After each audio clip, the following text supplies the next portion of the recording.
Hans Brinker, or The Silver Skates. By Mary Mapes Dodge. Preface.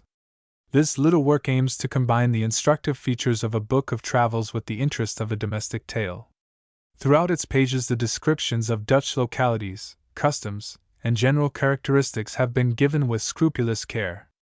Many of its incidents are drawn from life, and the story of Ralph Brinker is founded strictly upon fact.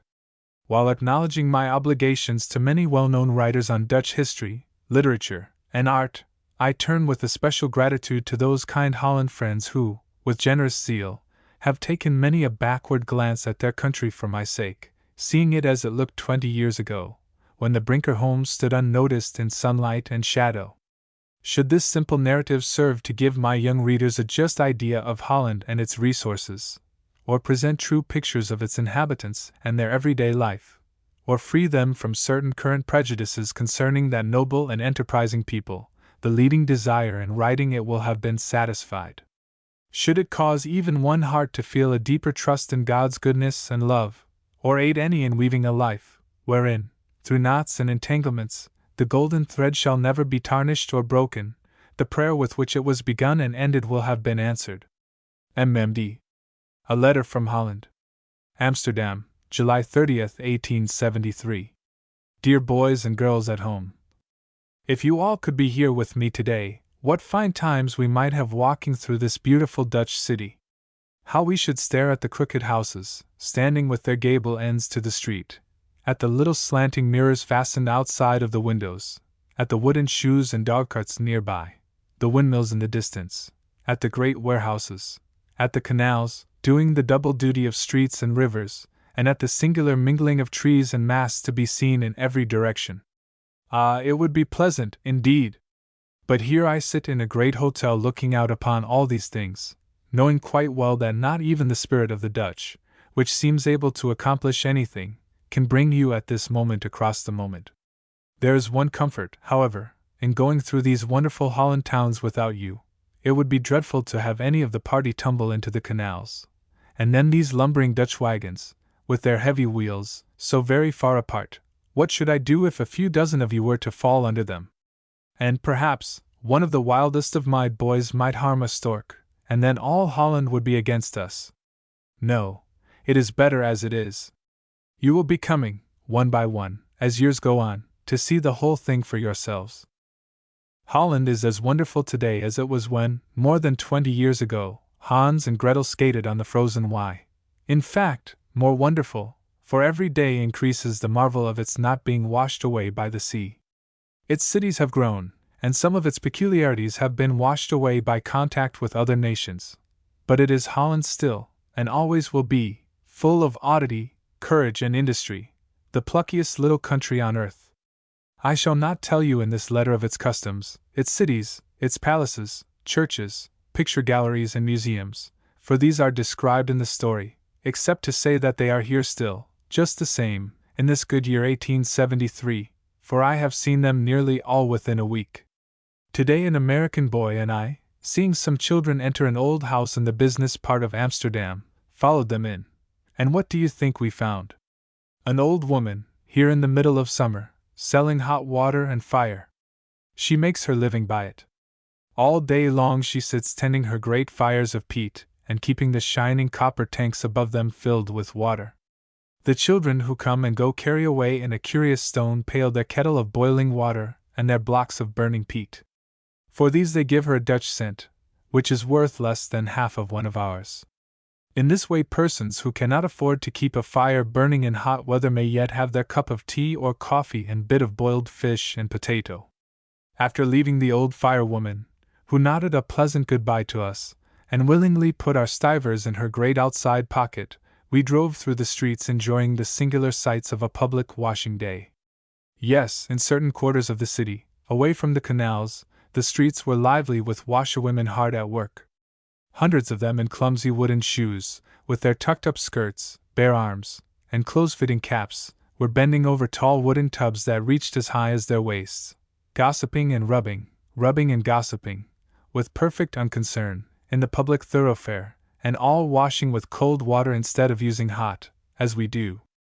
What a grand thing it would be for our old firewoman if boiling water were suddenly to become the fashion on these public washing days. And now goodbye. Oh, I must tell you one more thing. We found today in an Amsterdam bookstore this story of Hans Brinker told in Dutch. It is a queer-looking volume, beautifully printed, and with colored pictures, but filled with such astounding words that it really made me feel sorry for the little Hollanders who are to read them. Goodbye again, in the touching words of our Dutch translator with whom I'm sure you'll heartily agree. Tak ben ik mijn landgenoten dankbaar voor, die mijn arbeid steeds zo welwillend uitvangen en weergenigen heilig voortdurend hoop te verdienen. Yours affectionately, the author. Contents. Preface. A leader from Holland. Hans and Gretel. Holland. The silver skates. Hans and Gretel find a friend. Shadows in the home. Sunbeams. Hans has his way. Introducing Jacob Poot and his cousin. The Festival of St. Nicholas. What the boys saw and did in Amsterdam. Big manias and little oddities. On the way to Harlem. A catastrophe. Hans. Homes. Harlem, the boys hear voices. The man with four heads. Friends in need. On the canal. Jacob Poot changes the plan. Meneer Cleef and his bill of fare. The Red Lion becomes dangerous. Before the court. The beleaguered cities. Leiden. The palace in the wood. The merchant prince and the sister princess. Through the Hague. A day of rest. Homeward bound. Boys and girls. The crisis. Gretel and Hilda. The awakening. Bones and tongues. A new alarm. The father's return. The 1,000 guilders. Glimpses. Looking for work. The mysterious watch. A discovery. The race. Joy in the cottage. Mysterious disappearance of Thomas Higgs. Broad sunshine. Conclusion. Hans and Gretel. On a bright December morning long ago, two thinly clad children were kneeling upon the bank of a frozen canal in Holland. The sun had not yet appeared, but the grey sky was parted near the horizon, and its edges shone crimson with the coming day. Most of the good Hollanders were enjoying a placid morning nap. Even Meneer van Stoppelnose, that worthy old Dutchman, was still slumbering in beautiful repose. Now and then some peasant woman, poising a well-filled basket upon her head, came skimming over the glassy surface of the canal, or a lusty boy, skating to his day's work in the town, cast a good-natured grimace toward the shivering pair as he flew along.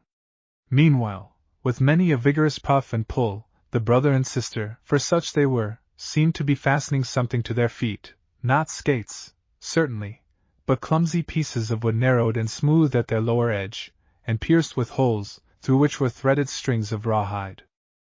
These queer-looking affairs had been made by the boy Hans. His mother was a poor peasant woman, too poor even to think of such a thing as buying skates for her little ones. Rough as these were, they had afforded the children many a happy hour upon the ice. And now, as with cold, red fingers our young Hollanders tugged at the strings, their solemn faces bending closely over their knees, no vision of impossible iron runners came to dull the satisfaction glowing within. In a moment the boy arose and, with a pompous swing of the arms and a careless "Come on, Gretel," glided easily across the canal. "Ah, Hans," called his sister plaintively, "this foot is not well yet. The strings hurt me on last market day, and now I cannot bear them tied in the same place." "Tie them higher up, then," answered Hans, as without looking at her he performed a wonderful cat's cradle step on the ice. "How can I? The string is too short." Giving vent to a good-natured Dutch whistle, the English of which was that girls were troublesome creatures, he steered toward her. "You are foolish to wear such shoes, Gretel, when you have a stout leather pair. Your klompen * wooden shoes would be better than these." "Why, Hans! Do you forget? The father threw my beautiful new shoes in the fire. Before I knew what he had done, they were all curled up in the midst of the burning peat. I can skate with these, but not with my wooden ones. Be careful now." Hans had taken a string from his pocket. Humming a tune as he knelt beside her, he proceeded to fasten Gretel's skate with all the force of his strong young arm. "Oh! Oh!" she cried in real pain. With an impatient jerk Hans unwound the string. He would have cast it on the ground in true big brother style, had he not just then spied a tear trickling down his sister's cheek. "I'll fix it, never fear," he said with sudden tenderness. "But we must be quick. The mother will need us soon."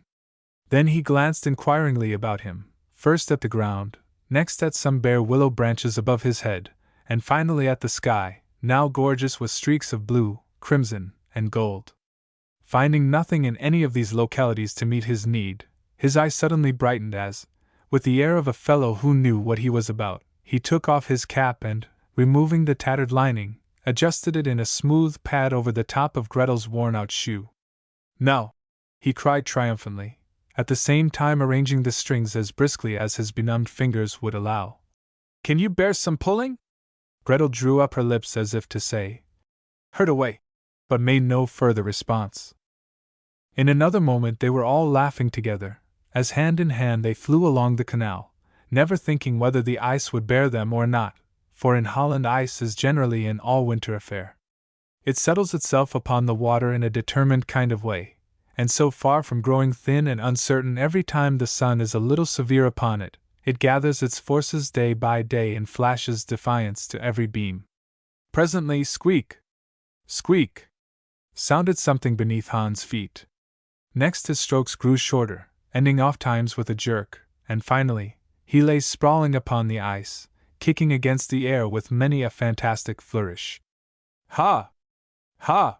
laughed Gretel. "That was a fine tumble!" But a tender heart was beating under her coarse blue jacket, and even as she laughed, she came, with a graceful sweep, close to her prostrate brother. "Are you hurt, Hans? Oh, you are laughing! Catch me now!" And she darted away, shivering no longer, but with cheeks all aglow and eyes sparkling with fun. Hans sprang to his feet and started in brisk pursuit, but it was no easy thing to catch Gretel. Before she had traveled very far, her skates, too, began to squeak. Believing that discretion was the better part of valor, she turned suddenly and skated into her pursuer's arms. "Ha! Ha! I've caught you!" cried Hans. "Ha! Ha! I caught you!" she retorted, struggling to free herself. Just then a clear, quick voice was heard calling, "Hans! Gretel!" "It's the mother," said Hans, looking solemn in an instant. By this time the canal was gilded with sunlight. The pure morning air was very delightful, and skaters were gradually increasing in numbers. It was hard to obey the summons. But Gretel and Hans were good children. Without a thought of yielding to the temptation to linger, they pulled off their skates, leaving half the knots still tied. Hans, with his great square shoulders and bushy yellow hair, towered high above his blue-eyed little sister as they trudged homeward. He was 15 years old and Gretel was only 12. He was a solid, hardy-looking boy, with honest eyes and a brow that seemed to bear a sign goodness within, just as the little Dutch Sommerwies asterisk, summer house, wears a motto over its portal. Gretel was lithe and quick. Her eyes had a dancing light in them, and while you looked at her cheek the color paled and deepened just as it does upon a bed of pink and white blossoms when the wind is blowing. As soon as the children turned from the canal, they could see their parents' cottage. Their mother's tall form, arrayed in jacket and petticoat and close-fitting cap, stood, like a picture, in the crooked frame of the doorway. Had the cottage been a mile away, it would still have seemed near. In that flat country every object stands out plainly in the distance. The chickens show as distinctly as the windmills. Indeed, were it not for the dikes and the high banks of the canals, one could stand almost anywhere in Middle Holland without seeing a mound or a ridge between the eye and the jumping-off place. None had better cause to know the nature of these same dikes than Dame Brinker and the panting youngsters now running at her call. But before stating why, let me ask you to take a rocking-chair trip with me to that far country where you may see, perhaps for the first time, some curious things that Hans and Gretel saw every day. Holland. Holland is one of the queerest countries under the sun. It should be called odd land or contrary land, for in nearly everything it is different from the other parts of the world. In the first place, a large portion of the country is lower than the level of the sea. Great dikes, or bulwarks, have been erected at a heavy cost of money and labor to keep the ocean where it belongs. On certain parts of the coast it sometimes leans with all its weight against the land, and it is as much as the poor country can do to stand the pressure. Sometimes the dikes give way or spring a leak, and the most disastrous results ensue. They are high and wide, and the tops of some of them are covered with buildings and trees. They have even fine public roads on them, from which horses may look down upon wayside cottages. Often the keels of floating ships are higher than the roofs of the dwellings. The stork clattering to her young on the house peak may feel that her nest is lifted far out of danger, but the croaking frog in neighboring bulrushes is nearer the stars than she. Water bugs dart backward and forward above the heads of the chimney swallows, and willow trees seem drooping with shame, because they cannot reach as high as the reeds nearby. Ditches, canals, ponds, rivers, and lakes are everywhere to be seen. High, but not dry, they shine in the sunlight, catching nearly all the bustle and the business, quite scorning the tame fields stretching damply beside them. One is tempted to ask, which is Holland, the shores or the water? The very verdure that should be confined to the land has made a mistake and settled upon the fish ponds. In fact, the entire country is a kind of saturated sponge, or, as the English poet, Butler, called it, persons are born, live, and die, and even have their gardens on canal boats. Farmhouses, with roofs like great slouched hats pulled over their eyes, stand on wooden legs with a tucked-up sort of air, as if to say, we intend to keep dry if we can. Even the horses wear a wide stool on each hoof, as if to lift them out of the mire. In short, the landscape everywhere suggests a paradise for ducks. It is a glorious country in summer for barefoot girls and boys. Such wading, such mimic ships sailing, such rowing, fishing, and swimming. Only think of a chain of puddles where one can launch chip boats all day long, and never make a return trip. But enough. A full recital would set all young America rushing in a body toward the Zuiderzee. Dutch cities seem at first sight to be a bewildering jungle of houses, bridges, churches, and ships, sprouting into masts, steeples, and trees. In some cities vessels are hitched like horses to their owners' doorposts, and receive their freight from the upper windows. Mothers scream to Lodwick and Cassie not to swing on the garden gate for fear they may be drowned. Water roads are more frequent there than common roads and railways. Water fences in the form of lazy green ditches enclose pleasure ground, farm, and garden. Sometimes fine green hedges are seen, but wooden fences such as we have in America are rarely met with in Holland. As for stone fences, a Dutchman would lift his hands with astonishment at the very idea. There is no stone there, except for those great masses of rock that have been brought from other lands to strengthen and protect the coast. All the small stones or pebbles, if there ever were any, seem to be imprisoned in pavements, or quite melted away. Boys with strong, quick arms may grow from pinafores to full beards without ever finding one to start the water rings or set the rabbits flying. The water roads are nothing less than canals intersecting the country in every direction. These are of all sizes, from the great North Holland Ship Canal, which is the wonder of the world, to those which a boy can leap. Water omnibuses, called trekschuiten, canal boats. Some of the first named are over 30 feet long. They look like greenhouses lodged on barges and are drawn by horses walking along the bank of the canal. The trekschuiten are divided into two compartments, first and second class, and when not too crowded, the passengers make themselves quite at home in them. The men smoke, the women knit or sew, while children play upon the small outer deck. Many of the canal boats have white, yellow, or chocolate-colored sails. This last color is caused by a tanning preparation which is put on to preserve them. Constantly ply up and down these roads for the conveyance of passengers, and water drays, called pakschuiten, are used for carrying fuel and merchandise.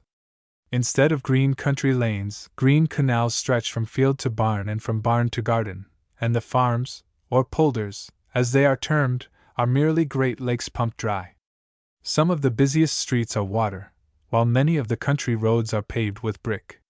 The city boats with their rounded sterns, gilded prows, and gaily painted sides, are unlike any others under the sun, and a Dutch wagon, with its funny little crooked pole, is a perfect mystery of mysteries. "One thing is clear," cries Master Brightside. "The inhabitants need never be thirsty." But no, odd land is true to itself still. Notwithstanding the sea pushing to get in, and the lake struggling to get out, and the overflowing canals, rivers, and ditches, in many districts there is no water fit to swallow. Our poor Hollanders must go dry or drink wine and beer or send far into the inland to Utrecht and other favored localities for that precious fluid older than Adam yet younger than the morning dew. Sometimes, indeed, the inhabitants can swallow a shower when they are provided with any means of catching it, but generally they are like the albatross-haunted sailors in Coleridge's famous poem, The Ancient Mariner. They see great flapping windmills all over the country make it look as if flocks of huge sea birds were just settling upon it. Everywhere one sees the funniest trees, bobbed into fantastical shapes, with their trunks painted a dazzling white, yellow, or red. Horses are often yoked 3 abreast. Men, women, and children go clattering about in wooden shoes with loose heels. Peasant girls who cannot get beaux for love hire them for money to escort them to the kermis, fair, and husbands and wives lovingly harness themselves side by side on the bank of the canal and drag their packschuits to market. Another peculiar feature of Holland is the dune, or sand hill. These are numerous along certain portions of the coast.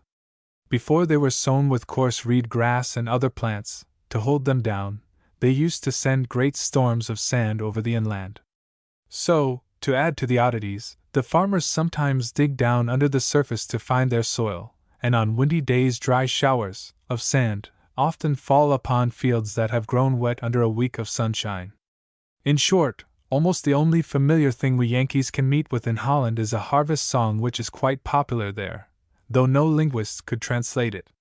Even then we must shut our eyes and listen only to the tune, which I leave you to guess.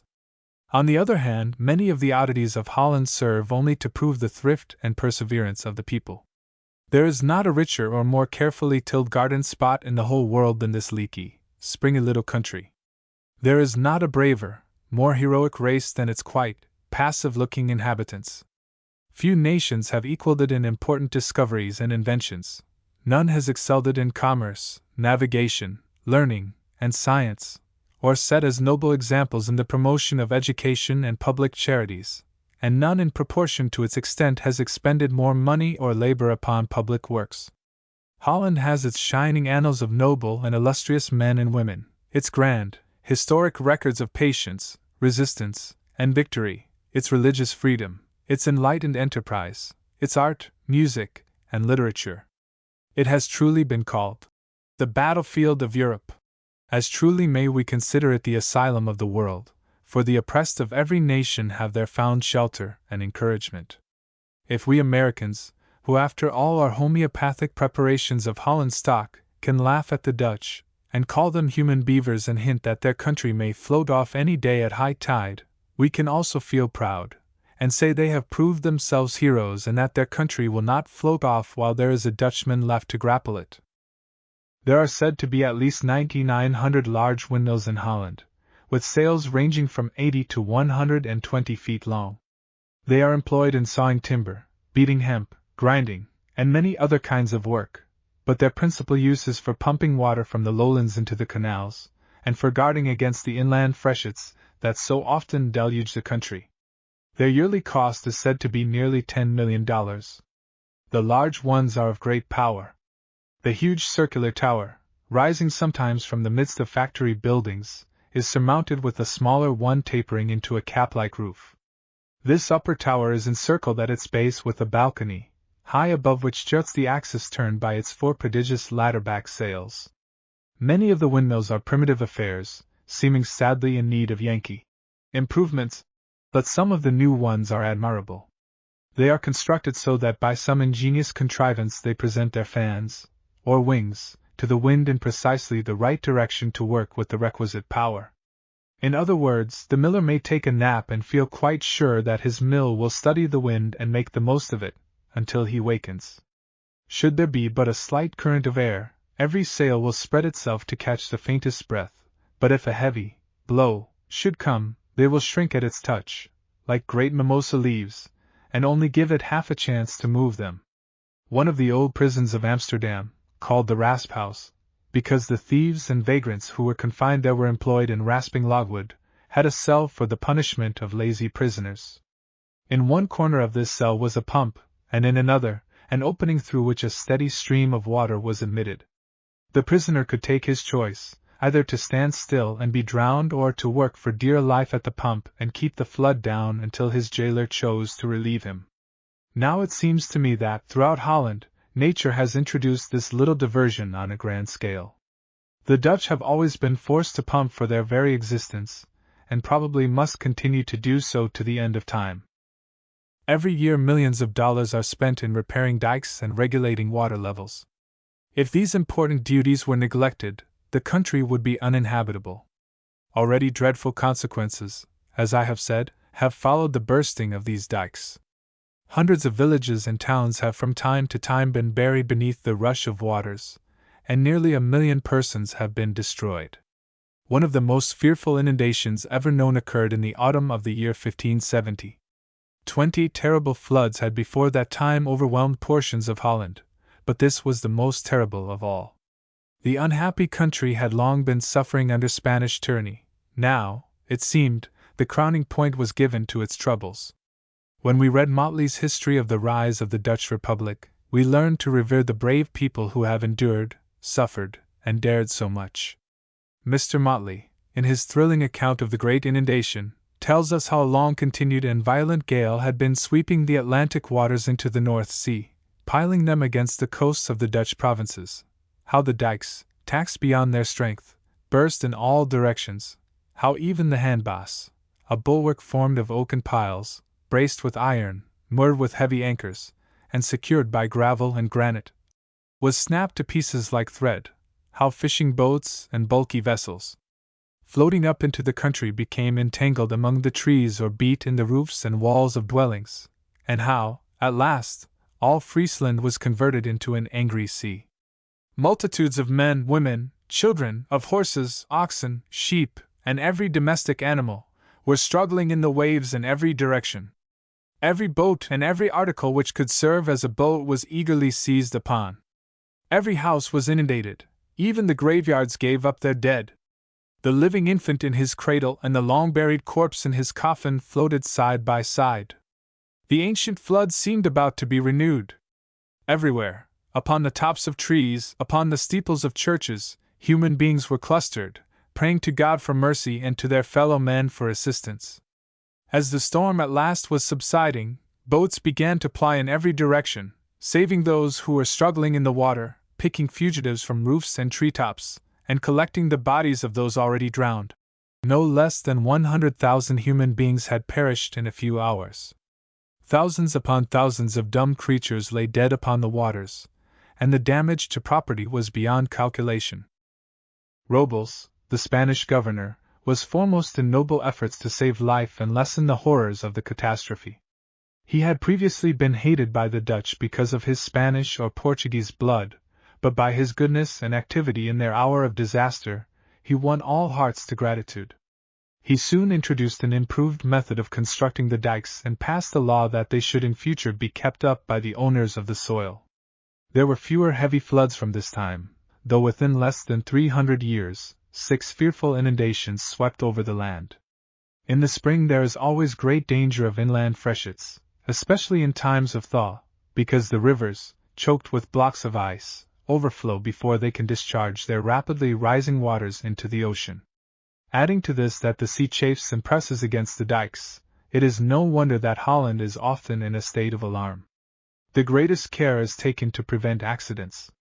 Engineers and workmen are stationed all along in threatened places, and a close watch is kept up night and day. When a general signal of danger is given, the inhabitants all rush to the rescue, eager to combine against their common foe. As everywhere else, straw is supposed to be of all things the most helpless in the water. Of course, in Holland, it must be rendered the mainstay against the rushing tide.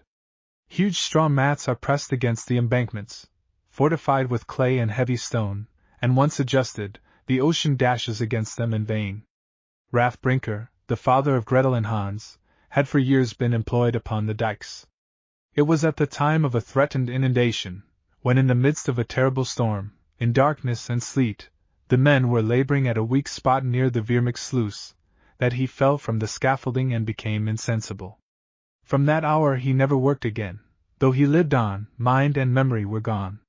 Gretel could not remember him otherwise than as the strange, silent man whose eyes followed her vacantly whichever way she turned, but Hans had recollections of a hearty, cheerful-voiced father who was never tired of bearing him upon his shoulder, and whose careless song still seemed echoing near when he lay awake at night and listened.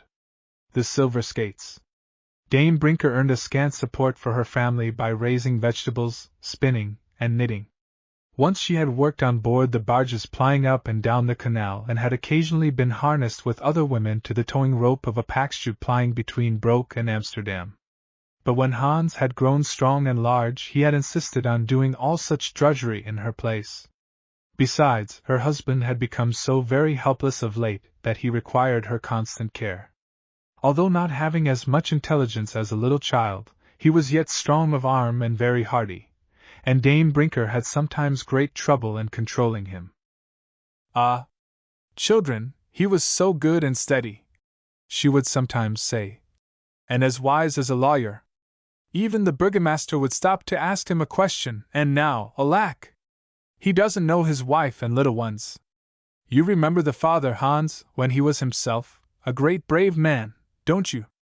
"Yes, indeed, mother, he knew everything and could do anything under the sun, and how he would sing! Why, you used to laugh and say it was enough to set the windmills dancing." "So I did. Bless me! How the boy remembers! Gretel, child, take that knitting needle from your father quick, he'll get it in his eyes maybe, and put the shoe on him. His poor feet are like ice half the time, but I can't keep them covered, all I can do." And then, half wailing, half humming, Dame Brinker would sit down and fill the low cottage with the whir of her spinning wheel. Nearly all the outdoor work, as well as the household labor, was performed by Hans and Gretel. At certain seasons of the year the children went out day after day to gather peat, which they would stow away in square, brick-like pieces, for fuel. At other times, when home were permitted, Hans rode the towing horses on the canals, earning a few stivers *. A stiver is worth about 2 cents of our money a day, and Gretel tended geese for the neighboring farmers. Hans was clever at carving in wood, and both he and Gretel were good gardeners. Gretel could sing and sew and run on great, high homemade stilts better than any other girl for miles around. She could learn a ballad in 5 minutes and find, in its season, any weed or flower you could name, but she dreaded books, and often the very sight of the figuring board in the old schoolhouse would set her eyes swimming. Hans, on the contrary, was slow and steady. The harder the task, whether in study or daily labor, the better he liked it. Boys who sneered at him out of school, on account of his patched clothes and scant leather breeches, were forced to yield him the post of honor in nearly every class. It was not long before he was the only youngster in the school who had not stood at least once in the corner of horrors, where hung a dreaded whip, and over it this motto: Leer, leer! Ju Lugart, of dit enge to zal je leren! Learn. Learn, you idler, or this rope's end shall teach you. It was only in winter that Gretel and Hans could be spared to attend school, and for the past month they had been kept at home because their mother needed their services. Raff Brinker required constant attention, and there was black bread to be made, and the house to be kept clean, and stockings and other things to be knitted and sold in the marketplace. While they were busily assisting their mother on this cold December morning, a merry troop of girls and boys came skimming down the canal. There were fine skaters among them, and as the bright medley of costumes flitted by, it looked from a distance as though the ice had suddenly thawed and some gay tulip bed were floating along on the current. There was the rich burgomaster's daughter Hilda van Gleck, with her costly furs and loose-fitting velvet sack, and nearby, a pretty peasant girl, Annie Baumann, jauntily attired in a coarse scarlet jacket and a blue skirt just short enough to display the grey homespun hose to advantage. Then there was the proud Richie Korbes, whose father, Meneer van Korbes, was one of the leading men of Amsterdam, and flocking closely around her, Karl Schummel, Peter and Ludwig van Holp, Jacob Poot, and a very small boy rejoicing in the tremendous name of Wussenwalbert Schimmelpenninck. There were nearly 20 other boys and girls in the party, and one and all seemed full of excitement and frolic. Up and down the canal within the space of a half-mile they skated, exerting their racing powers to the utmost. Often the swiftest among them was seen to dodge from under the very nose of some pompous lawgiver or doctor who, with folded arms, was skating leisurely toward the town. Or a chain of girls would suddenly break at the approach of a fat old burgomaster who, with gold-headed cane poised in air, was puffing his way to Amsterdam. Equipped in skates wonderful to behold, with their superb strappings and dazzling runners curving over the instep and topped with gilt balls, he would open his fat eyes a little if one of the maidens chanced to drop him a curtsy, but would not dare to bow in return for fear of losing his balance. Not only pleasure-seekers and stately men of note were upon the canal. There were work-people, with weary eyes, hastening to their shops and factories, market women with loads upon their heads, peddlers bending with their packs, bargemen with shaggy hair and bleared faces, jostling roughly on their way, keen-eyed clergymen speeding perhaps to the bedsides of the dying, and, after a while, groups of children with satchels slung over their shoulders, whizzing past, toward the distant school. One and all wore skates except, indeed, a muffled-up farmer whose queer cart bumped along on the margin of the canal. Before long our merry boys and girls were almost lost in the confusion of bright colors, the ceaseless motion, and the gleaming of skates flashing back the sunlight.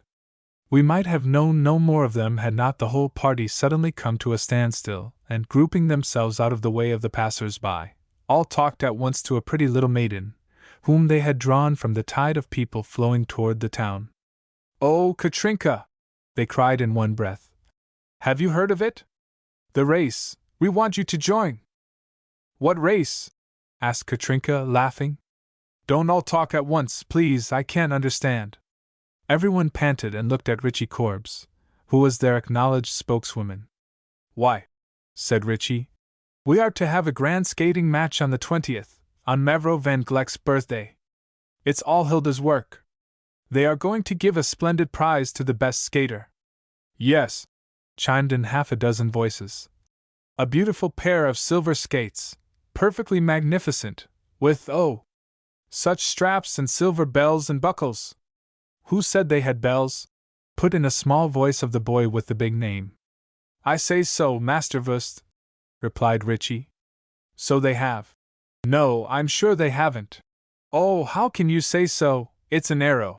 And Meneer van Korbes told my mother they had bells," came from the excited group, but Meneer Wussenwalbert Schimmelpenninck essayed to settle the matter with a decisive, "Well, you don't any of you know a single thing about it.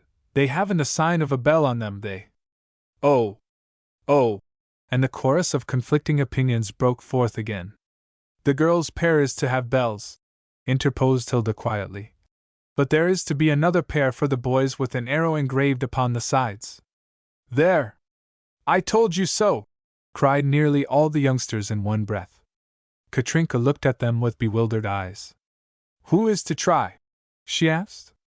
All of us, answered Richie. It will be such fun! And you must, too, Katrinka. But it's school time now, we will talk it all over at noon. Oh! You will join, of course. Katrinka, without replying, made a graceful pirouette and laughing out a coquettish. Don't you hear the last bell? Catch me! Darted off toward the schoolhouse standing half a mile away on the canal. All started, pell-mell, at this challenge, but they tried in vain to catch the bright-eyed, laughing creature who, with golden hair streaming in the sunlight, cast back many a sparkling glance of triumph as she floated onward. Beautiful Katrinka!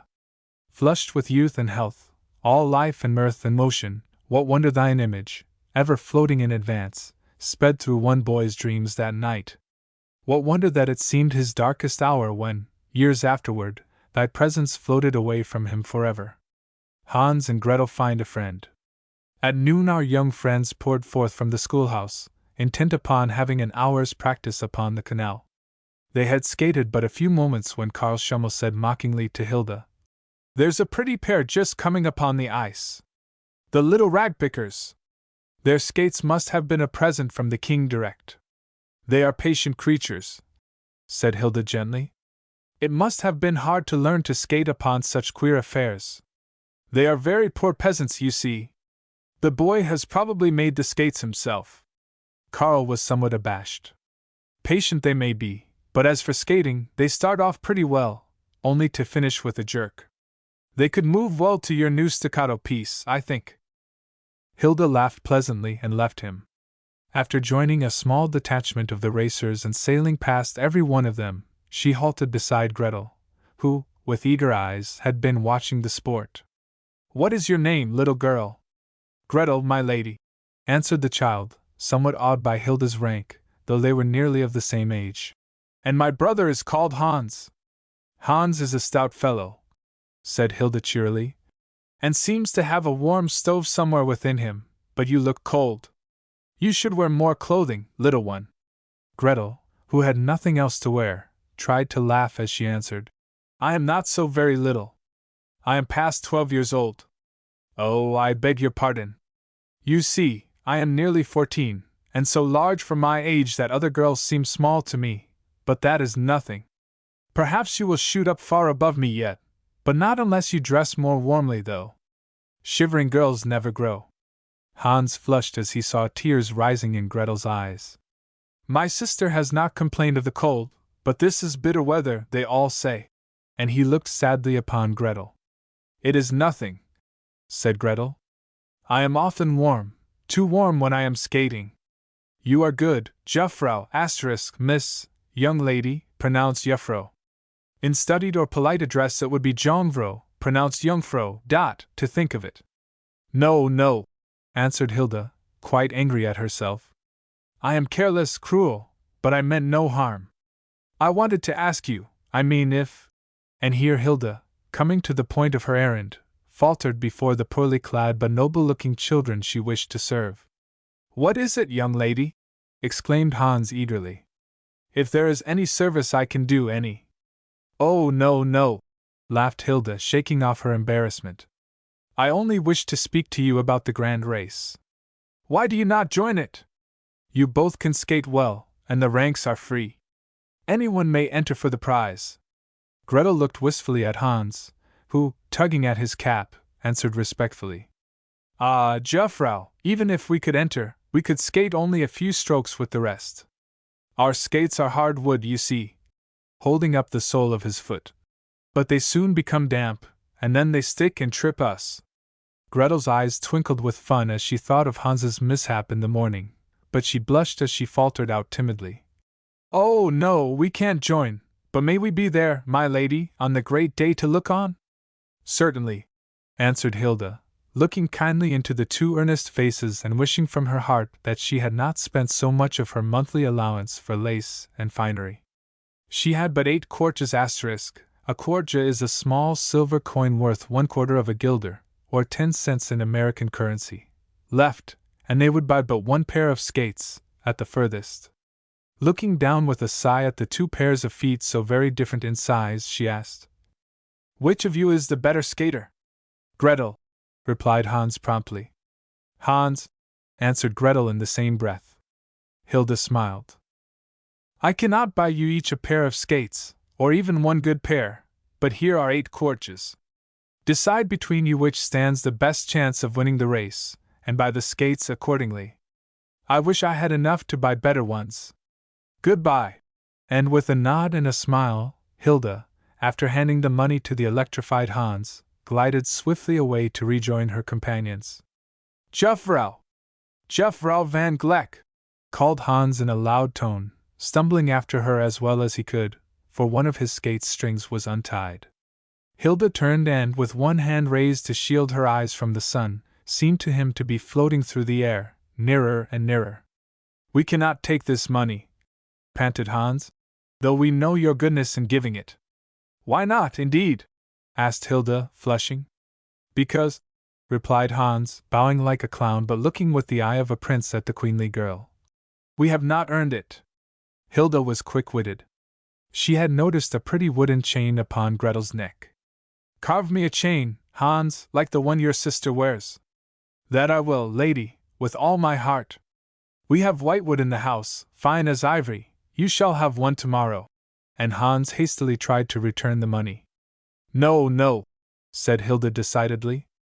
"That sum will be but a poor price for the chain." And off she darted, outstripping the fleetest among the skaters. Hans sent a long, bewildered gaze after her. It was useless, he felt, to make any further resistance. "It is right," he muttered, half to himself, half to his faithful shadow, Gretel. "I must work hard every minute, and sit up half the night if the mother will let me burn a candle, but the chain shall be finished. We may keep the money, Gretel." "What a good little lady!" cried Gretel, clapping her hands with delight. "Oh, Hans, was it for nothing the stork settled on our roof last summer? Do you remember how the mother said it would bring us luck and how she cried when Jansen Kolb shot him? And she said it would bring him trouble. But the luck has come to us at last. Now, Hans, if the mother sends us to town tomorrow, you can buy the skates in the marketplace." Hans shook his head. "The young lady would have given us the money to buy skates, but if I earn it, Gretel, it shall be spent for wool. You must have a warm jacket." "Oh!" cried Gretel in real dismay. "Not buy the skates? Why, I am not often cold. Mother says the blood runs up and down in poor children's veins, humming, 'I must keep 'em warm. I must keep 'em warm.' Oh, Hans," she continued with something like a sob, "don't say you won't buy the skates. It makes me feel just like crying. Besides, I want to be cold. I mean, I'm real, awful warm, so now." Hans looked up hurriedly. He had a true Dutch horror or tears, or emotion of any kind, and most of all, he dreaded to see his sister's blue eyes overflowing. "Now, mind!" cried Gretel, seeing her advantage. "I'll feel awful if you give up the skates. I don't want them. I'm not so stingy as that, but I want you to have them, and then when I get bigger they'll do for me. Oh, count the pieces, Hans. Did you ever see so many?" Hans turned the money thoughtfully in his palm.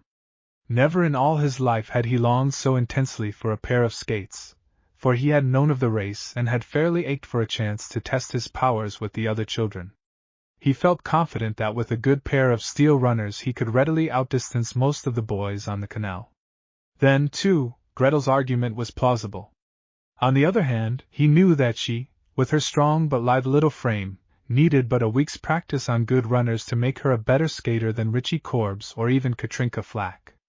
As soon as this last thought flashed upon him, his resolve was made. If Gretel would not have the jacket, she should have the skates. "No, Gretel," he answered at last. "I can wait. Some day I may have money enough saved to buy a fine pair. You shall have these."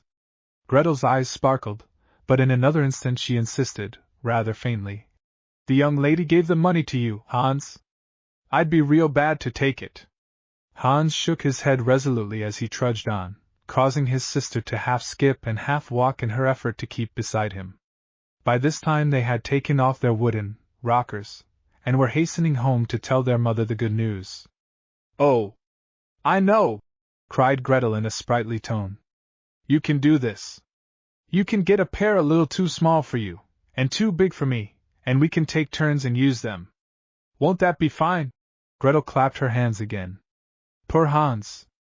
This was a strong temptation, but he pushed it away from him, brave-hearted fellow that he was. "Nonsense, Gretel! You could never get on with a big pair. You stumbled about with these like a blind chicken before I curved off the ends. No, you must have a pair to fit exactly, and you must practice every chance you can get, until the 20th comes. My little Gretel shall win the silver skates." Gretel could not help laughing with delight at the very idea. "Hans! Gretel!" called out a familiar voice. "Coming, mother!" They hastened toward the cottage, Hans still shaking the pieces of silver in his hand. On the following day there was not a prouder, nor a happier boy in all Holland than Hans Brinker, as he watched his sister, with many a dexterous sweep, flying in and out among the skaters who at sundown thronged the canal. A warm jacket had been given her by the kind-hearted Hilda, and the burst-out shoes had been cobbled into decency by Dame Brinker. As the little creature darted backward and forward, flushed with enjoyment, and quite unconscious of the many wondering glances bent upon her, she felt that the shining runners beneath her feet had suddenly turned earth into fairyland, while "Hans, dear, good Hans!" echoed itself over and over again in her grateful heart. "By den donder!" exclaimed Peter Van Holt to Karl Schummel. "But that little one in the red jacket and patched petticoat skates well. Gunst! She has toes on her heels and eyes in the back of her head. See her! It will be a joke if she gets in the race and beats Katrinka Flack, after all." "Hush! Not so loud!" returned Karl, rather sneeringly. "That little lady in rags is the special pet of Hilda van Gleck. Those shining skates are her gift, if I make no mistake." "So! So!" exclaimed Peter with a radiant smile, for Hilda was his best friend. "She has been at her good work there too," and Meneer Van Hope, after cutting a double figure 8 on the ice, to say nothing of a huge P, then a jump and an H, glided onward until he found himself beside Hilda. Hand in hand they skated together, laughingly at first, then staidly talking in a low tone. Strange to say, Peter Van Hope soon arrived at a sudden conviction that his little sister needed a wooden chain just like Hilda's. 2 days afterwards, on St. Nicholas's Eve, Hans, having burned 3 candle ends and cut his thumb into the bargain, stood in the marketplace at Amsterdam, buying another pair of skates. Shadows in the home. Good Dame Brinker. As soon as the scanty dinner had been cleared away that noon, she had arrayed herself in her holiday attire in honor of St. Nicholas. It will brighten the children, she thought to herself, and she was not mistaken. This festival dress had been worn very seldom during the past 10 years. Before that time it had done good service and had flourished at many a dance and kermis, when she was known, far and wide, as the pretty Meige Clank. The children had sometimes been granted rare glimpses of it as it lay in state in the old oaken chest.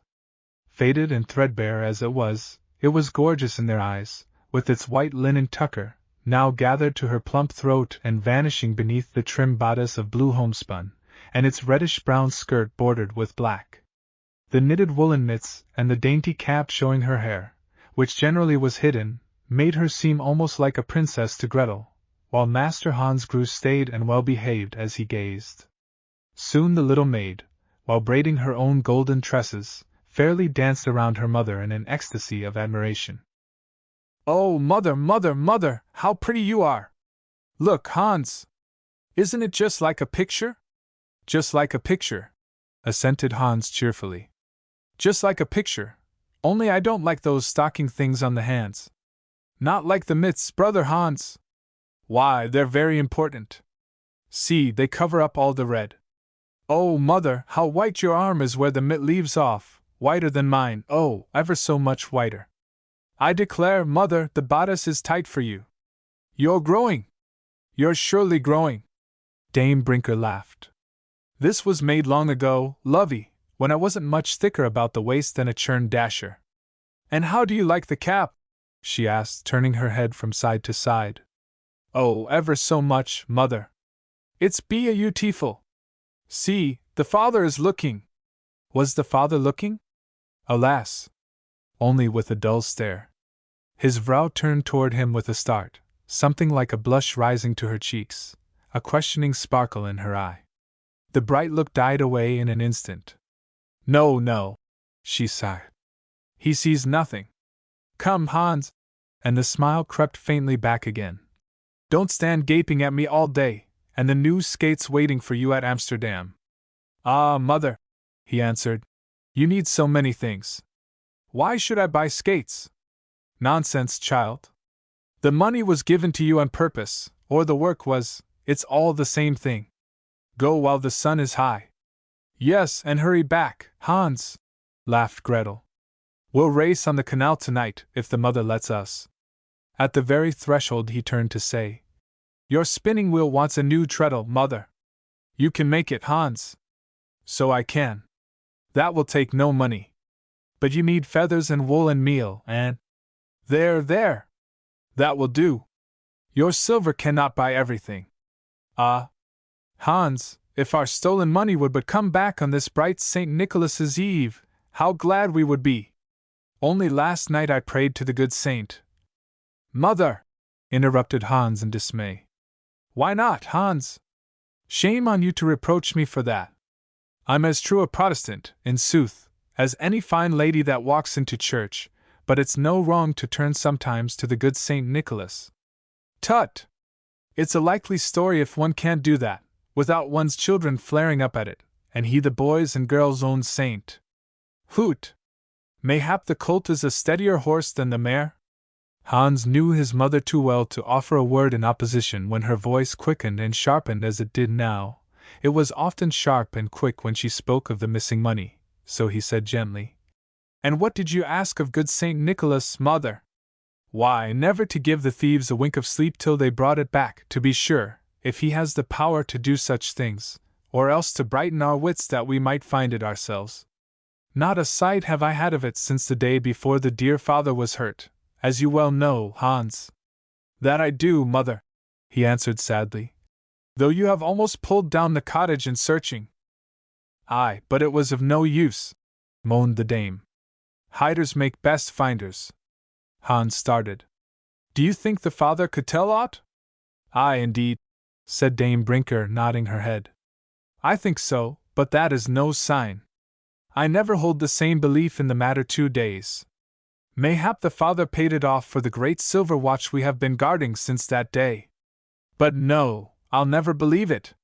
The watch was not worth 1/4 of the money, mother.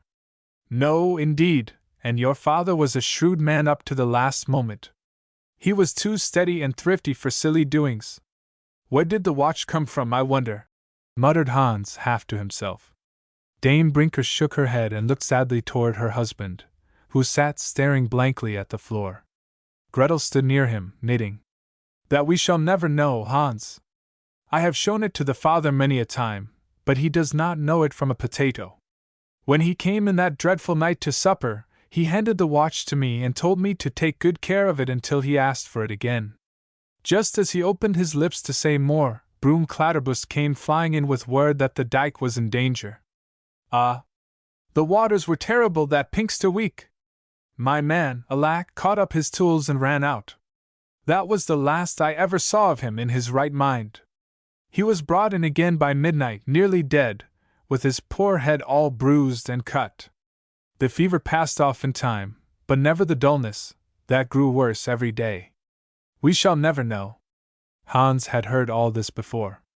More than once he had seen his mother, in hours of sore need, take the watch from its hiding place, half resolved to sell it, but she had always conquered the temptation. No, Hans, she would say. We must be nearer starvation than this before we turn faithless to the father. A memory of some such scene crossed her son's mind now, for, after giving a heavy sigh, and flipping a crumb of wax at Gretel across the table, he said, Aye, mother, you have done bravely to keep it. Many a one would have tossed it off for gold long ago. And more shame for them, exclaimed the dame indignantly. I would not do it. Besides, the gentry are so hard on us poor folks that if they saw such a thing in our hands, Even if we told all, they might suspect the father of. Hans flushed angrily. They would not dare to say such a thing, mother! If they did, I'd. He clenched his fist and seemed to think that the rest of his sentence was too terrible to utter in her presence. Dame Brinker smiled proudly through her tears at this interruption. Ah, Hans, thou art a true brave lad. We will never part company with the watch. In his dying hour the dear father might wake and ask for it. Might wake, mother! Echoed Hans. Wake and know us? Aye, child, almost whispered his mother. Such things have been. By this time Hans had nearly forgotten his proposed errand to Amsterdam. His mother had seldom spoken so familiarly to him. He felt himself now to be not only her son, but her friend, her adviser. You are right, mother. We must never give up the watch. For the father's sake we will guard it always. The money, though, may come to light when we least expect it. Never! Cried Dame Brinker, taking the last stitch from her needle with a jerk and laying the unfinished knitting heavily upon her lap. There is no chance. 1,000 guilders, and all gone in a day. 1,000 guilders. Oh, whatever did become of them? If they went in an evil way, the thief would have confessed it on his dying bed. He would not dare to die with such guilt on his soul. He may not be dead yet, said Hans soothingly. Any day we may hear of him. Ah, child, she said in a changed tone. What thief would ever have come here? It was always neat and clean, thank God, but not fine, for the father and I saved that we might have something laid by. Little and often soon fills the pouch, we found it so, in truth. Besides, the father had a goodly sum already, for service done to the Hernock lands, at the time of the great inundation. Every week we had a guilder left over, sometimes more, for the father worked extra hours and could get high pay for his labor. Every Saturday night we put something by, except the time when you had the fever, Hans, and when Gretel came. At last the pouch grew so full that I mended an old stocking and commenced again. Now that I look back, it seems that the money was up to the heel in a few sunny weeks. There was great pay in those days if a man was quick at engineer work. The stocking went on filling with copper and silver, aye, and gold. You may well open your eyes, Gretel. I used to laugh and tell the father it was not for poverty I wore my old gown. And the stocking went on filling, so full that sometimes when I woke at night, I'd get up, soft and quiet, and go feel it in the moonlight. Then, on my knees, I would thank our Lord that my little ones could in time get good learning, and that the father might rest from labor in his old age. Sometimes, at supper, the father and I would talk about a new chimney and a good winter room for the cow, but my man had finer plans even than that. A big sail, says he, catches the wind, we can do what we will soon, and then we would sing together as I washed my dishes. Ah, a smooth wind makes an easy rudder, not a thing vexed me from morning till night. Every week the father would take out the stocking and drop in the money and laugh and kiss me as we tied it up together. Up with you, Hans! There you sit gaping, and the day wasting, added Dame Brinker tartly, blushing to find that she had been speaking too freely to her boy. It's high time you were on your way. Hans had seated himself, and was looking earnestly into her face. He arose and, in almost a whisper, asked, Have you ever tried, mother? She understood him. Yes, child, often. But the father only laughs, or he stares at me so strange that I am glad to ask no more. When you and Gretel had the fever last winter, and our bread was nearly gone, and I could earn nothing, for fear you would die while my face was turned, oh! I tried then. I smoothed his hair and whispered to him soft as a kitten, about the money, where it was, who had it. Alack! He would pick at my sleeve and whisper gibberish till my blood ran cold. At last, while Gretel lay whiter than snow, and you were raving on the bed, I screamed to him. It seemed as if he must hear me. Raff, where is our money? Do you know aught of the money, Raff? The money in the pouch and the stocking in the big chest, but I might as well have talked to a stone. I might as. The mother's voice sounded so strange, and her eye was so bright, that Hans, with a new anxiety, laid his hand upon her shoulder. Come, mother, he said, let us try to forget this money. I am big and strong. Gretel, too, is very quick and willing. Soon all will be prosperous with us again. Why, Mother, Gretel and I would rather see thee bright and happy than to have all the silver in the world, wouldn't we, Gretel? The mother knows it, said Gretel, sobbing. Sunbeams. Dame Brinker was startled at her children's emotion, glad, too, for it proved how loving and true they were. Beautiful ladies in princely homes often smile suddenly and sweetly, gladdening the very air around them, but I doubt if their smile be more welcome in God's sight than that which sprang forth to cheer the roughly clad boy and girl in the humble cottage. Dame Brinker felt that she had been selfish.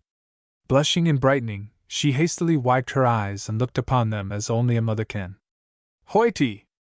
Toity! Pretty talk we're having, and St. Nicholas's Eve almost here. What wonder the yarn pricks my fingers? Come, Gretel, take this cent, asterisk. The Dutch cent is worth less than half of an American cent, and while Hans is trading for the skates you can buy a waffle in the marketplace.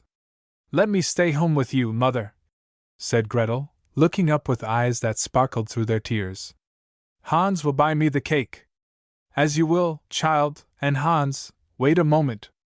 3 turns of this needle will finish this toe, and then you may have as good a pair of hose as ever were knitted, owning the yarn is a grain too sharp to sell to the hosier on the Herengracht.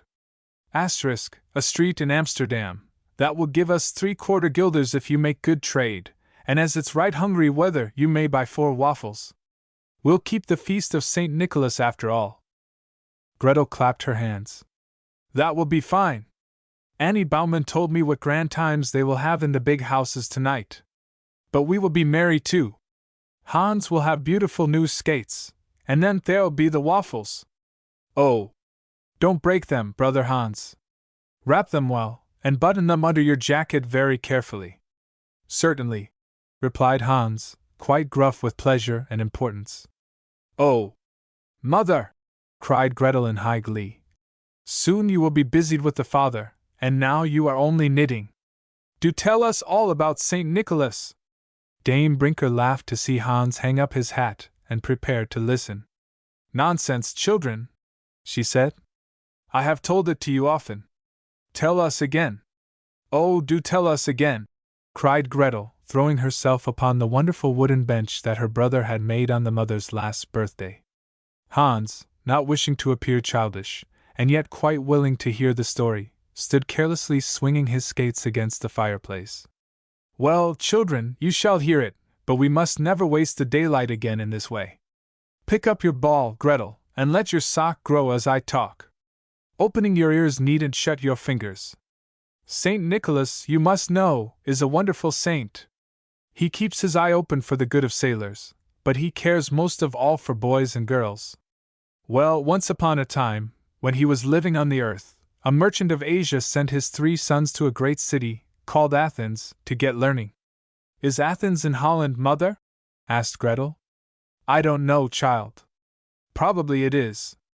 Oh, no, Mother, said Hans respectfully. I had that in my geography lessons long ago. Athens is in Greece. Well, resumed the mother, what matter? Greece may belong to the king, for aught we know. Anyhow, this rich merchant sent his sons to Athens. While they were on their way, they stopped one night at a shabby inn, meaning to take up their journey in the morning. Well, they had very fine clothes, velvet and silk, it may be, such as rich folks' children all over the world think nothing of wearing, and their belts, likewise, were full of money. What did the wicked landlord do but contrive a plan to kill the children and take their money and all their beautiful clothes himself? So that night, when all the world was asleep, he got up and killed the 3 young gentlemen. Gretel clasped her hands and shuddered, but Hans tried to look as if killing and murder were everyday matters to him. That was not the worst of it, continued Dame Brinker, knitting slowly and trying to keep count of her stitches as she talked. That was not near the worst of it. The dreadful landlord went and cut up the young gentlemen's bodies into little pieces and threw them into a great tub of brine, intending to sell them for pickled pork. Oh! Cried Gretel, horror-stricken, though she had often heard the story before. Hans was still unmoved and seemed to think that pickling was the best that could be done under the circumstances. Yes, he pickled them, and one might think that would have been the last of the young gentlemen. But no, that night St. Nicholas had a wonderful vision, and in it he saw the landlord cutting up the merchant's children. There was no need of his hurrying, you know, for he was a saint, but in the morning he went to the inn and charged the landlord with murder. Then the wicked landlord confessed it from beginning to end and fell down on his knees, begging forgiveness. He felt so sorry for what he had done that he asked the saint to bring the young masters to life. And did the saint do it? Asked Gretel, delighted, well knowing what the answer would be. Of course he did. The pickled pieces flew together in an instant, and out jumped the young gentlemen from the brine tub. They cast themselves at the feet of St. Nicholas, and he gave them his blessing, and oh! Mercy on us, Hans, it will be dark before you get back if you don't start this minute. By this time Dame Brinker was almost out of breath and quite out of commas.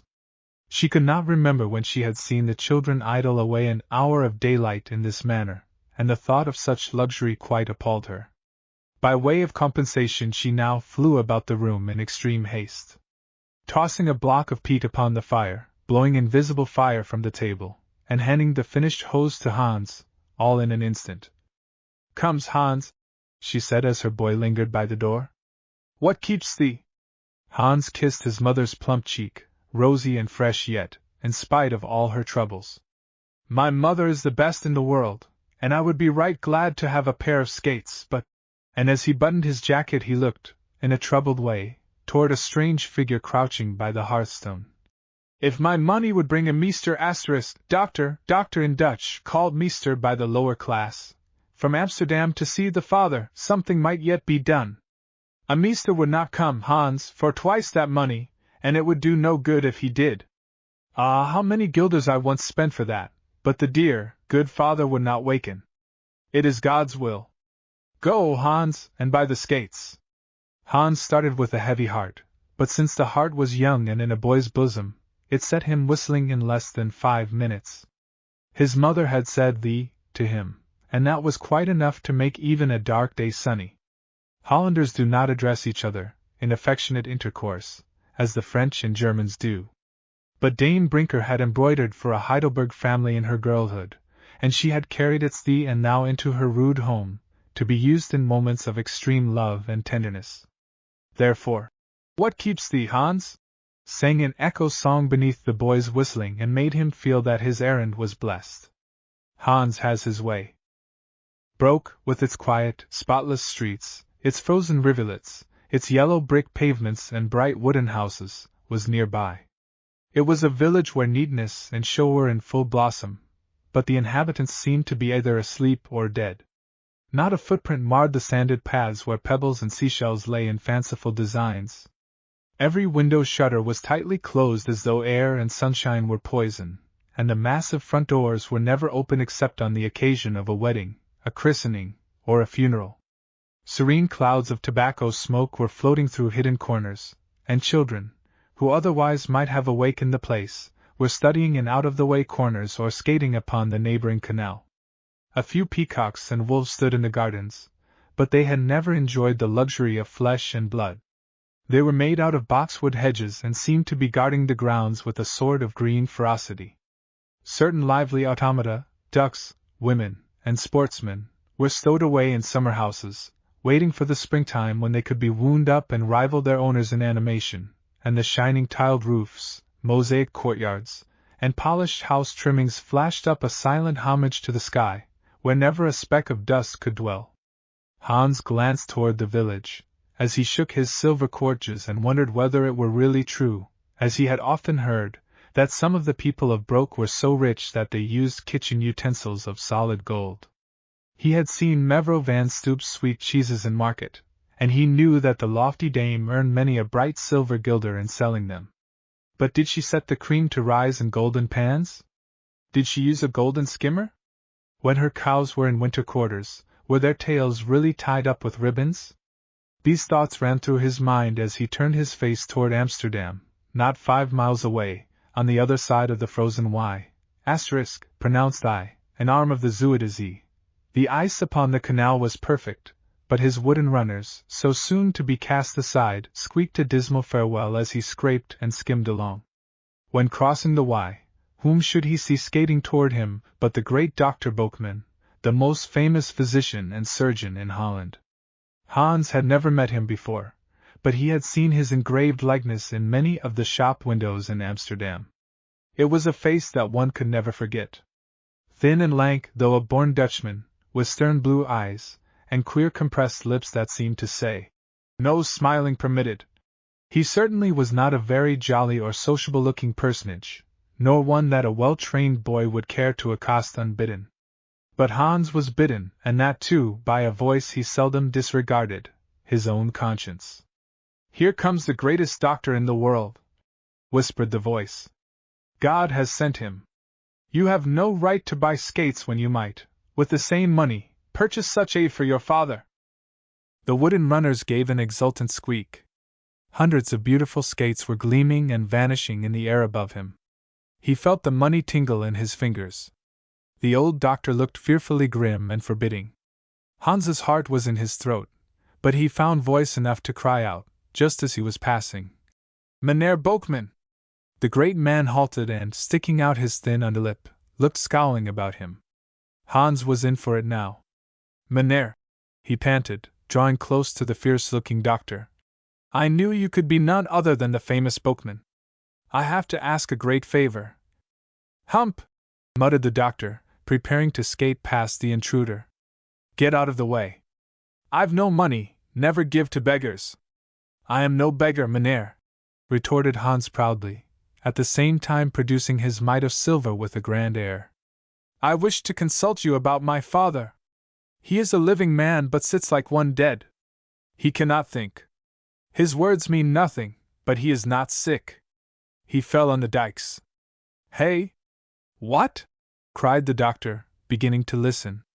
Hans told the whole story in an incoherent way, dashing off a tear once or twice as he talked, and finally ending with an earnest, "Oh, do see him, meneer. His body is well, it is only his mind. I know that this money is not enough, but take it, meneer. I will earn more, I know I will.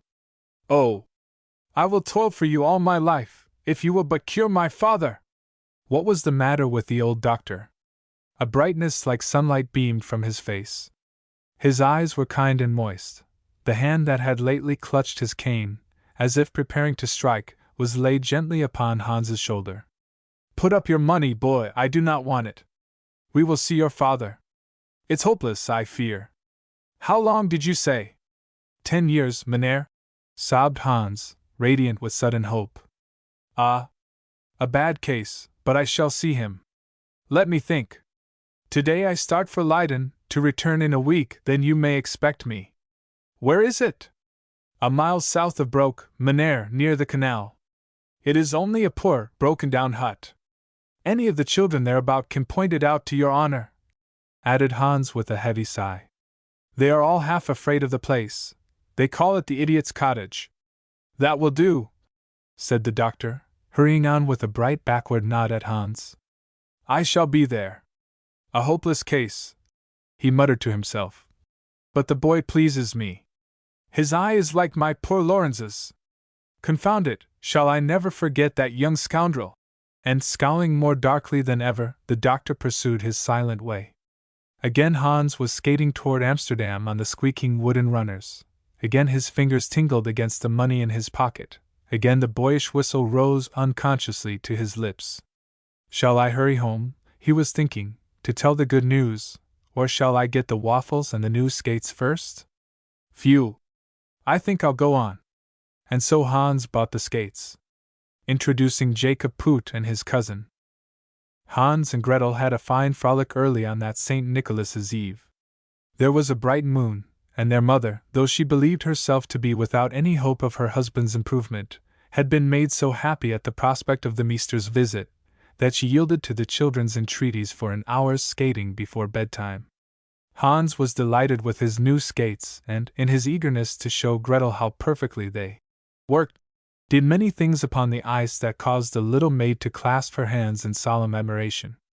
They were not alone, though they seemed quite unheeded by the various groups assembled upon the canal. The two Van Holps and Karl Schummel were there, testing their fleetness to the utmost. Out of 4 trials Peter Van Holp had won 3 times. Consequently Carl, never very amiable, was in anything but a good humor. He had relieved himself by taunting young Schimmelpenninck, who, being smaller than the others, kept meekly near them without feeling exactly like one of the party. But now a new thought seized Carl, or rather he seized a new thought and made an onset upon his friends.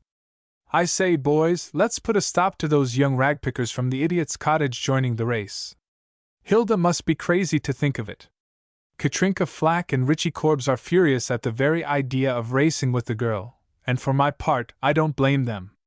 As for the boy, if we've a spark of manhood in us, we will scorn the very idea of—" "Certainly we will," interposed Peter Van Holp, purposely mistaking Carl's meaning. "Who doubts it? No fellow with a spark of manhood in him would refuse to let in 2 good skaters just because they were poor." Carl wheeled about savagely. "Not so fast, master! And I'd thank you not to put words in other people's mouths. You'd best not try it again."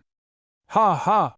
laughed little Wussenwalbert Schimmelpenninck, delighted at the prospect of a fight, and sure that, if it should come to blows, his favorite Peter could beat a dozen excitable fellows like Carl. Something in Peter's eye made Carl glad to turn to a weaker offender. He wheeled furiously upon Wust. "What are you shrieking about, you little weasel? You skinny herring, you little monkey with a long name for a tail!" Half a dozen bystanders and byskaters set up an applauding shout at this brave witticism, and Carl, feeling that he had fairly vanquished his foes, was restored to partial good humor. He, however, prudently resolved to defer plotting against Hans and Gretel until some time when Peter should not be present. Just then, his friend, Jacob Poot, was seen approaching. They could not distinguish his features at first, but as he was the stoutest boy in the neighborhood, there could be no mistaking his form. "Hello! Here comes Fatty!" exclaimed Carl. "And there's someone with him, a slender fellow, a stranger." "Ha! Ha! That's like good bacon!" cried Ludwig. "A streak of lean and a streak of fat." "That's Jacob's English cousin," put in Master Wust, delighted at being able to give the information.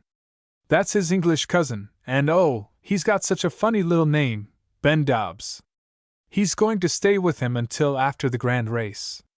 All this time the boys had been spinning, turning, rolling, and doing other feats upon their skates, in a quiet way, as they talked, but now they stood still, bracing themselves against the frosty air as Jacob Poot and his friend drew near. "This is my cousin, boys," said Jacob, rather out of breath. "Benjamin Dobbs. He's a John Bull and he's going to be in the race." All crowded, boy fashion, about the newcomers. Benjamin soon made up his mind that the Hollanders, notwithstanding their queer gibberish, were a fine set of fellows.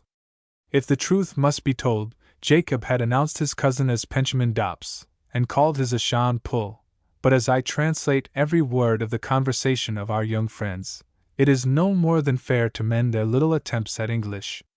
Master Dobbs felt at first decidedly awkward among his cousin's friends. Though most of them had studied English and French, they were shy about attempting to speak either, and he made very funny blunders when he tried to converse in Dutch. He had learned that vrouw meant wife, and ja yes, and spoorweg, railway, canals, steamboat, afvalbruggen, drawbridges, buitenplaatsen, country seats, meneer, Mr., tweegevecht, duel or two fights, koper, copper, saddle, but he could not make a sentence out of these, nor use the long list of phrases he had learned in his Dutch dialogues. The topics of the latter were fine, but were never alluded to by the boys. Like the poor fellow who had learned in Allendorf to ask in faultless German, "Have you seen my grandmother's red cow?" and when he reached Germany, discovered that he had no occasion to inquire after that interesting animal, Ben found that his book Dutch did not avail him as much as he had hoped. He acquired a hearty contempt for Jan van Gorp, a Hollander who wrote a book in Latin to prove that Adam and Eve spoke Dutch, and he smiled a knowing smile when his Uncle Poot assured him that Dutch had great likeness mit's English, but it vash much petter language, much petter. However, the fun of skating glides over all barriers of speech. Through this, Ben soon felt that he knew the boys well, and when Jacob, with a sprinkling of French and English for Ben's benefit, told of a grand project they had planned. His cousin could now and then put in a ja, or a nod, in quite a familiar way. The project was a grand one, and there was to be a fine opportunity for carrying it out, for, besides the allotted holiday of the festival of St. Nicholas, 4 extra days were to be allowed for a general cleaning of the schoolhouse. Jacob and Ben had obtained permission to go on a long skating journey, no less a one than from Broek to The Hague, the capital of Holland, a distance of nearly 50 miles. Throughout this narrative distances are given according to our standard, the English statute mile of 5,280 feet. The Dutch mile is more than 4 times as long as ours. And now, boys, added Jacob, when he had told the plan, who will go with us? I will! I will! Cried the boys eagerly. And so will I, ventured little Vossenwalbert. Ha! Ha! Laughed Jacob, holding his fat sides and shaking his puffy cheeks. You go? Such a little fellow as you? Why, youngster, you haven't left off your pads yet. Now, in Holland, very young children wear a thin, padded cushion around their heads, surmounted with a framework of whalebone and ribbon, to protect them in case of a fall, and it is the dividing line between babyhood and childhood when they leave it off. Wust had arrived at this dignity several years before, consequently Jacob's insult was rather too great for endurance. Look out what you say, he squeaked. Lucky for you when you can leave off your pads, you're padded all over. Ha! Ha! Roared all the boys except Master Dobbs, who could not understand. Ha! Ha! And the good-natured Jacob laughed more than any. It ish my fat, ja, he say I bees pad a mighty fat, he explained to Ben. So a vote was passed unanimously in favor of allowing the now popular Wust to join the party, if his parents would consent. Good night, sang out the happy youngster, skating homeward with all his might. Good night. We can stop at Haarlem, Jacob, and show your cousin the big organ, said Peter Van Holp eagerly. And at Leiden, too, where there's no end to the sights, and spend a day and night at The Hague, for my married sister, who lives there, will be delighted to see us, and the next morning we can start for home. All right, responded Jacob, who was not much of a talker. Ludwig had been regarding his brother with enthusiastic admiration. Hurrah for you, Pete! It takes you to make plans. Mother'll be as full of it as we are when we tell her we can take her love direct to Sister Van Gent.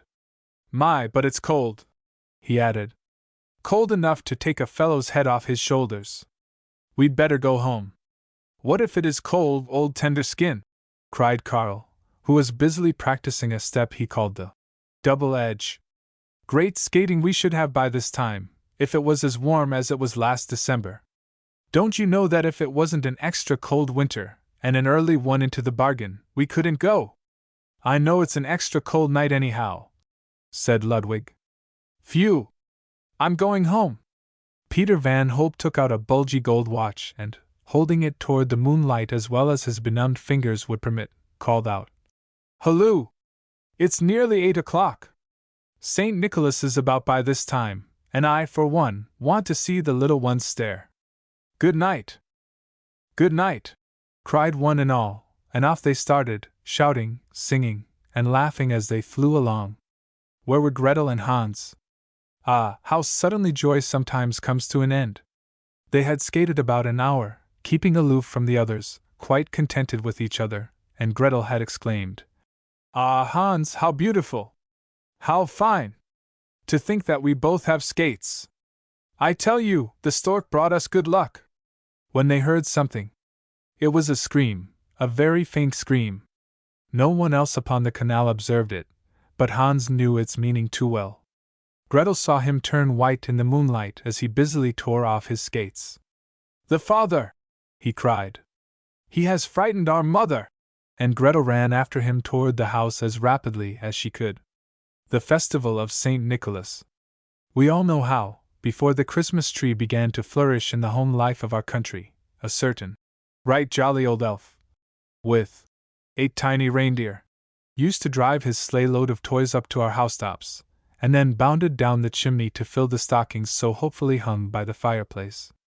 His friends called his Santa Claus, and those who were most intimate ventured to say, Old Nick. It was said that he originally came from Holland. Doubtless he did, but if so, he certainly, like many other foreigners, changed his ways very much after landing upon our shores. In Holland, St. Nicholas is a veritable saint and often appears in full costume, with his embroidered robes, glittering with gems and gold, his mitre, his crozier, and his jeweled gloves. Here Santa Claus comes rollicking along, on the 25th of December, our holy Christmas morn. But in Holland, St. Nicholas visits Earth on the 5th, a time especially appropriated to him. Early on the morning of the 6th, he distributes his candies, toys, and treasures, then vanishes for a year. Christmas Day is devoted by the Hollanders to church rites and pleasant family visiting. It is on St. Nicholas's Eve that their young people become half wild with joy and expectation. To some of them it is a sorry time, for the saint is very candid, and if any of them have been bad during the past year, he is quite sure to tell them so. Sometimes he gives a birch rod under his arm and advises the parents to give them scoldings in place of confections, and floggings instead of toys. It was well that the boys hastened to their abodes on that bright winter evening, for in less than an hour afterward, the saint made his appearance in half the homes of Holland. He visited the king's palace and in the selfsame moment appeared in Annie Bouwman's comfortable home. Probably one of our silver $50 would have purchased all that his saintship left at the peasant Bouwman's, but a $50 worth will sometimes do for the poor what hundreds of dollars may fail to do for the rich. It makes them happy and grateful, fills them with new peace and love. Hilda van Gleck's little brothers and sisters were in a high state of excitement that night. They had been admitted into the grand parlor. They were dressed in their best and had been given 2 cakes apiece at supper. Hilda was as joyous as any. Why not? St. Nicholas would never cross a girl of 14 from his list, just because she was tall and looked almost like a woman. On the contrary, he would probably exert himself to do honor to such an august-looking damsel. Who could tell? So she sported and laughed and danced as gaily as the youngest and was the soul of all their merry games. Her father, mother, and grandmother looked on approvingly. So did her grandfather, before he spread his large red handkerchief over his face, leaving only the top of his skullcap visible. This kerchief was his ensign of sleep. Earlier in the evening all had joined in the fun. In the general hilarity there had seemed to be a difference only in bulk between grandfather and the baby. Indeed, a shade of solemn expectation, now and then flitting across the faces of the younger members, had made them seem rather more thoughtful than their elders. Now the spirit of fun reigned supreme. The very flames danced and capered in the polished grate. A pair of prim candles that had been staring at the astral lamp began to wink at other candles far away in the mirrors. There was a long bell rope suspended from the ceiling in the corner, made of glass beads netted over a cord nearly as thick as your wrist. It is generally hung in the shadow and made no sign, but tonight it twinkled from end to end. Its handle of crimson glass sent reckless dashes of red at the papered wall, turning its dainty blue stripes into purple.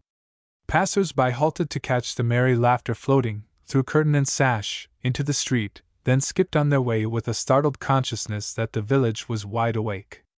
At last matters grew so uproarious that the grandsire's red kerchief came down from his face with a jerk. What decent old gentleman could sleep in such a racket? Meneer van Gleck regarded his children with astonishment. The baby even showed symptoms of hysterics. It was high time to attend to business. Madame suggested that if they wished to see the good St. Nicholas, they should sing the same loving invitation that had brought him the year before. The baby stared and thrust his fist into his mouth as Meneer put him down upon the floor. Soon he sat erect and looked with a sweet scowl at the company. With his lace and embroideries and his crown of blue ribbon and whalebone, for he was not quite past the tumbling age, he looked like the king of the babies. The other children, each holding a pretty willow basket, formed a ring at once, and moved slowly around the little fellow, lifting their eyes, for the saint to whom they were about to address themselves was yet in mysterious quarters. Madame commenced playing softly upon the piano. Soon the voices rose, gentle, youthful voices, rendered all the sweeter for their tremor. during the chorus sundry glances, half in eagerness, half in dread, had been cast toward the polished folding doors. Now a loud knocking was heard. The circle was broken in an instant. Some of the little ones, with a strange mixture of fear and delight, pressed against their mother's knee. Grandfather bent forward with his chin resting upon his hand. Grandmother lifted her spectacles. Meneer Van Gleck, seated by the fireplace, slowly drew his meerschaum from his mouth while Hilda and the other children settled themselves beside him in an expectant group. The knocking was heard again. "Come in," said Madame softly. The door slowly opened, and St. Nicholas, in full array, stood before them. You could have heard a pin drop. Soon he spoke. What a mysterious majesty in his voice! What kindliness in his tones! "Karel van Gleck, I am pleased to greet thee, and thy honored Vrouw Catherine, and thy son and his good Vrouw Annie. Children, I greet ye all. Hendrik, Hilda, Broom, Katy, Huygens, and Lucretia. And thy cousins, Wolfert, Diedrich, Maken, Wust, and Katrina. Good children ye have been, in the main, since I last accosted ye. Diedrich was rude at the Haarlem fair last fall, but he has tried to atone for it since. Maken has failed of late in her lessons, and too many sweets and trifles have gone to her lips, and too few stivers to her charity box. Diedrich, I trust, will be a polite, manly boy for the future, and Maken will endeavor to shine as a student. Let her remember, too, that economy and thrift are needed in the foundation of a worthy and generous life. Little Katy has been cruel to the cat more than once. St. Nicholas can hear the cat cry when its tail is pulled. I will forgive her if she will remember from this hour that the smallest dumb creatures have feelings and must not be abused."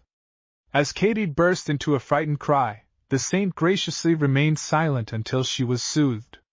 "Master Broom," he resumed, "I warn thee that the boys who are in the habit of putting snuff upon the foot-stove of the schoolmistress may one day be discovered and receive a flogging." Master Broom colored and stared in great astonishment. "But thou art such an excellent scholar, I shall make thee no further reproof. Thou, Hendrik, didst distinguish thyself in the archery match last spring, and hit the dole bull's-eye, though the bird was swung before it to unsteady thine eye. I give thee credit for excelling in manly sport and exercise, though I must not unduly countenance thy boat racing, since it leaves thee little time for thy proper studies. Lucretia and Hilda shall have a blessed sleep tonight. The consciousness of kindness to the poor, devotion in their souls, and cheerful, hearty obedience to household rule will render them happy. With one and all I avow myself well content. Goodness, industry, benevolence, and thrift have prevailed in your midst. Therefore, my blessing upon you, and may the new year find all treading the paths of obedience, wisdom, and love. Tomorrow you shall find more substantial proofs that I have been in your midst. Farewell!" With these words came a great shower of sugar plums, upon a linen sheet spread out in front of the doors. A general scramble followed. The children fairly tumbled over each other in their eagerness to fill their baskets. Madame cautiously held the baby down in their midst, till the chubby little fists were filled. Then the bravest of the youngsters sprang up and burst open the closed doors. In vain they peered into the mysterious apartment. St. Nicholas was nowhere to be seen. Soon there was a general rush to another room, where stood a table, covered with the finest and whitest of linen damask. Each child, in a flutter of excitement, laid a shoe upon it. The door was then carefully locked, and its key hidden in the mother's bedroom. Next followed goodnight kisses, a grand family procession to the upper floor, merry farewells at bedroom doors, and silence, at last, reigned in the Van Gleck mansion. Early the next morning the door was solemnly unlocked and opened in the presence of the assembled household, when lo! A sight appeared, proving St. Nicholas to be a saint of his word. Every shoe was filled to overflowing, and beside each stood many a colored pile. The table was heavy with its load of presents, candies, toys, trinkets, books, and other articles. Everyone had gifts, from the grandfather down to the baby. Little Katy clapped her hands with glee and vowed inwardly that the cat should never know another moment's grief. Hendrik capered about the room, flourishing a superb bow and arrows over his head. Hilda laughed with delight as she opened a crimson box and drew forth its glittering contents. The rest chuckled and said, "Oh!" and "Ah!" over their treasures, very much as we did here in America on last Christmas Day. With her glittering necklace in her hands, and a pile of books in her arms, Hilda stole towards her parents, and held up her beaming face for a kiss. There was such an earnest, tender look in her bright eyes that her mother breathed a blessing as she leaned over her. "I am delighted with this book. Thank you, Father," she said, touching the top one with her chin. "I shall read it all day long." "Aye, sweetheart," said Mynheer. "You cannot do better. There is no one like Father Katz. If my daughter learns his moral emblems by heart, the mother and I may keep silent. The work you have there is the emblems, his best work. You will find it enriched with rare engravings from Van de Ven." Considering that the back of the book was turned away, Mynheer certainly showed a surprising familiarity with an unopened volume, presented by St. Nicholas. It was strange, too, that the saint should have found certain things made by the elder children and had actually placed them upon the table, labeled with parents' and grandparents' names. But all were too much absorbed in happiness to notice slight inconsistencies. Hilda saw, on her father's face, the rapt expression he always wore when he spoke of Jacob Katz, so he put her armful of books upon the table, and resigned herself to listen. "Old Father Katz, my child, was a great poet, not a writer of plays like the Englishman, Shakespeare, who lived in his time. I have read them in the German and very good they are, very, very good, but not like Father Katz. Katz sees no daggers in the air. He has no white women falling in love with dusky Moors, no young fools sighing to be a lady's glove, no crazy princes mistaking respectable old gentlemen for rats. No, no, he writes only sense. It is great wisdom in little bundles, a bundle for every day of your life. You can guide a state with Katz's poems, and you can put a little baby to sleep with his pretty songs. He was one of the greatest men of Holland. When I take you to The Hague, I will show you the Klosterkerk where he lies buried. There was a man for you to study, my sons! He was good through and through. What did he say? Did patience mean folding his hands? No, he was a lawyer, statesman, ambassador, farmer, philosopher, historian, and poet. He was keeper of the Great Seal of Holland. He was a There is too much noise here, I cannot talk. And Mynheer, looking with great astonishment into the bowl of his meerschaum, for it had gone out, nodded to his vrouw and left the apartment in great haste. The fact is, his discourse had been accompanied throughout with a subdued chorus of barking dogs, squeaking cats, and bleating lambs, to say nothing of a noisy ivory cricket that the baby was whirling with infinite delight. At the last, little Huygens, taking advantage of the increasing loudness of Mynheer's tones, had ventured a blast on his new trumpet, and Wolfert had hastily attempted an accompaniment on the drum. This had brought matters to a crisis, and it was good for the little creatures that it had. The saint had left no ticket for them to attend a lecture on Jacob Katz. It was not an appointed part of the ceremonies. Therefore, when the youngsters saw that the mother looked neither frightened nor offended, they gathered new courage. The grand chorus rose triumphant, and frolic and joy reigned supreme. Good Saint Nicholas! For the sake of the young Hollanders, I, for one, am willing to acknowledge him and defend his reality against all unbelievers. Karl Schummel was quite busy during that day, assuring little children, confidentially, that not St. Nicholas but their own fathers and mothers had produced the oracle and loaded the tables. But we know better than that. And yet if this were a saint, why did he not visit the Brinker cottage that night? Why was that one home, so dark and sorrowful, passed by? What the boys saw and did in Amsterdam. "Are we all here?"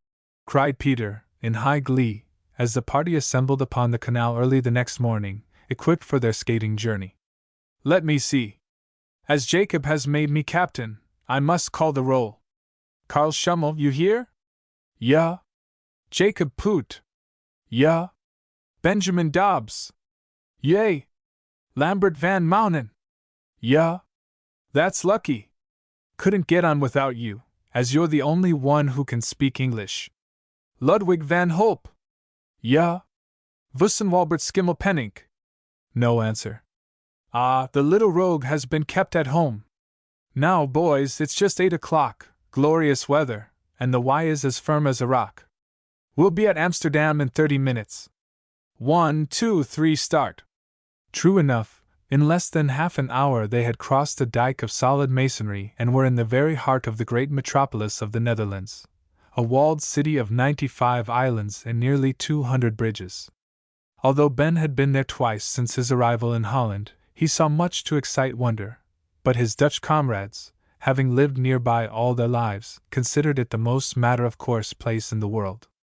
Everything interested Ben: the tall houses with their forked chimneys and gable ends facing the street, the merchants' warehooms, perched high up under the roofs of their dwellings, with long, arm-like cranes hoisting and lowering goods past the household windows, the grand public buildings erected upon wooden piles driven deep into the marshy ground, the narrow streets, the canals crossing the city everywhere, the bridges, the locks, the various costumes, and strangest of all, shops and dwellings crouching close to the fronts of the churches, sending their long, disproportionate chimneys far upward along the sacred walls. If he looked up, he saw tall, leaning houses, seeming to pierce the sky with their shining roofs.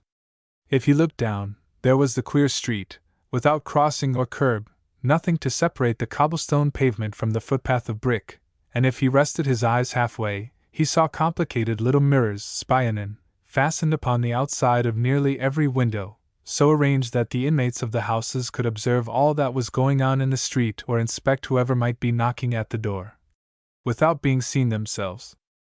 Sometimes a dog-cart, heaped with wooden ware, passed him, then a donkey bearing a pair of panniers filled with crockery or glass, then a sled driven over the bare cobblestones, the runners kept greased with a dripping oil rag so that it might run easily, and then, perhaps, a showy but clumsy family carriage, drawn by the brownest of Flanders horses, swinging the whitest of snowy tails.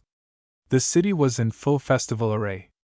Every shop was gorgeous in honor of St. Nicholas. Captain Peter was forced, more than once, to order his men away from the tempting show windows, where everything that is, has been, or can be, thought of in the way of toys was displayed. Holland is famous for this branch of manufacture. Every possible thing is copied in miniature for the benefit of the little ones. The intricate mechanical toys that a Dutch youngster tumbles about in stolid unconcern would create a stir in our patent office. Ben laughed outright at some of the mimic fishing boats. They were so heavy and stumpy, so like the queer craft that he had seen about Rotterdam. The tiny Trekschuiten, however, only a foot or two long, and fitted out, complete, made his heart ache. He so longed to buy one at once for his little brother in England. He had no money to spare, for with true Dutch prudence, the party had agreed to take with them merely the sum required for each boy's expenses and to consign the purse to Peter for safekeeping. Consequently, Master Ben concluded to devote all his energies to sightseeing and to think as seldom as possible of little Robbie. He made a hasty call at the Marine School and envied the sailor students their full-rigged brig and their sleeping berths swung over their trunks or lockers. He peeped into the Jews' quarter of the city, where the rich diamond cutters and squalid old clothesmen dwell, and wisely resolved to keep away from it. He also enjoyed hasty glimpses of the four principal avenues of Amsterdam, the Prinsengracht, Keizersgracht, Herengracht, and Singel. These are semicircular in form, and the first three average more than 2 miles in length. A canal runs through the center of each, with a well-paved road on either side, lined with stately buildings. Rows of naked elms, bordering the canal, cast a network of shadows over its frozen surface, and everything was so clean and bright that Ben told Lambert it seemed to him like petrified neatness. Fortunately, the weather was cold enough to put a stop to the usual street flooding and window washing, or our young excursionists might have been drenched more than once. Sweeping, mopping, and scrubbing form a passion with Dutch housewives, and to soil their spotless mansions is considered scarcely less than a crime. Everywhere a hearty contempt is felt for those who neglect to rub the soles of their shoes to a polish before crossing the doors, and in certain places visitors are expected to remove their heavy shoes before entering. Sir William Temple, in his memoirs of What Passed in Christendom from 1672 to 1679, tells the story of a pompous magistrate going to visit a lady of Amsterdam. A stout Holland lass opened the door, and told him in a breath that the lady was at home, and that his shoes were not very clean.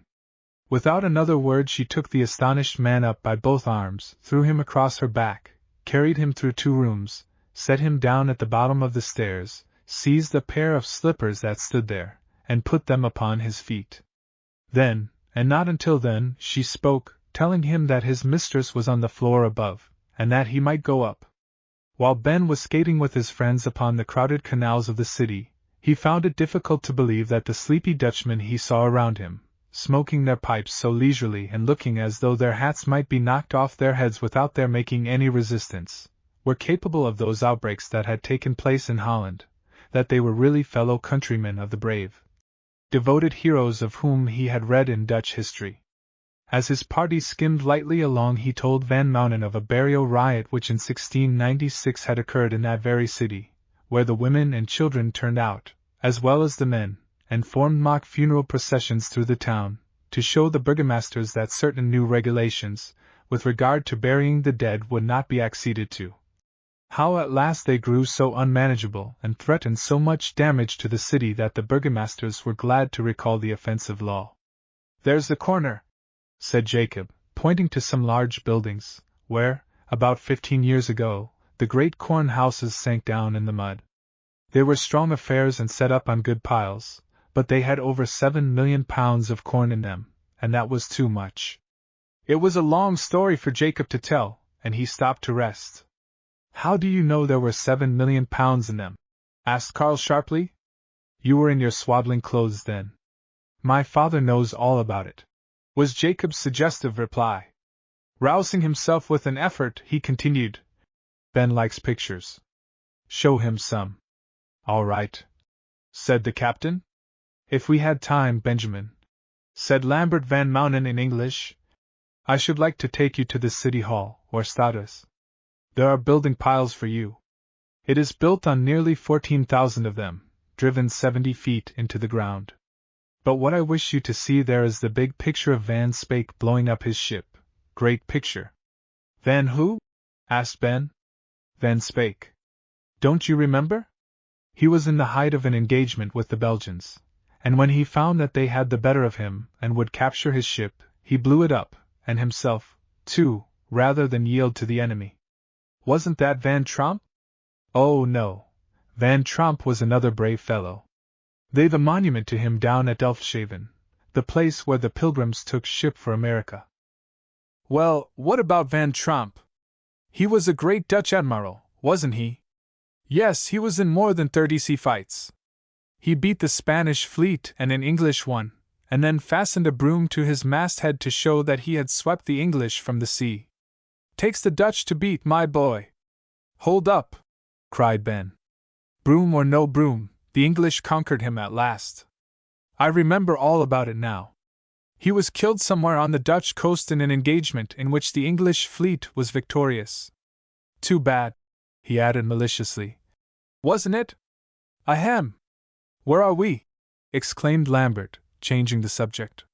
"Halloo! The others are way ahead of us, all but Jacob. Phew! How fat he is! He'll break down before we're halfway." Ben, of course, enjoyed skating beside Lambert, who, though a staunch Hollander, had been educated near London and could speak English as fluently as Dutch, but he was not sorry when Captain Van Holt called out, "Skates off! There's the museum!" It was open, and there was no charge on that day for admission.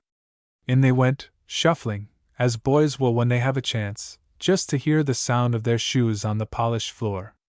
This museum is in fact a picture gallery where some of the finest works of the Dutch masters are to be seen, besides nearly 200 portfolios of rare engravings. Ben noticed at once that some of the pictures were hung on panels fastened to the wall with hinges. These could be swung forward like a window shutter, thus enabling the subject to be seen in the best light. The plan served them well in viewing a small group by Gerard Dow, called the Evening School, enabling them to observe its exquisite finish and the wonderful way in which the picture seemed to be lit through its own windows. Peter pointed out the beauties of another picture by Dow called The Hermit, and he also told them some interesting anecdotes of the artist, who was born at Leiden in 1613. 3 days painting a broom handle, echoed Karl in astonishment, while the captain was giving some instances of Dow's extreme slowness of execution. Yes, sir, 3 days.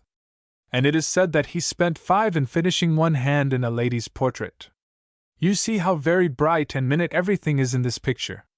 His unfinished works were kept carefully covered and his painting materials were put away in airtight boxes as soon as he had finished using them for the day. According to all accounts, the studio itself must have been as close as a bandbox. The artist always entered it on tiptoe, besides sitting still, before he commenced work until the slight dust caused by his entrance had settled. I have read somewhere that his paintings are improved by being viewed through a magnifying glass. He strained his eyes so badly with the extra finishing that he was forced to wear spectacles before he was 30. At 40 he could scarcely see to paint, and he couldn't find a pair of glasses anywhere that would help his sight. At last, a poor old German woman asked him to try hers. They suited him exactly, and enabled him to go on painting as well as ever. Humph! Exclaimed Ludwig indignantly. That was high. What did she do without them, I wonder? Oh, said Peter, laughing. Likely she had another pair. At any rate, she insisted upon his taking them. He was so grateful that he painted a picture of the spectacles for her, case and all, and she sold it to a burgomaster for a yearly allowance that made her comfortable for the rest of her days. Boys, called Lambert in a loud whisper, come look at this bear hunt. It was a fine painting by Paul Potter, a Dutch artist of the 17th century, who produced excellent works before he was 16 years old. The boys admired it because the subject pleased them. They passed carelessly by the masterpieces of Rembrandt and Van der Helst, and went into raptures over an ugly picture by Van der Ven, representing a sea fight between the Dutch and English. They also stood spellbound before a painting of 2 little urchins, one of whom was taking soup and the other eating an egg. The principal merit in this work was that the young egg-eater had kindly slobbered his face with the yolk for their entertainment. An excellent representation of the Feast of St. Nicholas next had the honor of attracting them. Look, Van Mounen, said Ben to Lambert. Could anything be better than this youngster's face? He looks as if he knows he deserves a whipping, but hopes St. Nicholas may not have found him out. That's the kind of painting I like, something that tells a story. Come, boys, cried the captain. 10 o'clock, time we were off. They hastened to the canal. Skates on. Are you ready? 1, 2, halloo! Where's Poot? Sure enough, where was Poot? A square opening had just been cut in the ice not 10 yards off. Peter observed it, and without a word, skated rapidly toward it. All the others followed, of course. Peter looked in. They all looked in, then stared anxiously at each other. Poot! Screamed Peter, peering into the hole again. All was still. The black water gave no sign, it was already glazing on top. Van Mounen turned mysteriously to Ben. Didn't he have a fit once? My goodness! Yes, answered Ben in a great fright. Then, depend upon it, he's been taken with one in the museum.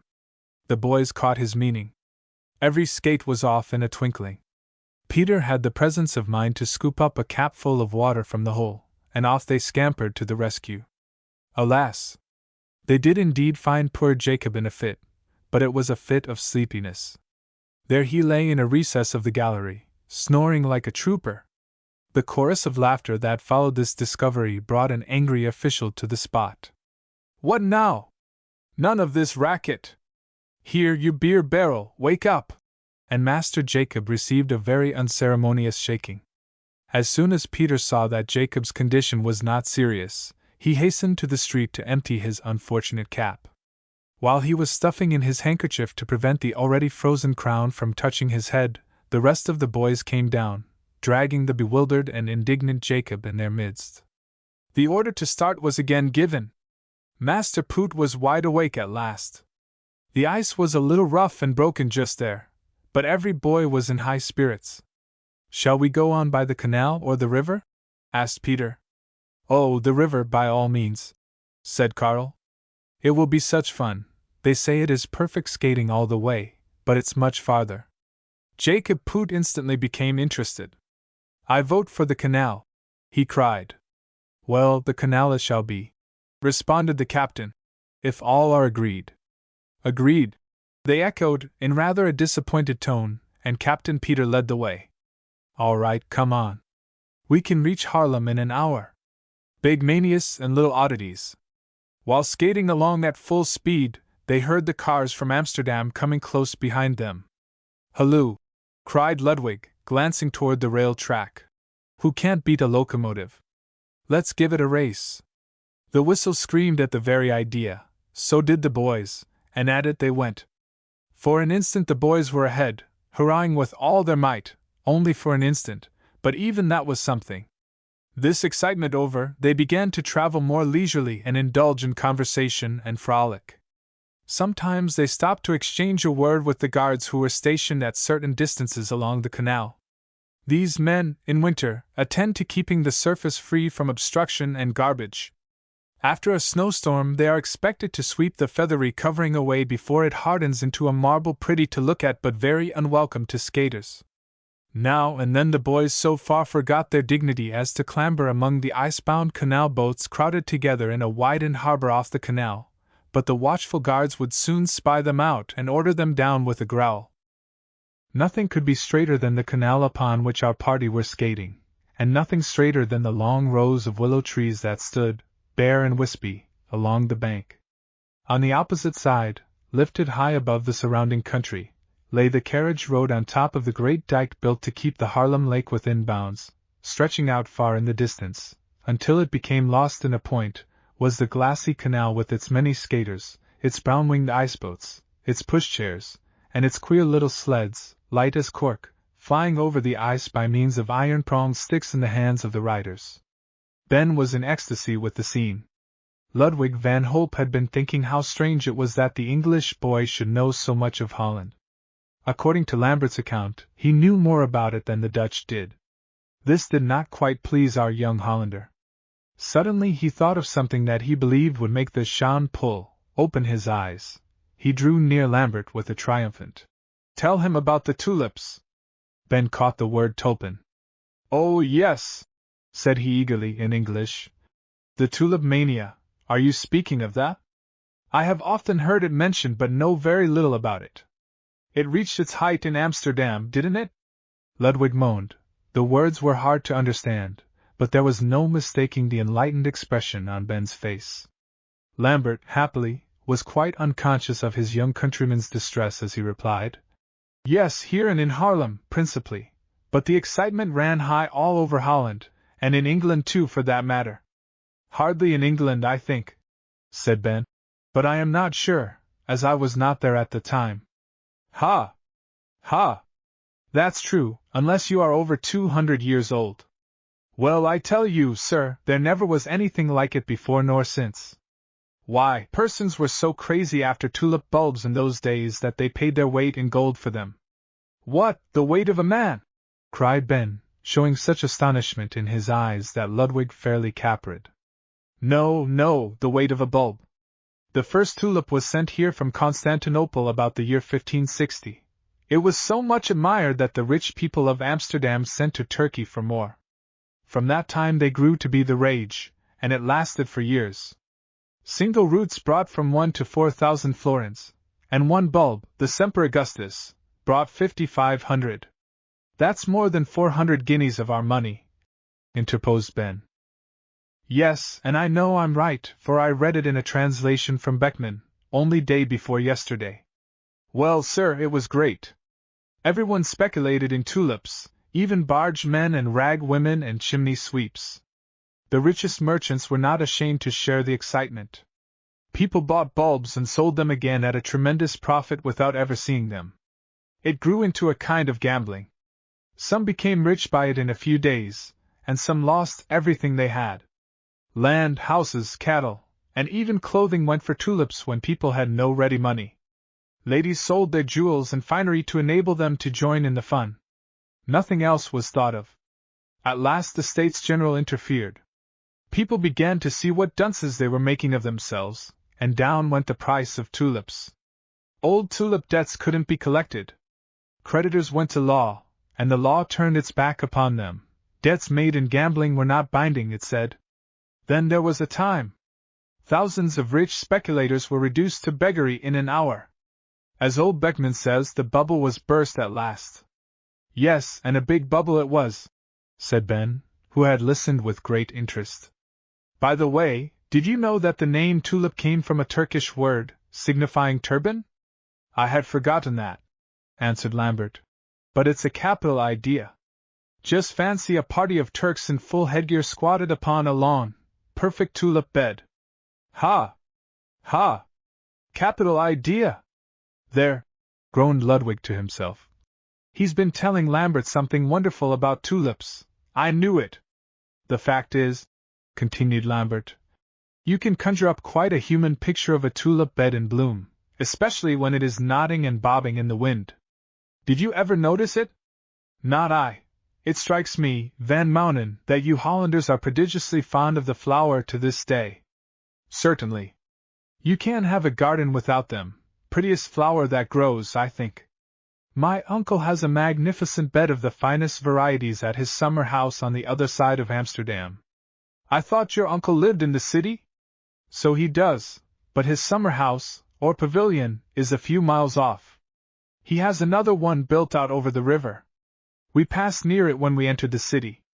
Everybody in Amsterdam has a pavilion somewhere, if he can. Do they ever live there? Asked Ben. Bless you, no!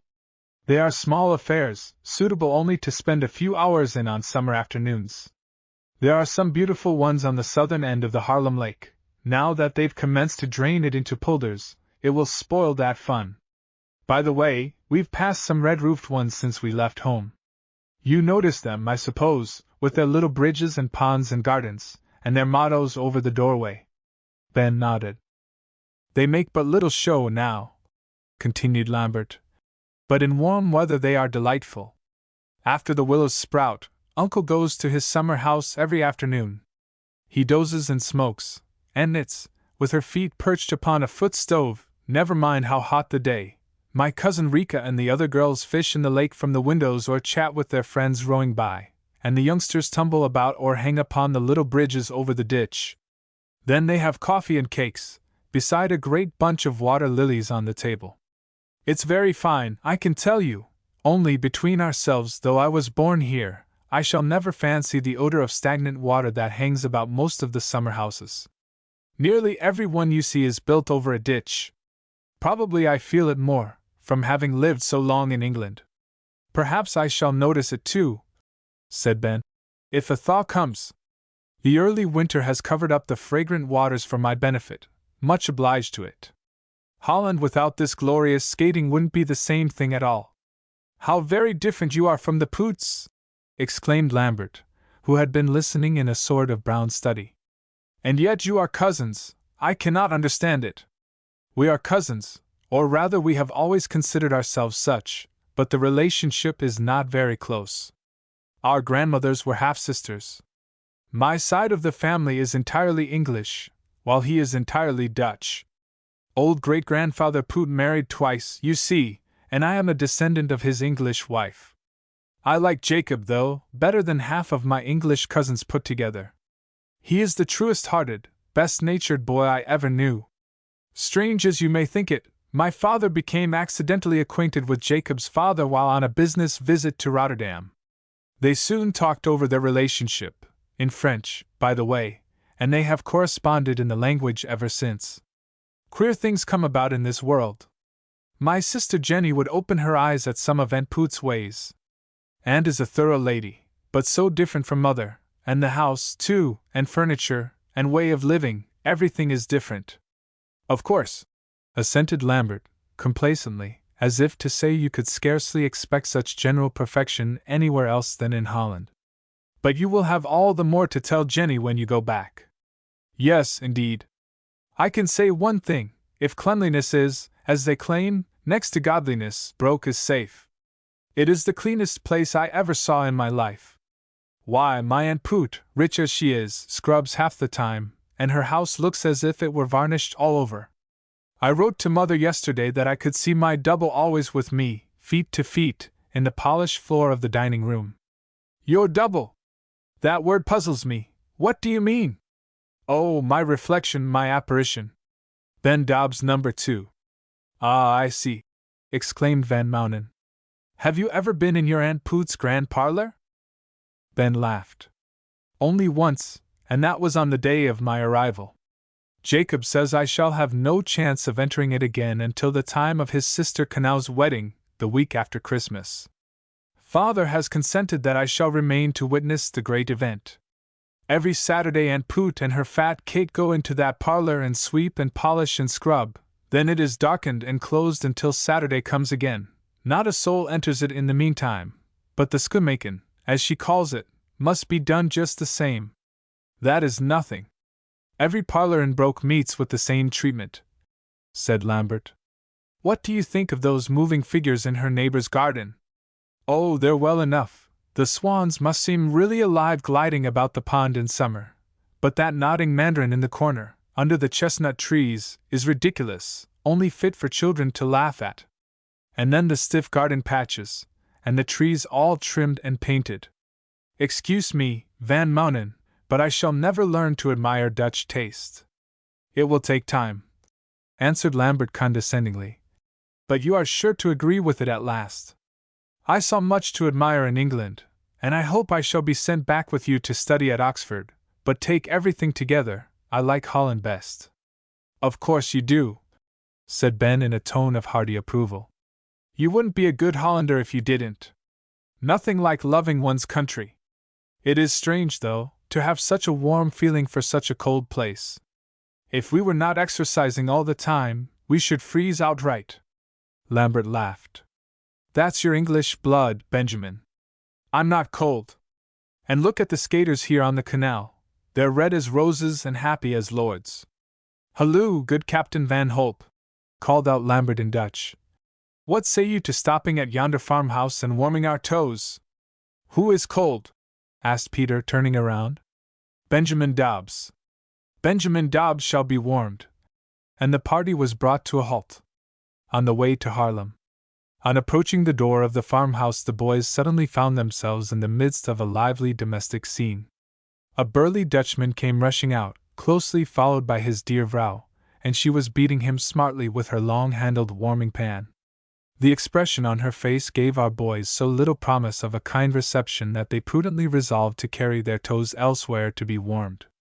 The next cottage proved to be more inviting. Its low roof of bright red tiles extended over the cow stable that, clean as could be, nestled close to the main building. A neat, peaceful-looking old woman sat at one window, knitting. At the other could be discerned part of the profile of a fat figure that, pipe in mouth, sat behind the shining little panes and snowy curtain. In answer to Peter's subdued knock, a fair-haired, rosy-cheeked lass in holiday attire opened the upper half of the green door, which was divided across the middle, and inquired their errand. "May we enter and warm ourselves, Juffrouw?" asked the captain respectfully. "Yes, and welcome," was the reply as the lower half of the door swung softly toward its mate. Every boy, before entering, rubbed long and faithfully upon the rough mat, and each made his best bow to the old lady and gentleman at the window. Ben was half inclined to think that these personages were automata like the moving figures in the garden at Broke, for they both nodded their heads slowly, in precisely the same way, and both went on with their employment as steadily and stiffly as though they worked by machinery. The old man puffed, and his vrouw clicked her knitting needles, as if regulated by internal cog wheels. Even the real smoke issuing from the motionless pipe gave no convincing proof that they were human. But the rosy-cheeked maiden. Ah, how she bustled about! How she gave the boys polished high-backed chairs to sit upon!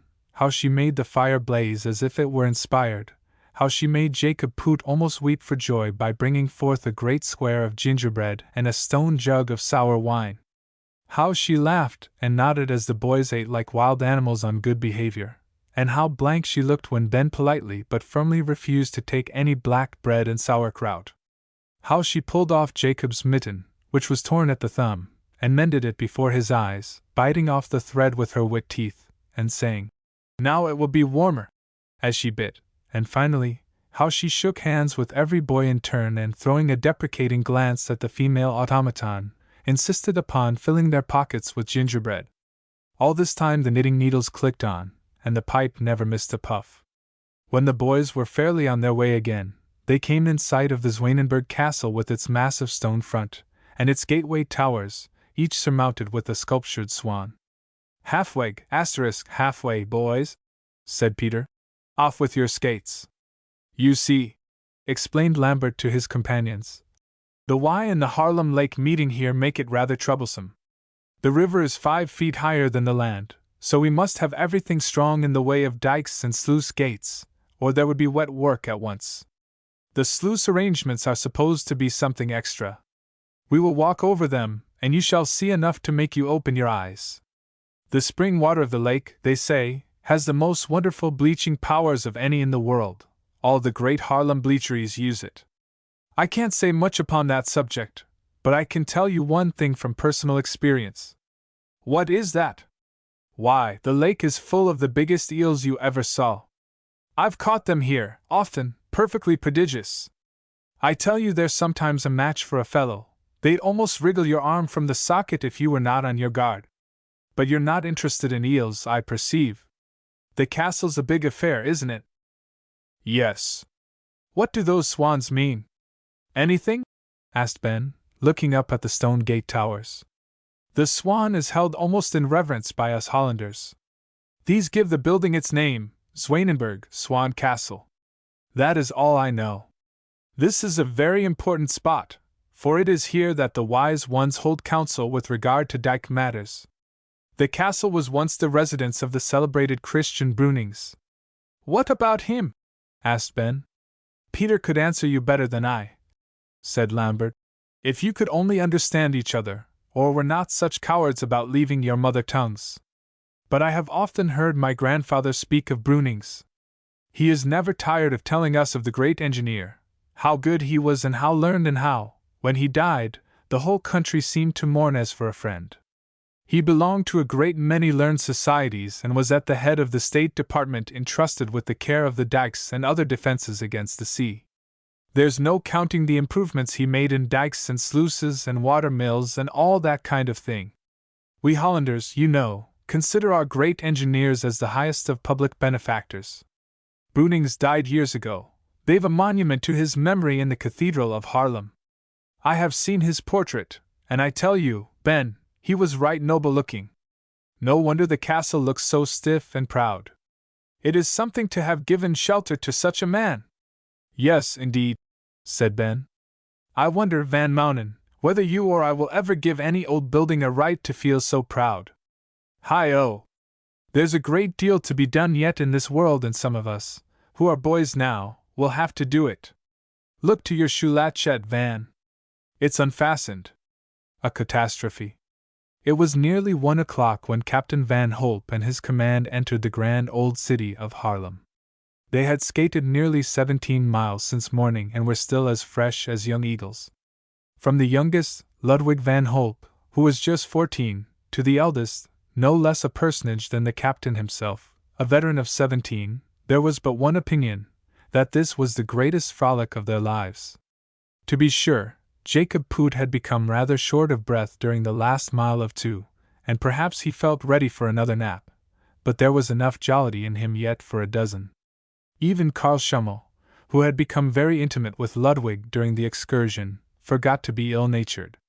As for Peter, he was the happiest of the happy and had sung and whistled so joyously while skating that the statest passers-by had smiled as they listened. "Come, boys! It's nearly tiffin hour," he said as they neared a coffee-house on the main street. "We must have something more solid than the pretty maiden's gingerbread." And the captain plunged his hands into his pockets as if to say, "There's money enough here to feed an army." "Halloo!" cried Lambert. "What ails the man?" Peter, pale and staring, was clapping his hands upon his breast and sides. He looked like one suddenly becoming deranged. "He's sick!" cried Ben. "No, he's lost something," said Karl. Peter could only gasp. "The pocketbook with all our money in it, it's gone!" For an instant all were too much startled to speak. Carl at last came out with a gruff. No sense in letting one fellow have all the money. I said so from the first. Look in your other pocket. I did. It isn't there. Open your underjacket. Peter obeyed mechanically.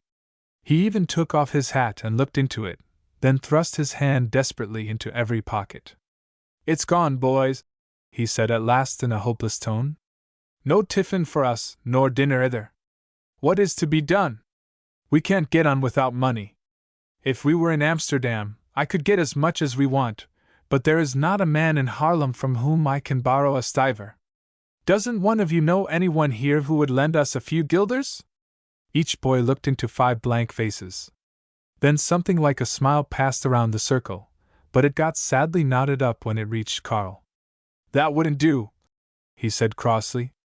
I know some people here, rich ones too, but father would flog me soundly if I borrowed a cent from anyone. He has an honest man need not borrow written over the gateway of his summer house. Humph! Responded Peter, not particularly admiring the sentiment just at that moment. The boys grew desperately hungry at once. It wash my fault, said Jacob, in a penitent tone, to Ben. I say first, petter all the boys puts their purse into Van Hope's monish. Nonsense, Jacob. You did it all for the best. Ben said this in such a sprightly tone that the 2 Van Hopes and Carl felt sure that he had proposed a plan that would relieve the party at once. What? What? Tell us, Van Mounen, they cried. He says it is not Jacob's fault that the money is lost, that he did it for the best when he proposed that Van Hope should put all of our money into his purse. Is that all? Said Ludwig dismally. He need not have made such a fuss in just saying that. How much money have we lost? Don't you remember? Said Peter. We each put in exactly 10 guilders. The purse had 60 guilders in it. I am the stupidest fellow in the world. Little Schimmelpenninck would have made you a better captain.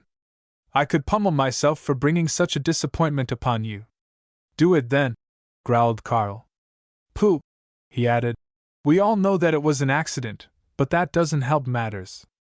We must have money, Van Hope, even if you have to sell your wonderful watch. Sell my mother's birthday present. Never. I will sell my coat, my hat, anything but my watch. Come, come, said Jacob pleasantly. We are making too much of this affair.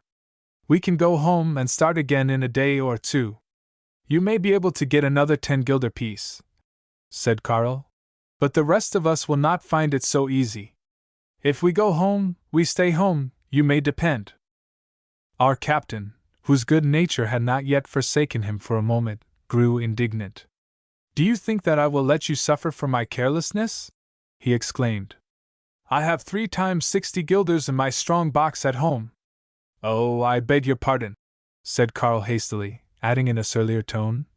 Well, I see no better way than to go back hungry. I see a better plan than that, said the captain. What is it? Cried all the boys. Why, to make the best of a bad business and go back pleasantly and like men, said Peter, looking so gallant and handsome as he turned his frank face and clear blue eyes upon them that they caught his spirit. Ho for the captain! They shouted. Now, boys, we may as well make up our minds there's no place like Broke, after all, and that we mean to be there in 2 hours. Is that agreed to? Agreed! Cried all as they ran to the canal. On with your skates! Are you ready? Here, Jacob, let me help you. Now. 1, 2, 3, start! And the boyish faces that left Haarlem at that signal were nearly as bright as those that had entered it with Captain Peter half an hour before. Hans! Donder and Blixen! Cried Carl angrily, before the party had skated 20 yards from the city gates. If here isn't that wooden skate ragamuffin in the patched leather breeches.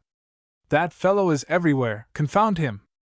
We'll be lucky, he added, in as sneering a tone as he dared to assume, if our captain doesn't order us to halt and shake hands with him. Your captain is a terrible fellow, said Peter pleasantly. But this is a false alarm, Carl. I cannot spy your bugbear anywhere among the skaters. Ah, there he is! Why, what is the matter with the lad? Poor Hans! His face was pale, his lips compressed. He skated like one under the effects of a fearful dream. Just as he was passing, Peter hailed him. "Good day, Hans Brinker." Hans's countenance brightened at once. "Ah, Mynheer, is that you? It is well we meet."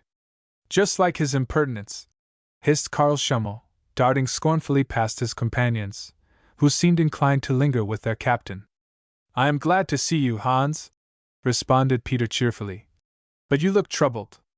Can I serve you?" "I have a trouble, Mynheer," answered Hans, casting down his eyes. Then, lifting them again with almost a happy expression, he added, "But it is Hans who can help Mynheer Van Holt this time." "How?"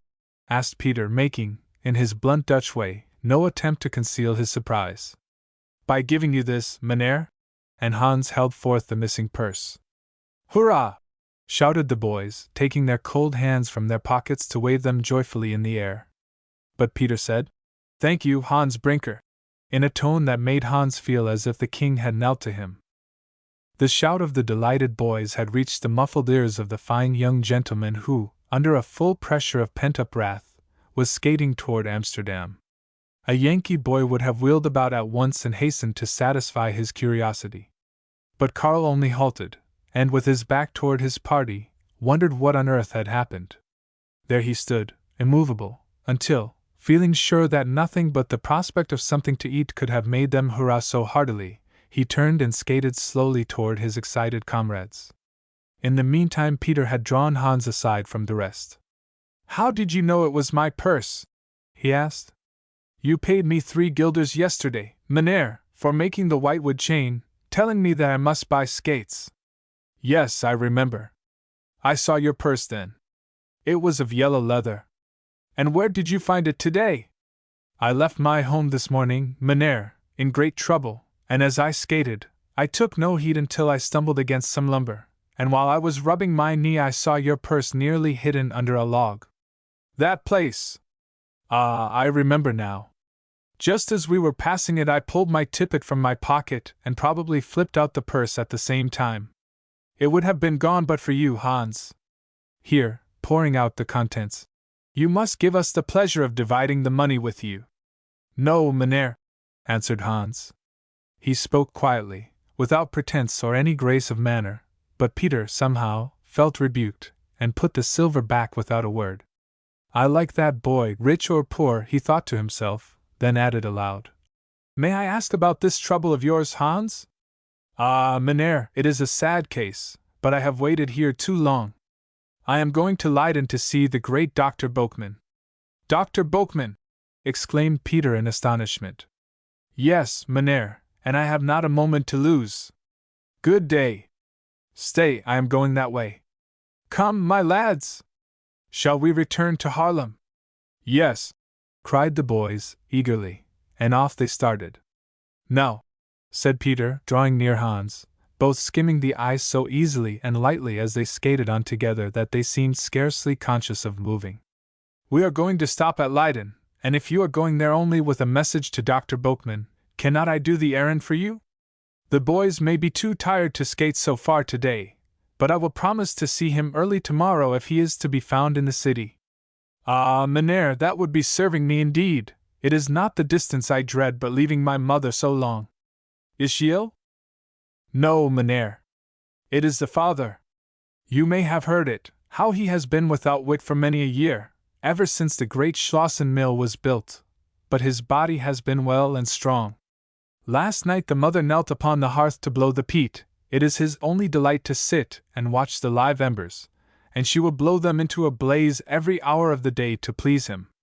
Before she could stir, he sprang upon her like a giant and held her close to the fire, all the time laughing and shaking his head. I was on the canal, but I heard the mother scream and ran to her.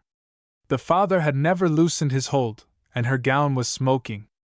I tried to deaden the fire, but with one hand he pushed me off.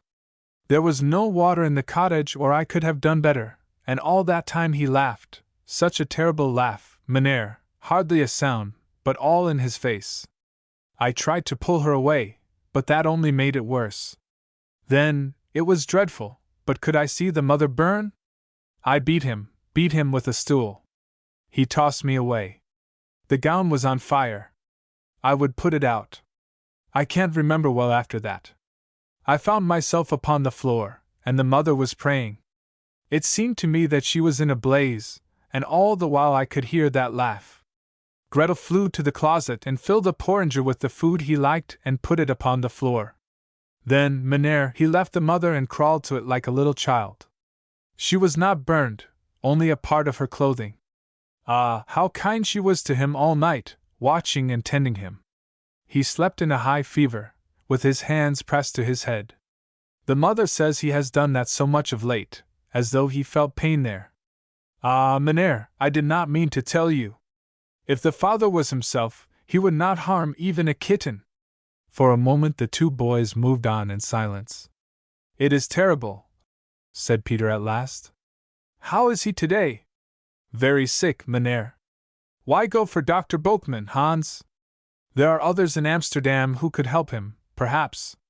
Boekman is a famous man, sought only by the wealthiest, and they often wait upon him in vain. He promised, Mynheer, he promised me yesterday to come to the father in a week. But now that the change has come, we cannot wait. We think the poor father is dying. Oh, Mynheer, you can plead with him to come quick. He will not wait a whole week and our father dying. The good meester is so kind. So kind, echoed Peter in astonishment. Why, he is known as the crossest man in Holland. He looks so because he has no fat and his head is busy, but his heart is kind, I know. Tell the meester what I have told you, Mynheer, and he will come. I hope so, Hans, with all my heart. You are in haste to turn homeward, I see. Promise me that should you need a friend, you will go to my mother in Broek. Tell her I bade you see her. And Hans Brinker, not as a reward, but as a gift, take a few of these guilders. Hans shook his head resolutely. No, no, Mynheer. I cannot take it. If I could find work in Broek or at the South Mill, I would be glad, but it is the same story everywhere. Wait until spring. It is well you speak of it, said Peter eagerly, for my father needs help at once. Your pretty chain pleased him much. He said that boy has a clean cut, he would be good at carving. There is to be a carved portal to our new summer house, and father will pay well for the job. God is good, cried Hans in sudden delight. Oh, Mynheer, that would be too much joy. I have never tried big work, but I can do it. I know I can. Well, tell my father you are the Hans Brinker of whom I spoke. He will be glad to serve you. Hans stared in honest surprise. Thank you, Mynheer. Now, Captain, shouted Karl, anxious to appear as good-humored as possible, by way of atonement. Here we are in the midst of Haarlem, and no word from you yet. We await your orders, and we're as hungry as wolves. Peter made a cheerful answer, and turned hurriedly to Hans. Come, get something to eat, and I will detain you no longer. What a quick, wistful look Hans threw upon him. Peter wondered that he had not noticed before that the poor boy was hungry. Ah, Mynheer, even now the mother may need me, the father may be worse, I must not wait. May God care for you. And nodding hastily, Hans turned his face homeward and was gone. Come, boys, sighed Peter. Now for our tiffin. Holmes. It must not be supposed that our young Dutchman had already forgotten the great skating race which was to take place on the 20th. On the contrary, they had thought and spoken of it very often during the day. Even Ben, though he had felt more like a traveler than the rest, had never once, through all the sightseeing, lost a certain vision of silver skates which, for a week past, had haunted him night and day. Like a true John Bull, as Jacob had called him, he never doubted that his English fleetness, English strength, English everything, could at any time enable him, on the ice, to put all Holland to shame, and the rest of the world too, for that matter. Ben certainly was a superb skater. He had enjoyed not half the opportunities for practicing that had fallen to his new comrades, but he had improved his share to the utmost and was, besides, so strong of frame, so supple of limb, in short, such a tight, trim, quick, graceful fellow in every way that he had taken to skating as naturally as a chamois to leaping or an eagle to soaring. Only to the heavy heart of poor Hans had the vision of the silver skates failed to appear during that starry winter night, and the brighter sunlit day. Even Gretel had seen them flitting before her, as she sat beside her mother through those hours of weary watching, not as prizes to be won, but as treasures passing hopelessly beyond her reach. Richie, Hilda, and Katrinka, why, they had scarcely known any other thought than, the race, the race. It will come off on the 20th. These three girls were friends. Though of nearly the same age, talent, and station, they were as different as girls could be. Hilda van Gleck, as you already know, was a warm-hearted, noble girl of 14. Richie Korbes was beautiful to look upon, far more sparkling and pretty than Hilda, but not half so bright and sunny within. Clouds of pride, of discontent, and envy had already gathered in her heart, and were growing bigger and darker every day. Of course, these often relieved themselves very much after the manner of other clouds. But who saw the storms and the weeping? Only her maid or her father, mother, and little brother, those who loved her better than all. Like other clouds, too, hers often took queer shapes, and what was really but mist and vapory fancy assumed the appearance of monster wrongs and mountains of difficulty. To her mind, the poor peasant girl Gretel was not a human being, a God-created creature like herself. She was only something that meant poverty, rags, and dirt. Such as Gretel had no right to feel, to hope. Above all, they should never cross the paths of their betters, that is, not in a disagreeable way. They could toil and labor for them at a respectful distance, even admire them, if they would do it humbly, but nothing more. If they rebel, put them down; if they suffer, don't trouble me about it, was Richie's secret motto.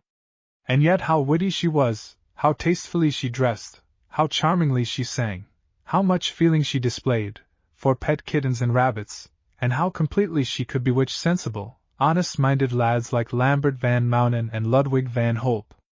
Karl was too much like her, within, to be an earnest admirer, and perhaps he suspected the clouds. He, being deep and surly and always uncomfortably in earnest, of course preferred the lively Katrinka, whose nature was made of 100 tinkling bells. She was a coquette in her infancy, a coquette in her childhood, and now a coquette in her school days. Without a thought of harm she coquetted with her studies, her duties, even her little troubles. She coquetted with her mother, her pet lamb, her baby brother, even with her own golden curls, tossing them back as if she despised them. Everyone liked her, but who could love her? She was never in earnest. A pleasant face, a pleasant heart, a pleasant manner, these satisfy for an hour. Poor happy Katrinka! She tinkled so merrily through their early days, but life is so apt to coquette with them in turn, to put all their sweet bells out of tune or to silence them one by one. How different were the homes of these three girls from the tumbling old cottage where Gretel dwelt. Richie lived in a beautiful house near Amsterdam, where the carved sideboards were laden with services of silver and gold, and where silken tapestries hung in folds from ceiling to floor. Hilda's father owned the largest mansion in Broek. Its glittering roof of polished tiles and its boarded front, painted in half a dozen various colors, were the admiration of the neighborhood. Katrinka's home, not a mile distant, was the finest of Dutch country seats. The garden was so stiffly laid out in little paths and patches that the birds might have mistaken it for a great Chinese puzzle with all the pieces spread out ready for use. But in summer it was beautiful. The flowers made the best of their stiff quarters, and, when the gardener was not watching, glowed and bent about each other in the prettiest way imaginable. Such a tulip bed! Why, the queen of the fairies would never care for a grander city in which to hold her court. But Katrinka preferred the bed of pink and white hyacinths. She loved their freshness and fragrance, and the light-hearted way in which their bell-shaped blossoms swung in the breeze. Karl was both right and wrong when he said that Katrinka and Richie were furious at the very idea of the peasant Gretel joining in the race. He had heard Richie declare that it was disgraceful, shameful, too bad, which in Dutch, as in English, is generally the strongest expression an indignant girl can use, and he had seen Katrinka nod her pretty head and heard her sweetly echo, shameful, too bad, as nearly like Richie as tinkling bells can be like the voice of real anger. This had satisfied him. He never suspected that had Hilda, not Richie, first talked with Katrinka upon the subject, the bells would have jingled as willing an echo. She would have said, "Certainly, let her join us," and would have skipped off thinking no more about it. But now Katrinka with sweet emphasis pronounced it a shame that a goose-girl, a forlorn little creature like Gretel, should be allowed to spoil the race. Richie Korbes, being rich and powerful, in a schoolgirl way, had other followers besides Katrinka who were induced to share her opinions because they were either too careless or too cowardly to think for themselves. Poor little Gretel! Her home was sad and dark enough now. Raff Brinker lay moaning upon his rough bed, and his vrouw, forgetting and forgiving everything, bathed his forehead, his lips, weeping and praying that he might not die. Hans, as we know, had started in desperation for Leiden to search for Dr. Boekman and induce him, if possible, to come to their father at once. Gretel, filled with a strange dread, had done the work as well as she could, wiped the rough brick floor, brought peat to build up the slow fire, and melted ice for her mother's use. This accomplished, she seated herself upon a low stool near the bed and begged her mother to try to sleep a while.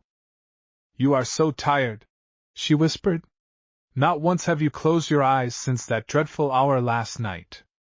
See, I have straightened the willow bed in the corner, and spread everything soft upon it I could find, so that the mother might lie in comfort. Here is your jacket. Take off that pretty dress. I'll fold it away very carefully and put it in the big chest before you go to sleep." Dame Brinker shook her head without turning her eyes from her husband's face. "I can watch, mother," urged Gretel, "and I'll wake you every time the father stirs. You are so pale, and your eyes are so red. Oh, mother, do!" The child pleaded in vain. Dame Brinker would not leave her post. Gretel looked at her in troubled silence, wondering whether it were very wicked to care more for one parent than for the other, and sure, yes, quite sure, that she dreaded her father while she clung to her mother with a love that was almost idolatry. Hans loves the father so well, she thought, why cannot I? Yet I could not help crying when I saw his hand bleed that day, last month, when he snatched the knife, and now, when he moans, how I ache all over. Perhaps I love him, after all, and God will see that I am not such a bad, wicked girl as I thought. Yes, I love the poor father, almost as Hans does, not quite, for Hans is stronger, and does not fear him. Oh, will that moaning go on forever and ever? Poor mother, how patient she is, she never pouts, as I do, about the money that went away so strangely. If he only could, for one instant, open his eyes and look at us, as Hans does, and tell us where mother's guilders went, I would not care for the rest. Yes, I would care. I don't want the poor father to die, to be all blue and cold like Annie Bauman's little sister. I know I don't. Dear God, I don't want father to die. Her thoughts merged into a prayer. When it ended, the poor child scarcely knew. Soon she found herself watching a little pulse of light at the side of the fire, beating faintly but steadily, showing that somewhere in the dark pile there was warmth and light that would overspread it at last. A large earthen cup filled with burning peat stood near the bedside. Gretel had placed it there to stop the father's shivering, she said. She watched it as it sent a glow around the mother's form, tipping her faded skirt with light and shedding a sort of newness over the threadbare bodice. It was a relief to Gretel to see the lines in that weary face soften as the firelight flickered gently across it. Next she counted the window panes, broken and patched as they were, and finally, after tracing every crack and seam in the walls, fixed her gaze upon a carved shelf made by Hans. The shelf hung as high as Gretel could reach. It held a large leather-covered Bible with brass clasps, a wedding present to Dame Brinker from the family at Heidelberg. Ah, how handy Hans is! If he were here, he could turn the father some way so the moans would stop. Dear, dear! If this sickness lasts, we shall never skate any more. I must send my new skates back to the beautiful lady. Hans and I will not see the race. And Gretel's eyes, that had been dried before, grew full of tears. Never cry, child, said her mother soothingly. This sickness may not be as bad as we think. The father has lain this way before. Gretel sobbed now. Oh, mother, it is not that alone, you do not know all. I am very, very bad and wicked. You, Gretel! You so patient and good. and a bright, puzzled look beamed for an instant upon the child. "Hush, lovey, you'll wake him." Gretel hid her face in her mother's lap and tried not to cry. Her little hand, so thin and brown, lay in the coarse palm of her mother's, creased with many a hard day's work. Richie would have shuddered to touch either, yet they pressed warmly upon each other. Soon Gretel looked up with that dull, homely look which, they say, poor children in shanties are apt to have, and said in a trembling voice, "The father tried to burn you, he did, I saw him, and he was laughing." "Hush, child!" The mother's words came so suddenly and sharply that Brinker, dead as he was to all that was passing around him, twitched slightly upon the bed. Gretel said no more but plucked drearily at the jagged edge of a hole in her mother's holiday gown. It had been burned there. Well for Dame Brinker that the gown was woolen. Haarlem, the boys hear voices. Refreshed and rested, our boys came forth from the coffee-house just as the big clock in the square, after the manner of certain Holland timekeepers, was striking 2 with its half-hour bell for 2:30. The captain was absorbed in thought, at first, for Hans Brinker's sad story still echoed in his ears. Not until Ludwig rebuked him with a laughing, "Wake up, grandfather!" did he reassume his position as gallant boy leader of his band. "Ahem! This way, young gentlemen!" They were walking through the city, not on a curbed sidewalk, for such a thing is rarely to be found in Holland, but on the brick pavement that lay on the borders of the cobblestone carriageway without breaking its level expanse. Haarlem, like Amsterdam, was gayer than usual, in honor of St. Nicholas. A strange figure was approaching them. It was a small man dressed in black, with a short cloak. He wore a wig and a cocked hat from which a long crape streamer was flying. "Who comes here?" cried Ben. "What a queer-looking object!" "That's the Aanspreeker," said Lambert. "Someone is dead." "Is that the way men dress in mourning in this country?" "Oh, no! The Aanspreeker attends funerals, and it is his business, when anyone dies, to notify all the friends and relatives." "What a strange custom." "Well," said Lambert, "we needn't feel very badly about this particular death, for I see another man has lately been born to the world to fill up the vacant place." Ben stared. "How do you know that?" "Don't you see that pretty red pincushion hanging on yonder door?" asked Lambert in return. "Yes." "Well, that's a boy." "A boy? What do you mean?" "I mean that here in Haarlem, whenever a boy is born, the parents have a red pincushion put out at the door. If our young friend had been a girl instead of a boy, the cushion would have been white. In some places they have much more fanciful affairs, all trimmed with lace, and even among the very poorest houses you will see a bit of ribbon or even a string tied on the door latch." "Look!" screamed Ben. "There is a white cushion at the door of that double-joined house with the funny roof." "I don't see any house with a funny roof." "Oh, of course not," said Ben. "I forgot you're a native, but all the roofs are queer to me, for that matter. I mean the house next to that green building. True enough, there's a girl. I tell you what, Captain," called out Lambert, slipping easily into Dutch. "We must get out of this street as soon as possible. It's full of babies. They'll set up a squall in a moment." The captain laughed. "I shall take you to hear better music than that," he said. "We are just in time to hear the organ of St. Bavon. The church is open today." "What, the great Haarlem organ?" asked Ben. "That will be a treat indeed. I have often read of it, with its tremendous pipes, and its vox humana *, an organ stop which produces an effect resembling the human voice. That sounds like a giant singing." "The same," answered Lambert van Mounen. Peter was right. The church was open, though not for religious services. Someone was playing upon the organ. As the boys entered, a swell of sound rushed forth to meet them. It seemed to bear them, one by one, into the shadows of the building. Louder and louder it grew until it became like the din and roar of some mighty tempest, or like the ocean surging upon the shore. In the midst of the tumult a tinkling bell was heard, another answered, then another, and the storm paused as if to listen. The bells grew bolder, they rang out loud and clear. Other deep-toned bells joined in. They were tolling in solemn concert, ding-dong, ding-dong.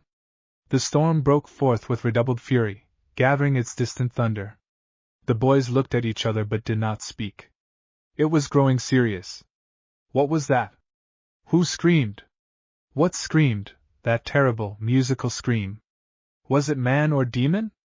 Or was it some monster shut up behind that carved brass frame, behind those great silver columns, some despairing monster begging, screaming for freedom? It was the Vox Humana. At last an answer came, soft, tender, loving, like a mother's song. The storm grew silent.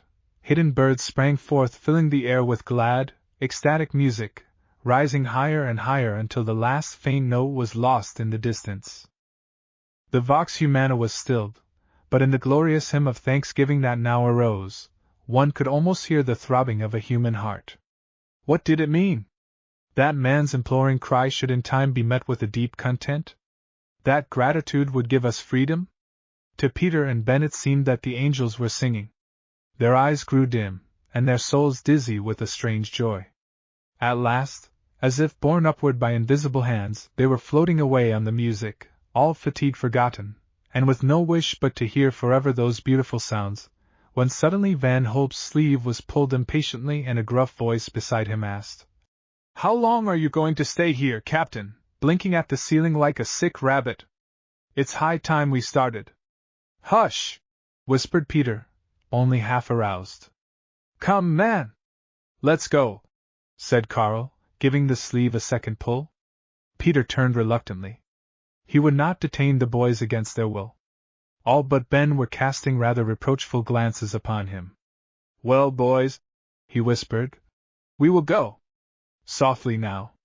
That's the greatest thing I've seen or heard since I've been in Holland," cried Ben enthusiastically, as soon as they reached the open air. "It's glorious!" Ludwig and Carl laughed slyly at the English boy's wordle, or gibberish. Jacob yawned, and Peter gave Ben a look that made him instantly feel that he and Peter were not so very different after all, though one hailed from Holland and the other from England.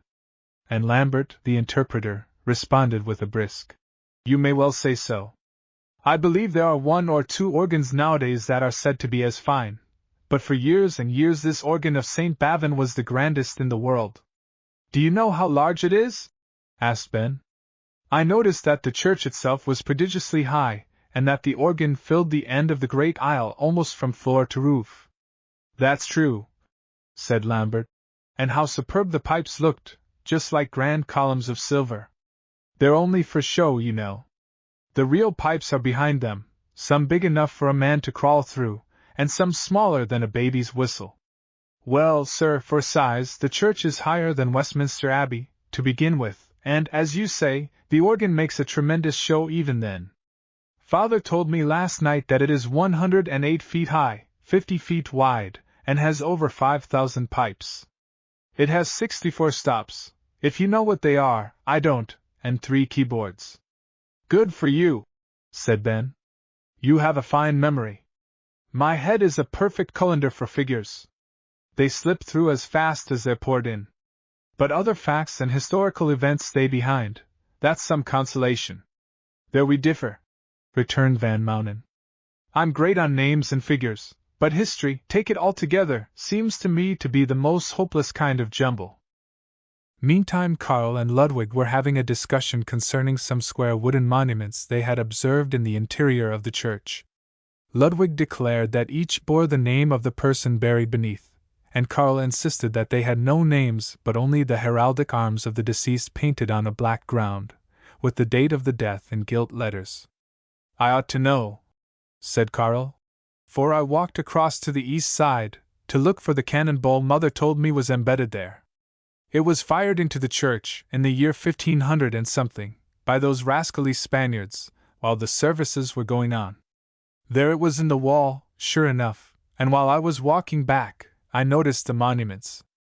I tell you, they haven't the sign of a name on them." "Ask Peter," said Ludwig, only half convinced. "Carl is right," replied Peter, who, though conversing with Jacob, had overheard their dispute. "Well, Jacob, as I was saying, Handel, the great composer, chanced to visit Haarlem and, of course, he at once hunted up this famous organ. He gained admittance and was playing upon it with all his might when the regular organist chanced to enter the building. The man stood awestruck. He was a good player himself, but he had never heard such music before. "Who is there?" he cried. "If it is not an angel or the devil, it must be Handel." When he discovered that it was the great musician, he was still more mystified. "But how is this?" he said. "You have done impossible things. No 10 fingers on earth can play the passages you have given. Human fingers couldn't control all the keys and stops." "I know it," said Handel coolly, "and for that reason, I was forced to strike some notes with the end of my nose. Donder! Just think how the old organist must have stared." "Hey! What?" exclaimed Jacob, startled when Peter's animated voice suddenly became silent. "Haven't you heard me, you rascal?" was the indignant rejoinder. "Oh, yes, no, the fact is, I heard you at first. I'm awake now, but I do believe I've been walking beside you half asleep," stammered Jacob, with such a doleful, bewildered look on his face that Peter could not help laughing. The man with 4 heads. After leaving the church, the boys stopped nearby in the open marketplace to look at the bronze statue of Lorenz Janssen Coster, who is believed by the Dutch to have been the inventor of printing. This is disputed by those who award the same honor to Johannes Gutenberg of Mainz, while many maintain that Faustus, a servant of Coster, stole his master's wooden types on a Christmas Eve, when the latter was at church, and fled with his booty and his secret to Mainz. Coster was a native of Haarlem, and the Hollanders are naturally anxious to secure the credit of the invention for their illustrious townsman. Certain it is that the first book he printed is kept by the city in a silver case wrapped in silk and is shown with great caution as a precious relic. It is said that he first conceived the idea of printing from cutting his name upon the bark of a tree and afterward pressing a piece of paper upon the characters. Of course, Lambert and his English friend fully discussed this subject. They also had a rather warm argument concerning another invention. Lambert declared that the honor of giving both the telescope and the microscope to the world lay between Medius and Janssen, both Hollanders, while Ben as stoutly insisted that Roger Bacon, an English monk of the 13th century, wrote out the whole thing, sir, perfect descriptions of microscopes and telescopes, too, long before either of those other fellows was born. On one subject, however, they both agreed, that the art of curing and pickling herrings was discovered by William Beukels of Holland, and that the country did perfectly right in honoring him as a national benefactor, for its wealth and importance had been in a great measure due to its herring trade. "It is astonishing," said Ben, "in what prodigious quantities those fish are found. I don't know how it is here, but on the coast of England, off Yarmouth, the herring shoals have been known to be 6 and 7 feet deep with fish." "That is prodigious, indeed," said Lambert. "But you know your herring is derived from the German here, an army, on account of a way the fish have of coming in large numbers." Soon afterward, while passing a cobbler's shop, Ben exclaimed, "Halloo! Lambert, here is the name of one of your greatest men over a cobbler's stall. Boerhaave. If it were only Herman Boerhaave instead of Hendrik, it would be complete." Lambert knit his brows reflectively as he replied, "Boerhaave, Boerhaave. The name is perfectly familiar. I remember, too, that he was born in 1668, but the rest is all gone, as usual. There have been so many famous Hollanders, you see, that it is impossible for a fellow to know them all. What was he? Did he have 2 heads? Or was he one of your great natural swimmers like Marco Polo?" "He had 4 heads," answered Ben, laughing, "for he was a great physician, naturalist, botanist, and chemist. I am full of him just now, for I read his life a few weeks ago." "Pour out a little, then," said Lambert. "Only walk faster or we shall lose sight of the other boys." "Well," resumed Ben, quickening his pace and looking with great interest at everything going on in the crowded street, "this Dr. Boerhaave was a great Anspuker." "A great what?" roared Lambert.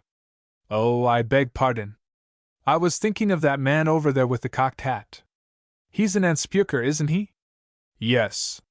He's an Anspreaker, if that is what you mean to say.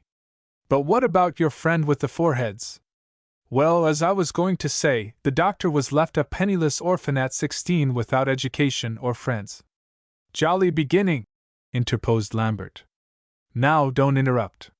He was a poor friendless orphan at 16, but he was so persevering and industrious, so determined to gain knowledge, that he made his way, and in time became one of the most learned men of Europe. All the what is that? Where? What do you mean? Why, that paper on the door opposite. Don't you see? 2 or 3 persons are reading it.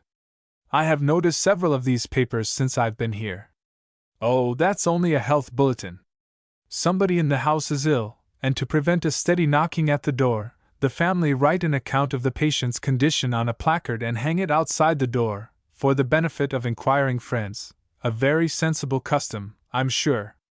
Nothing strange about it that I can see. Go on, please. You said all the, and there you left me hanging. I was going to say, resumed Ben, that all the, how comically persons do dress here, to be sure. Just look at those men and women with their sugarloaf hats. And see this woman ahead of us with a straw bonnet like a scoop shovel tapering to a point in the back. Did ever you see anything so funny? And those tremendous wooden shoes, too, I declare she's a beauty? Oh, they are only back-country folk, said Lambert, rather impatiently. You might as well let old Borhave drop or else shut your eyes. Ha! Ha!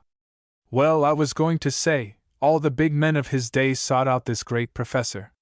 Even Peter the Great, when he came over to Holland from Russia to learn shipbuilding, attended his lectures regularly. By that time Borhave was professor of medicine and chemistry and botany in the university at Leiden.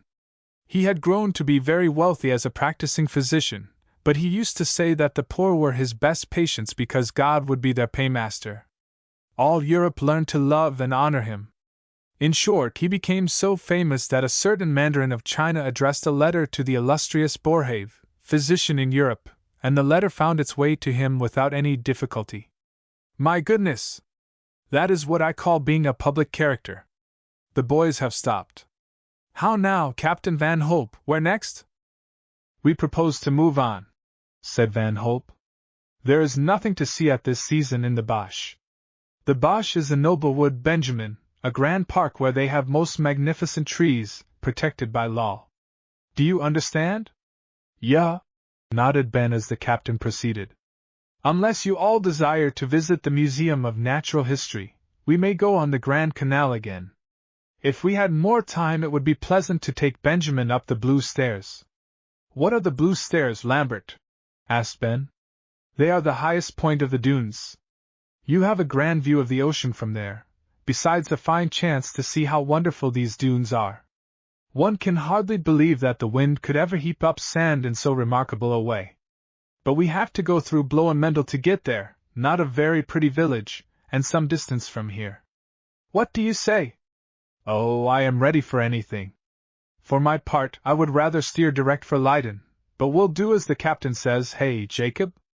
Yeah, dat is goed, said Jacob, who felt decidedly more like taking a nap than ascending the Blue Stairs. The captain was in favor of going to Leiden. It's 4 long miles from here. Full 16 of your English miles, Benjamin. We have no time to lose if you wish to reach there before midnight. Decide quickly, boys, Blue Stairs or Leiden? Leiden, they answered, and were out of Haarlem in a twinkling, admiring the lofty, tower-like windmills and pretty country seats as they left the city behind them. If you really wish to see Haarlem, said Lambert to Ben, after they had skated a while in silence, you should visit it in summer. It is the greatest place in the world for beautiful flowers. The walks around the city are superb, and the wood with its miles of noble elms, all in full feather, is something to remember. You need not smile, old fellow, at my saying full feather. I was thinking of waving plumes and got my words mixed up a little. But a Dutch elm beats everything. It is the noblest tree on earth, Ben, if you accept the English oak. Aye, said Ben solemnly. If you accept the English oak. And for some moments he could scarcely see the canal because Robbie and Jenny kept bobbing in the air before his eyes. Friends in need. In the meantime, the other boys were listening to Peter's account of an incident which had occurred long ago * Sir Thomas Carr's tour through Holland, in a part of the city where stood an ancient castle, whose lord had tyrannized over the burghers of the town to such an extent that they surrounded his castle and laid siege to it. Just at the last extremity, when the haughty lord felt that he could hold out no longer, and was prepared to sell his life as dearly as possible, his lady appeared on the ramparts and offered to surrender everything, provided she was permitted to bring out, and retain, as much of her most precious household goods as she could carry upon her back. The promise was given, and the lady came forth from the gateway, bearing her husband upon her shoulders. The burghers' pledge preserved him from the fury of the troops, but left them free to wreak their vengeance upon the castle. "Do you believe that story, Captain Peter?" asked Carl in an incredulous tone. "Of course I do. It is historical. Why should I doubt it? Simply because no woman could do it, and if she could, she wouldn't. That is my opinion. And I believe that there are many who would. That is, to save those they really cared for," said Ludwig. Jacob, who in spite of his fat and sleepiness was of rather a sentimental turn, had listened with deep interest. "That is right, little fellow," he said, nodding his head approvingly. "I believe every word of it. I shall never marry a woman who would not be glad to do as much for me." "Heaven help her!" cried Carl, turning to gaze at the speaker. "Why, Poot, 3 men couldn't do it." "Perhaps not," said Jacob quietly, feeling that he had asked rather too much of the future Mrs. Poot. "But she must be willing, that is all." "Aye," responded Peter's cheery voice. "Willing heart makes nimble foot, and who knows, but it may make strong arms also." "Pete," asked Ludwig, changing the subject, "did you tell me last night that the painter Wouwerman was born in Haarlem?" "Yes, and Jacob Ruysdael and Berthem too. I liked Berthem because he was always good-natured. They say he always sang while he painted, and though he died nearly 200 years ago, there are traditions still afloat concerning his pleasant laugh. He was a great painter, and he had a wife as cross as Xantep. They balanced each other finely," said Ludwig. "He was kind and she was cross. But Peter, before I forget it, wasn't that picture of St. Hubert and the horse painted by Wouwerman? You remember, Father showed us an engraving from it last night." "Yes, indeed. There is a story connected with that picture." "Tell us," cried 2 or 3, drawing closer to Peter as they skated on. "Wouwerman," began the captain oratorically, "was born in 1620, just 4 years before Berthem. He was a master of his art, and especially excelled in painting horses. Strange as it may seem, people were so long finding out his merits that, even after he had arrived at the height of his excellence, he was obliged to sell his pictures for very paltry prices. The poor artist became completely discouraged, and worst of all, was over head and ears in debt.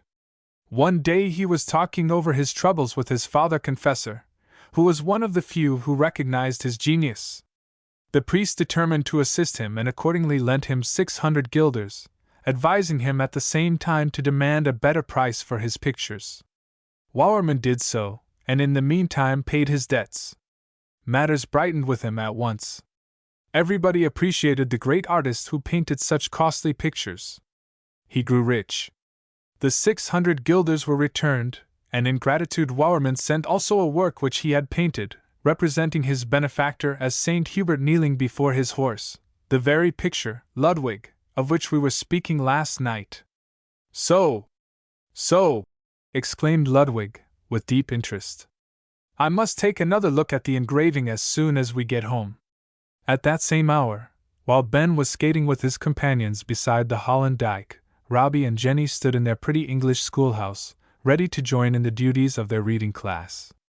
"Commence, Master Robert Dobbs," said the teacher. "Page 242, now, sir, mind every stop." And Robbie, in a quick childish voice, roared forth at schoolroom pitch. Lesson 62, The Hero of Haarlem.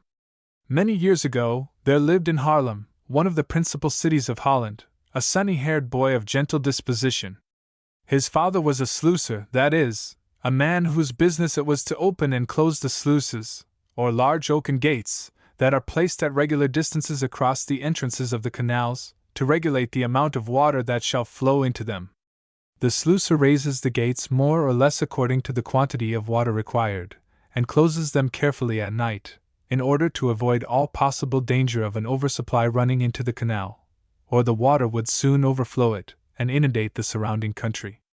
As a great portion of Holland is lower than the level of the sea, the waters are kept from flooding the land only by means of strong dikes, or barriers, and by means of these sluices, which are often strained to the utmost by the pressure of the rising tides. Even the little children in Holland know that constant watchfulness is required to keep the rivers and ocean from overwhelming the country, and that a moment's neglect of the sluicer's duty may bring ruin and death to all. Very good, said the teacher. Now, Susan. One lovely autumn afternoon, when the boy was about 8 years old, he obtained his parents' consent to carry some cakes to a blind man who lived out in the country, on the other side of the dike. The little fellow started on his errand with a light heart, and having spent an hour with his grateful old friend, he bade him farewell and started on his homeward walk. Trudging stoutly along the canal, he noticed how the autumn rains had swollen the waters. Even while humming his careless, childish song, he thought of his father's brave old gates and felt glad of their strength, for, thought he, if they gave way, where would father and mother be? These pretty fields would all be covered with the angry waters. Father always calls them the angry waters. I suppose he thinks they are mad at him for keeping them out so long. And with these thoughts just flitting across his brain, the little fellow stooped to pick the pretty flowers that grew along his way. Sometimes he stopped to throw some feathery seed ball in the air and watch it as it floated away. Sometimes he listened to the stealthy rustling of a rabbit, speeding through the grass. But oftener he smiled as he recalled the happy light he had seen arise on the weary, listening face of his blind old friend. Now, Henry, said the teacher, nodding to the next little reader. Suddenly the boy looked around him in dismay. He had not noticed that the sun was setting. Now he saw that his long shadow on the grass had vanished. It was growing dark, he was still some distance from home, and in a lonely ravine, where even the blue flowers had turned to gray. He quickened his footsteps and, with a beating heart, recalled many a nursery tale of children belated in dreary forests. Just as he was bracing himself for a run, he was startled by the sound of trickling water. Whence did it come? He looked up and saw a small hole in the dike through which a tiny stream was flowing. Any child in Holland will shudder at the thought of a leak in the dike. The boy understood the danger at a glance. That little hole, if the water were allowed to trickle through, would soon be a large one, and a terrible inundation would be the result. Quick as a flash, he saw his duty. Throwing away his flowers, the boy clambered up the heights until he reached the hole. His chubby little finger was thrust in, almost before he knew it. The flowing was stopped. Ah! He thought, with a chuckle of boyish delight, the angry waters must stay back now. Haarlem shall not be drowned while I am here. This was all very well at first, but the night was falling rapidly. Chill vapors filled the air. Our little hero began to tremble with cold and dread. He shouted loudly, he screamed, "Come here! Come here!" But no one came. The cold grew more intense, a numbness, commencing in the tired little finger, crept over his hand and arm, and soon his whole body was filled with pain. He shouted again, "Will no one come? Mother! Mother!" Alas, his mother, good, practical soul, had already locked the doors and had fully resolved to scold him on the morrow for spending the night with blind Jansen without her permission. He tried to whistle. Perhaps some straggling boy might heed the signal, but his teeth chattered so, it was impossible. Then he called on God for help.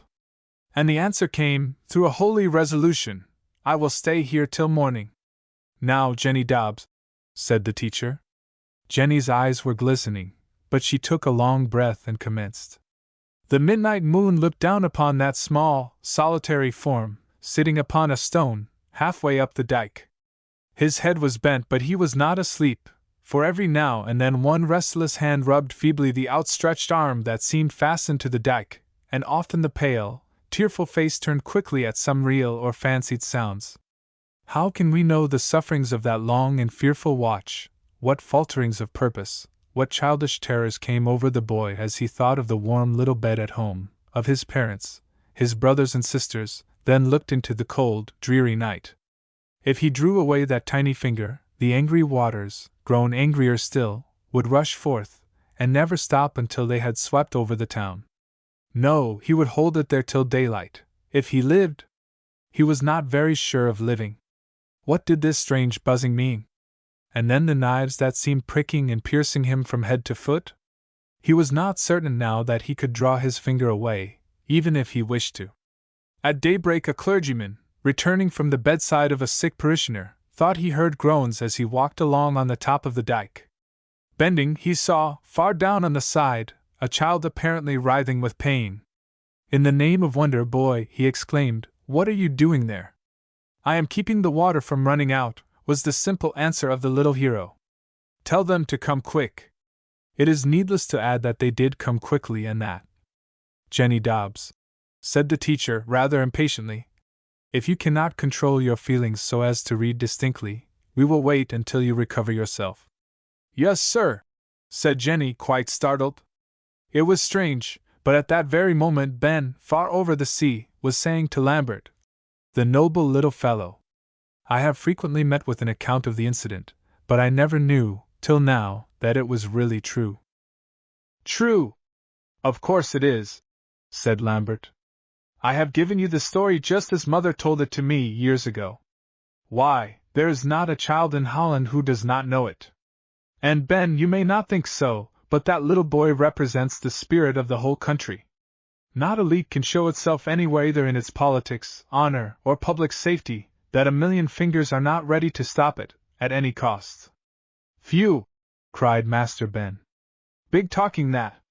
"It's true talk anyway," rejoined Lambert, so very quietly that Ben wisely resolved to make no further comment. On the canal. The skating season had commenced unusually early. Our boys were by no means alone upon the ice. The afternoon was so fine that men, women, and children, bent upon enjoying the holiday, had flocked to the Grand Canal from far and near. St. Nicholas had evidently remembered the favorite pastime. Shining new skates were everywhere to be seen. Whole families were skimming their way to Haarlem, or Leiden, or the neighboring villages. The ice seemed fairly alive. Men noticed the erect, easy carriage of women, and their picturesque variety of costume. There were the latest fashions, fresh from Paris, floating past dingy, moth-eaten garments that had seen service through 2 generations, coal-scuttle bonnets perched over freckled faces bright with holiday smiles, stiff muslin caps with wings at the sides, flapping beside cheeks rosy with health and contentment, furs, too, encircling the whitest of throats, and scanty garments fluttering below faces ruddy with exercise. In short, every quaint and comical mixture of dry goods and flesh that Holland could furnish seemed sent to enliven the scene. There were belles from Leiden, and fish wives from the border villages, cheese women from Gouda, and prim matrons from beautiful country seats on the Haarlemmer Meer. Grey-headed skaters were constantly to be seen, wrinkled old women with baskets upon their heads, and plump little toddlers on skates clutching at their mothers' gowns. Some women carried their babies upon their backs, firmly secured with a bright shawl. The effect was pretty and graceful as they darted by or sailed slowly past, now nodding to an acquaintance, now chirping and throwing soft baby talk to the muffled little ones they carried. Boys and girls were chasing each other and hiding behind the one-horse sleds that, loaded high with peat or timber, pursued their cautious way along the track marked out as safe. Beautiful, queenly women were there, enjoyment sparkling in their quiet eyes.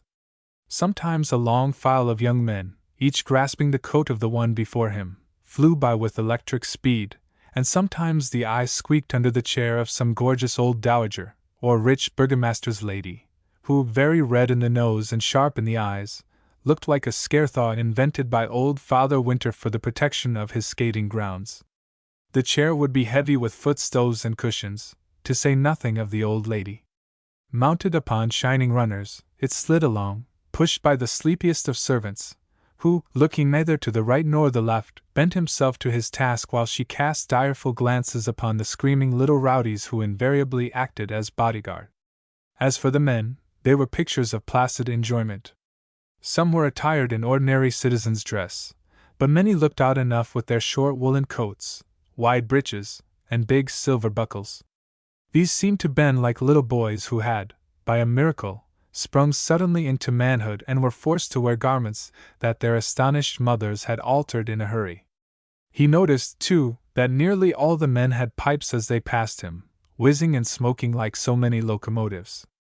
There was every variety of pipes, from those of common clay to the most expensive meerschaums mounted in silver and gold. Some were carved into extraordinary and fantastic shapes, representing birds, flowers, heads, bugs, and dozens of other things. Some resembled the Dutchman's pipe that grows in our American woods. Some were red and many were of a pure, snowy white, but the most respectable were those which were ripening into a shaded brown. The deeper and richer the brown, of course, the more honored the pipe, for it was proof that the owner, if honestly shading it, was deliberately devoting his manhood to the effort. What pipe would not be proud to be the object of such a sacrifice? For a while Ben skated on in silence. There was so much to engage his attention that he almost forgot his companions. Part of the time he had been watching the iceboats as they flew over the great Haarlemmer Meer, or lake, the frozen surface of which was now plainly visible from the canal. These boats had very large sails, much larger, in proportion, than those of ordinary vessels, and were set upon a triangular frame furnished with an iron runner at each corner, the widest part of the triangle crossing the bow, and its point stretching beyond the stem. They had rudders for guiding and brakes for arresting their progress, and were of all sizes and kinds, from small, rough affairs managed by a boy, to large and beautiful ones filled with gay pleasure parties and manned by competent sailors, who, smoking their stumpy pipes, reefed and tacked and steered with great solemnity and precision. Some of the boats were painted and gilded in gaudy style and flaunted gay pennons from their mastheads. Others, white as snow, with every spotless sail rounded by the wind, looked like swans borne onward by a resistless current. It seemed to Ben as, following his fancy, he watched one of these in the distance, that he could almost hear its helpless, terrified cry, but he soon found that the sound arose from a nearer and less romantic cause, from an iceboat not 50 yards from him, using its brakes to avoid a collision with a peat sled. It was a rare thing for these boats to be upon the canal, and their appearance generally caused no little excitement among skaters, especially among the timid, but today every iceboat in the country seemed afloat or rather aslide, and the canal had its full share. Ben, though delighted at the sight, was often startled at the swift approach of the resistless, high-winged things threatening to dart in any and every possible direction. It required all his energies to keep out of the way of the passers-by and to prevent those screaming little urchins from upsetting him with their sleds. Once he halted to watch some boys who were making a hole in the ice preparatory to using their fishing spears. Just as he concluded to start again, he found himself suddenly bumped into an old lady's lap. Her pushchair had come upon him from the rear. The old lady screamed. The servant who was propelling her gave a warning hiss. In another instant Ben found himself apologizing to empty air. The indignant old lady was far ahead. This was a slight mishap compared with one that now threatened him. A huge iceboat, under full sail, came tearing down the canal, almost paralyzing Ben with the thought of instant destruction. It was close upon him. He saw its gilded prow, heard the shipper skipper, master of a small trading vessel, a pleasure boat or iceboat, shout, felt the great boom fairly whiz over his head, was blind, deaf, and dumb all in an instant, then opened his eyes to find himself spinning some yards behind its great skate-like rudder. It had passed within an inch of his shoulder, but he was safe. Safe to see England again, safe to kiss the dear faces that for an instant had flashed before him one by one, father, mother, Robbie, and Jenny. That great boom had dashed their images into his very soul. He knew now how much he loved them. Perhaps this knowledge made him face complacently the scowls of those on the canal who seemed to feel that a boy in danger was necessarily a bad boy needing instant reprimand. Lambert chided him roundly. "I thought it was all over with you, you careless fellow! Why don't you look where you are going? Not content with sitting on all the old ladies' laps, you must make a juggernaut of every iceboat that comes along. We shall have to hand you over to the Aanspreekers yet, if you don't look out." "Please don't," said Ben with mock humility, then seeing how pale Lambert's lips were, he added in a low tone, "I do believe I thought more in that one moment, Van Mounen, than in all the rest of my past life.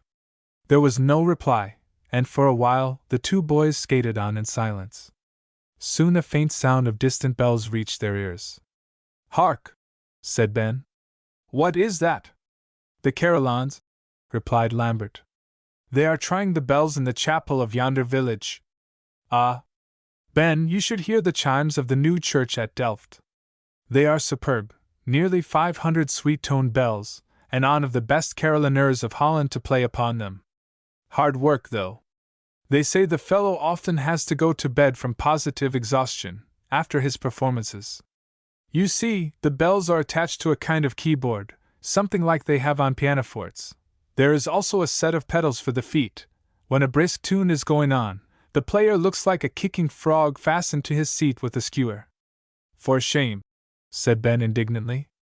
Peter had, for the present, exhausted his stock of Haarlem anecdotes, and now, having nothing to do but skate, he and his three companions were hastening to catch up with Lambert and Ben.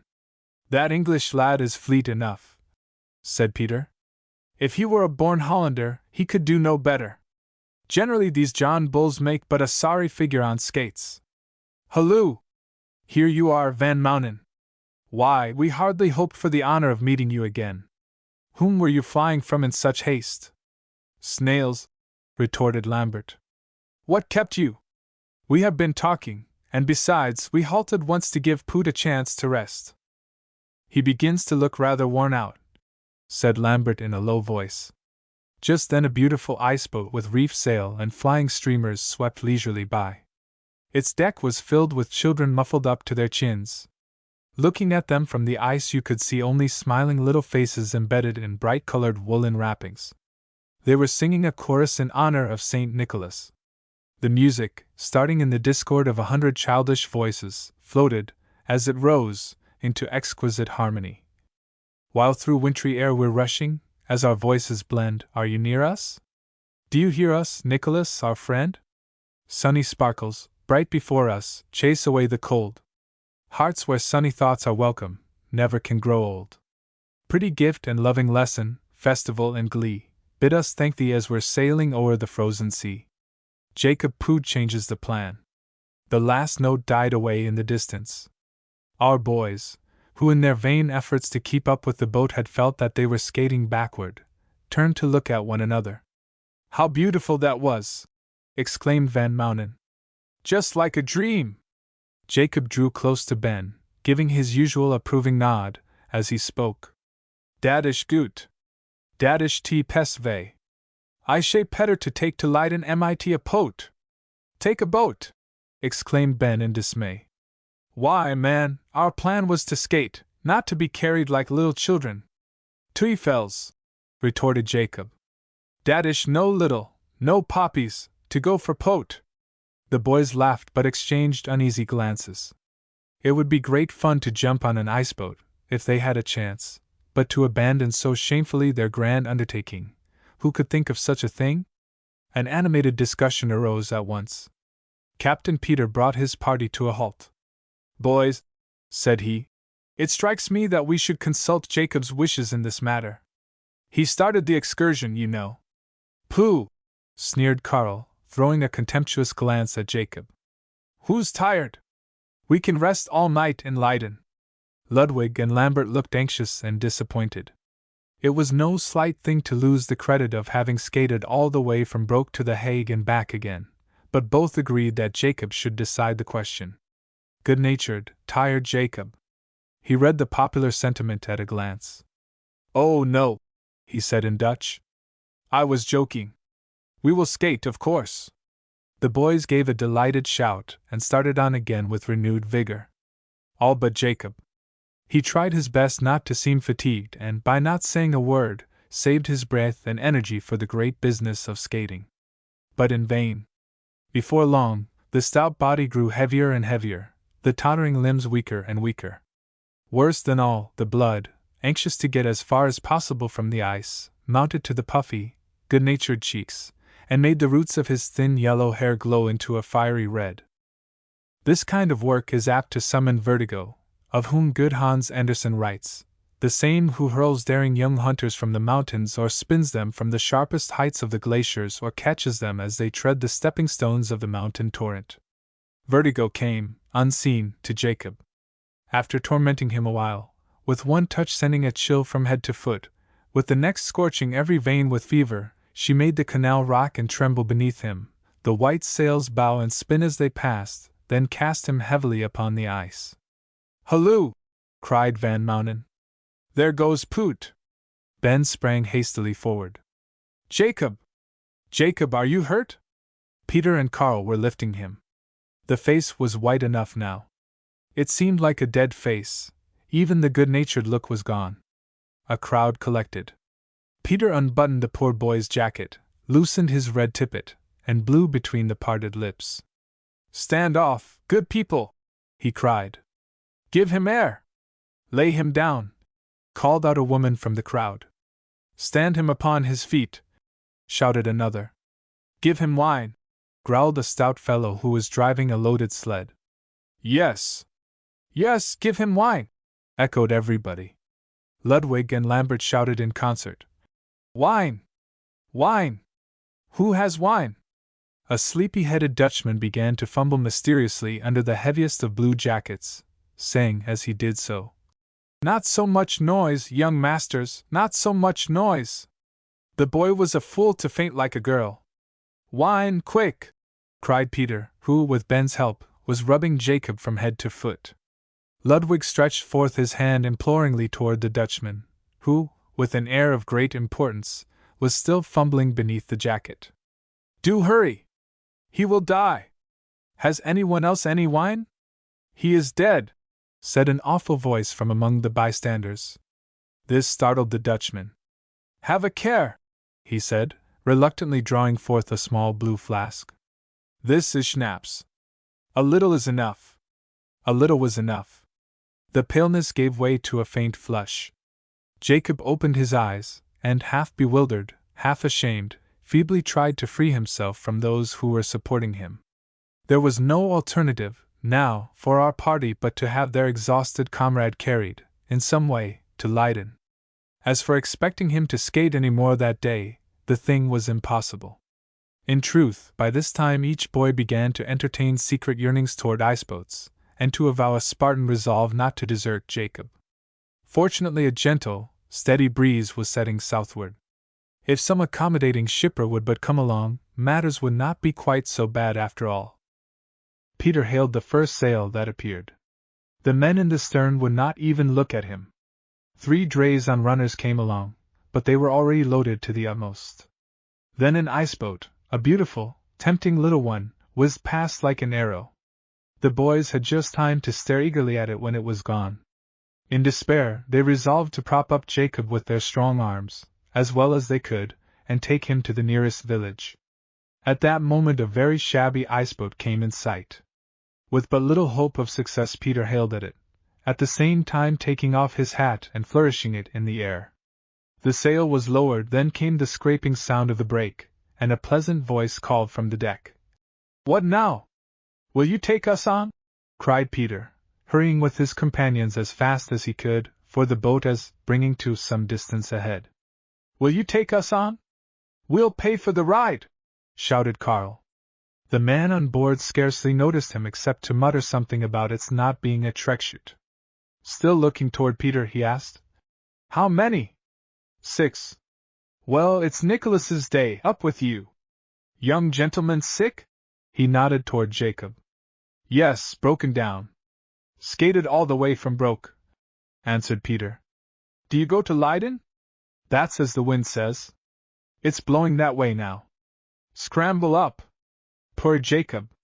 If that willing Mrs. Poot had only appeared just then, her services would have been invaluable. It was as much as the boys could do to hoist him into the boat. All were in at last. The shipper, puffing away at his pipe, let out the sail, lifted the brake, and sat in the stern with folded arms. "Phew! How fast we go!" cried Ben. "This is something like. Feel better, Jacob?" "Much better, I thanks you." "Oh, you'll be as good as new in 10 minutes. This makes a fellow feel like a bird." Jacob nodded and blinked his eyes. Don't go to sleep, Jacob, it's too cold. You might never wake up, you know. Persons often freeze to death in that way.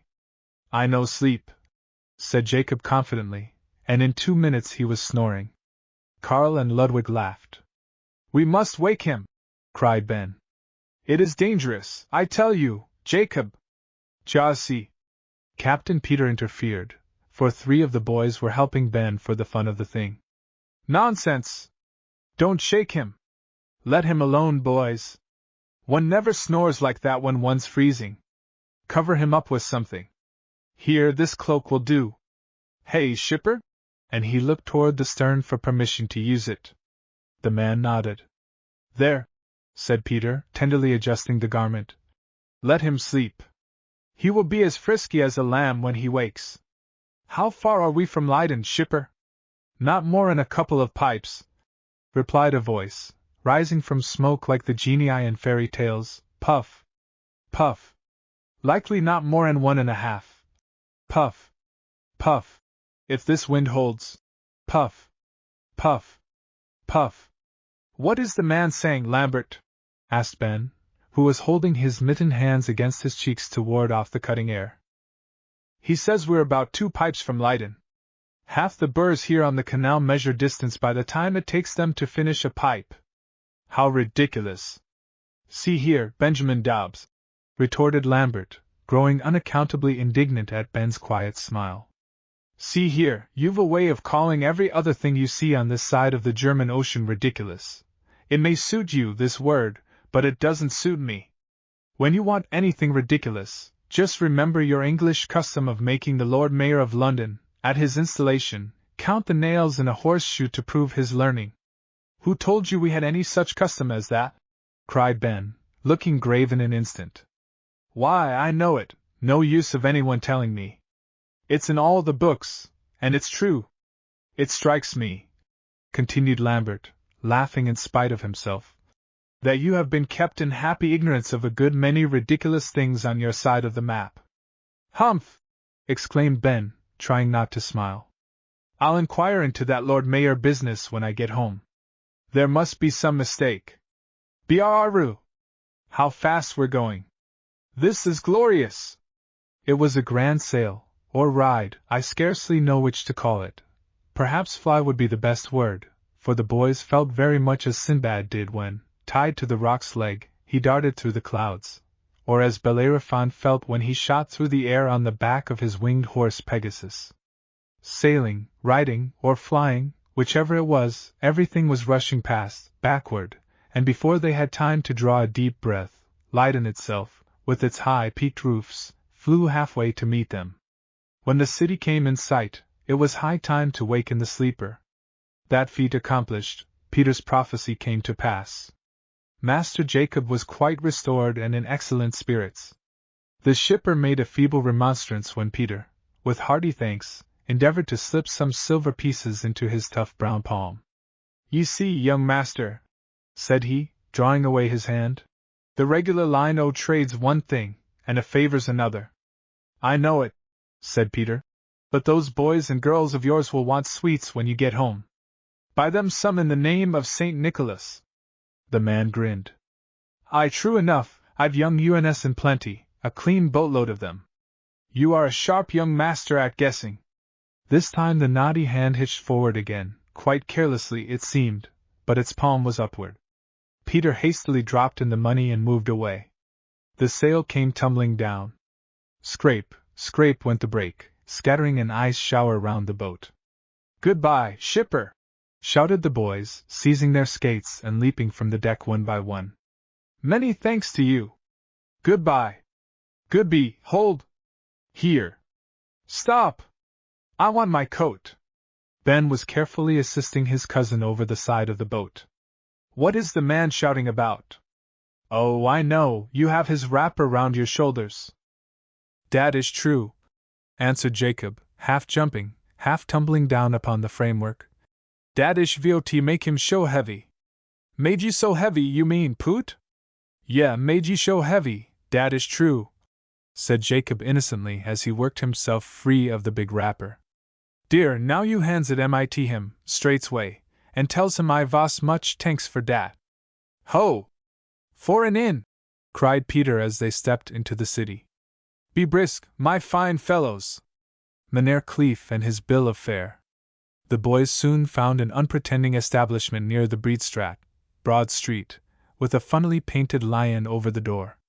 This was the Rue Le or Red Lion, kept by one Huygens Kleef, a stout Dutchman with short legs and a very long pipe.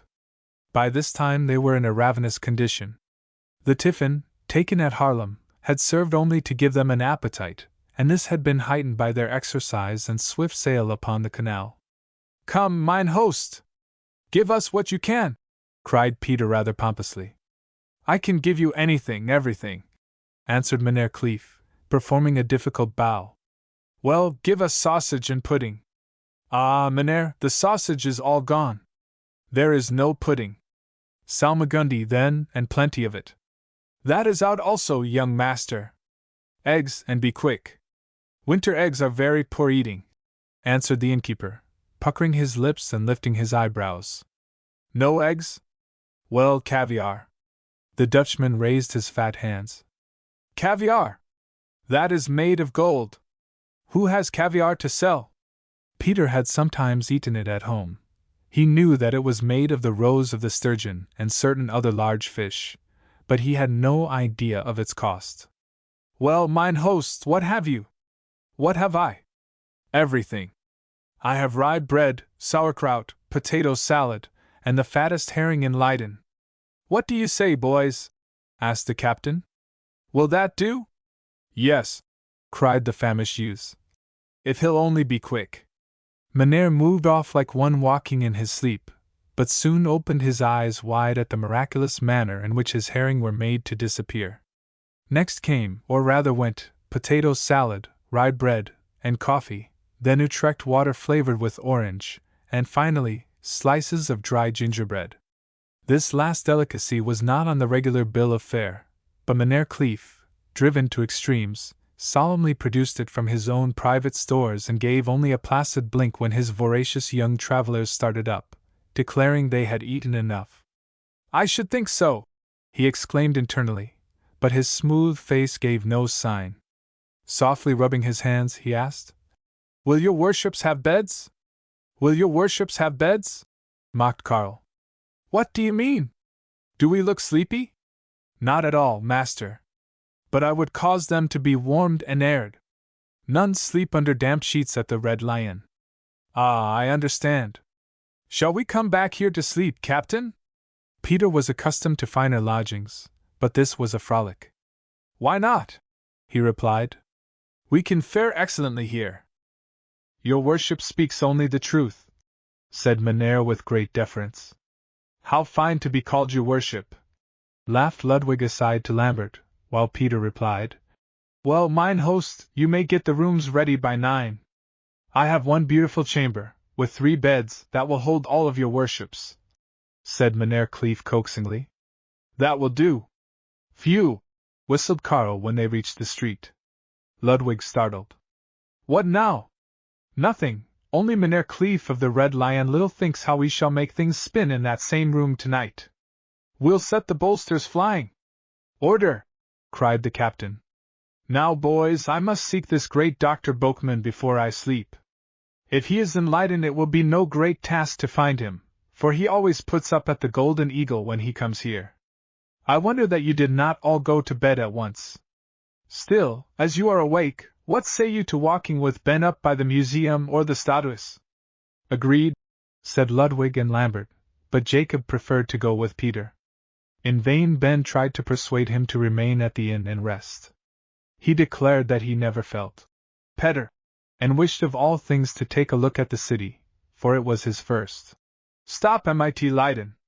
Oh, it will not harm him, said Lambert. How long the day has been, and what glorious sport we have had! It hardly seems possible that we left Broek only this morning. Jacob yawned. I have enjoyed it well, he said, but it seems to me at least a week since we started. Karl laughed and muttered something about 20 naps. Here we are at the corner. Remember, we all meet at the Red Lion at 8. said the captain as he and Jacob walked away. The Red Lion becomes dangerous. The boys were glad to find a blazing fire awaiting them upon their return to the Red Lion. Carl and his party were there first. Soon afterward Peter and Jacob came in. They had inquired in vain concerning Dr. Boekman. All they could ascertain was that he had been seen in Haarlem that morning. As for his being in Leiden, the landlord of the Golden Eagle had said to Peter, "The thing is impossible. He always lodges here when in town. By this time there would be a crowd at my door waiting to consult him. Bah! People make such fools of themselves." "He is called a great surgeon," said Peter. "Yes, the greatest in Holland. But what of that? What of being the greatest pill choker and knife slasher in the world? The man is a bear. Only last month on this very spot, he called me a pig, before 3 customers." "No!" exclaimed Peter, trying to look surprised and indignant. "Yes, master, a pig," repeated the landlord, puffing at his pipe with an injured air. "Bah! If he did not pay fine prices and bring customers to my house, I would sooner see him in the Vleit Canal than give him lodging." Perhaps mine host felt that he was speaking too openly to a stranger, or it may be he saw a smile lurking in Peter's face, for he added sharply, "Come now, what more do you wish? Supper? Beds?" "No, Mynheer, I am but searching for Dr. Boekman." "Go find him. He is not in Leiden." Peter was not to be put off so easily. He succeeded in obtaining permission to leave a note for the famous surgeon, or rather, he bought from his amiable landlord the privilege of writing it there, and a promise that it should be promptly delivered when Dr. Boekman arrived. This accomplished, Peter and Jacob returned to the Red Lion. This inn had once been a fine house, the home of a rich burgher, but having grown old and shabby, it had passed through many hands, until finally it had fallen into the possession of Mynheer Kleef. He was fond of saying as he looked up at its dingy, broken walls, "Mend it and paint it, and there's not a prettier house in Leiden." It stood 6 stories high from the street. The first 3 were of equal breadth but of various heights, the last 3 were in the great, high roof, and grew smaller and smaller like a set of double steps until the top one was lost in a point.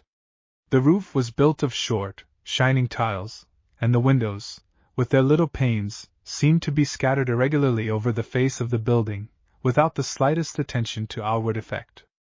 But the public room on the ground floor was the landlord's joy and pride. He never said, "Mend it and paint it," there, for everything was in the highest condition of Dutch neatness and order. If you will but open your mind's eye, you may look into the apartment. Imagine a large, bare room, with a floor that seemed to be made of squares cut out of glazed earthen pie dishes, first a yellow piece, then a red, until the whole looked like a vast checkerboard. Fancy a dozen high-backed wooden chairs standing around, then a great hollow chimney place all aglow with its blazing fire, reflected 100 times in the polished steel firedogs, a tiled hearth, tiled sides, tiled top, with a Dutch sentence upon it, and over all, high above one's head, a narrow mantel-shelf, filled with shining brass candlesticks, pipe lighters, and tinderboxes. Then see, in one end of the room, 3 pine tables, in the other, a closet and a deal dresser. The latter is filled with mugs, dishes, pipes, tankards, earthen and glass bottles, and is guarded at one end by a brass-hooped keg standing upon long legs. Everything is dim with tobacco smoke, but otherwise as clean as soap and sand can make it. Next, picture 2 sleepy, shabby-looking men, in wooden shoes, seated near the glowing fireplace, hugging their knees and smoking short, stumpy pipes. Mynheer Kleef walking softly and heavily about, clad in leather knee breeches, felt shoes, and a green jacket wider than it is long, then throw a heap of skates in the corner and put 6 tired well-dressed boys, in various attitudes, upon the wooden chairs. And you will see the coffee-room of the Red Lion just as it appeared at 9 o'clock upon the evening of December 6th, 184. For supper, gingerbread again, slices of Dutch sausage, rye bread sprinkled with anise seed, pickles, a bottle of Utrecht water, and a pot of very mysterious coffee. The boys were ravenous enough to take all they could get and pronounce it excellent. Ben made wry faces, but Jacob declared he had never eaten a better meal.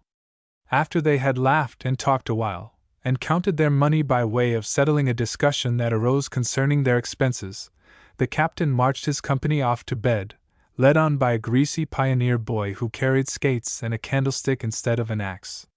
One of the ill-favored men by the fire had shuffled toward the dresser and was ordering a mug of beer, just as Ludwig, who brought up the rear, was stepping from the apartment. "I don't like that fellow's eye," he whispered to Carl. "He looks like a pirate or something of that kind." "Looks like a granny," answered Carl in sleepy disdain. Ludwig laughed uneasily. "Granny or no granny," he whispered, "I tell you he looks just like one of those men in the Voetspolen." "Pooh!" sneered Carl. "I knew it. That picture was too much for you. Look sharp now, and see if yon fellow with the candle doesn't look like the other villain. No, indeed, his face is as honest as a Gouda cheese. But I say, Carl, that really was a horrid picture." "Humph! What did you stare at it so long for?" "I couldn't help it." By this time the boys had reached the beautiful room with 3 beds in it. A dumpy little maiden with long earrings met them at the doorway, dropped them a curtsy, and passed out. She carried a long-handled thing that resembled a frying pan with a cover. "I am glad to see that," said Van Mounen to Ben. "What?" "Why, the warming pan. It's full of hot ashes. She's been heating our beds." "Oh, a warming pan, eh? Much obliged to her, I'm sure," said Ben, too sleepy to make any further comment. Meantime, Ludwig still talked of the picture that had made such a strong impression upon him. He had seen it in a shop window during their walk. It was a poorly painted thing, representing 2 men tied back to back, standing on shipboard, surrounded by a group of seamen who were preparing to cast them together into the sea. This mode of putting prisoners to death was called Voetspolen, or feet washing, and was practiced by the Dutch upon the pirates of Dunkirk in 1605, and again by the Spaniards against the Dutch, in the horrible massacre that followed the siege of Haarlem.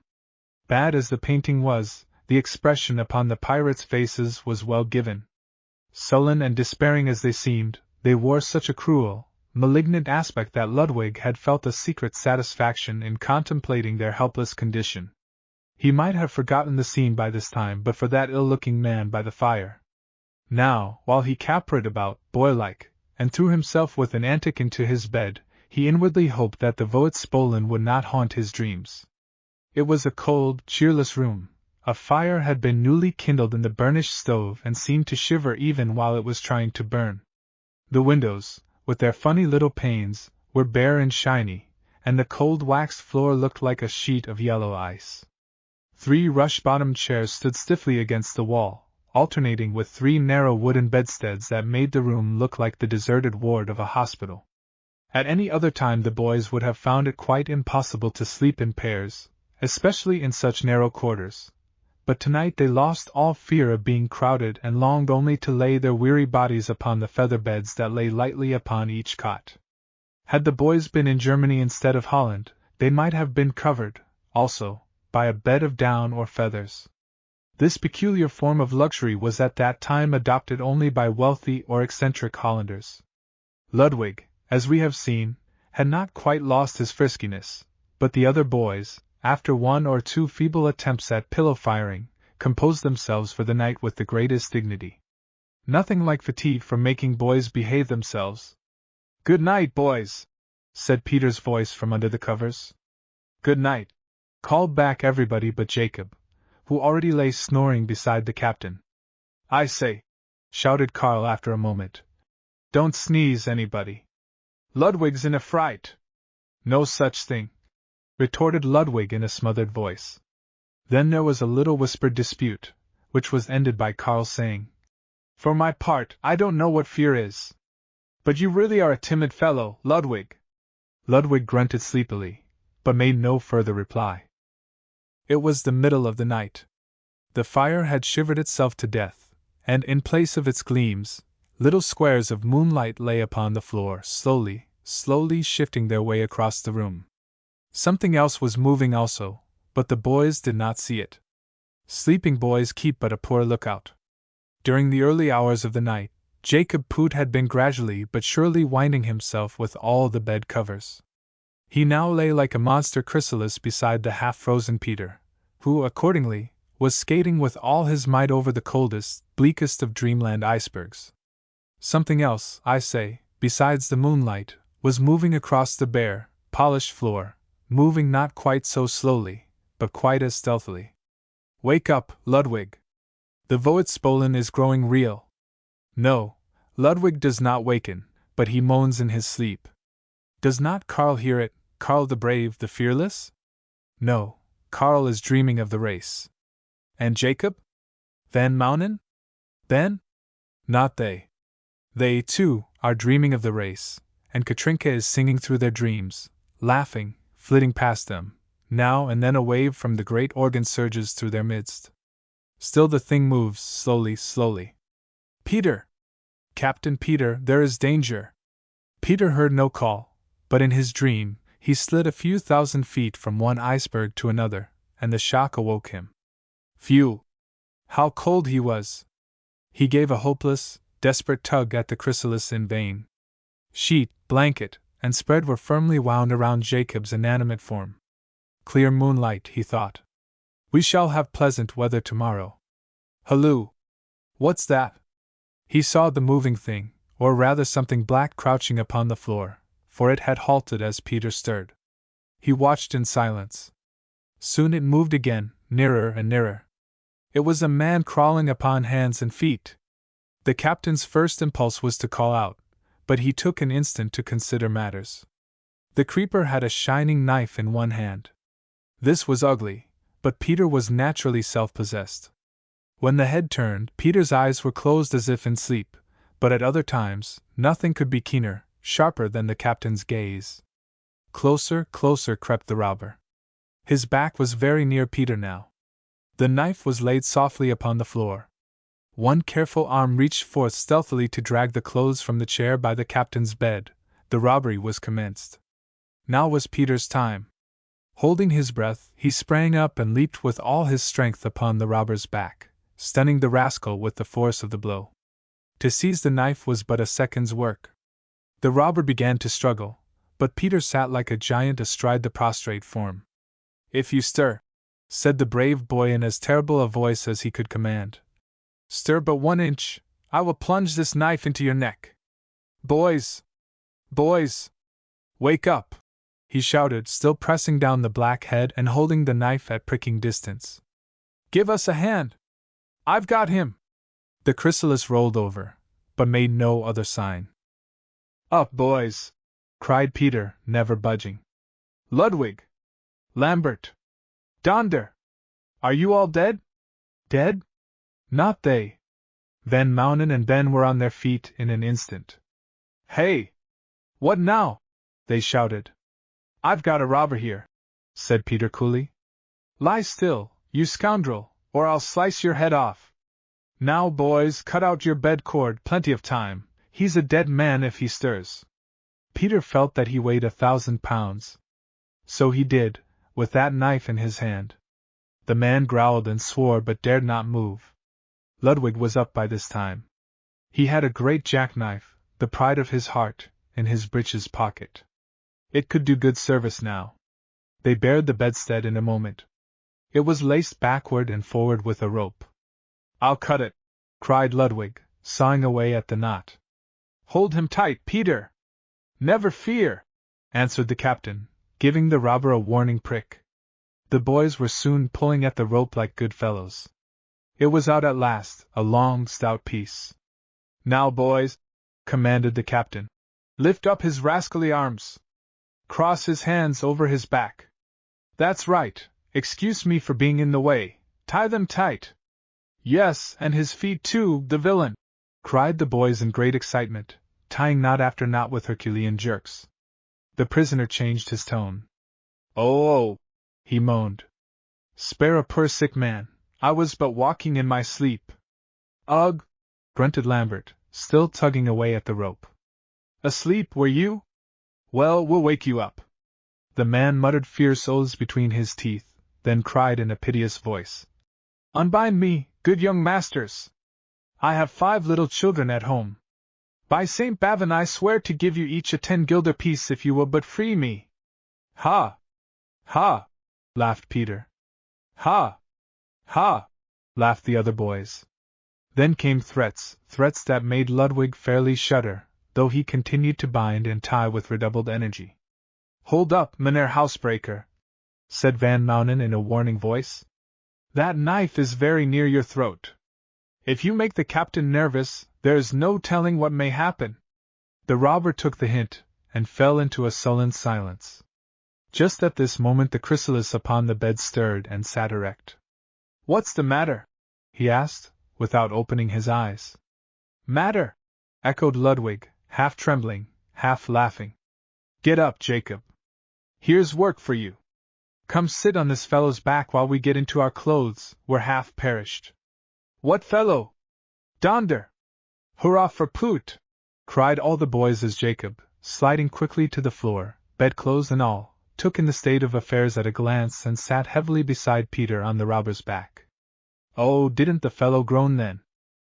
No use in holding him down any longer, boys, said Peter, rising, but bending as he did so to draw a pistol from the man's belt.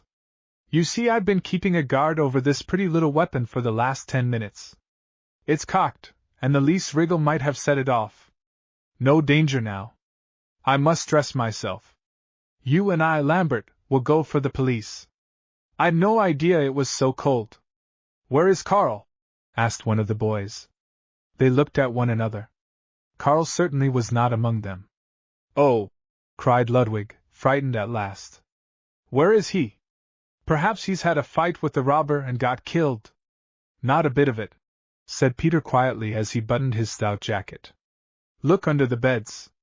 They did so. Carl was not there. Just then they heard a commotion on the stairway. Ben hastened to open the door. The landlord almost tumbled in. He was armed with a big blunderbuss. 2 or 3 lodgers followed, then the daughter, with an upraised frying pan in one hand and a candle in the other, and behind her, looking pale and frightened, the gallant Carl. There's your man, mine host, said Peter, nodding toward the prisoner. Mine host raised his blunderbuss, the girl screamed, and Jacob, more nimble than usual, rolled quickly from the robber's back. Don't fire, cried Peter. He is tied, hand and foot.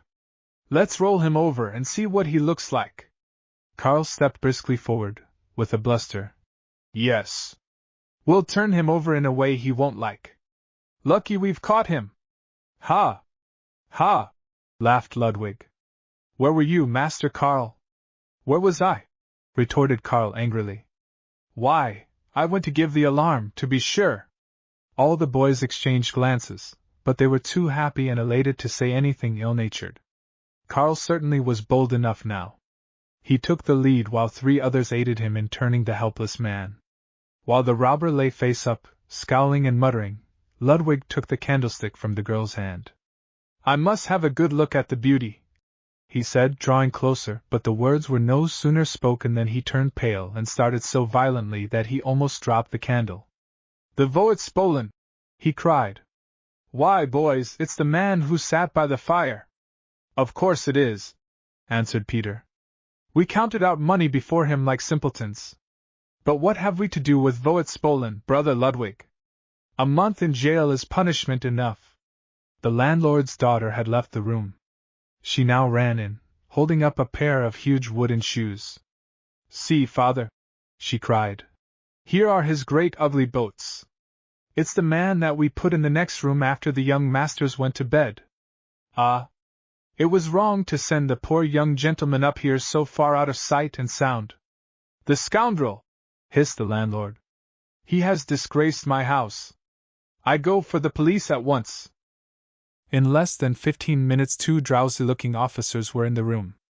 After telling Mynheer Kleef that he must appear early in the morning with the boys and make his complaint before a magistrate, they marched off with their prisoner.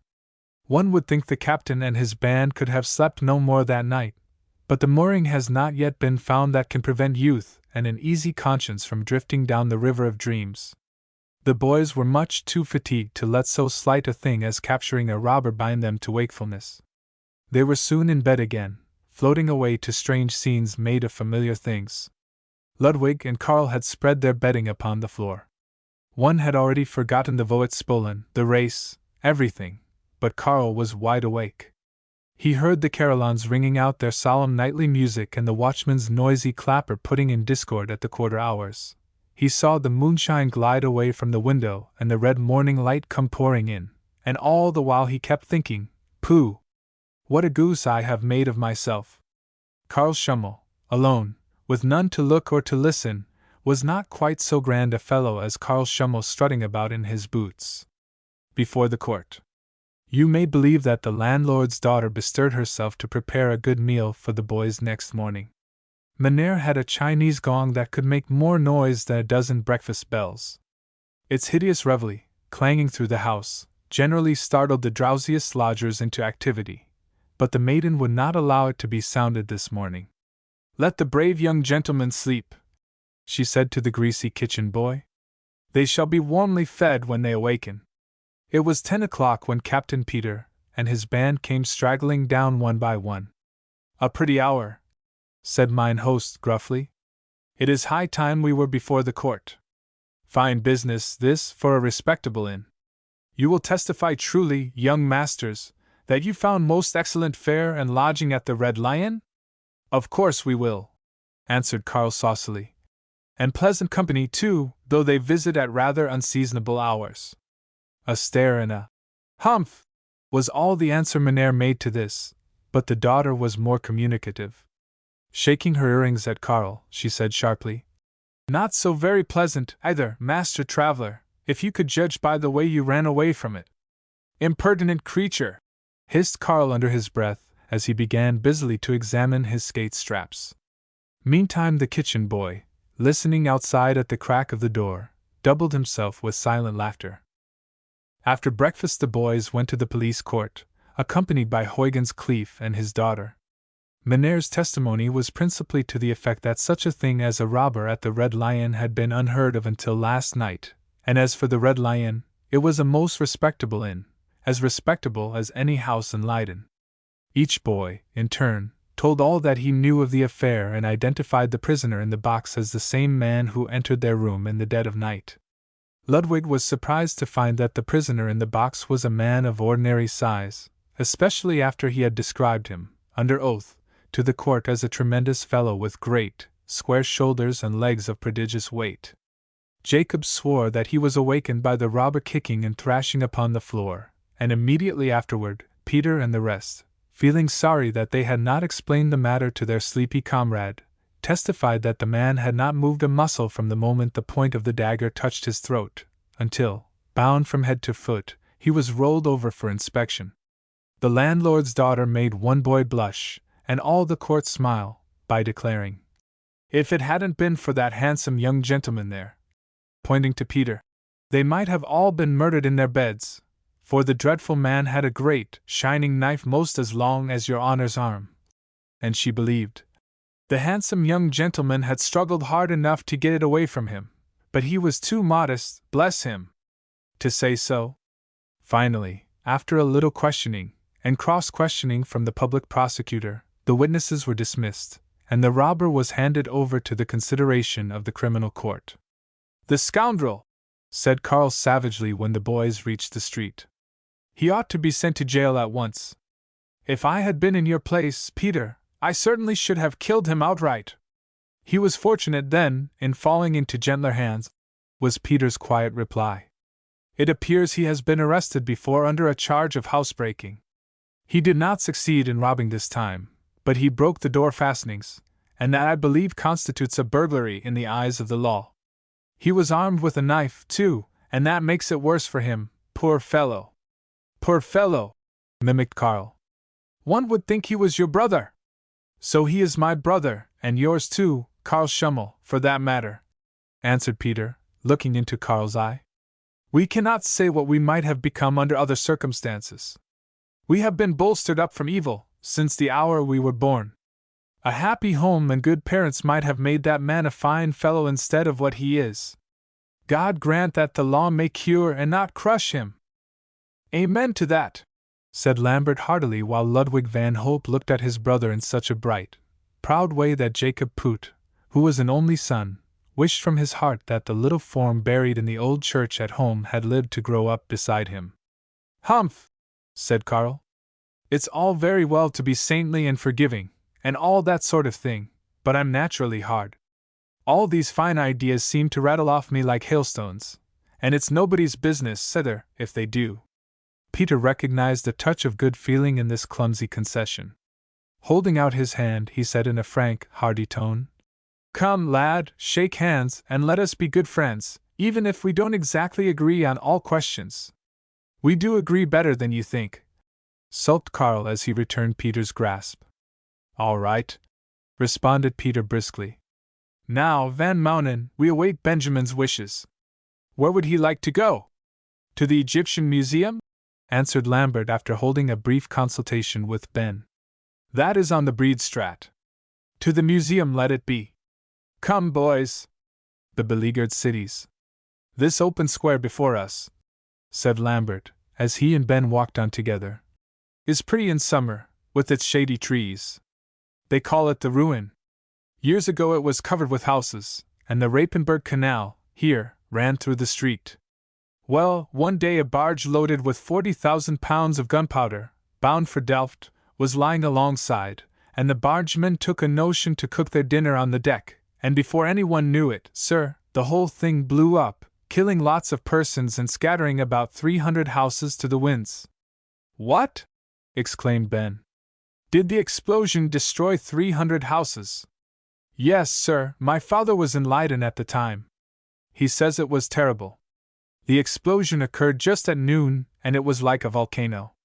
All this part of the town was on fire in an instant, buildings tumbling down and men, women, and children groaning under the ruins. The king himself came to the city and acted nobly, father says, staying out in the streets all night, encouraging the survivors in their efforts to arrest the fire and rescue as many as possible from under the heaps of stone and rubbish. Through his means a collection for the benefit of the sufferers was raised throughout the kingdom, besides 100,000 guilders paid out of the treasury. Father was only 19 years old then. It was in 1807, I believe, but he remembers it perfectly.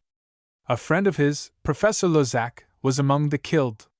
They have a tablet erected to his memory, in St. Peter's Church, farther on, the queerest thing you ever saw, with an image of the professor carved upon it, representing him just as he looked when he was found after the explosion. What a strange idea! Isn't Borhave's monument in St. Peter's also? I cannot remember. Perhaps Peter knows. The captain delighted Ben by saying that the monument was there, and that he thought they might be able to see it during the day. "Lambert," continued Peter, "ask Ben if he saw Van der Werf's portrait at the town hall last night." "No," said Lambert.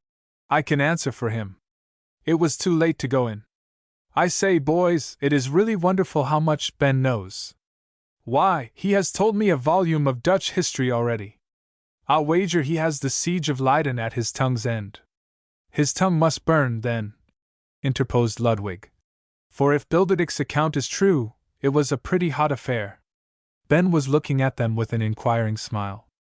"We are speaking of the siege of Leiden," explained Lambert. "Oh, yes," said Ben eagerly. "I had forgotten all about it. This was the very place.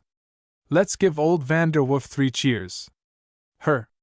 Van Mounen uttered a hasty "Hush!" and explained that, patriotic as the Dutch were, the police would soon have something to say if a party of boys cheered in the street at midday. "What? Not cheer Van der Werf?" cried Ben, indignantly. "What of the greatest chaps in history? Only think! Didn't he hold out against those murderous Spaniards for months and months? There was the town, surrounded on all sides by the enemy, great black forts sending fire and death into the very heart of the city, but no surrender. Every man a hero, women and children, too, brave and fierce as lions, provisions giving out, the very grass from between the paving stones gone, till people were glad to eat horses and cats and dogs and rats. Then came the plague, hundreds dying in the streets, but no surrender. Then when they could bear no more, when the people, brave as they were, crowded about Van der Werf in the public square begging him to give up, what did the noble old burgomaster say? 'I have sworn to defend this city, and with God's help I mean to do it. If my body can satisfy your hunger, take it, and divide it among you, but expect no surrender so long as I am alive. Hurrah! Her! Ben was getting uproarious. Lambert playfully clapped his hand over his friend's mouth. The result was one of those quick india-rubber scuffles fearful to behold but delightful to human nature in its pollywog state. "That wash tea matter, Pen?" asked Jacob, hurrying forward. "Oh, nothing at all," panted Ben. "Except that Van Mounen was afraid of starting an English riot in this orderly town. He stopped my cheering for old Vander. Yeah, it ish no good to shear, to make tea noise for dat you will she old Vander does likeness mitt status. See old Vander does? I thought it was Van der Werf's picture they had there." "Yeah," responded Jacob. "Van der Werf, vel, vot of it. Both ish just ash goot. Yes, Van der Does was a noble old Dutchman, but he was not Van der Werf. I know he defended the city like a brick and... Now vot for you shay dat, Benjamin? He no defend t city mit breek, he fight like goot saltier mit his guns. You like make t fun mit every sinks touch." No! I said he defended the city like a brick. That is very high praise, I would have you understand. We English call even the Duke of Wellington a brick. Jacob looked puzzled, but his indignation was already on the ebb. "Vel, it ish no matter. I know tink, before saltier mean breek, but it ish no matter." Ben laughed good-naturedly, and seeing that his cousin was tired of talking in English, he turned to his friend of the two languages. "Van Mounen, they say the very carrier pigeons that brought news of relief to the besieged city are somewhere here in Leiden. I really should like to see them. Just think of it! At the very height of the trouble, if the wind didn't turn and blow in the waters, and drown hundreds of Spaniards and enable the Dutch boats to sail and right over the land with men and provisions to the very gates of the city. The pigeons, you know, did great service in bearing letters to and fro. I have read somewhere that they were reverently cared for from that day, and when they died, they were stuffed and placed for safekeeping in the town hall. We must be sure to have a look at them." Van Mounen laughed. "On that principle, Ben, I suppose when you go to Rome you'll expect to see the identical goose who saved the capital. But it will be easy enough to see the pigeons. They are in the same building with Van der Werf's portrait. Which was the greater defense, Ben, the siege of Leiden or the siege of Haarlem?" "Well," replied Ben thoughtfully, "Van der Werf is one of my heroes. We all have our historical pets, you know, but I really think the siege of Haarlem brought out a braver, more heroic resistance even than the Leiden one. Besides, they set the Leiden sufferers an example of courage and fortitude, for their turn came first." "I don't know much about the Haarlem siege," said Lambert, "except that it was in 1573. Who beat?" "The Spaniards," said Ben. "The Dutch had stood out for months. Not a man would yield nor a woman either, for that matter. They shouldered arms and fought gallantly beside their husbands and fathers.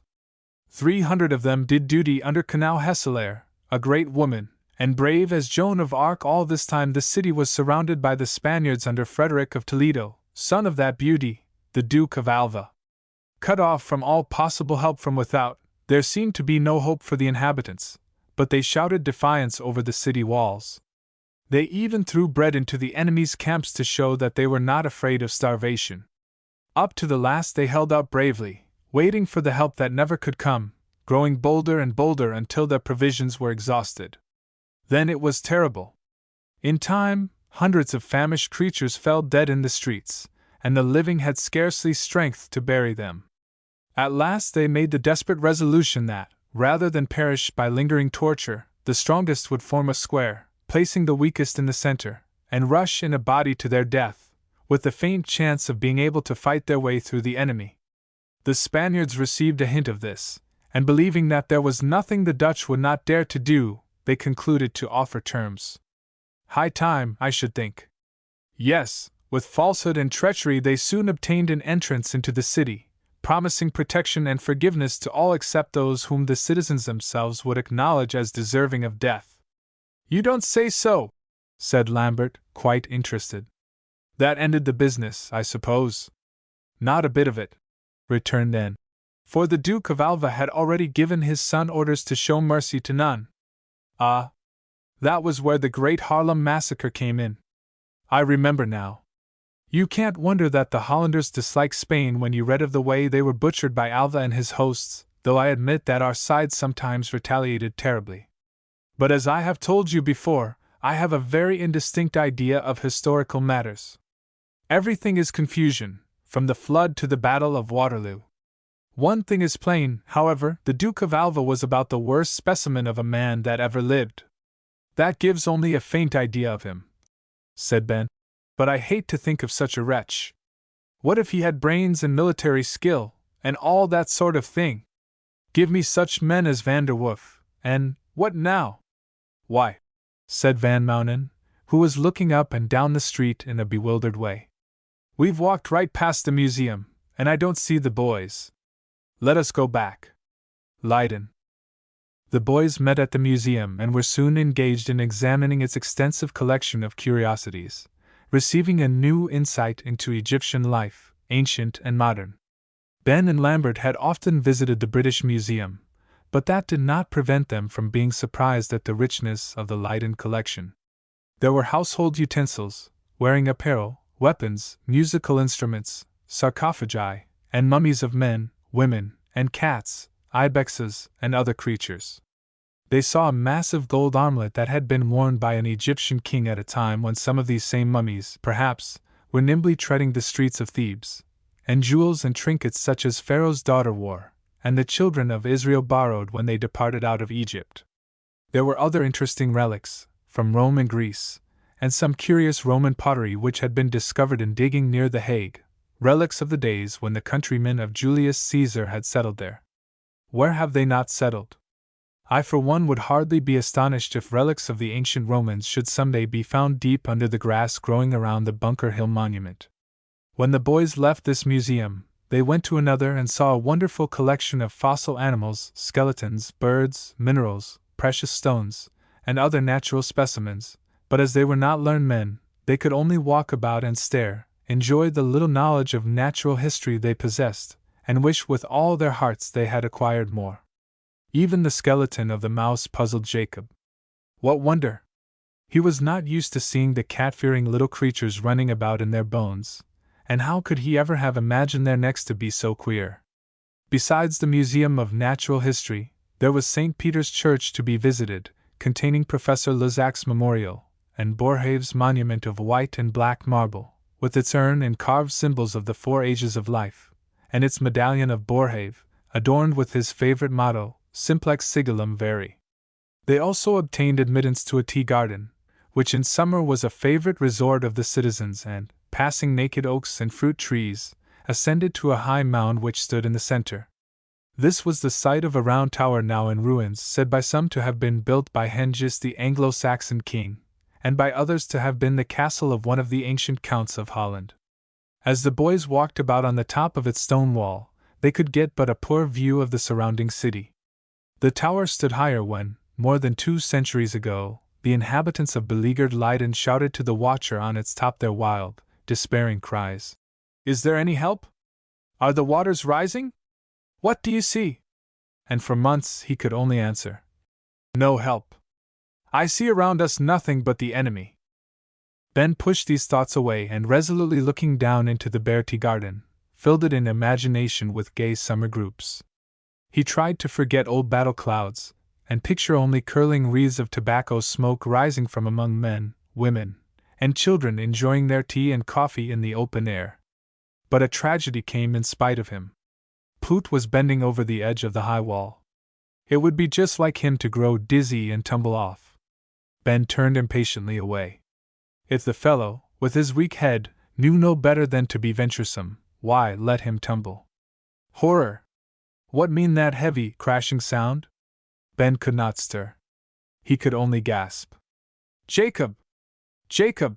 cried another startled voice and another. Ready to faint, Ben managed to turn his head. He saw a crowd of boys on the edge of the wall opposite, but Jacob was not there. "Good heavens!" he cried, springing forward. "Where is my cousin?" The crowd parted. It was only 4 boys, after all. There sat Jacob in their midst, holding his sides and laughing heartily. "Did I frighten you all?" he said in his native Dutch. "Well, I will tell you how it was. There was a big stone lying on the wall, and I put my foot out just to push it a little, you see, and the first thing I knew, down went the stone all the way to the bottom and left me sitting here on top with both my feet in the air. If I had not thrown myself back at that moment, I certainly should have rolled over after the stone. Well, it is no matter. Help me up, boys." "You're hurt," said Ben, seeing a shade of seriousness pass over his cousin's face as they lifted him to his feet. Jacob tried to laugh again. "Oh, no, I feels a little hurt when I stand up, but it ish no matter." The monument to Van der Werf in the Hooglands Kirk was not accessible that day, but the boys spent a few pleasant moments in the Stadhuis or Town Hall, a long irregular structure somewhat in the Gothic style, uncouth in architecture but picturesque from age.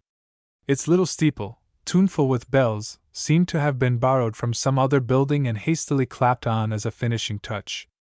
Ascending the grand staircase, the boys soon found themselves in a rather gloomy apartment, containing the masterpiece of Lucas van Leyden, or Huygens, a Dutch artist born 370 years ago, who painted well when he was 10 years of age and became distinguished in art when only 15. This picture, called The Last Judgment, considering the remote age in which it was painted, is truly a remarkable production. The boys, however, were less interested in tracing out the merits of the work than they were in the fact of its being a triptych, that is, painted on 3 divisions, the 2 outer ones swung on hinges so as to close, when required, over the main portion. The historical pictures of Harald de Moor and other famous Dutch artists interested them for a while, and Ben had to be almost pulled away from the dingy old portrait of Van der Werf. The town hall, as well as the Egyptian Museum, is on the Breedstraat, the longest and finest street in Leiden. It has no canal running through it, and the houses, painted in every variety of color, have a picturesque effect as they stand with their gable ends to the street. Some are very tall with half their height in their step-like roofs, others crouch before the public edifices and churches. Being clean, spacious, well-shaded, and adorned with many elegant mansions, it compares favorably with the finery portions of Amsterdam. It is kept scrupulously neat. Many of the gutters are covered with boards that open like trapdoors, and it is supplied with pumps surmounted with shining brass ornaments kept scoured and bright at the public cost. The city is intersected by numerous water roads formed by the river Rhine, there grown sluggish, fatigued by its long travel, but more than 150 stone bridges reunite the dissevered streets. The same world-renowned river, degraded from the beautiful, free-flowing Rhine, serves as a moat from the rampart that surrounds Leiden and is crossed by drawbridges at the imposing gateways that give access to the city. Fine broad promenades, shaded by noble trees, border the canals and add to the retired appearance of the houses behind, heightening the effect of scholastic seclusion that seems to pervade the place. Ben, as he scanned the buildings on the Rapenburg Canal, was somewhat disappointed in the appearance of the great University of Leiden. But when he recalled its history, how, attended with all the pomp of a grand civic display, it had been founded by the Prince of Orange as a tribute to the citizens for the bravery displayed during the siege, when he remembered the great men in religion, learning, and science who had once studied there and thought of the hundreds of students now sharing the benefits of its classes and its valuable scientific museums, he was quite willing to forego architectural beauty, though he could not help feeling that no amount of it could have been misplaced on such an institution. Peter and Jacob regarded the building with an even deeper, more practical interest, for they were to enter it as students in the course of a few months. "Poor Don Quixote would have run a hopeless tilt in this part of the world," said Ben after Lambert had been pointing out some of the oddities and beauties of the suburbs. "It is all windmills. You remember his terrific contest with one, I suppose?" "No," said Lambert bluntly. "Well, I don't either, that is, not definitely. But there was something of that kind in his adventures, and if there wasn't, there should have been. Look at them, how frantically they whirl their great arms, just the thing to excite the crazy knight to mortal combat. It bewilders one to look at them. Help me to count all those we can see, Van Mounen. I want a big item for my notebook." And after a careful reckoning, superintended by all the party, Master Ben wrote in pencil: Saw December 184, 98 windmills within full view of Leiden. He would have been glad to visit the old brick mill in which the painter Rembrandt was born, but he abandoned the project upon learning that it would take them out of their way. Few boys as hungry as Ben was by this time would hesitate long between Rembrandt's home a mile off and Tiffin close by. Ben chose the latter. After Tiffin, they rested a while, and then took another, which, for form's sake, they called dinner. After dinner the boys sat warming themselves at the inn, all but Peter, who occupied the time in another fruitless search for Dr. Boekman. This over, the party once more prepared for skating. They were 13 miles from The Hague and not as fresh as when they had left Broek early on the previous day, but they were in good spirits, and the ice was excellent. The palace in the wood. As the boys skated onward, they saw a number of fine country seats, all decorated and surrounded according to the Duchess of Dutch taste, but impressive to look upon, with their great, formal houses, elaborate gardens, square hedges, and wide ditches, some crossed by a bridge, having a gate in the middle to be carefully locked at night. These ditches, everywhere traversing the landscape, had long ago lost their summer film and now shone under the sunlight like trailing ribbons of glass. The boys traveled bravely, all the while performing the surprising feat of producing gingerbread from their pockets, and causing it to vanish instantly. 12 miles were passed. A few more long strokes would take them to The Hague, when Van Mounen proposed that they should vary their course by walking into the city through the Bosch. "Agreed!"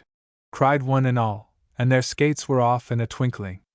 The Bosch is a grand park, or wood, nearly 2 miles long, containing the celebrated house in the wood, Huis Bosch, sometimes used as a royal residence.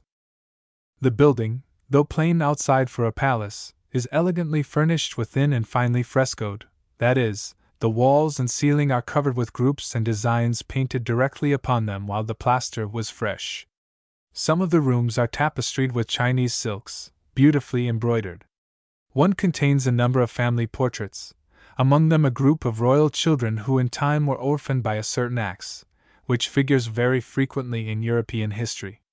These children were painted many times by the Dutch artist Van Dyck, who was court painter to their father, Charles I of England. Beautiful children they were.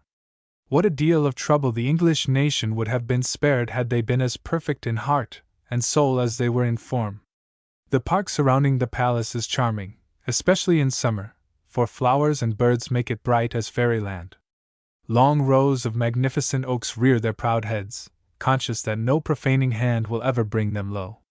In fact, the wood has for ages been held as an almost sacred spot. Children are never allowed to meddle with its smallest twig. The axe of the woodman has never resounded there. Even war and riot have passed it reverently, pausing for a moment in their devastating way. Philip of Spain, while he ordered Dutchmen to be mowed down by hundreds, issued a mandate that not a bough of the beautiful wood should be touched. And once, when in a time of great necessity the state was about to sacrifice it to assist in filling a nearly exhausted treasury, the people rushed to the rescue, and nobly contributed the required amount rather than that the Bosch should fall. What wonder, then, that the oaks have a grand, fearless air? Birds from all Holland have told them how, elsewhere, trees are cropped and bobbed into shape, but they are untouched. Year after year they expand in unclipped luxuriance and beauty. Their wide-spreading foliage, alive with song, casts a cool shade over lawn and pathway or bows to its image in the sunny ponds. Meanwhile, as if to reward the citizens for allowing her to have her way for once, nature departs from the invariable level, wearing gracefully the ornaments that have been reverently bestowed upon her. So the lawn slopes in a velvety green, the paths wind in and out, flower beds glow and send forth perfume, and ponds and sky look at each other in mutual admiration. Even on that winter day the Bosch was beautiful. Its trees were bare, but beneath them still lay the ponds, every ripple smoothed into glass. The blue sky was bright overhead, and as it looked down through the thicket of boughs, it saw another blue sky, not nearly so bright, looking up from the dim thicket under the ice. Never had the sunset appeared more beautiful to Peter than when he saw it exchanging farewell glances with the windows and shining roofs of the city before him. Never had the Hague itself seemed more inviting. He was no longer Peter Van Hope, going to visit a great city, nor a fine young gentleman bent on sightseeing. He was a knight, an adventurer, travel-soiled and weary, a Hopomythum grown large, a Fortunatus approaching the enchanted castle where luxury and ease awaited him, for his own sister's house was not half a mile away. "At last, boys!" he cried in high glee. "We may hope for a royal resting place, good beds, warm rooms, and something fit to eat. I never realized before what a luxury such things are. Our lodgings at the Red Lion have made us appreciate our own homes." The merchant prince and the sister princess. Well might Peter feel that his sister's house was like an enchanted castle. Large and elegant as it was, a spell of quiet hung over it. The very lion crouching at its gate seemed to have been turned into stone through magic.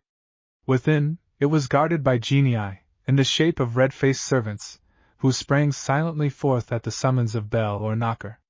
There was a cat also, who appeared as knowing as any Puss in Boots, and a brass gnome in the hall whose business it was to stand with outstretched arms ready to receive sticks and umbrellas.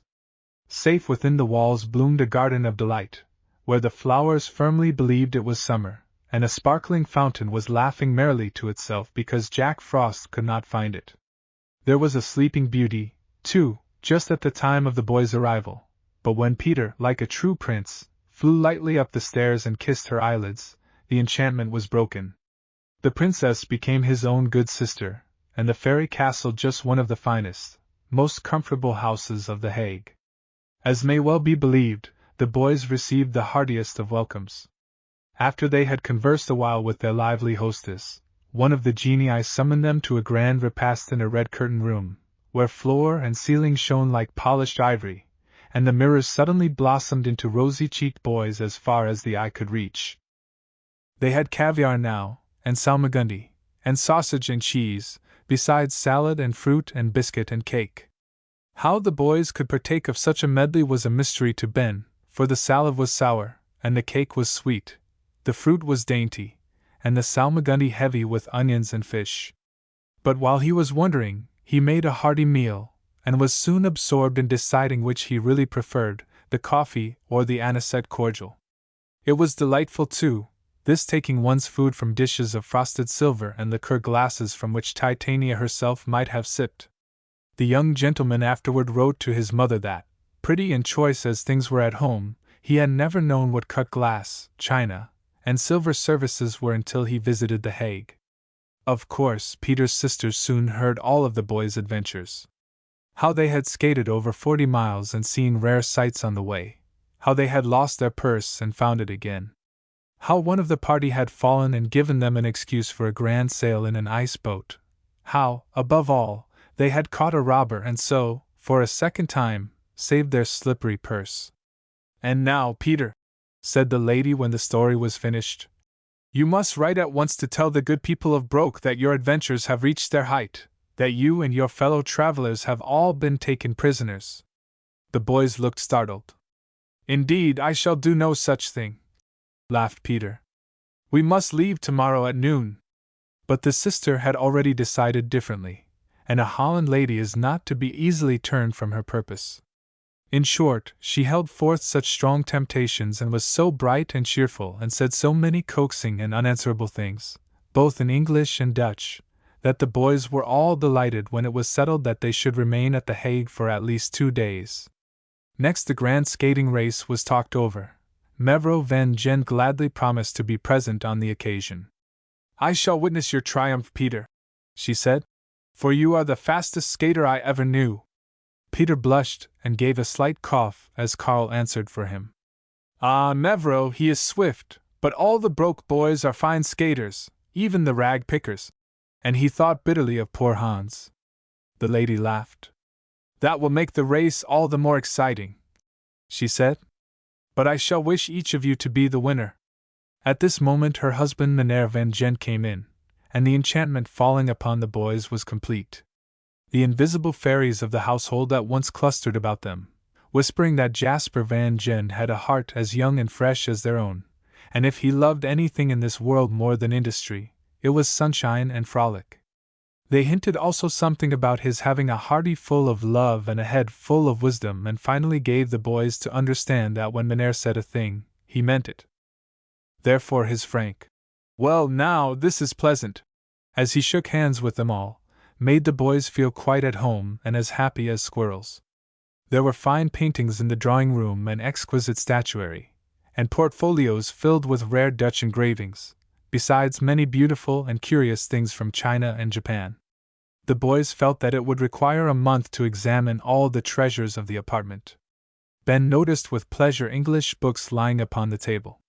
He saw also over the carved upright piano, life-size portraits of William of Orange and his English queen, a sight that, for a time, brought England and Holland side by side in his heart. William and Mary have left a halo round the English throne to this day, he the truest patriot that ever served an adopted country, she the noblest wife that ever sat upon a British throne, up to the time of Victoria and Albert the Good. As Ben looked at the pictures he remembered accounts he had read of King William's visit to The Hague in the winter of 1691. He who sang the Battle of Ivry had not yet told the glowing story of that day, but Ben knew enough of it to fancy that he could almost hear the shouts of the delighted populace as he looked from the portraits to the street, which at this moment was aglow with a bonfire, kindled in a neighboring square. That royal visit was one never to be forgotten. For 2 years William of Orange had been monarch of a foreign land, his head working faithfully for England, but his whole heart yearning for Holland. Now, when he sought its shores once more, the entire nation bade him welcome. Multitudes flocked to The Hague to meet him. Many thousands came sliding or skating along the frozen canals from Amsterdam, Rotterdam, Leiden, Haarlem, Delft. Macaulay's History of England. All day long the festivities of the capital were kept up, the streets were gorgeous with banners, evergreen arches, trophies, and mottos of welcome and emblems of industry.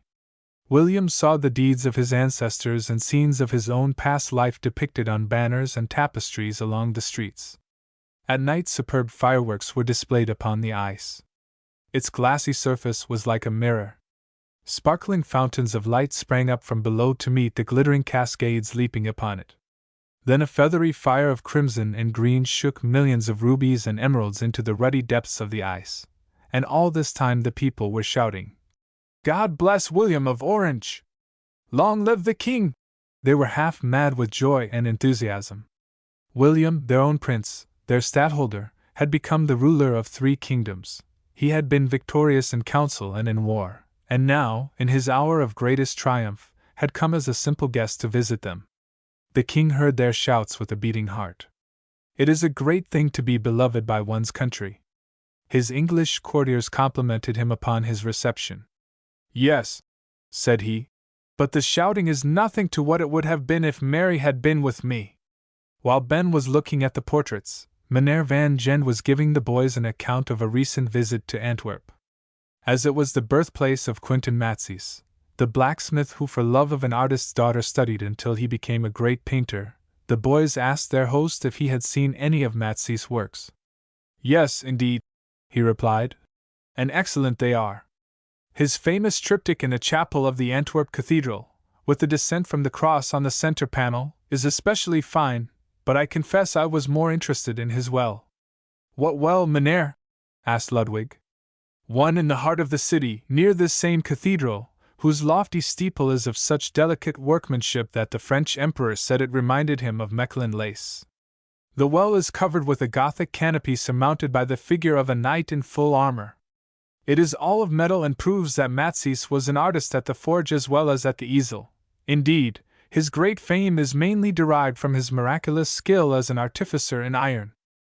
Next, Mynheer showed the boys some exquisite Berlin castings, which he had purchased in Antwerp. They were iron jewelry, and very delicate, beautiful medallions designed from rare paintings, bordered with fine tracery and open work, worthy, he said, of being worn by the fairest lady of the land.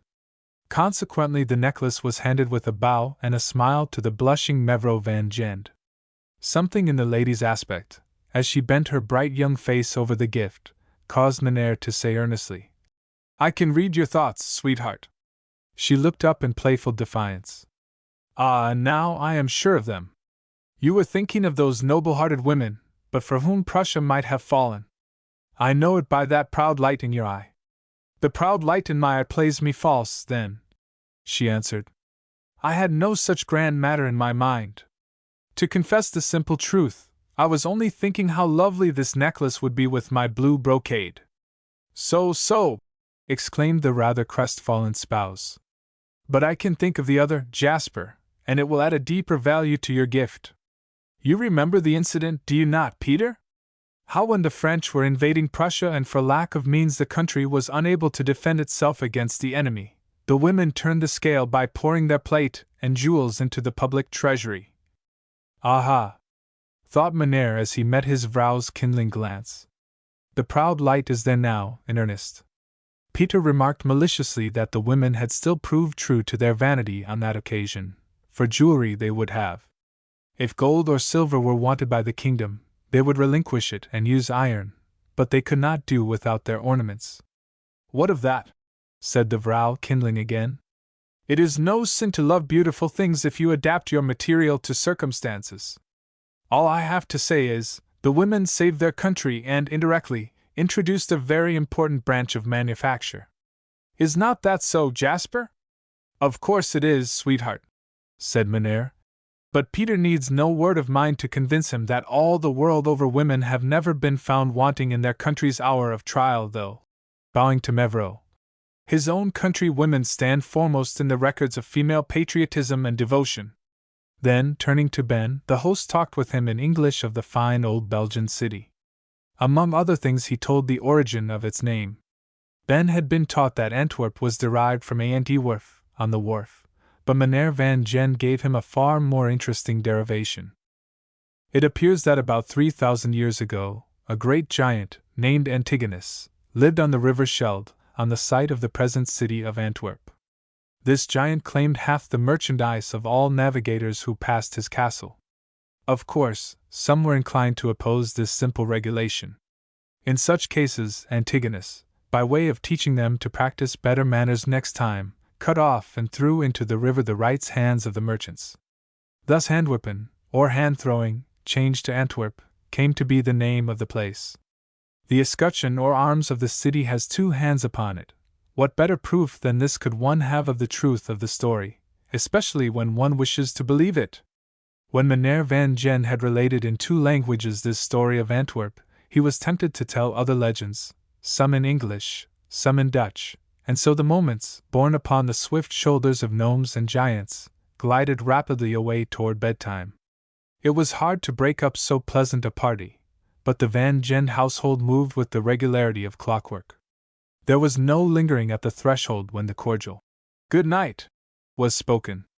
Even while our boys were mounting the stairs, the invisible household fairies again clustered around them, whispering that system and regularity had been chief builders of the master's prosperity. Beautiful chambers with 3 beds in them were not to be found in this mansion. Some of the rooms contained 2, but each visitor slept alone. Before morning, the motto of the party evidently was, "Every boy his own chrysalis," and Peter, at least, was not sorry to have it so. Tired as he was, Ben, after noting a curious bell rope in the corner, began to examine his bedclothes. Each article filled him with astonishment. The exquisitely fine pillow spread trimmed with costly lace and embroidered with a gorgeous crest and initial, the deckbed cover, a great silk bag, large as the bed, stuffed with swan's down, and the pink satin quilts, embroidered with garlands of flowers. He could scarcely sleep for thinking what a queer little bed it was, so comfortable and pretty, too, with all its queerness. In the morning he examined the top coverlet with care, for he wished to send home a description of it in his next letter. It was a beautiful Japanese spread, marvelous in texture as well as in its variety of brilliant coloring, and worth, as Ben afterward learned, not less than $300. The floor was of polished wooden mosaic, nearly covered with a rich carpet bordered with thick black fringe. Another room displayed a margin of satinwood around the carpet. Hung with tapestry, its walls of crimson silk were topped with a gilded cornice which shot down gleams of light far into the polished floor. Over the doorway of the room in which Jacob and Ben slept was a bronze stork that, with outstretched neck, held a lamp to light the guests into the apartment. between the two narrow beds of carved whitewood and ebony, stood the household treasure of the Van Gens, a massive oaken chair upon which the Prince of Orange had once sat during a council meeting. Opposite stood a quaintly carved clothes press, waxed and polished to the utmost and filled with precious stores of linen. Beside it a table holding a large Bible, whose great golden clasps looked poor compared with its solid, ribbed binding made to outlast 6 generations. There was a ship model on the mantelshelf, and over it hung an old portrait of Peter the Great, who, you know, once gave the dockyard cats of Holland a fine chance to look at a king, which is one of the special prerogatives of cats. Peter, though Tsar of Russia, was not too proud to work as a common shipwright in the dockyards of Saardam and Amsterdam, that he might be able to introduce among his countrymen Dutch improvements in shipbuilding. It was this willingness to be thorough even in the smallest beginnings that earned for him the title of Peter the Great. Peter the Little, comparatively speaking, was up first the next morning. Knowing the punctual habits of his brother-in-law, he took good care that none of the boys should oversleep themselves. A hard task he found it to wake Jacob Poot, but after pulling that young gentleman out of bed, and with Ben's help dragging him about the room for a while, he succeeded in arousing him. While Jacob was dressing and moaning within him because the felt slippers, provided him as a guest, were too tight for his swollen feet, Peter wrote to inform their friends at Broek of the safe arrival of his party at The Hague. He also begged his mother to send word to Hans Brinker that Dr. Boekman had not yet reached Leiden, but that a letter containing Hans's message had been left at the hotel where the doctor always lodged during his visits to the city. "Tell him, also," wrote Peter, "that I shall call there again, as I pass through Leiden." The poor boy seemed to feel sure that the meester would hasten to save his father, but we, who know the gruff old gentleman better, may be confident he will do no such thing. It would be a kindness to send a visiting physician from Amsterdam to the cottage at once, if Juffrouw**. In Holland, women of the lower grades of society do not take the title of Mrs. or Mevrouw when they marry, as with us.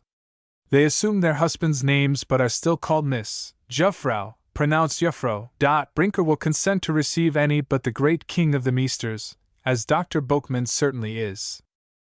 "You know, mother," added Peter, "that I have always considered Sister Van Gen's house as rather quiet and lonely, but I assure you, it is not so now. He says we make him wish that he had a house full of boys of his own. He has promised to let us ride on his noble black horses. They are gentle as kittens, he says, if one have but a firm touch at the rein. Ben, according to Jacob's account, is a glorious rider, and your son Peter is not a very bad hand at the business. So we two are to go out together this morning mounted like knights of old. After we return, Brother Van Gen says he will lend Jacob his English pony and obtain 3 extra horses, and all of the party are to trot about the city in a grand cavalcade, led on by him. He will ride the black horse which father sent him from Friesland. My sister's pretty roan with the long white tail is lame, and she will ride none other, else she would accompany us. I could scarcely close my eyes last night after sister told me of the plan. Only the thought of poor Hans Brinker and his sick father checked me, but for that I could have sung for joy. Ludwig has given us a name already, the Broek Cavalry. We flatter ourselves that we shall make an imposing appearance, especially in single file." The Broek Cavalry were not disappointed. Meneer Van Gen readily procured good horses, and all the boys could ride, though none was as perfect horsemen, or horse boys, as Peter and Ben. They saw The Hague to their heart's content, and The Hague saw them, expressing its approbation loudly, through the mouths of small boys and cart dogs, silently, through bright eyes that, not looking very deeply into things, shone as they looked at the handsome Carl and twinkled with fun as a certainly portly youth with shaking cheeks rode past Bumpetti, bump. On their return, the boys pronounced the great porcelain stove in the family sitting room a decidedly useful piece of furniture, for they could gather around it and get warm without burning their noses or bringing on chilblains. It was so very large that, though hot elsewhere, it seemed to send out warmth by the houseful. Its pure white sides and polished brass rings made it a pretty object to look upon, notwithstanding the fact that our ungrateful Ben, while growing thoroughly warm and comfortable beside it, concocted a satirical sentence for his next letter, to the effect that a stove in Holland must, of course, resemble a great tower of snow, or it wouldn't be in keeping with the oddity of the country. To describe all the boys saw and did on that day and the next would render this little book a formidable volume indeed. They visited the brass cannon foundry, saw the liquid fire poured into molds, and watched the smiths, who, half naked, stood in the shadow, like demons playing with flame. They admired the grand public buildings and massive private houses, the elegant streets, and noble Bosch, pride of all beauty-loving Hollanders. The palace with its brilliant mosaic floors, its frescoed ceilings, and gorgeous ornaments, filled Ben with delight. He was surprised that some of the churches were so very plain, elaborate sometimes in external architecture but bare and bleak within with their blank, whitewashed walls. If there were no printed record, the churches of Holland would almost tell her story. I will not enter into the subject here, except to say that Ben, who had read of her struggles and wrongs and of the terrible retribution she had from time to time dealt forth, could scarcely tread a Holland town without mentally leaping horror-stricken over the bloody stepping-stones of its history. He could not forget Philip of Spain nor the Duke of Alva even while rejoicing in the prosperity that followed the liberation. He looked into the meekest of Dutch eyes for something of the fire that once lit the haggard faces of those desperate, lawless men who, wearing with pride the title of beggars, which their oppressors had mockingly cast upon them, became the terror of land and sea. In Haarlem he had wondered that the air did not still resound with the cries of Alva's 3,000 victims. In Leiden his heart had swelled in sympathy as he thought of the long procession of scarred and famished creatures who after the siege, with Adrian van der Werf at their head, tottered to the great church to sing a glorious anthem because Leiden was free. He remembered that this was even before they had tasted the bread brought by the Dutch ships. They would praise God first, then eat. Thousands of trembling voices were raised in glad thanksgiving. For a moment it swelled higher and higher, then suddenly changed to sobbing. Not one of all the multitude could sing another note. But who shall say that anthem, even to its very end, was not heard in heaven? Here, in The Hague, other thoughts came to Ben, of how Holland in later years unwillingly put her head under the French yoke, and how, galled and lashed past endurance, she had resolutely jerked it out again. He liked her for that. What nation of any spirit, thought he, could be expected to stand such work, paying all her wealth into a foreign treasury, and yielding up the flower of her youth under foreign conscription? It was not so very long ago, either, since English guns had been heard booming close by in the German Ocean. Well, all the fighting was over at last. Holland was a snug little monarchy now in her own right, and Ben, for one, was glad of it. Arrived at this charitable conclusion, he was prepared to enjoy to the utmost all the wonders of her capital. He quite delighted Meneer Van Gend with his hearty and intelligent interest. So, in fact, did all the boys, for a merrier, more observant party never went sightseeing through The Hague. The picture gallery in the Mauritshuis, a building erected by Prince Maurice of Nassau, one of the finest in the world, seemed to have only flashed by the boys during a 2-hour visit, so much was there to admire and examine. As for the royal cabinet of curiosities in the same building, they felt that they had but glanced at it, though they were there nearly half a day. It seemed to them that Japan had poured all her treasures within its walls. For a long period Holland, always foremost in commerce, was the only nation allowed to have any intercourse with Japan. One can well forego a journey to that country if he can but visit the museum at The Hague. Room after room is filled with collections from the Hermit Empire, costumes peculiar to various ranks and pursuits, articles of ornament, household utensils, weapons, armor, and surgical instruments. There is also an ingenious Japanese model of the island of Dina, the Dutch factory in Japan.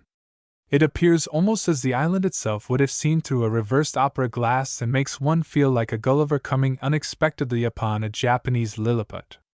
There you see hundreds of people in native costumes, standing, kneeling, stooping, reaching, all at work, or pretending to be, and their dwellings, even their very furniture, spread out before you, plain as day. In another room a huge tortoiseshell dollhouse, fitted up in Dutch style and inhabited by dignified Dutch dolls, stands ready to tell you at a glance how people live in Holland. Gretel, Hilda, Katrinka, even the proud Richie Korbes would have been delighted with this, but Peter and his gallant band passed it by without a glance. The war implements had the honor of detaining them for an hour. Such clubs, such murderous crits, or daggers, such firearms, and above all, such wonderful Japanese swords, quite capable of performing the accredited Japanese feat of cutting a man in two at a single stroke.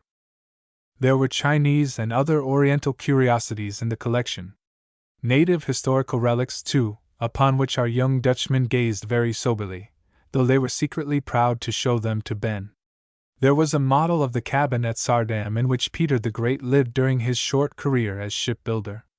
Also, wallets and bowls, once carried by the beggar Confederates, who, uniting under the Prince of Orange, had freed Holland from the tyranny of Spain, the sword of Admiral Van Speyk, who about 10 years before had perished involuntarily blowing up his own ship, and Van Tromp's armor with the marks of bullets upon it.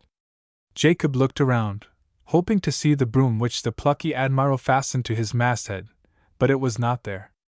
The waistcoat which William III William, Prince of Orange, who became King of England, was a great-grandson of William the Silent, Prince of Orange, who was murdered by Gerards, or Gerard, July 10, 1584, of England war during the last days of his life, possessed great interest for Ben. And one and all gazed with a mixture of reverence and horror worship at the identical clothing worn by William the Silent see above, when he was murdered at Delft by Balthazar Gerards. A tawny leather doublet and plain surcoat of grey cloth, a soft felt hat, and a high neckruff from which hung one of the beggars' medals. These were not in themselves very princely objects, though the doublet had a tragic interest from its dark stains and bullet holes.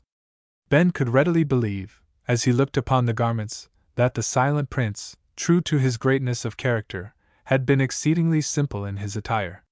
His aristocratic prejudices were, however, decidedly shocked when Lambert told him of the way in which William's bride first entered The Hague. The beautiful Louisa de Coligny, whose father and former husband both had fallen at the massacre of St. Bartholomew, was coming to be fourth wife to the prince, and of course, said Lambert, we Hollanders were too gallant to allow the lady to enter the town on foot. No, sir, we sent, or rather my ancestors did, a clean, open post wagon to meet her, with a plank across it for her to sit upon. Very gallant indeed, exclaimed Ben, with almost a sneer in his polite laugh. And she the daughter of an admiral of France? Was she? Upon my word, I had nearly forgotten that. But you see, Holland had very plain ways in the good old time. In fact, we are a very simple, frugal people to this day. The Van Gent establishment is a decided exception, you know. A very agreeable exception, I think, said Ben. Certainly, certainly. But between you and me, Meneer Van Gent, though he has wrought his own fortunes, can afford to be magnificent and yet be frugal. Exactly so, said Ben profoundly, at the same time stroking his upper lip and chin, which latterly he believed had been showing delightful and unmistakable signs of coming dignities. While tramping on foot through the city, Ben often longed for a good English sidewalk. Here, as in the other towns, there was no curb, no raised pavement for foot travelers, but the streets were clean and even, and all vehicles were kept scrupulously within a certain tract. Strange to say, there were nearly as many sleds as wagons to be seen, though there was not a particle of snow. The sleds went scraping over the bricks or cobblestones, some provided with an apparatus in front for sprinkling water, to diminish the friction, and some rendered less musical by means of a dripping oil rag, which the driver occasionally applied to the runners. Ben was surprised at the noiseless way in which Dutch laborers do their work. Even around the warehouses and docks there was no bustle, no shouting from one to another. A certain twitch of the pipe, or turn of the head, or, at most, a raising of the hand, seemed to be all the signal necessary. Entire loads of cheeses or herrings are pitched from cart or canal boat into the warehouses without a word, but the passer-by must take his chance of being pelted, for a Dutchman seldom looks before or behind him while engaged at work. Poor Jacob Poot, who seemed destined to bear all the mishaps of the journey, was knocked nearly breathless by a great cheese, which a fat Dutchman was throwing to a fellow laborer, but he recovered himself, and passed on without evincing the least indignation. Ben professed great sympathy upon the occasion, but Jacob insisted that it was. Nodding. Then why did you screw your face so when it hit you? What for screw mine face? Repeated Jacob soberly. Why it vashta duh. That what? Insisted Ben maliciously. Why did a vat you called this, vat you taste mit de nose? Ben laughed. Oh, you mean the smell? Yesh. Dat ish it, said Jacob eagerly. It wash de schmell. I draw mine face for dat. Ha! Ha! Roared Ben. That's a good one. A Dutch boy smell a cheese. You can never make me believe that. Well, it ish no matter, replied Jacob, trudging on beside Ben in perfect good humor. Wait till you hit mit cheese, dat ish all. Soon he added pathetically, Benjamin, I no likes to be called Dutch, dat ish no goot. I be's a Hollander. Just as Ben was apologizing, Lambert hailed him. Hold up! Ben, here is the fish market. There is not much to be seen at this season, but we can take a look at the storks if you wish. Ben knew that storks were held in peculiar reverence in Holland and that the bird figured upon the arms of the capital. He had noticed cartwheels placed upon the roofs of Dutch cottages to entice storks to settle upon them. He had seen their huge nests, too, on many a thatched gable roof from Broek to The Hague. But it was winter now. The nests were empty. No greedy birdlings opened their mouths, or rather their heads, at the approach of a great white-winged thing, with outstretched neck and legs, bearing a dangling something for their breakfast. The long bills were far away, picking up food on African shores, and before they would return in the spring, Ben's visit to the land of dikes would be over. Therefore he pressed eagerly forward, as Van Mounen led the way through the fish market, anxious to see if storks in Holland were anything like the melancholy specimens he had seen in the zoological gardens of London. It was the same old story. A tamed bird is a sad bird, say what you will. These storks lived in a sort of kennel, chained by the feet like felons, though supposed to be honored by being kept at the public expense. In summer they were allowed to walk about the market, where the fish stalls were like so many free dining saloons to them. Untasted delicacies in the form of raw fish and butcher's offal lay about their kennels now, but the city guests preferred to stand upon one leg, curving back their long necks and leaning their heads sidewise, in a blinking reverie. How gladly they would have changed their petted state for the busy life of some hard-working stork mother or father, bringing up a troublesome family on the roof of a rickety old building where flapping windmills frightened them half to death every time they ventured forth on a frolic. Ben soon made up his mind, and rightly, too, that The Hague with its fine streets and public parks shaded with elms, was a magnificent city. The prevailing costume was like that of London or Paris, and his British ears were many a time cheered by the music of British words. The shops were different in many respects from those on Oxford Street and the Strand, but they often were illumined by a printed announcement that English was spoken within. Others proclaimed themselves to have London stout for sale, and one actually promised to regale its customers with English roast beef. Over every possible shop door was the never-failing placard, Tabac tea coupe, tobacco to be sold. Instead of colored glass globes in the windows, or high jars of leeches, the drugstores had a gaping Turk's head at the entrance, or, if the establishment was particularly fine, a wooden mandarin entire, indulging in a full yawn. Some of these queer faces amused Ben exceedingly. They seemed to have just swallowed a dose of physic, but Van Mounen declared he could not see anything funny about them. A druggist showed his sense by putting a gaper before his door, so that his place would be known at once as an apotheke, and that was all there was to it. Another thing attracted Ben, the milkmen's carts. These were small affairs, filled with shiny brass kettles, or stone jars, and drawn by dogs. The milkman walked meekly beside his cart, keeping his dog in order, and delivering the milk to customers. Certain fish dealers had dog carts, also, and when a herring dog chanced to meet a milk dog, he invariably put on airs and growled as he passed him. Sometimes a milk dog would recognize an acquaintance before another milk cart across the street, and then how the kettles would rattle, especially if they were empty. Each dog would give a bound and, never caring for his master's whistle, insist upon meeting the other halfway. Sometimes they contented themselves with an inquisitive sniff, but generally the smaller dog made an affectionate snap-snap at the larger one's ear, or a friendly tussle was engaged in by way of exercise. Then woe to the milk kettles, and woe to the dogs. The whipping over, each dog, expressing his feelings as best as he could, would trot demurely back to his work. If some of these animals were eccentric in their ways, others were remarkably well behaved. In fact, there was a school for dogs in the city, established expressly for training them. Ben probably saw some of its graduates. Many a time he noticed a span of barkers trotting along the street with all the dignity of horses, obeying the slightest hint of the man walking briskly beside them. Sometimes, when their load was delivered, the dealer would jump in the cart and have a fine drive to his home beyond the gates of the city, and sometimes, I regret to say, a patient vrouw would trudge beside the cart with a fish basket upon her head and a child in her arms, while her lord enjoyed his drive, carrying no heavier burden than a stumpy clay pipe, the smoke of which mounted lovingly into her face. A day of rest.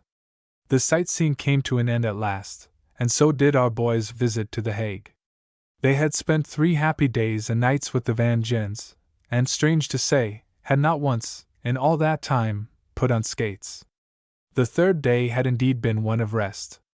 The noise and bustle of the city was hushed. Sweet Sunday bells sent blessed, tranquil thoughts into their hearts.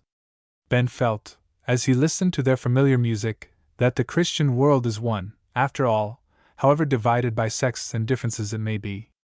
As the clock speaks everyone's native language in whatever land it may strike the hour, so church bells are never foreign if our hearts but listen. Led on by these clear voices, our party, with Mevrouw Van Gent and her husband, trod the quiet but crowded streets, until they came to a fine old church in the southern part of the city.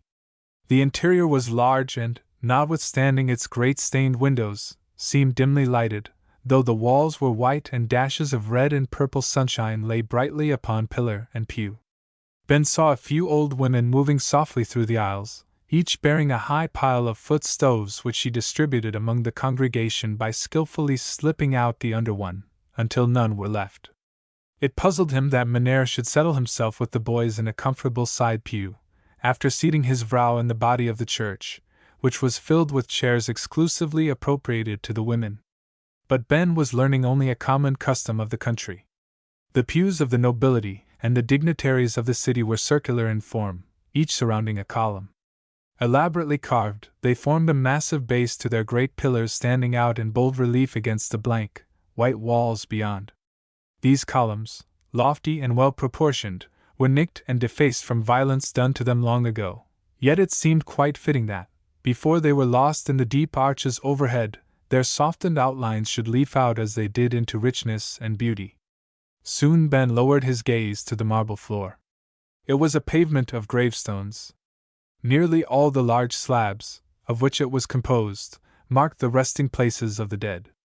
An armorial design engraved upon each stone, with inscription and date, told whose form as sleeping beneath, and sometimes 3 of a family were lying one above the other in the same sepulchre. He could not help but think of the solemn funeral procession winding by torchlight through those lofty aisles and bearing its silent burden toward a dark opening whence the slab had been lifted, in readiness for its coming. It was something to think that his sister Mabel, who died in her flower, was lying in a sunny churchyard where a brook rippled and sparkled in the daylight and waving trees whispered together all night long, where flowers might nestle close to the headstone, and moon and stars shed their peace upon it, and morning birds sing sweetly overhead. Then he looked up from the pavement, and rested his eyes upon the carved oaken pulpit, exquisitely beautiful in design and workmanship. He could not see the minister, though, not long before, he had watched him slowly ascending its winding stair, a mild-faced man wearing a ruff about his neck and a short cloak reaching nearly to the knee. Meantime the great church had been silently filling. Its pews were somber with men and its center radiant with women in their fresh Sunday attire. Suddenly a soft rustling spread through the pulpit. All eyes were turned toward the minister now appearing above the pulpit. Although the sermon was spoken slowly, Ben could understand little of what was said, but when the hymn came, he joined in with all his heart. 1,000 voices lifted in love and praise offered a grander language than he could readily comprehend. Once he was startled, during a pause in the service, by seeing a little bag suddenly shaken before him. It had a tinkling bell at its side and was attached to a long stick carried by one of the deacons of the church. Not relying solely upon the mute appeal of the poor boxes fastened to the columns near the entrance, this more direct method was resorted to, of awakening the sympathies of the charitable. Fortunately, Ben had provided himself with a few stivers, or the musical bag must have tinkled before him in vain. More than once, a dark look rose on our English boy's face that morning. He longed to stand up and harangue the people concerning a peculiarity that filled him with pain.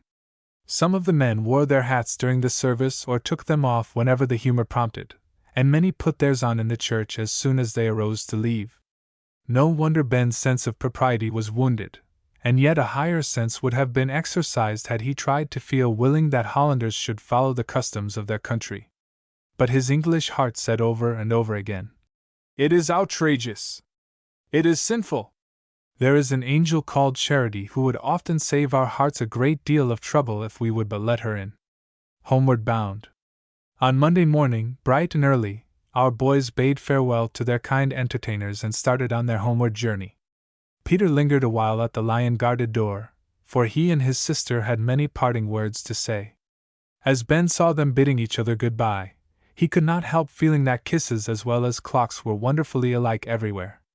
The English kiss that his sister Jenny had given him when he left home had said the same thing to him that the Vrouw van Jen's Dutch kiss said to Peter.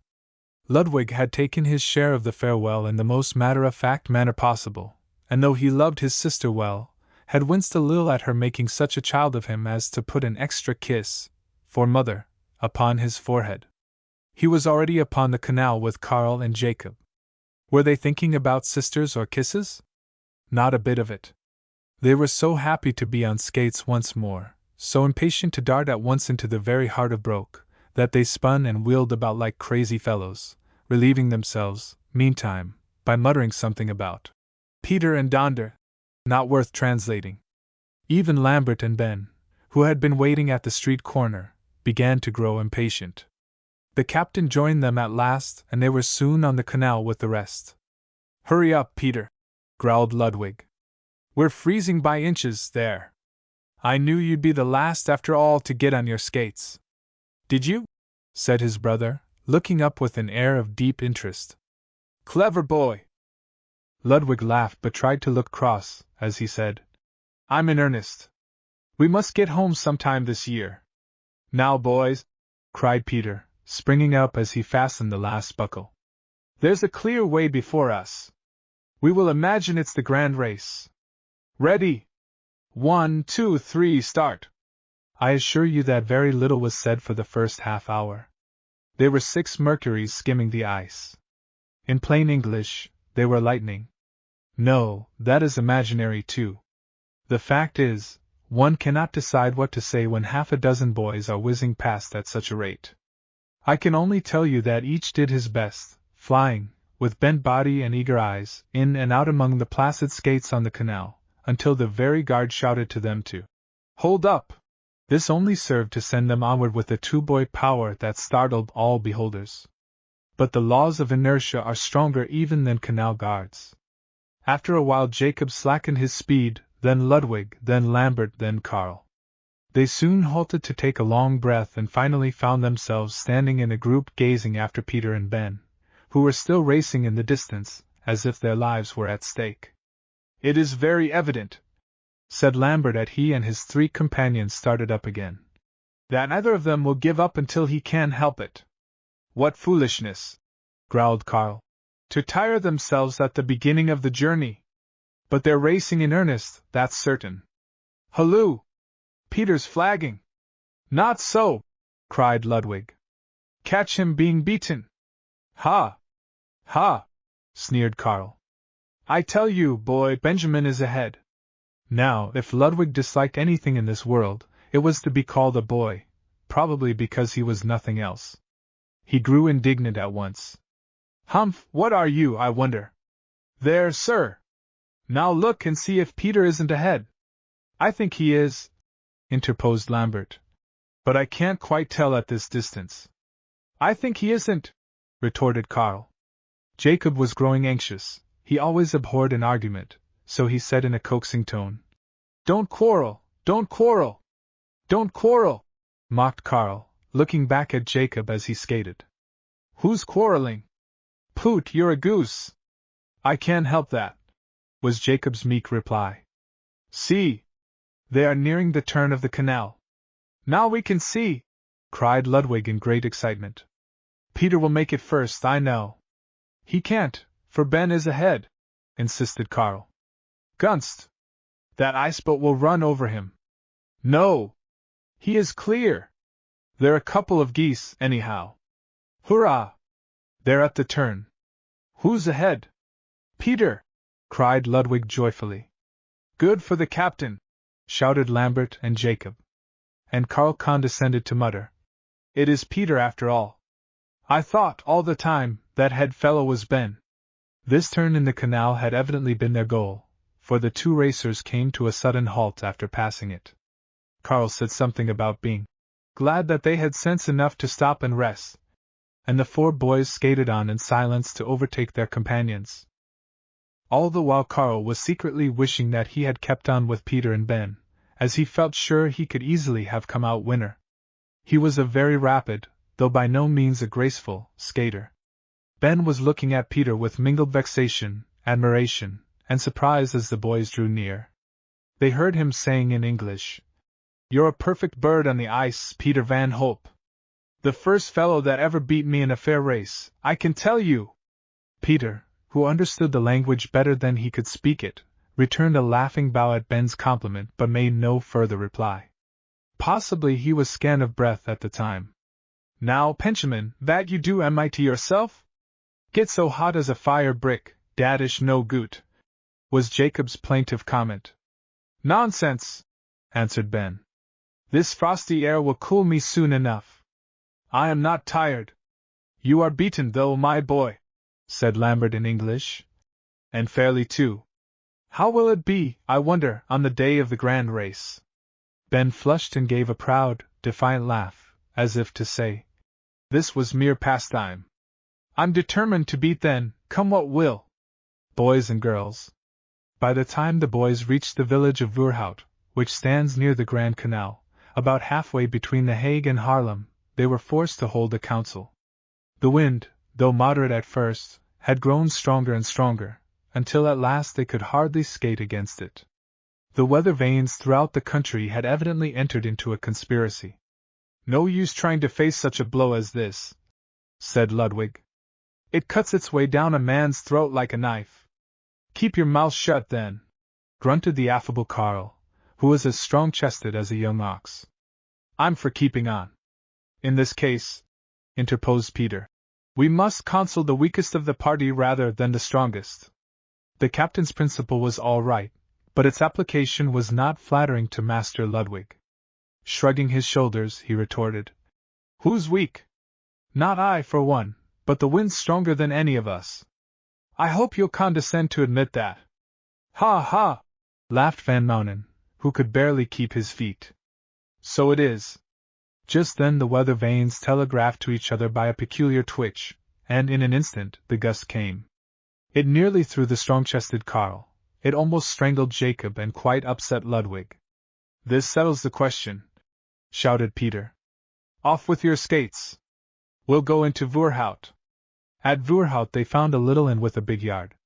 The yard was well stocked, and better than all, was provided with a complete set of skittles, so our boys soon turned the detention into a frolic. The wind was troublesome even in that sheltered quarter, but they were on good standing ground and did not mind it. First a hearty dinner, then the game. With pins as long as their arms and balls as big as their heads, plenty of strength left for rolling, and a clean sweep of 60 yards for the strokes. No wonder they were happy.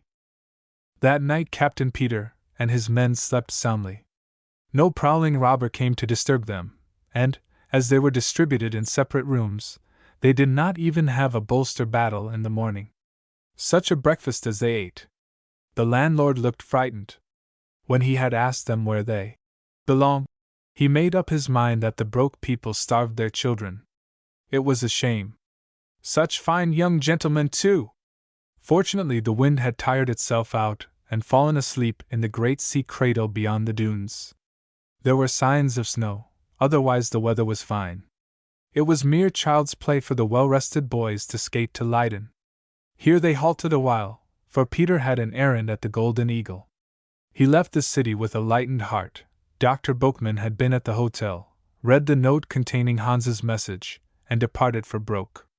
"I cannot say that it was your letter sent him off so soon," explained the landlord.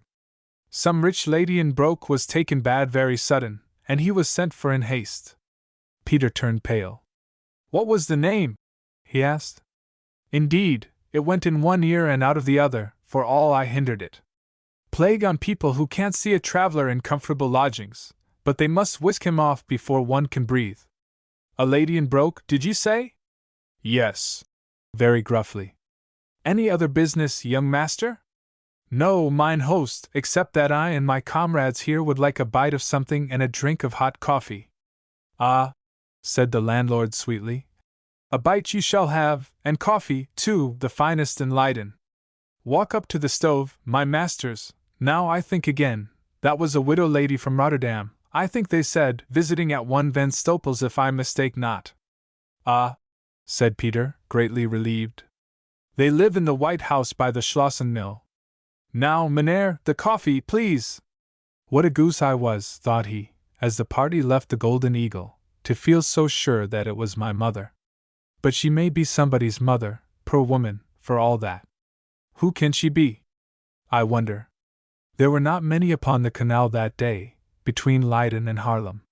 However, as the boys neared Amsterdam, they found themselves once more in the midst of a moving throng. The biggest Brinker icebreaker. A heavy machine armed with iron spikes for breaking the ice as it is dragged along. Some of the small ones are worked by men, but the large ones are drawn by horses, 60 or 70 of which are sometimes attached to one icebreaker, had been at work for the first time that season, but there was any amount of skating ground left yet. "3 cheers for home!" cried Van Mounen as they came in sight of the great western dock, Westelijke Dock. "Hurrah! Hurrah!" shouted one and all. "Hurrah! Hurrah!"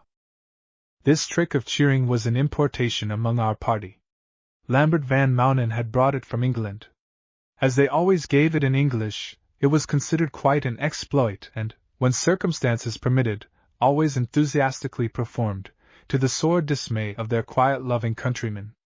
Therefore, their arrival at Amsterdam created a great sensation, especially among the small boys on the wharf. The Y was crossed. They were on the Broek Canal. Lambert's home was reached first. "Goodbye, boys," he cried as he left them.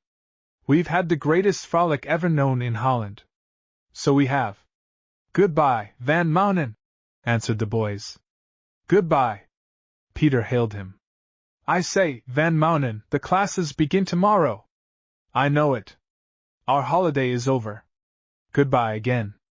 "Goodbye." Broek came in sight. Such meetings.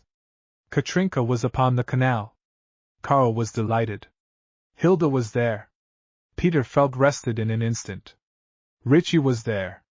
Ludwig and Jacob nearly knocked each other over in their eagerness to shake hands with her.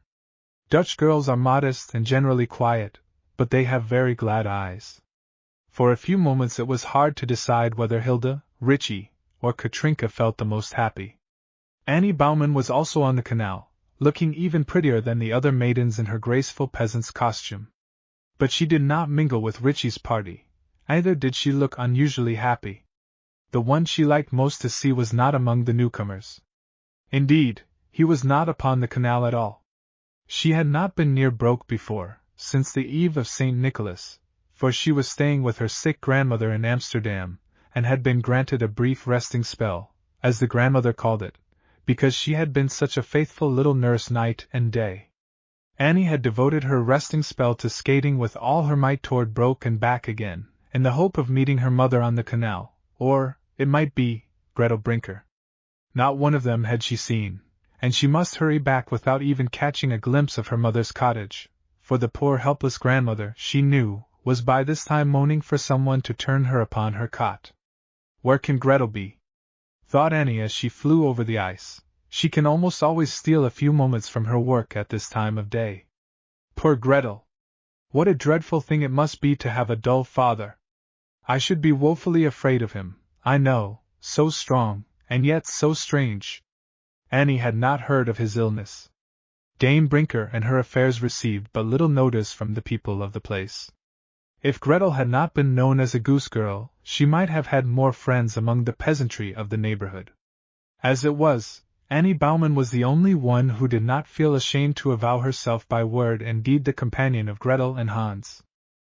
When the neighbors' children laughed at her for keeping such poor company, she would simply flush when Hans was ridiculed, or laugh in a careless, disdainful way, but to hear little Gretel abused always awakened her wrath.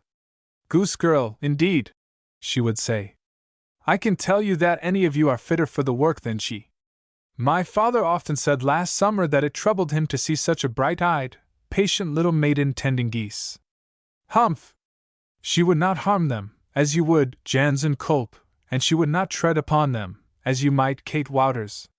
This would be pretty sure to start a laugh at the clumsy, ill-natured Kate's expense, and Annie would walk loftily away from the group of young gossips. Perhaps some memory of Gretel's assailants crossed her mind as she skated rapidly toward Amsterdam, for her eyes sparkled ominously, and she more than once gave her pretty head a defiant toss. When that mood passed, such a bright, rosy, affectionate look illuminated her face that more than one weary working man turned to gaze after her and to wish that he had a glad, contented lass like that for a daughter. There were 5 joyous households in Broek that night. The boys were back safe and sound, and they found all well at home. Even the sick lady at neighbor Van Stoppel's was out of danger. But the next morning— ah, how stupidly school bells will ding-dong, when one is tired. Ludwig was sure that he had never listened to anything so odious.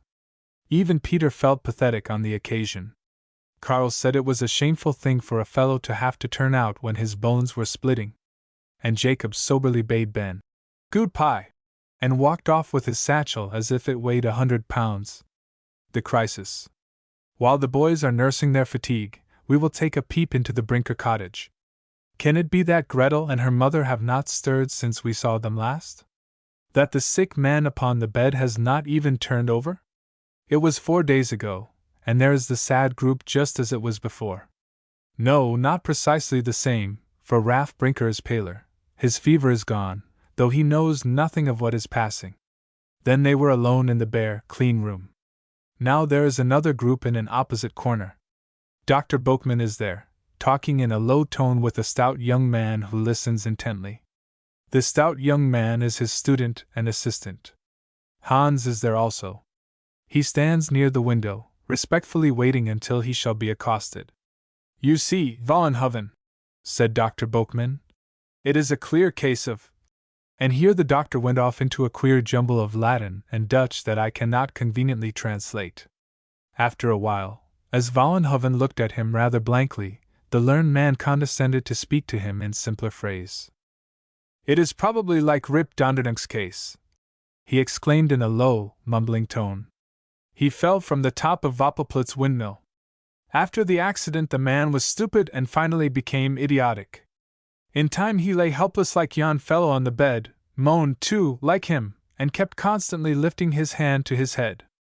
My learned friend von Chopham performed an operation upon this Donderdank and discovered under the skull a small dark sac, which pressed upon the brain. This had been the cause of the trouble. My friend von Chopham removed it, a splendid operation. You see, according to Celsius." And here the doctor again went off into Latin. "Did the man live?" asked the assistant respectfully. Dr. Boekman scowled. "That is of no consequence. I believe he died, but why not fix your mind on the grand features of the case? Consider a moment how—" and he plunged into Latin mysteries more deeply than ever. "But Mynheer," gently persisted the student, who knew that the doctor would not rise to the surface for hours unless pulled at once from his favorite depths. "Mynheer, you have other engagements today, 3 legs in Amsterdam, you remember, and an eye in Broek, and that tumor up the canal. The tumor can wait. said the doctor reflectively. That is another beautiful case, a beautiful case. The woman has not lifted her head from her shoulder for 2 months. Magnificent tumor, sir. The doctor by this time was speaking aloud. He had quite forgotten where he was. Vollenhoven made another attempt. This poor fellow on the bed, Mynheer. Do you think you can save him? Ah, indeed, certainly, stammered the doctor, suddenly perceiving that he had been talking rather off the point. Certainly, that is, I hope so. If anyone in Holland can, Mynheer, murmured the assistant with honest bluntness. It is yourself? The doctor looked displeased, growled out a tender request for the student to talk less, and beckoned Hans to draw near. This strange man had a great horror of speaking to women, especially on surgical matters. One can never tell, he said, what moment the creatures will scream or faint.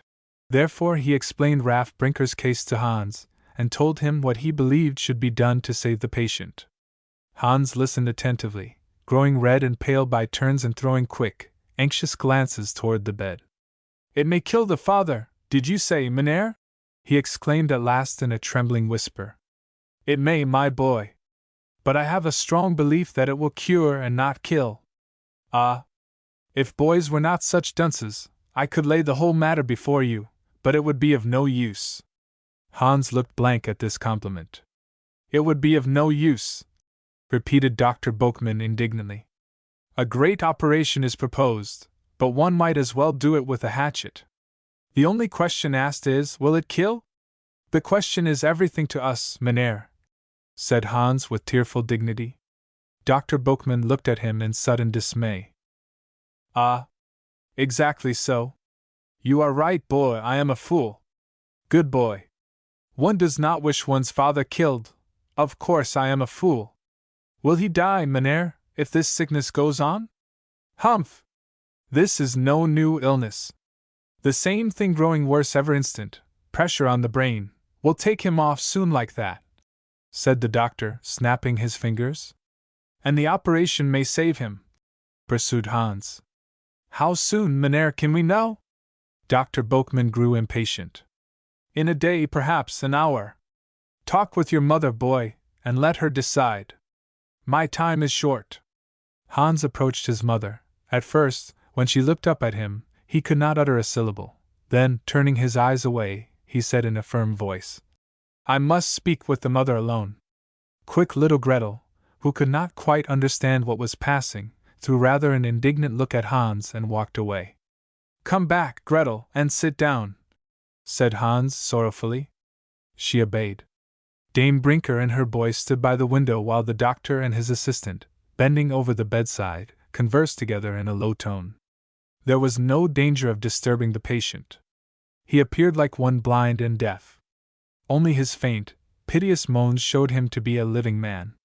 Hans was talking earnestly, and in a low voice, for he did not wish his sister to hear. With dry, parted lips, Dame Brinker leaned toward him, searching his face, as if suspecting a meaning beyond his words.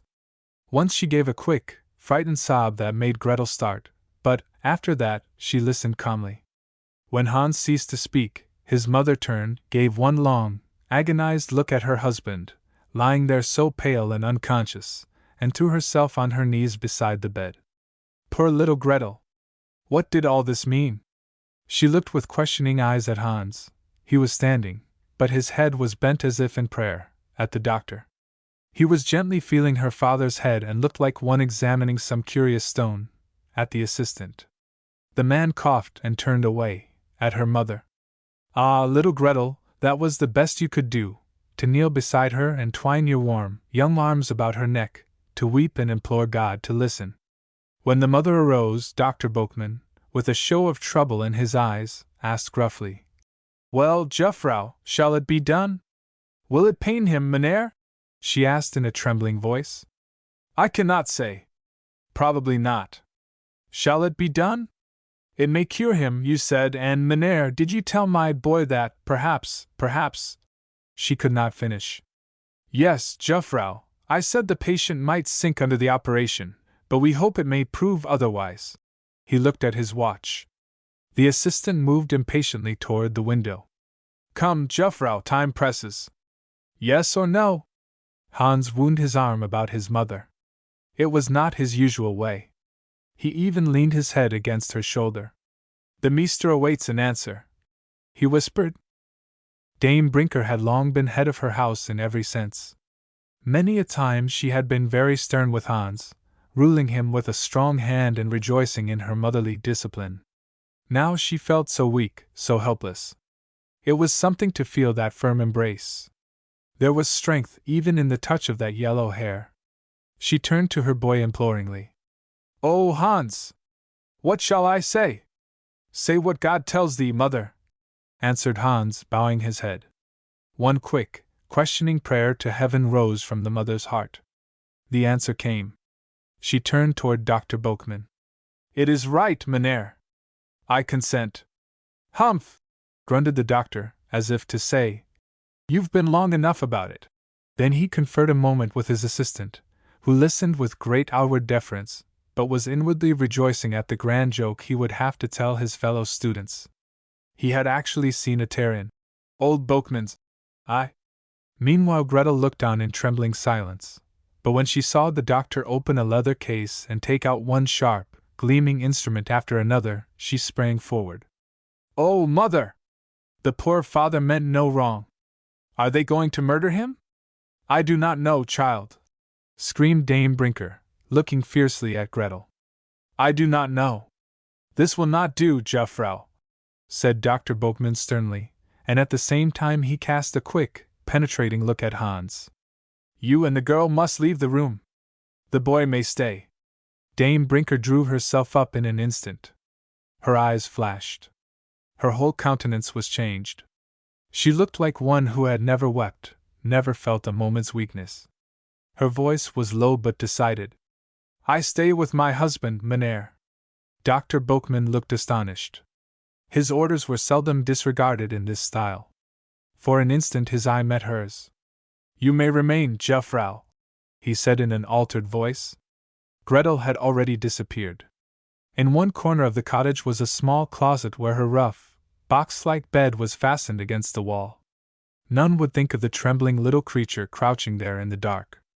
Dr. Boekman took off his heavy coat, filled an earthen basin with water, and placed it near the bed. Then turning to Hans he asked, "Can I depend upon you, boy?" "You can, Mynheer. I believe you. Stand at the head here, your mother may sit at your right, so," and he placed a chair near the cot. "Remember, Jufvrouw, there must be no cries, no fainting." Dame Brinker answered him with a look. He was satisfied. "Now, Vollenhoven." "Oh, that case with the terrible instruments." The assistant lifted them. Gretel, who had been peering with brimming eyes through the crack of the closet door, could remain silent no longer. She rushed frantically across the apartment, seized her hood, and ran from the cottage. Gretel and Hilda. It was recess hour. At the first stroke of the schoolhouse bell, the canal seemed to give a tremendous shout and grow suddenly alive with boys and girls. Dozens of gaily clad children were skating in and out among each other, and all their pent-up merriment of the morning was relieving itself in song and shout and laughter. There was nothing to check the flow of frolic. Not a thought of schoolbooks came out with them into the sunshine. Latin, arithmetic, grammar, all were locked up for an hour in the dingy schoolroom. The teacher might be a noun if he wished, and a proper one at that, but they meant to enjoy themselves. As long as the skating was as perfect as this, it made no difference whether Holland were on the North Pole or the equator, and, as for philosophy, how could they bother themselves with inertia and gravitation and such things when it was as much as they could do to keep from getting knocked over in the commotion? In the height of the fun, one of the children called out, "What is that?" "What? Where?" cried a dozen voices. "Why, don't you see? That dark thing over there by the idiot's cottage." "I don't see anything," said one. "I do," shouted another. "It's a dog." "Where's any dog?" put in a squeaky voice that we have heard before. "It's no such thing, it's a heap of rags." "Pooh! Vus!" retorted another gruffly. "That's about as near the fact as you ever get. It's the goose girl, Gretel, looking for rats." "Well, what of it?" squeaked Wurst. Isn't she a bundle of rags, I'd like to know? Ha! Ha! Pretty good for you, Wurst. You'll get a medal for wit yet if you keep on. You'd get something else, if her brother Hans were here. I'll warrant you would, said a muffled-up little fellow with a cold in his head. As Hans was not there, Wurst could afford to scout the insinuation. Who cares for him, little sneezer? I'd fight a dozen like him any day, and you in the bargain. You would you? I'd like to catch you all at it. And, by way of proving his words, the sneezer skated off at the top of his speed. Just then a general chase after 3 of the biggest boys of the school was proposed, and friend and foe, frolicsome as ever, were soon united in a common cause. Only one of all that happy throng remembered the dark little form by the idiot's cottage. Poor, frightened little Gretel! She was not thinking of them, though their merry laughter floated lightly toward her, making her feel like one in a dream. How loud the moans were behind the darkened window! What if those strange men were really killing her father? The thought made her spring to her feet with a cry of horror.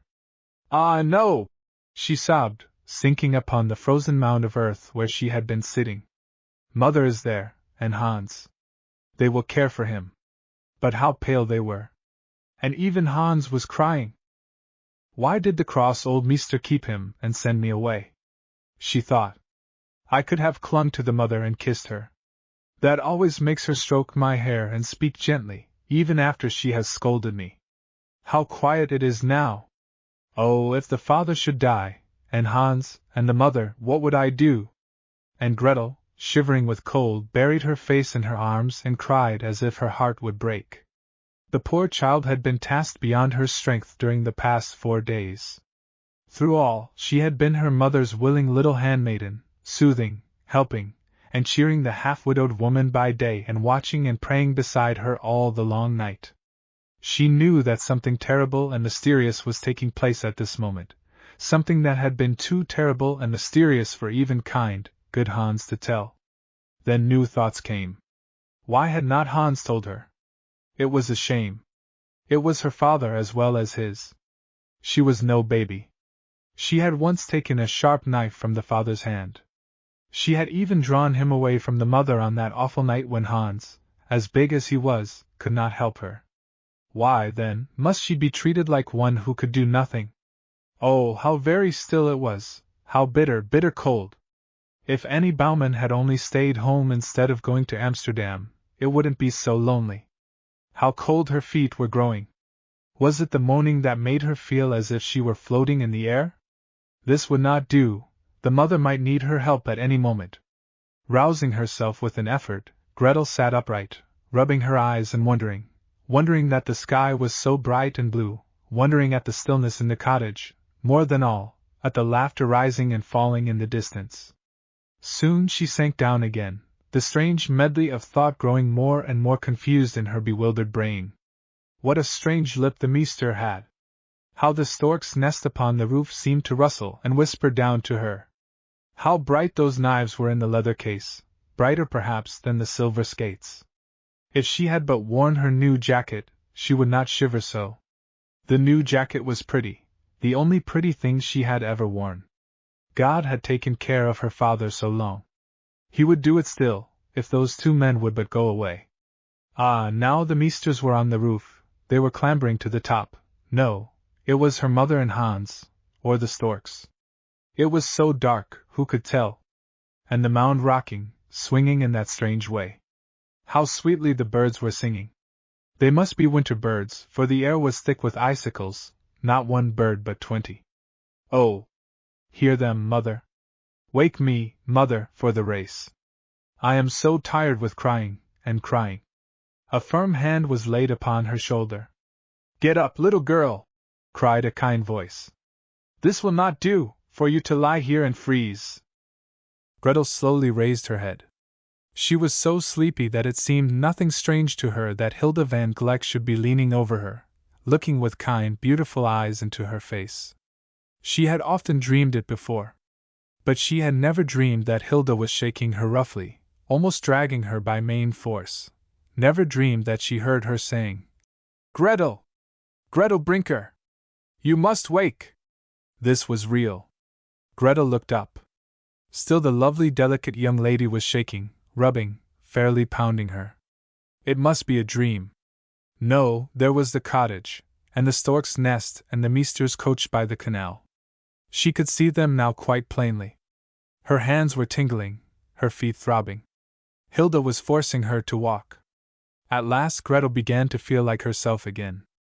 I have been asleep, she faltered, rubbing her eyes with both hands and looking very much ashamed. Yes, indeed, entirely too much asleep, laughed Hilda, whose lips were very pale. But you are well enough now.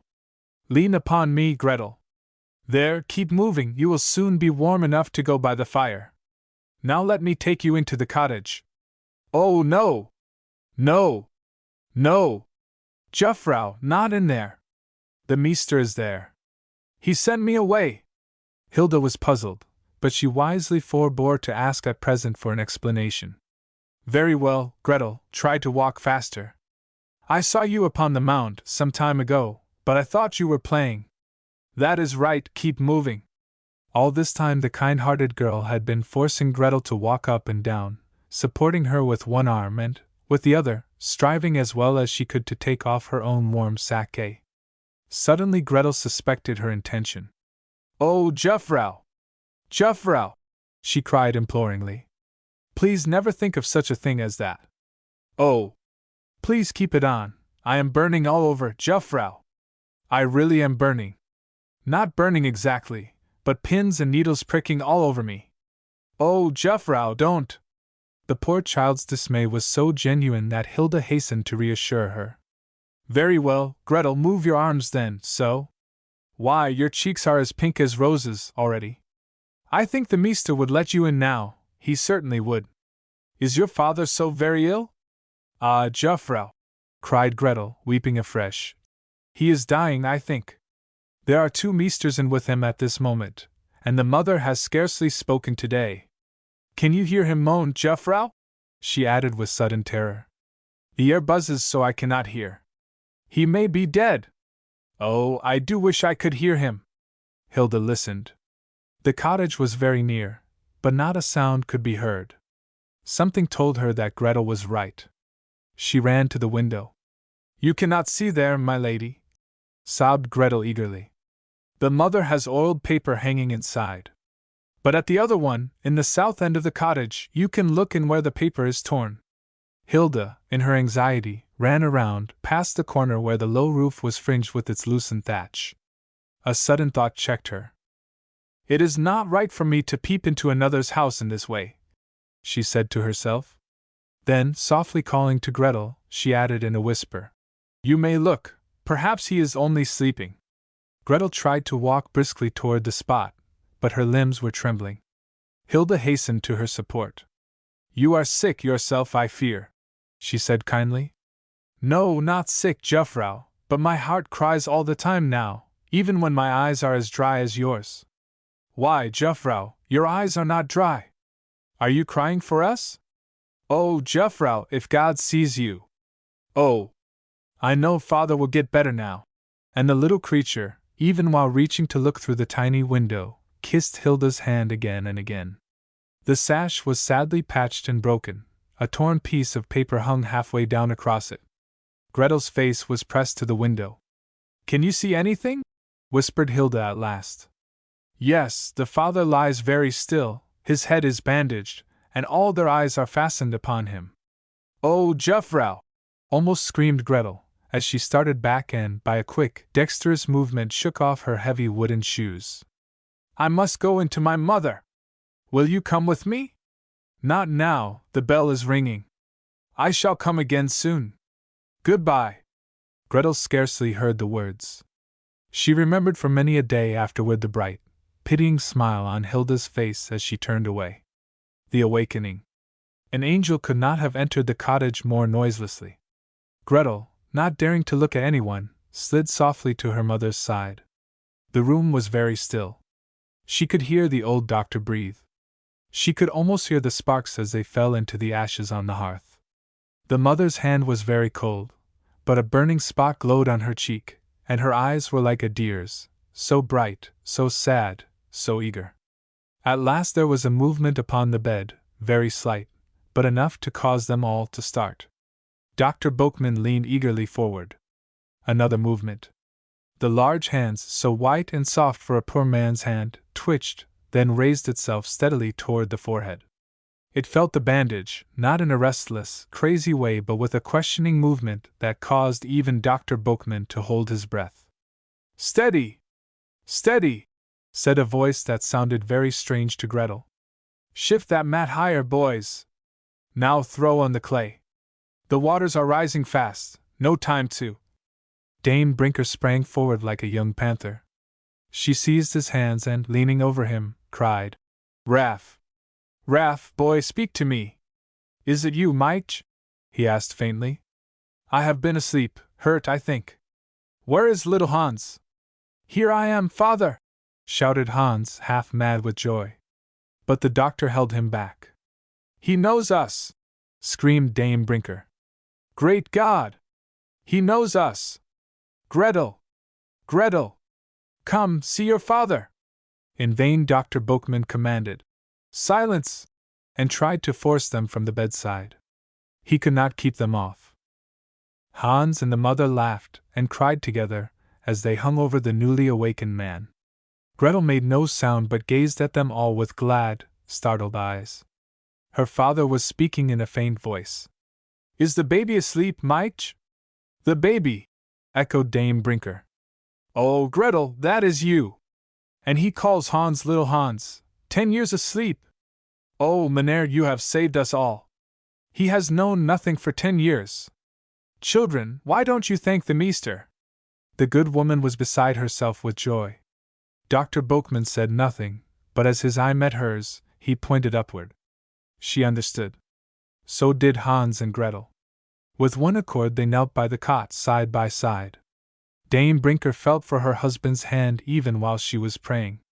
Dr. Boekman's head was bowed. The assistant stood by the hearth with his back toward them. "Why do you pray?" murmured the father, looking feebly from the bed as they rose. "Is it God's day?"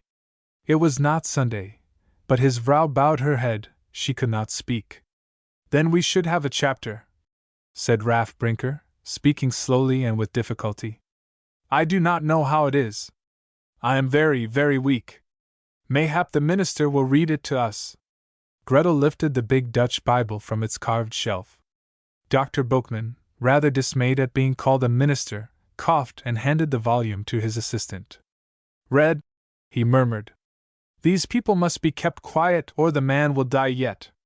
When the chapter was finished, Dame Brinker motioned mysteriously to the rest by way of telling them that her husband was asleep. "Now, Juffrouw," said the doctor in a subdued tone as he drew on his thick woolen mittens, "there must be perfect quiet. You understand. This is truly a most remarkable case. I shall come again tomorrow. Give the patient no food today." And bowing hastily, he left the cottage, followed by his assistant. His grand coach was not far away. The driver had kept the horses moving slowly up and down by the canal nearly all the time the doctor had been in the cottage. Hans went out also. "May God bless you, Mynheer," he said, blushing and trembling. "I can never repay you, but if—" "Yes, you can," interrupted the doctor crossly. "You can use your wits when the patient wakes again. This clacking and sniveling is enough to kill a well man, let alone one lying on the edge of his grave. If you want your father to get well, keep him quiet." So saying, Dr. Boekman, without another word, stalked off to meet his coach, leaving Hans standing there with eyes and mouth wide open. Hilda was reprimanded severely that day for returning late to school after recess, and for imperfect recitations. She had remained near the cottage until she heard Dame Brinker laugh, until she had heard Hans say, "Here I am, father!" and then she had gone back to her lessons. What wonder that she missed them? How could she get a long string of Latin verbs by heart when her heart did not care a fig for them but would keep saying to itself, "Oh, I am so glad! I am so glad!" Bones and tongues. Bones are strange things. One would suppose that they knew nothing at all about school affairs, but they do. Even Jacob Poot's bones, buried as they were in flesh, were sharp in the matter of study hours. Early on the morning of his return they ached through and through, giving Jacob a twinge at every stroke of the school bell, as if to say, "Stop that clapper! There's trouble in it." After school, on the contrary, they were quiet and comfortable, in fact, seemed to be taking a nap among their cushions. The other boys' bones behaved in a similar manner, but that is not so remarkable. Being nearer the daylight than Jacob's, they might be expected to be more learned in the ways of the world. Master Ludwig's, especially, were like beauty, only skin deep. They were the most knowing bones you ever heard of. Just put before him ever so quietly a grammar book with a long lessons marked in it, and immediately the sly bone over his eyes would set up such an aching. Request him to go to the garret for your foot stove, instantly the bones would remind him that he was too tired. Ask him to go to the confectioner's, a mile away, and presto! Not a bone would remember that it had ever been used before. Bearing all this in mind, you will not wonder when I tell you that our 5 boys were among the happiest of the happy throng pouring forth from the schoolhouse that day. Peter was in excellent spirits. He had heard through Hilda of Dame Brinker's laugh and of Hans's joyous words, and he needed no further proof that Raff Brinker was a cured man. In fact, the news had gone forth in every direction, for miles around. Persons who had never before cared for the Brinkers, or even mentioned them, except with a contemptuous sneer or a shrug of pretended pity, now became singularly familiar with every point of their history. There was no end to the number of ridiculous stories that were flying about. Hilda, in the excitement of the moment, had stopped to exchange a word with the doctor's coachman as he stood by the horses, pommeling his chest and clapping his hands. Her kind heart was overflowing. She could not help pausing to tell the cold, tired-looking man that she thought the doctor would be out soon. She even hinted to him that she suspected, only suspected, that a wonderful cure had been performed, an idiot brought to his senses. Nay, she was sure of it, for she had heard his widow laugh. No, not his widow, of course, but his wife, for the man was as much alive as anybody, and, for all she knew, sitting up and talking like a lawyer. All this was very indiscreet. Hilda, in an impenitent sort of way, felt it to be so. But it is always so delightful to impart pleasant or surprising news. She went tripping along by the canal, quite resolved to repeat the sin, ad infinitum, and tell nearly every girl and boy in the school. Meantime Jansen Kolb came skating by. Of course, in 2 seconds he was striking slippery attitudes and shouting saucy things to the coachman, who stared at him in indolent disdain. This, to Jansen, was equivalent to an invitation to draw nearer. The coachman was now upon his box, gathering up the reins and grumbling at his horses. Jansen accosted him. "I say, what's going on at the idiot's cottage? Is your boss in there?" Coachman nodded mysteriously. "Phew!" whistled Jansen, drawing closer. "Old Brinker dead?" The driver grew big with importance, and silent in proportion. "See here, old pincushion, I'd run home yonder and get you a chunk of gingerbread if I thought you could open your mouth." Old Pincushion was human. Long hours of waiting had made him ravenously hungry. At Jansen's hint, his countenance showed signs of a collapse. "That's right, old fellow," pursued his tempter. "Hurry up! What news? Old Brinker dead?" "No, cured." "Got his wits?" said the coachman, shooting forth his words, one at a time, like so many bullets. Like bullets, figuratively speaking, they hit Jansen Kolb. He jumped as if he had been shot. "Good Gunst! You don't say so!" The man pressed his lips together, and looked significantly toward Master Kolb's shabby residence. Just then Jansen saw a group of boys in the distance. Hailing them in a rowdy style, common to boys of his stamp all over the world, whether in Africa, Japan, Amsterdam, or Paris, he scampered toward them, forgetting coachman, gingerbread, everything but the wonderful news. Therefore, by sundown it was well known throughout the neighboring country that Dr. Boekman, chancing to stop at the cottage, had given the idiot Brinker a tremendous dose of medicine, as brown as gingerbread. It had taken 6 men to hold him while it was poured down. The idiot had immediately sprung to his feet, in full possession of all his faculties, knocked over the doctor or thrashed him, There was admitted to be a slight uncertainty as to which of these penalties was inflicted, then sat down and addressed him for all the world like a lawyer. After that he had turned and spoken beautifully to his wife and children. Dame Brinker had laughed herself into violent hysterics. Hans had said, "Here I am, father, your own dear son," and Gretel had said, "Here I am, father, your own dear Gretel," and the doctor had afterward been seen leaning back in his carriage looking just as white as a corpse. A new alarm. When Dr. Boekman called the next day at the Brinker cottage, he could not help noticing the cheerful, comfortable aspect of the place. An atmosphere of happiness breathed upon him as he opened the door. Dame Brinker sat complacently knitting beside the bed. Her husband was enjoying a tranquil slumber, and Gretel was noiselessly kneading rye bread on the table in the corner. The doctor did not remain long. He asked a few simple questions, appeared satisfied with the answers, and after feeling his patient's pulse said, "Ah, very weak yet, Jufvrouw. Very weak indeed. He must have nourishment. You may begin to feed the patient. Ahem! Not too much, but what you do give him let it be strong and of the best. Black bread, we have, meneer, and porridge," replied Dame Brinker cheerily. "They have always agreed with him well." "Tut, tut!" said the doctor, frowning. "Nothing of the kind.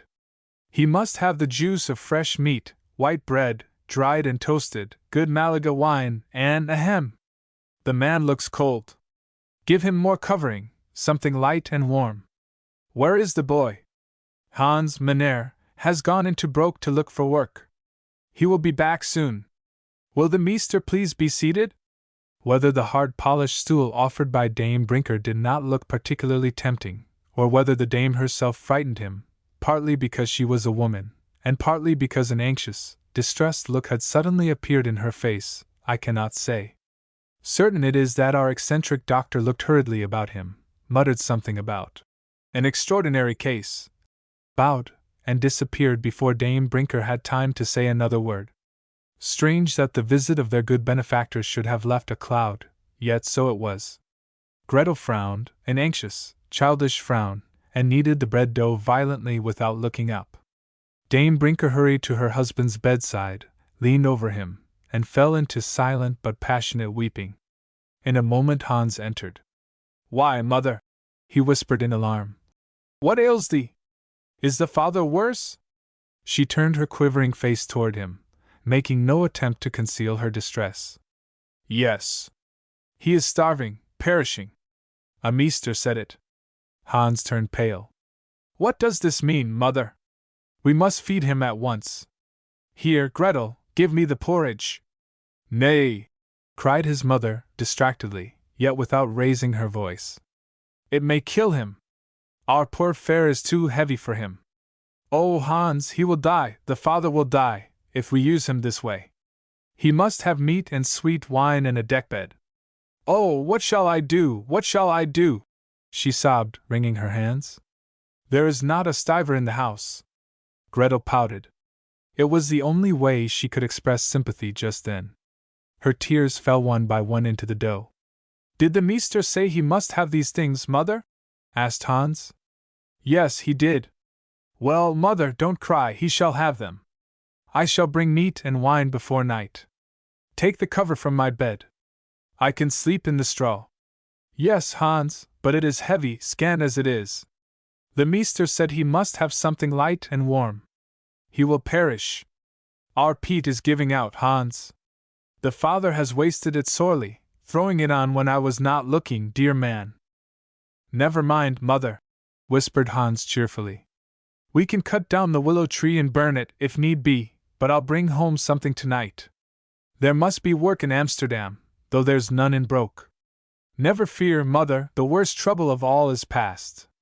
We can brave anything now that the father is himself again." "Aye," sobbed Dame Brinker, hastily drying her eyes. "That is true indeed.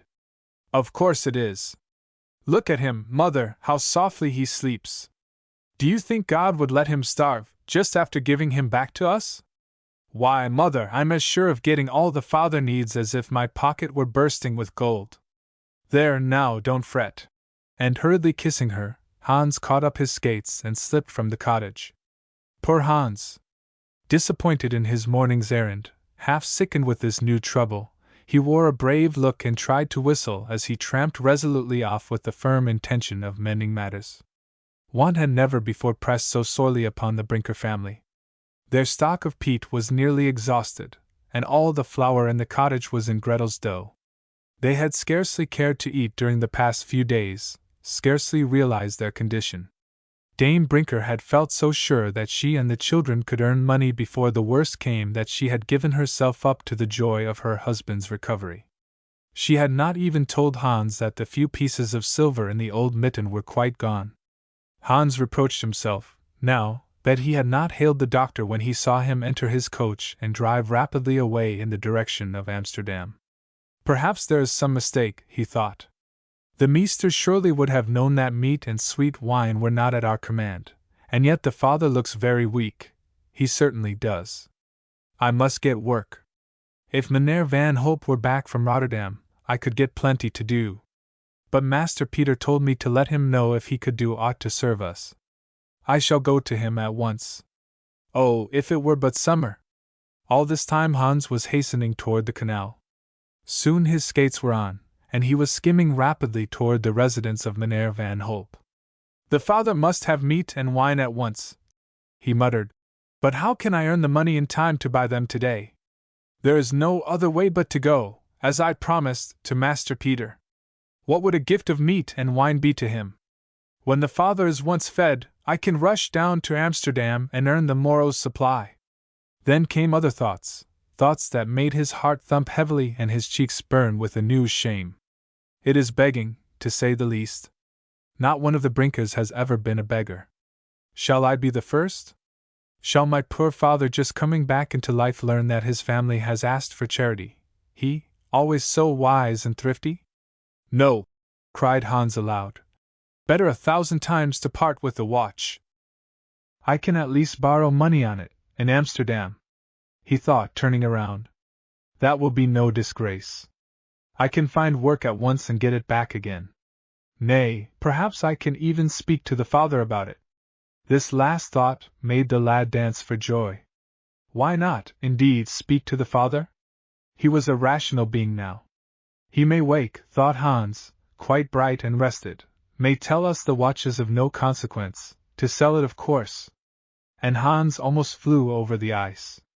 A few moments more and the skates were again swinging from his arm. He was running toward the cottage. His mother met him at the door. "Oh, Hans!" she cried, her face radiant with joy. "The young lady has been here with her maid. She brought everything, meat, jelly, wine, and bread, a whole basket full. Then the meester sent a man from town with more wine and a fine bed and blankets for the father. Oh! He will get well now. God bless them! God bless them!" echoed Hans, and for the first time that day his eyes filled with tears. The father's return. That evening Raff Brinker felt so much better that he insisted upon sitting up for a while on the rough high-backed chair by the fire. For a few moments there was quite a commotion in the little cottage. Hans was all-important on the occasion, for his father was a heavy man and needed something firm to lean upon. The dame, though none of your fragile ladies, was in such a state of alarm and excitement at the bold step they were taking in lifting him without the meester's orders that she came near pulling her husband over, even while she believed herself to be his main prop and support. "Steady, vrouw, steady," panted Raff. "Have I grown old and feeble, or is it the fever makes me thus helpless? Hear the man!" Dame Brinker laughed. "Talking like any other Christian. Why, you're only weak from the fever, Raff. Here's the chair, all fixed snug and warm. Now sit thee down, hi-dee-diddy, there we are." With these words Dame Brinker let her half of the burden settle slowly into the chair. Hans prudently did the same. Meanwhile Gretel flew about generally, bringing every possible thing to her mother to tuck behind the father's back and spread over his knees. Then she twitched the carved bench under his feet, and Hans kicked the fire to make it brighter. The father was sitting up at last. What wonder that he looked about him like one bewildered. Little Hans had just been almost carrying him. The baby, was over 4 feet long and was demurely brushing up the hearth with a bundle of willow wisps. Mich, the vrouw, winsome and fair as ever, had gained at least 50 pounds in what seemed to him a few hours. She also had some new lines in her face that puzzled him. The only familiar things in the room were the pine table that he had made before he was married, the Bible upon the shelf, and the cupboard in the corner. Ah, Ralph Brinker, it was only natural that your eyes should fill with hot tears even while looking at the joyful faces of your loved ones. 10 years dropped from a man's life are no small loss. 10 years of manhood, of household happiness and care, 10 years of honest labor, of conscious enjoyment of sunshine and outdoor beauty, 10 years of grateful life. One day looking forward to all this, the next, waking to find them past and a blank. What wonder the scalding tears dropped one by one upon your cheek? Tender little Gretel! The prayer of her life was answered through those tears. She loved her father silently at that moment. Hans and his mother glanced silently at each other when they saw her spring toward him and throw her arms about his neck. "Father, dear father," she whispered, pressing her cheek close to his. "Don't cry. We are all here. God bless thee," sobbed Ralph, kissing her again and again. "I had forgotten that." Soon he looked up again and spoke in a cheerful voice.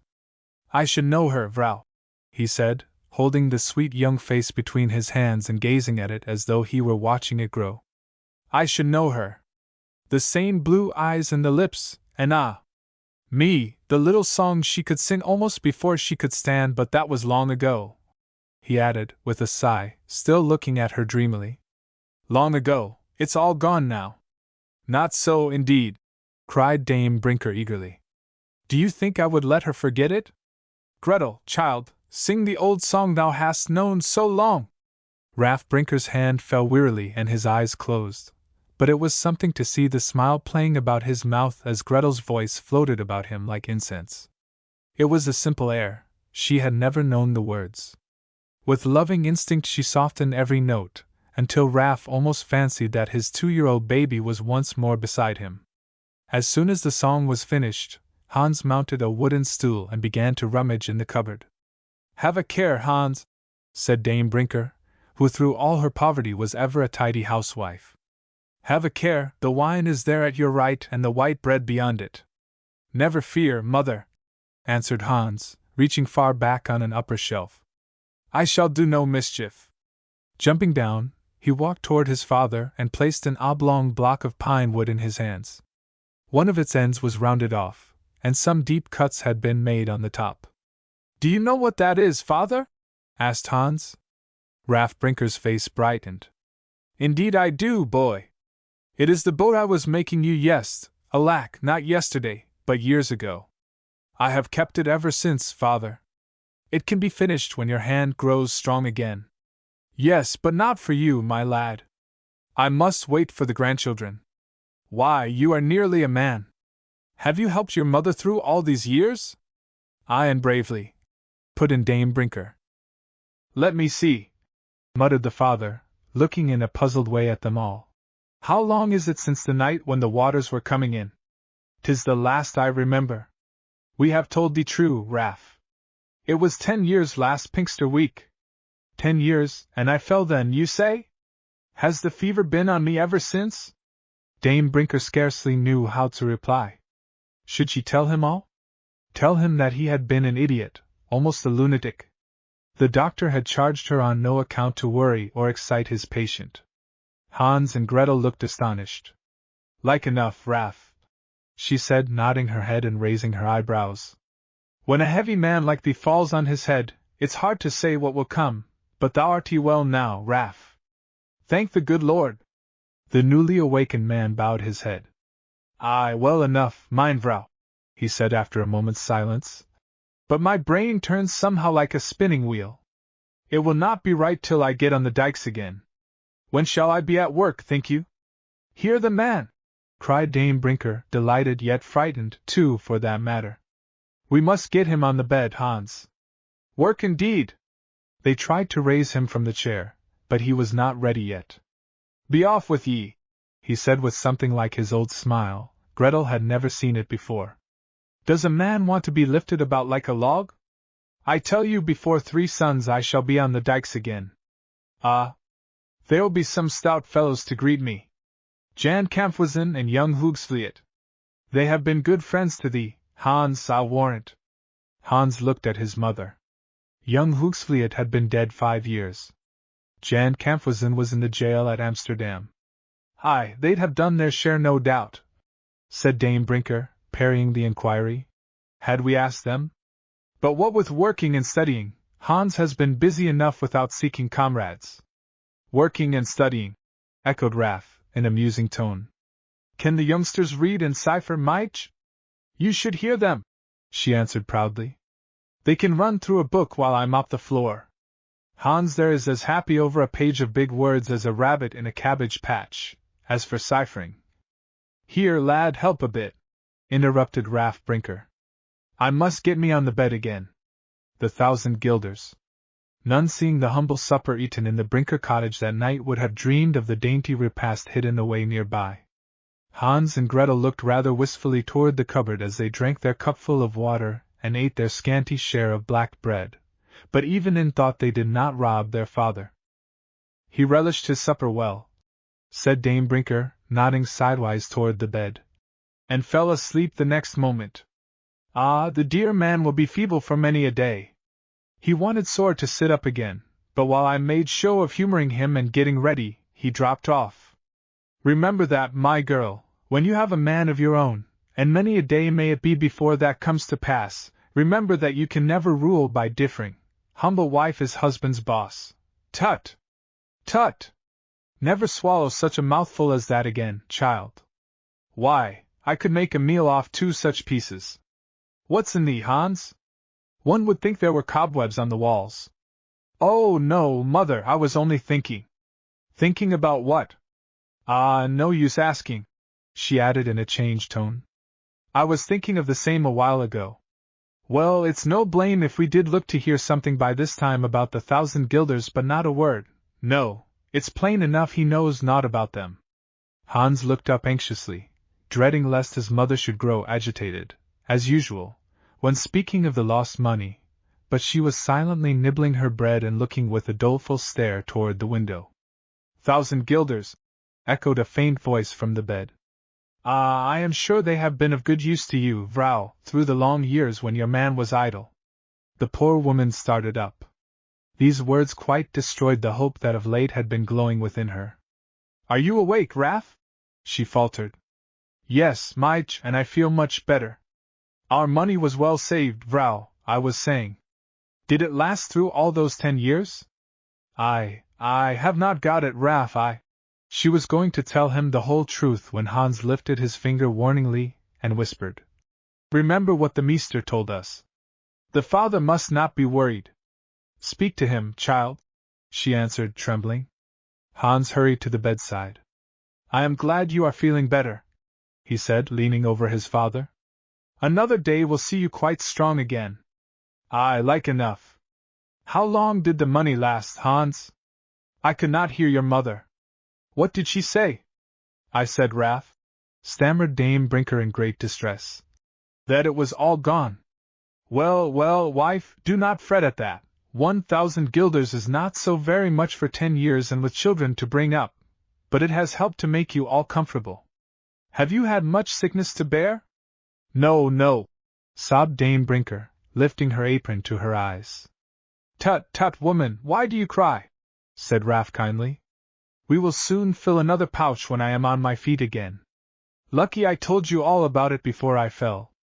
Told me what, man? Why, that I buried the money. In my dream just now, it seemed that I had never said aught about it. Dame Brinker started forward. Hans caught her arm. Hist! Mother, he whispered, hastily leading her away. We must be very careful. Then, while she stood with clasped hands waiting in breathless anxiety, he once more approached the cot. Trembling with eagerness, he said, That was a troublesome dream. Do you remember when you buried the money, father? Yes, my boy. It was just before daylight on the same day I was hurt. Jan Kamphuisen said something, the sundown before, that made me distrust his honesty. He was the only one living besides Mother who knew that we had saved 1,000 guilders, so I rose up that night and buried the money. Blockhead that I was ever to suspect an old friend. I'll be bound, father, pursued Hans in a laughing voice, motioning to his mother and Gretel to remain quiet, that you've forgotten where you buried it. Ha! Ha! Not I, indeed. But good night, my son, I can sleep again. Hans would have walked away, but his mother's gestures were not to be disobeyed. So he said gently, Good night, father. Where did you say you buried the money? I was only a little one then. Close by the willow sapling behind the cottage, said Brinker drowsily. Ah, yes. North side of the tree, wasn't it, father? No, the south side. Ah, you know the spot well enough, you rogue. Like enough you were there when your mother lifted it. Now, son, easy. Shift this pillow so. Good night. Good night, father, said Hans, ready to dance for joy. The moon rose very late that night, shining in, full and clear, at the little window, but its beams did not disturb Brinker. He slept soundly, so did Gretel. As for Hans and his mother, they had something else to do. After making a few hurried preparations, they stole forth with bright, expectant faces, bearing a broken spade and a rusty implement that had done many a day's service when Raff was a hale worker on the dikes. It was so light out of doors that they could see the willow tree distinctly. The frozen ground was hard as stone, but Hans and his mother were resolute. Their only dread was that they might disturb the sleepers in the cottage. This Brinker is just the thing, mother, said Hans, striking many a vigorous blow. But the ground has set so firm it'll be a fair match for it. Never fear, Hans, she answered, watching him eagerly. Here, let me try a while. They soon succeeded in making an impression. One opening and the rest was not so difficult. Still they worked on, taking turns and whispering cheerily to one another. Now and then Dame Brinker stepped noiselessly over the threshold and listened, to be certain that her husband slept. What grand news it will be for him, she said, laughing, when he is strong enough to bear it. How I should like to put the pouch and the stocking, just as we find them, all full of money, near him this blessed night, for the dear man to see when he wakens. We must get them first, mother, panted Hans, still tugging away at his work. There's no doubt of that. They can't slip away from us now, she answered, shivering with cold and excitement as she crouched beside the opening. Like enough we'll find them stowed in the old earthen pot I lost long ago. By this time Hans, too, began to tremble, but not with cold. He had penetrated a foot deep for quite a space on the south side of the tree. At any moment they might come upon the treasure. Meantime the stars winked and blinked at each other as if to say, Queer country, this Holland! How much we do see, to be sure! Strange that the dear father should have put it down so woeful deep, said Dame Brinker in rather a provoked tone. Ah, the ground was soft enough then, I warrant. How wise of him to mistrust Jan Kamphuisen, and Jan in full credit at the time. Little I thought that handsome fellow with his gay ways would ever go to jail. Now, Hans, let me take a turn. It's lighter work, d'ye see, the deeper we go? I'd be loath to kill the tree, Hans. Will we harm it, do you think? I cannot say, he answered gravely. Hour after hour, mother and son worked on. The hole grew larger and deeper. Clouds began to gather in the sky, throwing elfish shadows as they passed. Not until moon and stars faded away and streaks of daylight began to appear did Midge Brinker and Hans look hopelessly into each other's faces. They had searched the ground thoroughly, desperately, all round the tree, south, north, east, west. The hidden money was not there. Glimpses. Annie Baumann had a healthy distaste for Jansen Kolb. Jansen Kolb, in his own rough way, adored Annie. Annie declared that she could not, to save her life, say one civil word to that odious boy. Jansen believed her to be the sweetest, sauciest creature in the world. Annie laughed among her playmates at the comical flapping of Jansen's tattered and dingy jacket. He sighed in solitude over the floating grace of her jaunty blue petticoat. She thanked her stars that her brothers were not like the Kolbs, and he growled at his sister because she was not like the Baumans. His presence made her harsh and unfeeling, and the very sight of her made him gentle as a lamb. Of course, they were thrown together very often. It is thus that in some mysterious way we are convinced of error and cured of prejudice. In this case, however, the scheme failed. Annie detested Jansen more and more at each encounter, and Jansen liked her better and better every day. He killed a stork, the wicked old wretch, she would say to herself. She knows I am strong and fearless, thought Jansen. How red and freckled and ugly he is, was Annie's secret comment when she looked at him. How she stares and stares, thought Jansen. Well, I am a fine, weather-beaten fellow, anyway.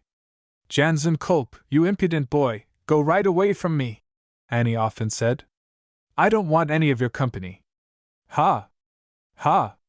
Laughed Jansen to himself. Girls never say what they mean. I'll skate with her every chance I can get. And so it came to pass that the pretty maid would not look up that morning when, skating homeward from Amsterdam, she became convinced that a great burly boy was coming down the canal toward her. Humph!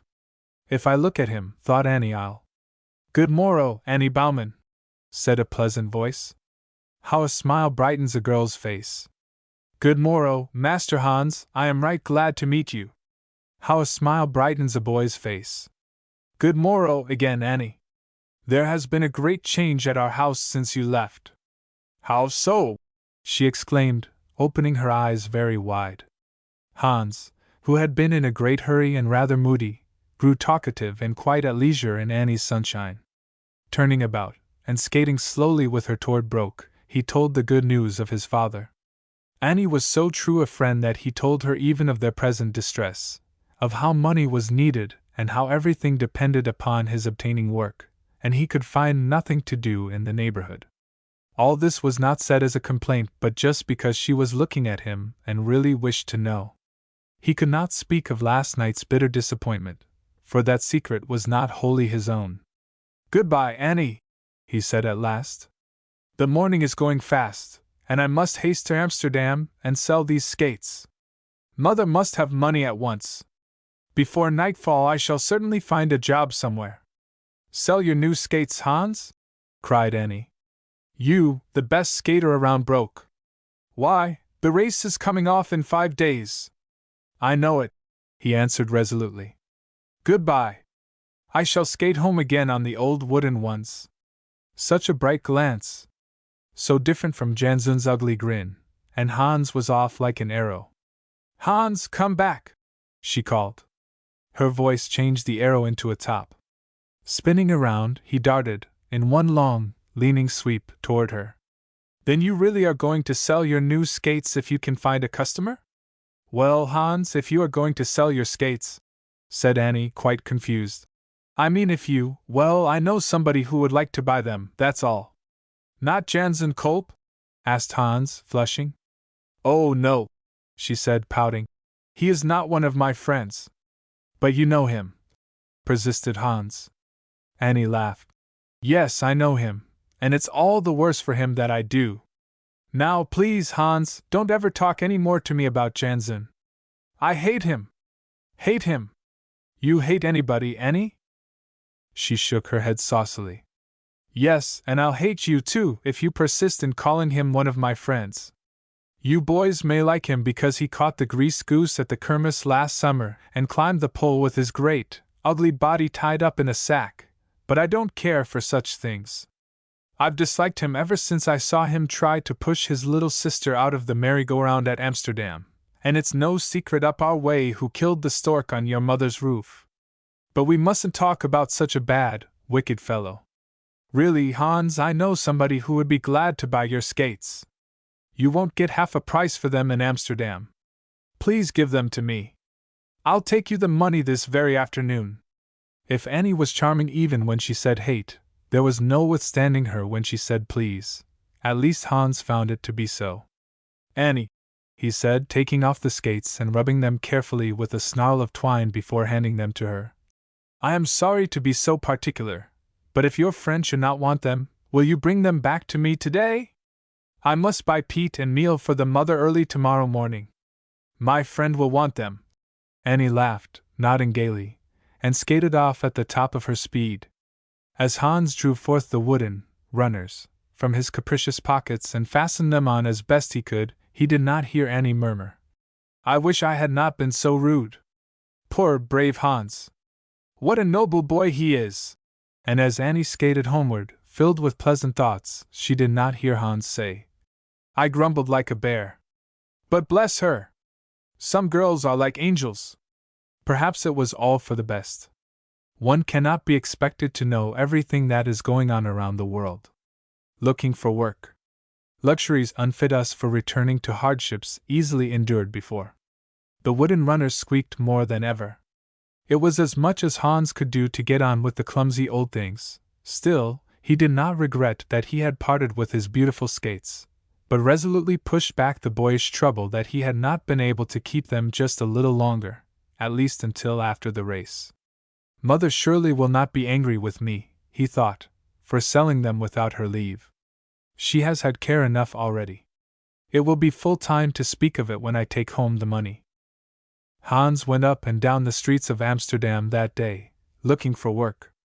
He succeeded in earning a few stivers by assisting a man who was driving a train of loaded mules into the city, but he could not secure steady employment anywhere. He would have been glad to obtain a situation as porter or errand boy, but though he passed on his way many a loitering, shuffling urchin, laden with bundles, there was no place for him. Some shopkeepers had just supplied themselves. Others needed a trimmer, more lightly built fellow. They meant better dressed but did not choose to say so. Others told him to call again in a month or two, when the canals would probably be broken up, and many shook their heads at him without saying a word. At the factories he met with no better luck. It seemed to him that in those great buildings, turning out respectively such tremendous quantities of woolen, cotton, and linen stuffs, such world-renowned dyes and paints, such precious diamonds cut from the rough, such supplies of meal, of bricks, of glass and china, that in at least one of these, a strong-armed boy, able and eager to work, could find something to do. But no, nearly the same answer met him everywhere. No need of more hands just now. If he had called before St. Nicholas's Day they might have given him a job, as they were hurried then. But at present they had more boys than they needed. Hans wished they could see, just for a moment, his mother and Gretel. He did not know how the anxiety of both looked out from his eyes, and how, more than once, the gruffest denials were uttered with an uncomfortable consciousness that the lad ought not be turned away. Certain fathers, when they went home that night, spoke more kindly than usual to their youngsters, from memory of a frank, young face saddened at their words, and before morning one man actually resolved that he would instruct his head man Blanker to set the boy from broke at something if he should come in again. But Hans knew nothing of all this. Towards sundown he started on his return to Broek, uncertain whether the strange, choking sensation in his throat arose from discouragement or resolution. There was certainly one more chance. Meneer Van Hope might have returned by this time. Master Peter, it was reported, had gone to Haarlem the night before to attend to something connected with the great skating race. Still, Hans would go and try. Fortunately, Peter had returned early that morning. He was at home when Hans reached there, and was just about starting for the Brinker cottage. "Ah, Hans!" he cried as the weary boy approached the door. "You are the very one I wish to see. You are the very one I wish to see. Come in and warm yourself." After tugging at his well-worn hat, which always would stick to his head when he was embarrassed, Hans knelt down, not by way of making a new style of Oriental salute, nor to worship the goddess of cleanliness who presided there, but because his heavy shoes would have filled the soul of a broke housewife with horror. When their owner stepped softly into the house, they were left outside to act as sentinels until his return. Hans left the Van Hope mansion with a lightened heart. Peter had brought word from Haarlem that young Brinker was to commence working upon the summer-house doors immediately. There was a comfortable workshop on the place, and it was to be at his service until the carving was done. Peter did not tell him that he had skated all the way to Haarlem for the purpose of arranging this plan with Meneer Van Hope. It was enough for him to see the glad, eager look rise on young Brinker's face. "I think I can do it," said Hans, "though I have never learned the trade." "I am sure you can," responded Peter heartily. You will find every tool you require in the workshop. It is nearly hidden yonder by that wall of twigs. In summer, when the hedge is green, one cannot see the shop from here at all. How is your father today? Better, Mynheer. He improves every hour. It is the most astonishing thing I ever heard of. That gruff old doctor is a great fellow after all. Ah, Mynheer, said Hans warmly. He is more than great. He is good. But for the meester's kind heart and great skill my poor father would yet be in the dark. I think, Mynheer, he added with kindling eyes, surgery is the very noblest science in the world. Peter shrugged his shoulders. Very noble it may be, but not quite to my taste. This Dr. Boekman certainly has skill. As for his heart, defend me from such hearts as his. Why do you say so, Mynheer? Asked Hans. Just then a lady slowly entered from an adjoining apartment. It was Mevrouw van Hulp arrayed in the grandest of caps and the longest of satin aprons ruffled with lace. She nodded placidly as Hans stepped back from the fire, bowing as well as he knew how. Peter at once drew a high-backed oaken chair toward the fire, and the lady seated herself. There was a block of cork on each side of the chimney-place. One of these he placed under his mother's feet. Hans turned to go. Wait a moment, if you please, young man, said the lady. I accidentally overheard you and my son speaking, I think, of my friend Dr. Boekman. You are right, young man. Dr. Boekman has a very kind heart.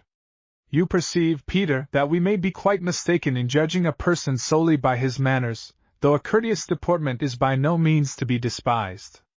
I intended no disrespect, mother, said Peter, but surely one has no right to go growling and snarling through the world as they say he does.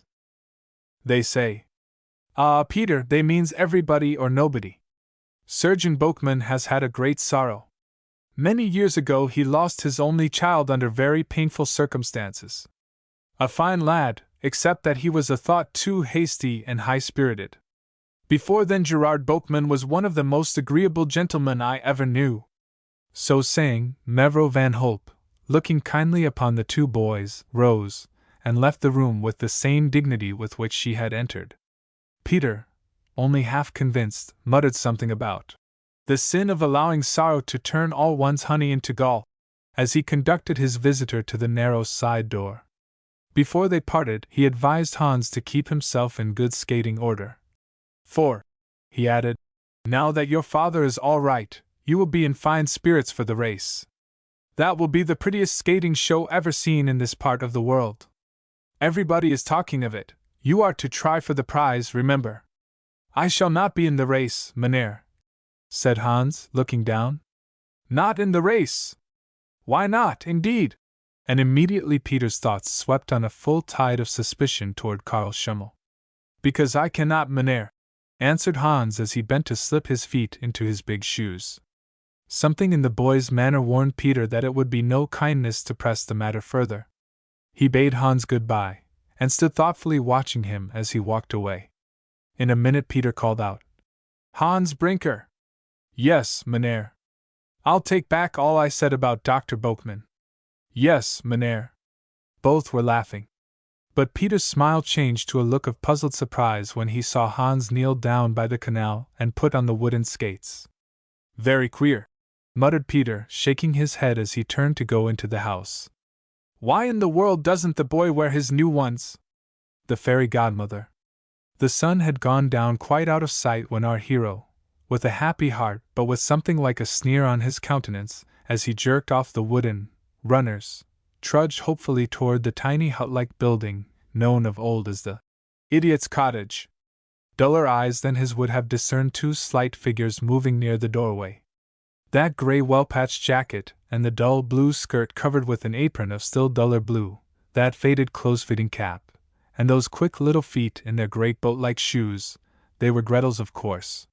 He would have known them anywhere. That bright coquettish red jacket, with its pretty skirt, bordered with black, that graceful cap bobbing over the gold earrings, that dainty apron, and those snug leather shoes that seemed to have grown with the feet. Why, if the Pope of Rome had sent them to him by express, Hans could have sworn they were Annie's. The two girls were slowly pacing up and down in front of the cottage. Their arms were entwined, of course, and their heads were nodding and shaking as emphatically as if all the affairs of the kingdom were under discussion. With a joyous shout, Hans hastened toward them. "Huzzah, girls, I've found work!" This brought his mother to the cottage door. She, too, had pleasant tidings. The father was still improving. He had been sitting up nearly all day and was now sleeping as Dame Brinker declared. "Just as quiet as a lamb." "It is my turn now, Hans," said Annie, drawing him aside after he had told his mother the good word from Mynheer van Hulp. "Your skates are sold, and here's the money." 7 guilders! Cried Hans, counting the pieces in astonishment. "Why, that is 3 times as much as I paid for them." "I cannot help that," said Annie. "If the buyer knew no better, that is not our fault." Hans looked up quickly. "Oh, Annie! Oh, Hans!" she mimicked, pursing her lips, and trying to look desperately wicked and unprincipled. "Now, Annie, I know you would never mean that. You must return some of this money." "But I'll not do any such thing," insisted Annie. "They're sold, and that's an end of it." Then, seeing that he looked really pained, she added in a lower tone, "Will you believe me, Hans, when I say that there has been no mistake, that the person who bought your skates insisted upon paying 7 guilders for them?" "I will," he answered, and the light from his clear blue eyes seemed to settle and sparkle under Annie's lashes. Dame Brinker was delighted at the sight of so much silver, but when she learned that Hans had parted with his treasures to obtain it, she sighed and then exclaimed, "Bless thee, child! That will be a sore loss for thee." "Here, mother," said the boy, plunging his hands far into his pocket. "Here is more. We shall be rich if we keep on." "Aye, indeed," she answered, eagerly reaching forth her hand. Then, lowering her voice, added, "We should be rich but for that Jan Kamphuisen. He was at the willow tree years ago, Hans. Depend upon it." "Indeed, it seems likely," sighed Hans. "Well, mother, we must give up the money bravely. It is certainly gone. The father has told us all he knows. Let us think no more about it." "That's easy saying, Hans. I shall try, but it's hard, and my poor man wanting so many comforts. Bless me! How girls fly about! They were here but this instant." "Where did they run to?" "They slipped behind the cottage," said Hans. "Like enough to hide from us." "Hist! I'll catch them for you.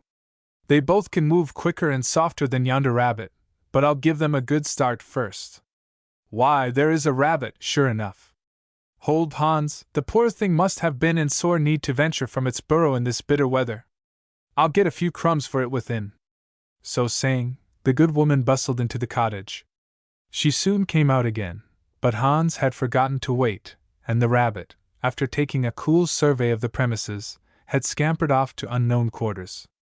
Turning the corner of the cottage, Dame Brinker came upon the children. Hans and Gretel were standing before Annie, who was seated carelessly upon a stump.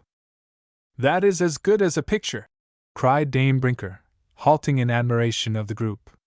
"Many a painting have I seen at the grand house at Heidelberg, not a whit prettier.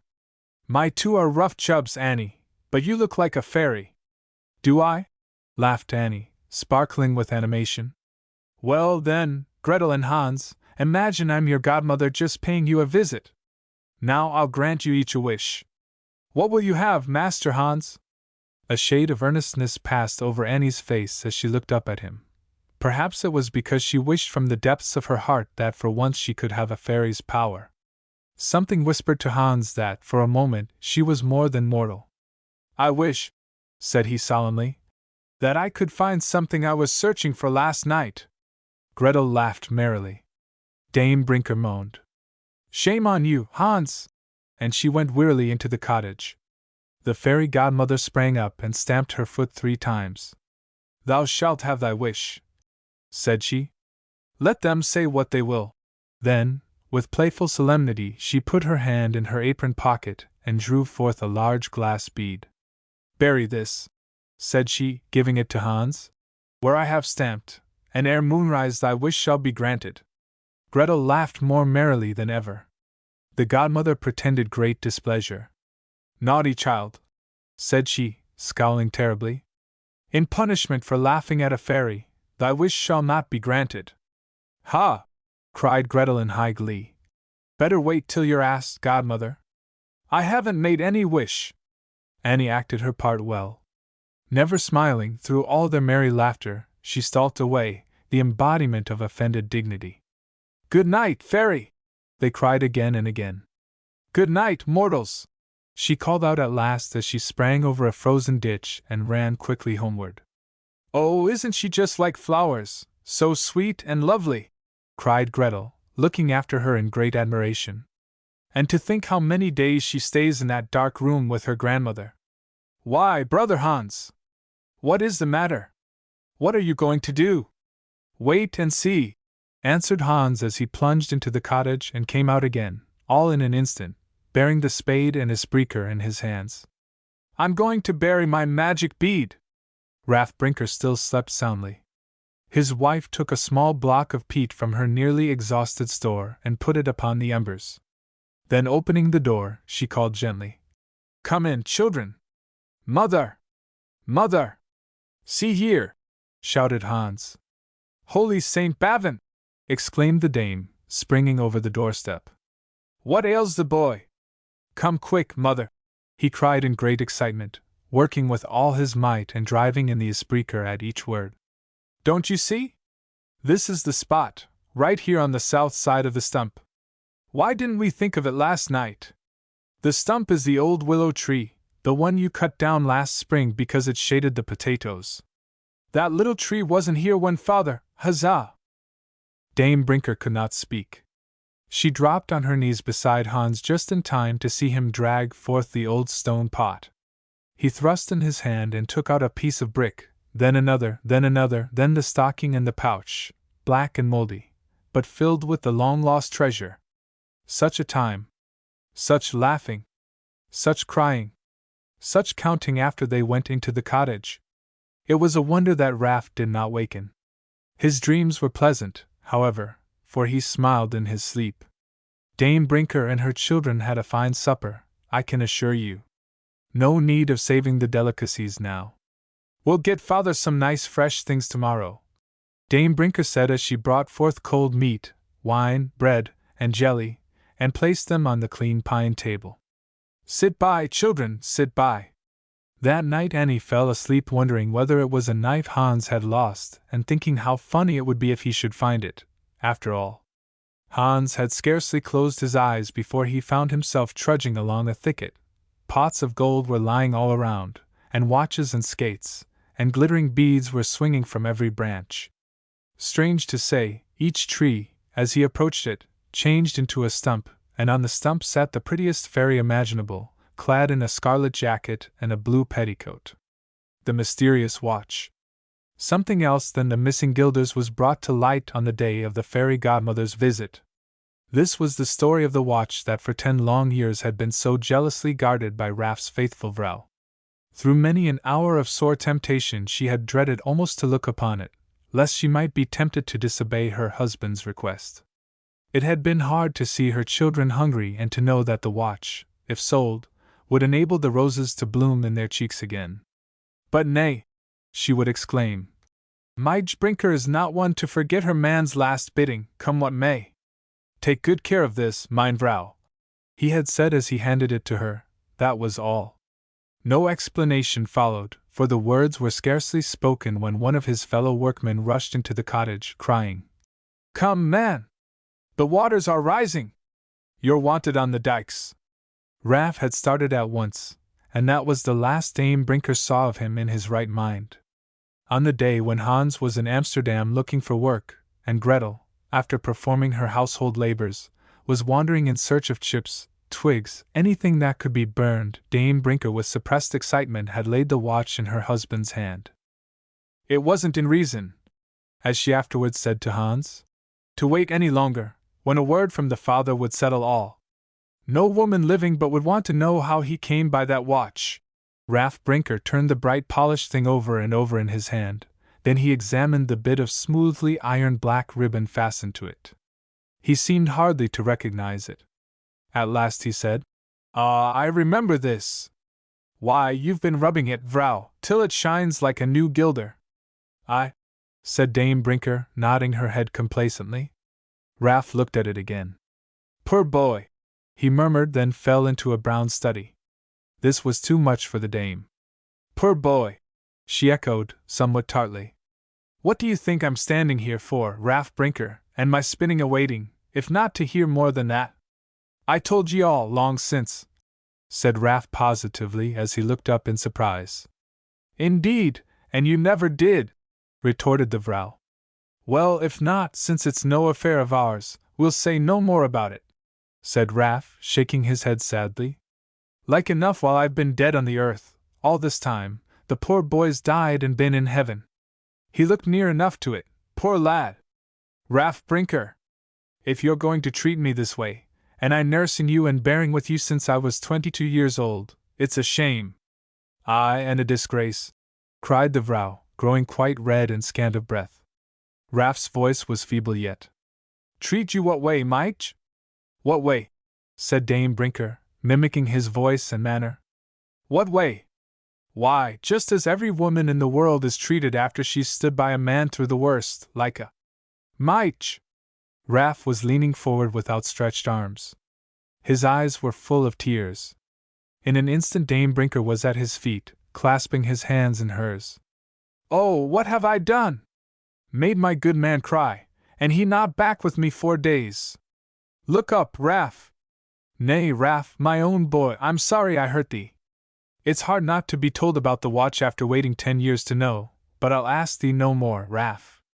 Here, we'll put the thing away that's made the first trouble between us, after God just gave thee back to me. I was a fool to cry, Mike, he said, kissing her, and it's no more than right that ye should know the truth. But it seemed as if it might be telling the secrets of the dead to talk about the matter. Is the man, the lad, thou wert talking of dead, think thee? Asked the vrouw, hiding the watch in her hand but seating herself expectantly on the end of his long foot bench. It's hard telling, he answered. Was he so sick, Raff? No, not sick, I may say, but troubled, vrouw, very troubled. Had he done wrong, think ye? She asked, lowering her voice. Raff nodded. Murder? Whispered the wife, not daring to look up. He said it was like to that, indeed. Oh! Raff, you frighten me. Tell me more, you speak so strange and you tremble. I must know all. If I tremble, mein vrouw, it must be from the fever. There is no guilt on my soul, thank God. Take a sip of this wine, Raff. There, now you are better. It was like to a crime, you were saying. I might like to murder. That he told me himself. But I'll never believe it. A likely lad, fresh and honest looking as our own youngster, but with something not so bold and straight about him. I know, said the dame gently, fearing to interrupt the story. He came upon me quite suddenly, continued Raff. I had never seen his face before, the palest, frightenedest face that ever was. He caught me by the arm. You look like an honest man, says he. Aye, he was right in that, interrupted the dame emphatically. Raff looked somewhat bewildered. Where was I, mein vrouw? The lad took hold of your arm, Raff, she said, gazing at him anxiously. Aye, so. The words come awkward to me, and everything is like a dream, ye see. Estut! What wonder, poor man, she sighed, stroking his hand. If ye had not had enough for a dozen, the wit would never have come to ye again. Well, the lad caught me by the arm and said ye looked honest. Well, he might, what then? Was it noontime? Nay, before daylight, long before early chimes. It was the same day you were hurt, said the dame. I know it seemed that you went to your work in the middle of the night. You left off where he caught your arm, Raff. Yes, resumed her husband, and I can see his face this minute, so white and wild-looking. Take me down this river away, says he. I was working then, you'll remember, far down on the line, across from Amsterdam. I told him I was no boatman. It's an affair of life and death, says he. Take me on a few miles. Yonder skiff is not locked, but it may be a poor man's boat, and I'd be loath to rob him. The words might differ some, vrouw, for it's all like a dream, Well, I took him down, it might be 6 or 8 miles, and then he said he could run the rest of the way on shore. I was in haste to get the boat back. Before he jumped out, he says, sobbing like, I can trust you. I've done a thing, God knows I never intended it, but the man is dead. I must fly from Holland. What was it? Did he say Raff? Had he been shooting at a comrade, as they do down at the university at Göttingen? I can't recall that. Mayhap he told me, but it's all like a dream. I said it wasn't for me, a good Hollander, to cheat the laws of my country by helping him off that way, but he kept saying, God knows I am innocent, and he looked at me in the starlight as fair, now, and clear-eyed as our little Hans might, and I just pulled away faster. It must have been Jan Kamphuisen's boat, remarked Dame Brinker dryly. None other would have left his oars out that careless. Aye, it was Jan's boat, sure enough. The man will be coming in to see me Sunday, likely, if he's heard, and young Hoogslea too. Where was I? Where were you? Why, not very far, forsooth. The lad hadn't yet given ye the watch. Alack, I misgive whether he came by it honestly. Why, vrouw, exclaimed Raff Brinker in an injured tone. He was dressed soft and fine as the prince himself. The watch was his own, clear enough. How came he to give it up? Asked the dame, looking uneasily at the fire, for it needed another block of peat. I told ye just now, he answered with a puzzled air. Tell me again, said Dame Brinker, wisely warding off another digression. Well, just before jumping from the boat, he says, handing me the watch, I'm flying from my country as I never thought I could. I'll trust you because you look honest. Will you take this to my father, not today but in a week, and tell him his unhappy boy sent it, and tell him if ever the time comes that he wants me to come back to him, I'll brave everything and come. Tell him to send a letter to there, the rest is all gone from me. I can't remember where the letter was to go. Poor lad, resumed Raff, sorrowfully, taking the watch from his vrouw's lap as he spoke. And it's never been sent to his father to this day. I'll take it, Raff, never fear, the moment Gretel gets back. She will be in soon. What was the father's name, did you say? Where were you to find him? Alack, answered Raff, speaking very slowly. It's all slipped me. I can see the lad's face and his great eyes, just as plain, and I remember his opening the watch and snatching something from it and kissing it, but no more. All the rest whirls past me. There's a sound like rushing waters comes over me when I try to think. Aye, that's plain to see, Raff, but I've had the same feeling after a fever. You're tired now. I must get ye straight on the bed again. Where is the child, I wonder? Dame Brinker opened the door and called, Gretel! Gretel! Stand aside, vrouw, said Raff feebly as he leaned forward and endeavored to look out upon the bare landscape. I've half a mind to stand beyond the door just once. Nay, she laughed. I'll tell the meester how ye tease and fidget and bother to be let out in the air, and if he says it, I'll bundle ye warm tomorrow and give ye a turn on your feet. But I'm freezing you with this door open. I declare if there isn't Gretel with her apron full, skating on the canal like wild. Why, man, she continued almost in a scream as she slammed the door. Thou art walking to the bed without my touching thee. Thou'lt fall. The dame's proved her mingled fear and delight, even more than the rush which she made toward her husband. Soon he was comfortably settled under the new cover, declaring, as his vrouw tucked him in snug and warm, that it was the last daylight that should see him abed. I can hope it myself, laughed Dame Brinker. Now you have been frisking about at that rate. As Raff closed his eyes, the dame hastened to revive her fire, or rather to dull it, for Dutch Pete is like a Dutchman, slow to kindle, but very good at a blaze once started. Then, putting her neglected spinning wheel away, she drew forth her knitting from some invisible pocket, and seated herself by the bedside. If you could remember the man's name, Raff, she began cautiously, I might take the watch to him while you're sleeping. Gretel can't but be in soon. Raff tried to think but in vain. Could it be Bumhofen? Suggested the dame.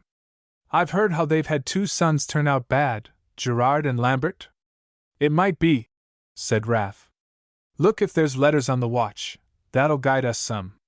Bless thee, man, cried the happy dame, eagerly lifting the watch. Why, thou art sharper than ever. Sure enough.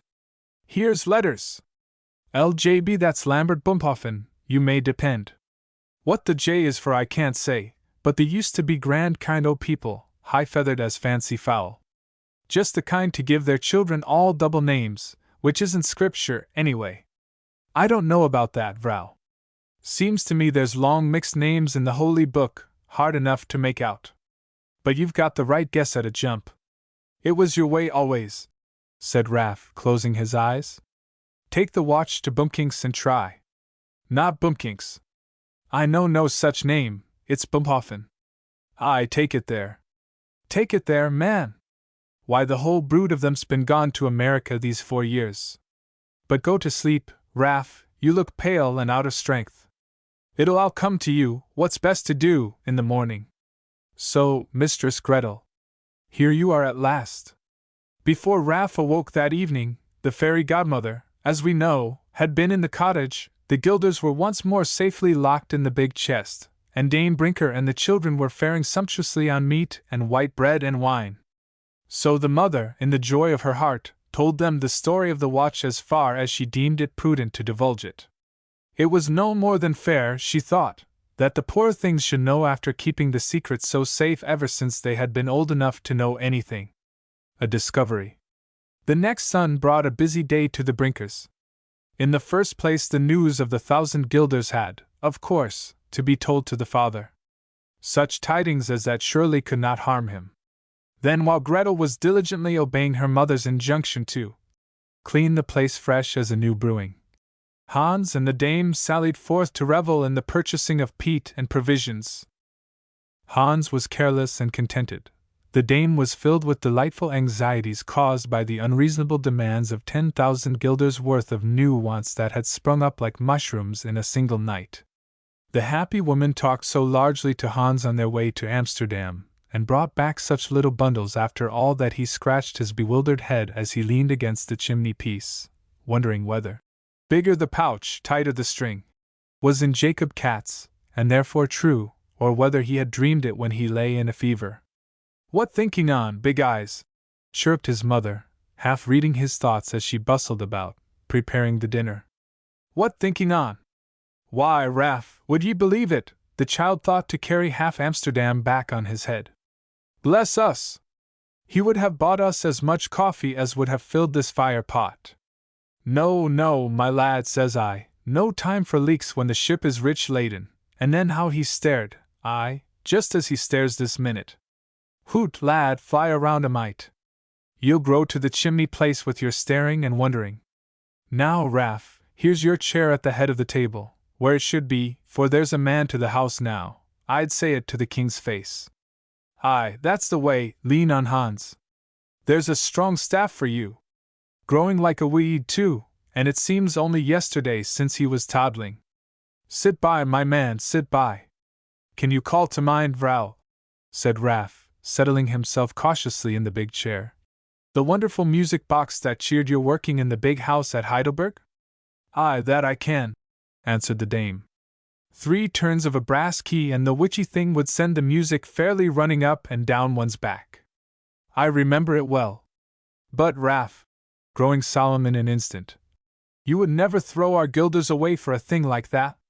No, no, not I, Vrow, for the good Lord has already given me a music box without pay. All 3 cast quick, frightened glances at one another and at Raff. Were his wits on the wing again? Aye, and a music box that 50 pouchful would not buy from me, insisted Raff. And it's set going by the turn of a mop handle, and it slips and glides around the room, everywhere in a flash, carrying the music about till you'd swear the birds were back again. Holy Saint Bavon! Screeched the dame. What's in the man? Comfort and joy, Vrow, that's what's in him. Ask Gretel, ask my little music box Gretel if your man has lacked comfort and joy this day.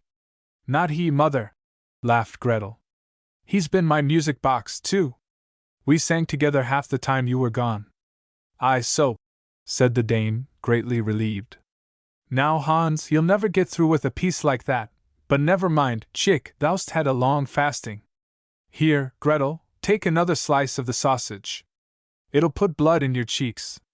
Oh! Oh, mother! Laughed Gretel, eagerly holding forth her platter. Blood doesn't grow in girls' cheeks, you mean roses. Isn't it roses, Hans? While Hans was hastily swallowing a mammoth mouthful in order to give a suitable reply to this poetic appeal, Dame Brinker settled the matter with a quick.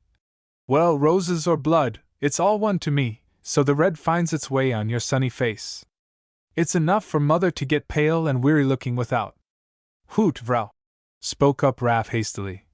Thou'rt fresher and rosier this minute than both our chicks put together. This remark, though not bearing very strong testimony to the clearness of Raff's newly awakened intellect, nevertheless afforded the dame immense satisfaction. The meal accordingly went on in the most delightful manner. After dinner the affair of the watch was talked over, and the mysterious initials duly discussed. Hans had just pushed back his stool, intending to start at once for Meneer Van Hope's, and his mother had risen to put the watch away in its old hiding-place, when they heard the sound of wheels upon the frozen ground. Someone knocked at the door, opening it at the same time. Come in, stammered Dame Brinker, hastily trying to hide the watch in her bosom. Oh, is it you, Meneer? Good day. The father is nearly well, as you see. It's a poor place to greet you in, Meneer, and the dinner not cleared away. Dr. Boekman scarcely noticed the dame's apology. He was evidently in haste. Ahem! He exclaimed. Not needed here, I perceive. The patient is mending fast. Well he may, Meneer, cried the dame. For only last night we found 1,000 guilders that's been lost to us these 10 years. Dr. Boekman opened his eyes. Yes, Meneer, said Raff. I bid the vrouw tell you, though it's to be held a secret among us, for I see you can keep your lips closed as well as any man. The doctor scowled. He never liked personal remarks. Now, Meneer, continued Raff, you can take your rightful pay. God knows you have earned it, if bringing such a poor tool back to the world and his family can be called a service. Tell the vrouw what's to pay, Meneer. She will hand out the sum right willingly. Tut, tut, said the doctor kindly. Say nothing about money. I can find plenty of such pay any time, but gratitude comes seldom. That, boys, thank you, he added, nodding sidewise toward Hans, was pay enough for me. Like enough ye have a boy of your own, said Dame Brinker, quite delighted to see the great man becoming so sociable. Dr. Boekman's good nature vanished at once. He gave a growl, at least, it seemed so to Gretel, but made no actual reply. Do not think the vrouw meddlesome, Meneer, said Raff. She has been sore touched of late about a lad whose folks have gone away, none knows where, and I had a message for them from the young gentleman. The name was Bumphoffen, said the dame eagerly. Do you know aught of the family, Meneer? The doctor's reply was brief and gruff. Yes. A troublesome set. They went long since to America. It might be, Raff, persisted Dame Brinker timidly, that the meester knows somebody in that country, though I'm told they are mostly savages over there. If he could get the watch to the Bumphoffens with the poor lad's message, it would be a most blessed thing. Tut, vrouw, why pester the good meester, and dying men and women wanting him everywhere? How do ye know ye have the true name? I'm sure of it, she replied. They had a son Lambert, and there's an L for Lambert and a B for Bumphoffen, on the back, though, to be sure, there's an odd J, too, but the meester can look for himself. So saying, she drew forth the watch. LJB, cried Dr. Boekman, springing toward her. Why attempt to describe the scene that followed? I need only say that the lad's message was delivered to his father at last, delivered while the great surgeon was sobbing like a little child. Lawrence! My Lawrence! He cried, gazing with yearning eyes at the watch as he held it tenderly in his palm. Ah, if I had but known sooner! Lawrence a homeless wanderer, great heaven! He may be suffering, dying at this moment. Think, man, where is he? Where did my boy say that the letter must be sent? Raff shook his head sadly. Think, implored the doctor. Surely the memory so lately awakened through his aid could not refuse to serve him in a moment like this. It is all gone, Mynheer, sighed Raff. Hans, forgetting distinctions of rank and station, forgetting everything but that his good friend was in trouble, threw his arms around the doctor's neck. I can find your son, Mynheer. If alive, he is somewhere. The earth is not so very large. I will devote every day of my life to the search. Mother can spare me now. You are rich, Mynheer. Send me where you will. Gretel began to cry. It was right for Hans to go, but how could they ever live without him?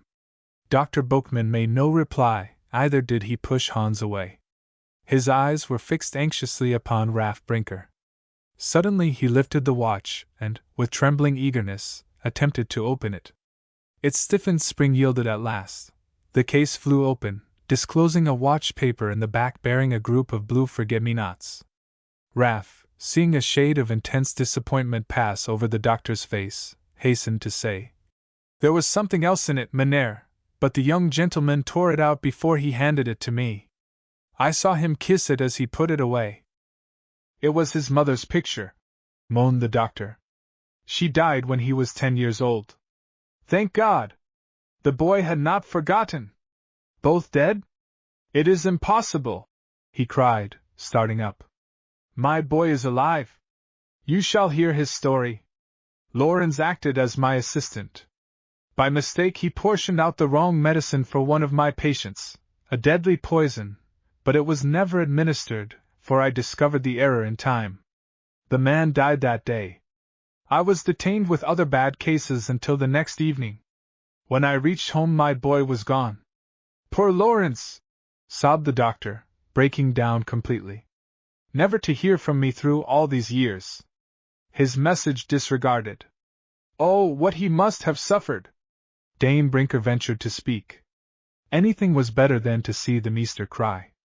It is a mercy to know the young gentleman was innocent. Ah, how he fretted! Telling you, Raff, that his crime was like unto murder. It was sending the wrong physic that he meant.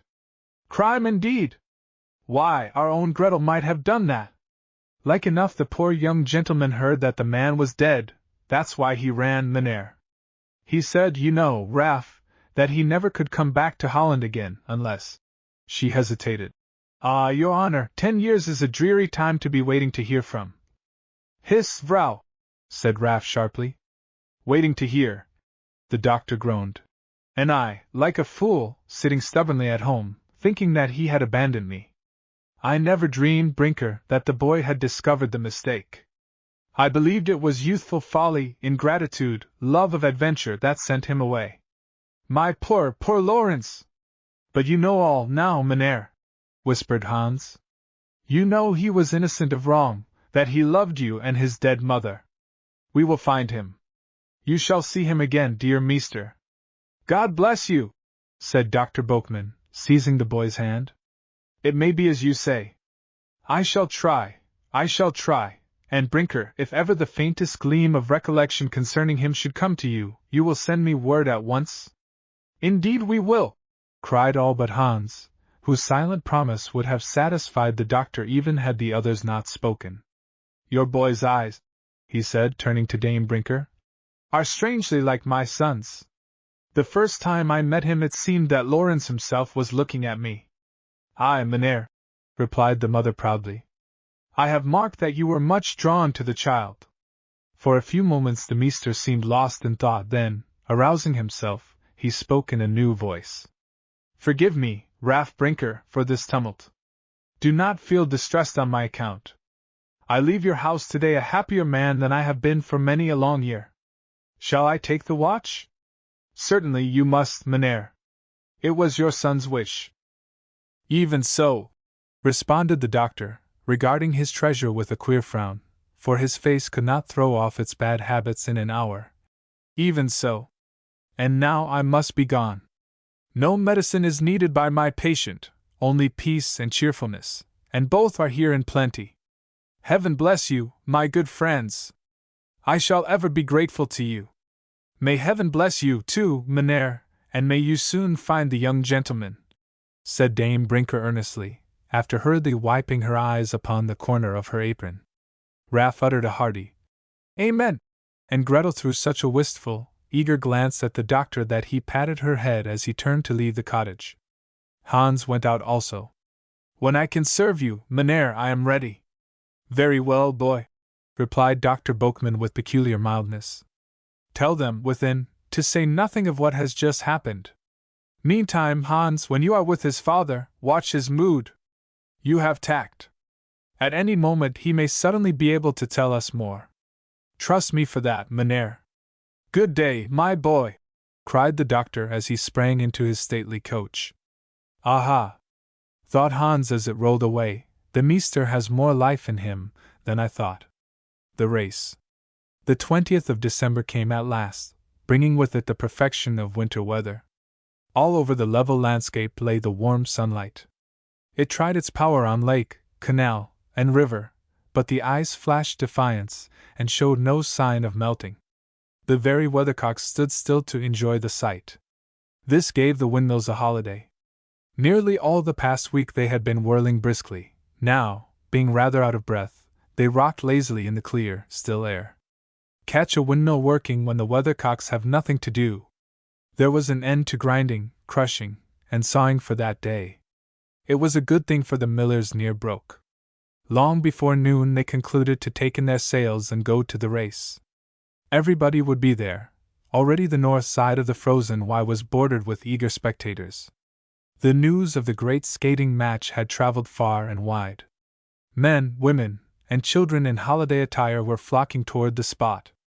Some wore furs and wintry cloaks or shawls, but many, consulting their feelings rather than the almanac, were dressed as for an October day. The site selected for the race was a faultless plain of ice near Amsterdam, on that great arm of the Zuider Zee, which Dutchmen, of course, must call the Eye. The townspeople turned out in large numbers. Strangers to the city deemed it a fine chance to see what was to be seen. Many a peasant from the northward had wisely chosen the 20th as the day for the next city trading.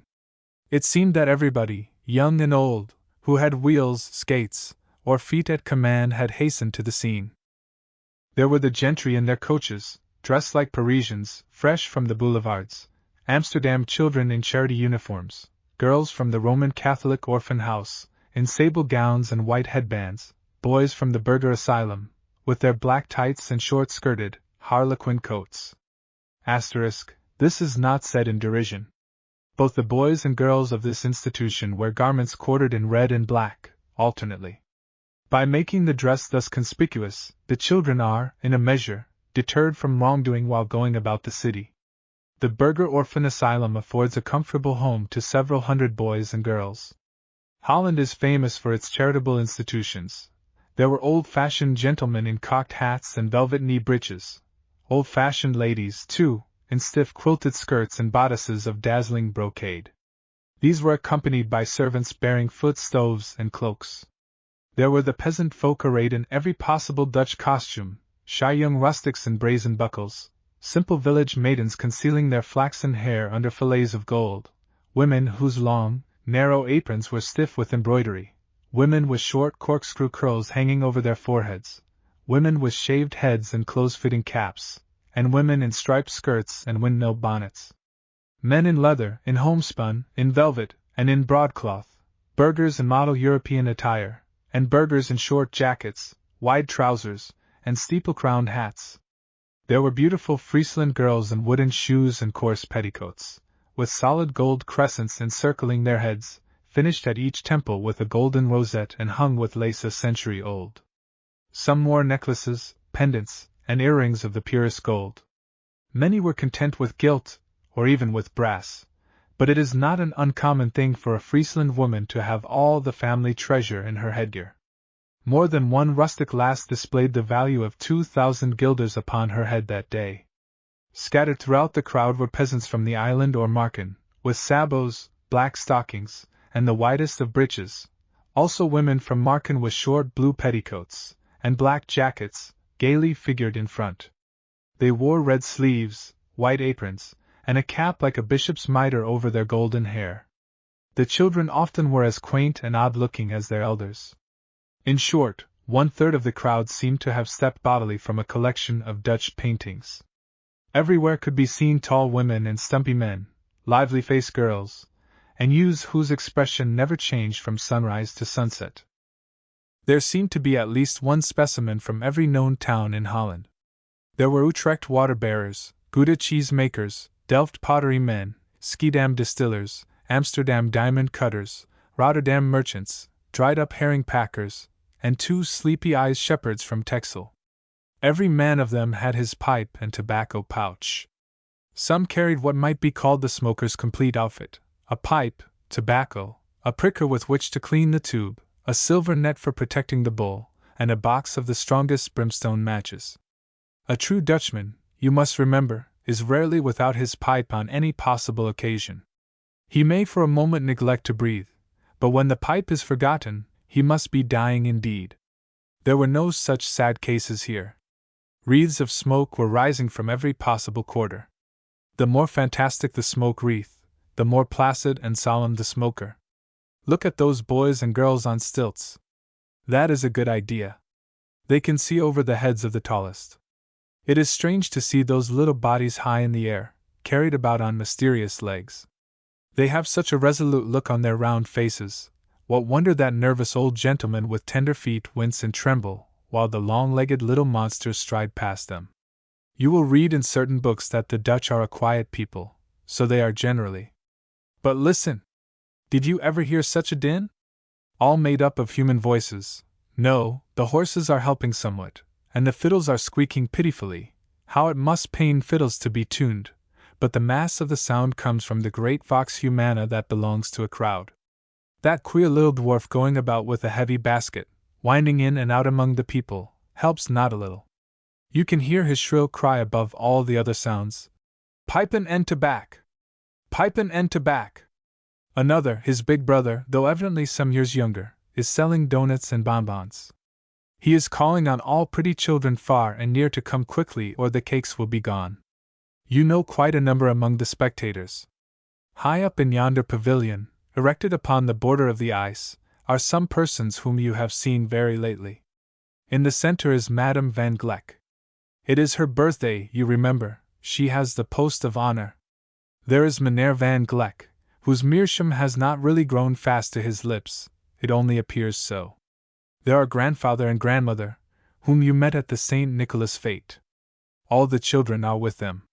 It is so mild, they have brought even the baby.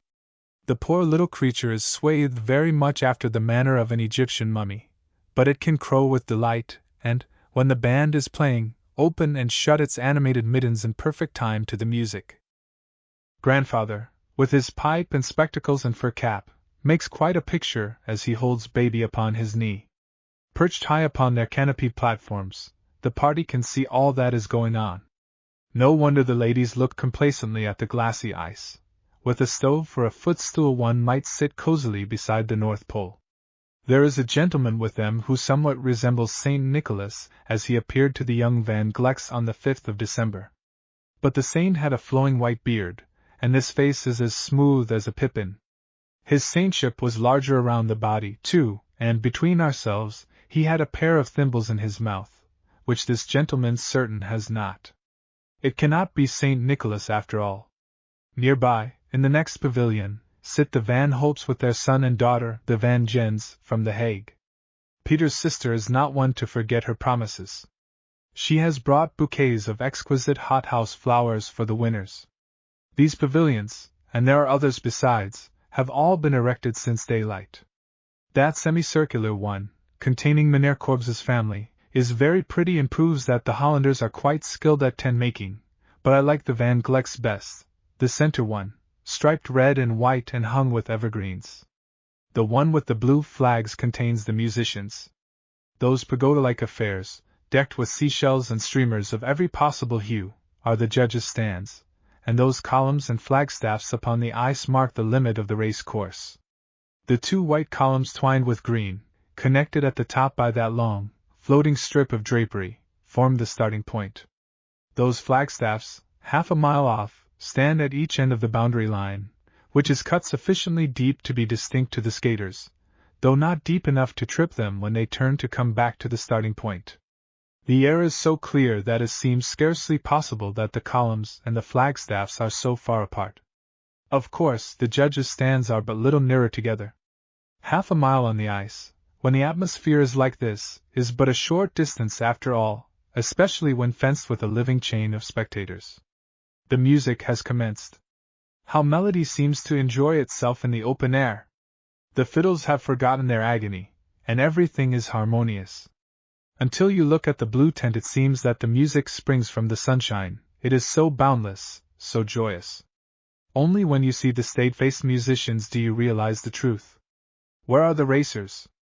All assembled together near the white columns. It is a beautiful sight. 40 boys and girls in picturesque attire darting with electric swiftness in and out among each other, or sailing in pairs and triplets, beckoning, chatting, whispering in the fullness of youthful glee. A few careful ones are soberly tightening their straps, others halting on one leg, with flushed, eager faces, suddenly cross the suspected skate over their knee, give it an examining shake, and dart off again. One and all are possessed with the spirit of motion. They cannot stand still. Their skates are a part of them, and every runner seems bewitched. Holland is the place for skaters, after all. Where else can nearly every boy and girl perform feats on the ice that would attract a crowd if seen in Central Park? Look at Ben. He is really astonishing the natives. No easy thing to do in the Netherlands. Save your strength, Ben, you will need it soon. Now other boys are trying. Ben is surpassed already. Such jumping, such poising, such spinning, such India-rubber exploits generally. That boy with a red cap is the lion now. His back is a watch spring, his body is cork. No, it is iron, or it would snap at that. He's a bird, a top, a rabbit, a corkscrew, a sprite, a flesh ball, all in an instant. When you think he's erect, he is down, and when you think he is down, he is up.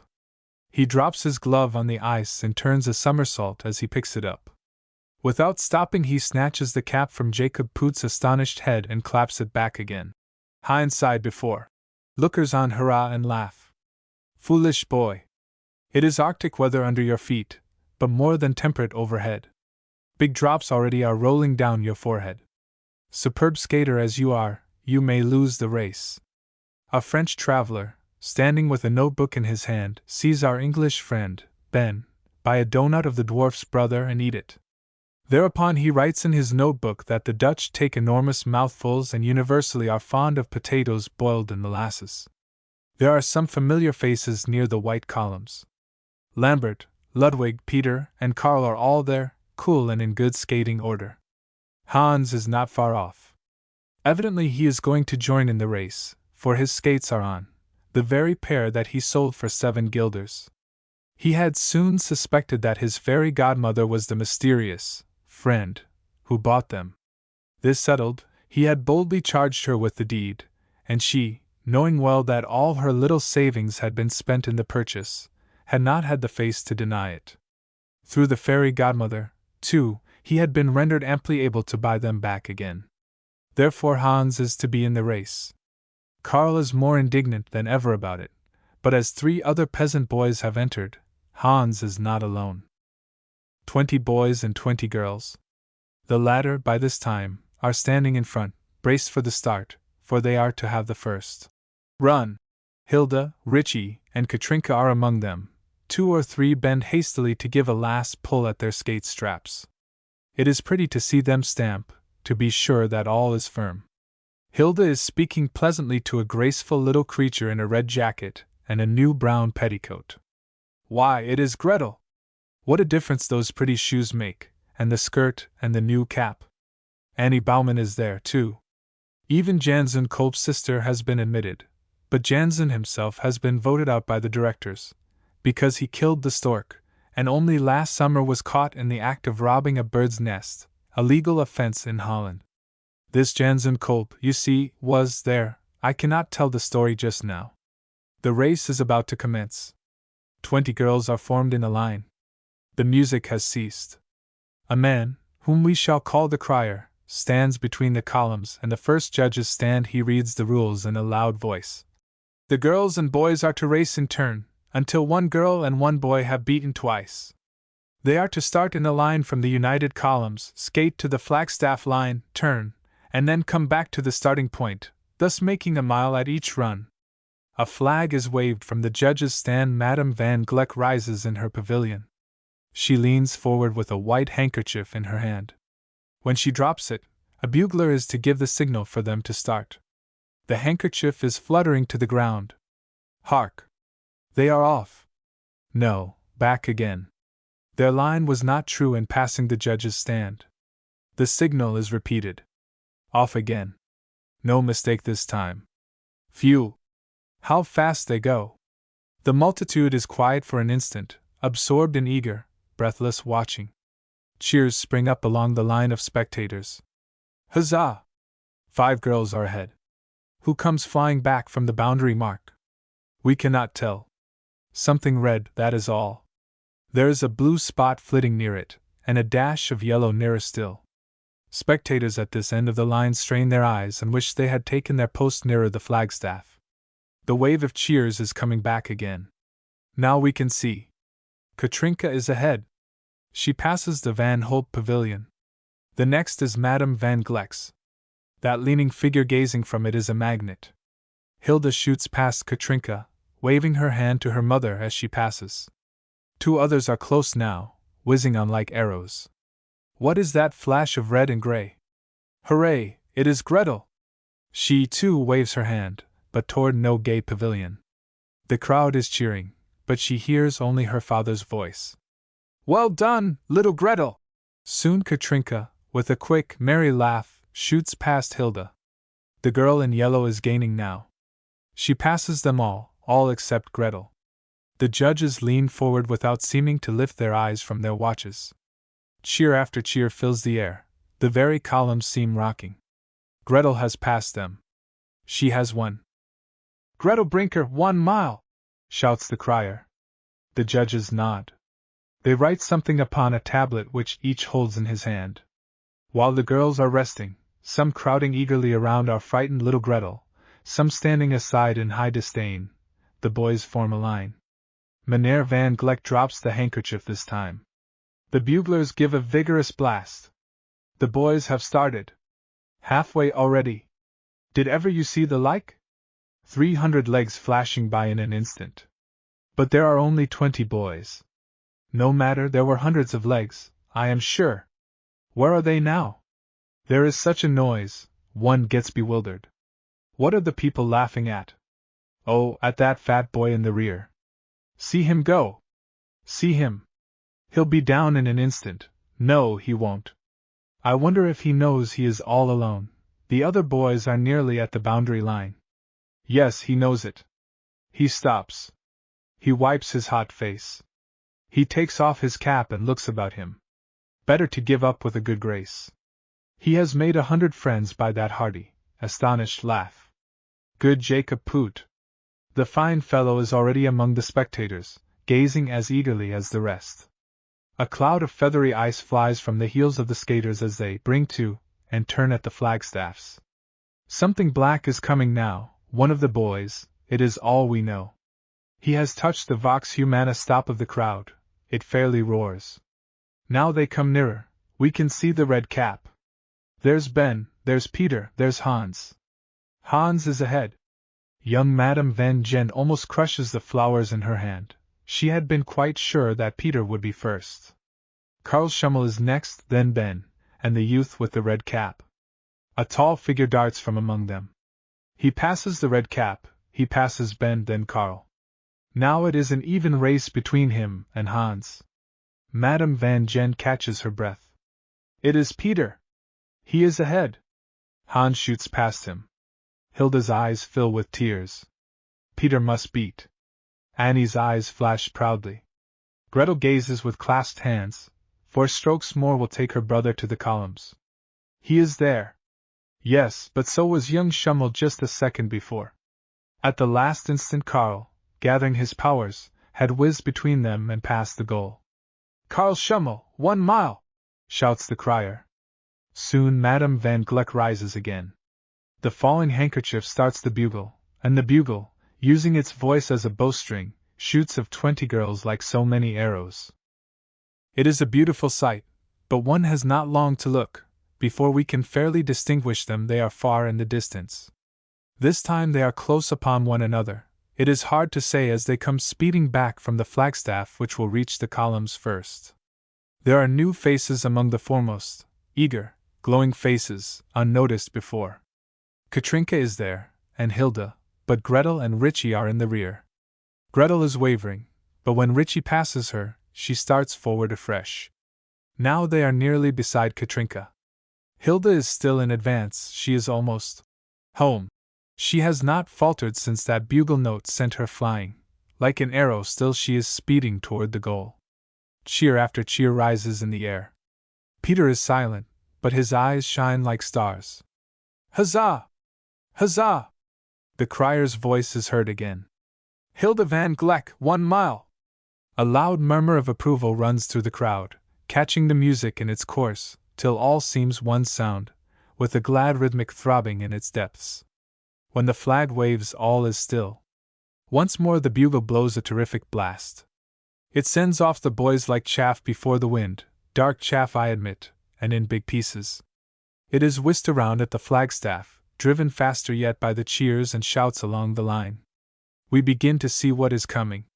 There are 3 boys in advance this time, and all abreast. Hans, Peter, and Lambert. Karl soon breaks the ranks, rushing through with a whiff. Fly, Hans, fly, Peter, don't let Karl beat again. Karl the bitter. Karl the insolent. Van Mounen is flagging, but you are strong as ever. Hans and Peter, Peter and Hans, which is foremost? We love them both. We scarcely care which is the fleeter. Hilda, Annie, and Gretel, seated upon the long crimson bench, can remain quiet no longer. They spring to their feet, so different and yet one in eagerness. Hilda instantly reseats herself. None shall know how interested she is, none shall know how anxious, how filled with one hope. Shut your eyes then, Hilda, hide our face rippling with joy. Peter has beaten. Peter van Hope, 1 mile, calls the crier. The same buzz of excitement as before, while the judges take notes, the same throbbing of music through the din, but something is different. A little crowd presses close about some object, near the column. Karl has fallen. He is not hurt, though somewhat stunned. If he were less sullen, he would find more sympathy in these warm young hearts. As it is, they forget him as soon as he is fairly on his feet again. The girls are to skate their 3rd mile. How resolute the little maidens look as they stand in a line! Some are solemn with a sense of responsibility, some wear a smile half bashful, half provoked, but one air of determination pervades them all. This 3rd mile may decide the race. Still, if either Gretel nor Hilda wins, there is yet a chance among the rest for the silver skates. Each girl feels sure that this time she will accomplish the distance in 1/2 of the time. How they stamp to try their runners! How nervously they examine each strap!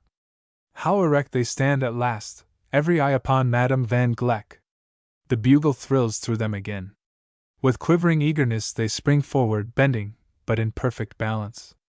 Each flashing stroke seems longer than the last. Now they are skimming off in the distance. Again the eager straining of eyes, again the shouts and cheering, again the thrill of excitement as, after a few moments, 4 or 5, in advance of the rest, come speeding back, nearer, nearer to the white columns. Who is first? Not Richie, Katrinka, Annie, nor Hilda, nor the girl in yellow, but Gretel, the fleetest sprite of a girl that ever skated. She was but playing in the earlier races, now she is in earnest, or rather, something within her has determined to win. That lithe little form makes no effort, but it cannot stop, not until the goal is passed. In vain the crier lifts his voice. He cannot be heard. He has no news to tell, it is already ringing through the crowd. Gretel has won the silver skates. Like a bird she has flown over the ice. Like a bird she looks about her in a timid, startled way. She longs to dart to the sheltered nook where her father and mother stand, but Hans is beside her. The girls are crowding round. Hilda's kind, joyous voice breathes in her ear. From that hour, none will despise her. Goose girl or not, Gretel stands acknowledged queen of the skaters. With natural pride Hans turns to see if Peter van Hulp is witnessing his sister's triumph. Peter is not looking toward them at all. He is kneeling, bending his troubled face low, and working hastily at his skate strap. Hans is beside him at once. Are you in trouble, Mynheer? Ah, Hans, that you? Yes, my fun is over. I tried to tighten my strap, to make a new hole, and this botheration of a knife has cut it nearly in two. Mynheer, said Hans, at the same time pulling off a skate. You must use my strap. Not I, indeed, Hans Brinker, cried Peter, looking up. Though I thank you warmly. Go to your posts, my friend, the bugle will be sounding in another minute. Mynheer, pleaded Hans in a husky voice. You have called me your friend. Take this strap, quick. There is not an instant to lose. I shall not skate this time. Indeed, I am out of practice. Mynheer, you must take it. And Hans, blind and deaf to any remonstrance, slipped his strap into Peter's skate and implored him to put it on. Come, Peter, cried Lambert from the line. We are waiting for you. For Madame's sake, pleaded Hans. Be quick. She is motioning to you to join the racers. There, the skate is almost on. Quick, Mynheer, fasten it. I could not possibly win. The race lies between Master Schummel and yourself. You are a noble fellow, Hans, cried Peter, yielding at last. He sprang to his post just as the white handkerchief fell to the ground. The bugle sends forth its blast, loud, clear, and ringing. Off go the boys. Mein Gott, cries a tough old fellow from Delft. They beat everything, these Amsterdam youngsters. See them! See them, indeed. They are winged Mercuries, every one of them. What mad errand are they on? Ah, I know. They are hunting Peter Van Hope. He is some fleet-footed runaway from Olympus. Mercury and his troop of winged cousins are in full chase. They will catch him. Now Karl is the runaway. The pursuit grows furious. Ben is foremost. The chase turns in a cloud of mist. It is coming this way. Who is hunted now? Mercury himself. It is Peter Van Hope. Fly, Peter, Hans is watching you. He is sending all his fleetness, all his strength into your feet. Your mother and sister are pale with eagerness. Hilda is trembling and dares not look up. Fly, Peter. The crowd has not gone deranged, it is only cheering. The pursuers are close upon you. Touch the white column. It beckons, it is reeling before you, it. Huzzah! Huzzah! Peter has won the silver skates! Peter Van Hope! Shouted the crier. But who heard him? Peter Van Hope! Shouted 100 voices, for he was the favorite boy of the place. Huzzah! Huzzah! Now the music was resolved to be heard. It struck up a lively air, then a tremendous march. The spectators, thinking something new was about to happen, deigned to listen and to look. The racers formed in single file. Peter, being tallest, stood first. Gretel, the smallest of all, took her place at the end. Hans, who had borrowed a strap from the cake boy, was near the head. 3 gaily twined arches were placed at intervals upon the river facing the Van Gleck pavilion. Skating slowly, and in perfect time to the music, the boys and girls moved forward, led on by Peter. It was beautiful to see the bright procession glide along like a living creature. It curved and doubled, and drew its graceful length in and out among the arches. Whichever way Peter, the head, went, the body was sure to follow. Sometimes it steered direct for the center arch, then, as if seized with a new impulse, turned away and curled itself about the first one, then unwound slowly and, bending low, with quick, snake-like curvings, crossed the river, passing at length through the furthest arch. When the music was slow, the procession seemed to crawl like a thing afraid. It grew livelier, and the creature darted forward with a spring, gliding rapidly among the arches, in and out, curling, twisting, turning, never losing form until, at the shrill call of the bugle rising above the music, it suddenly resolved itself into boys and girls standing in a double semicircle before Madame Van Gleck's pavilion. Peter and Gretel stand in the center in advance of the others. Madame Van Gleck rises majestically. Gretel trembles but feels that she must look at the beautiful lady. She cannot hear what is said, there is such a buzzing all around her. She is thinking that she ought to try and make a curtsy, such as her mother makes to the meester, when suddenly something so dazzling is placed in her hand that she gives a cry of joy. Then she ventures to look about her. Peter, too, has something in his hands. "Oh! Oh! How splendid!" she cries, and "Oh! How splendid!" is echoed as far as people can see. Meantime the silver skates flash in the sunshine, throwing dashes of light upon those two happy faces. Mevrouw van Gen sends a little messenger with her bouquets. One for Hilda, one for Karl, and others for Peter and Gretel. At sight of the flowers the queen of the skaters becomes uncontrollable. With a bright stare of gratitude, she gathers skates and bouquets in her apron, hugs them to her bosom, and darts off to search for her father and mother in the scattering crowd. Joy in the cottage. Perhaps you were surprised to learn that Raff and his vrouw were at the skating race. You would have been more so had you been with them on the evening of that merry 20th of December.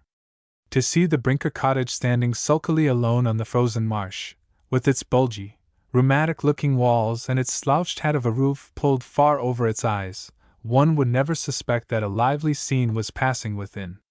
Without, nothing was left of the day but a low line of blaze at the horizon.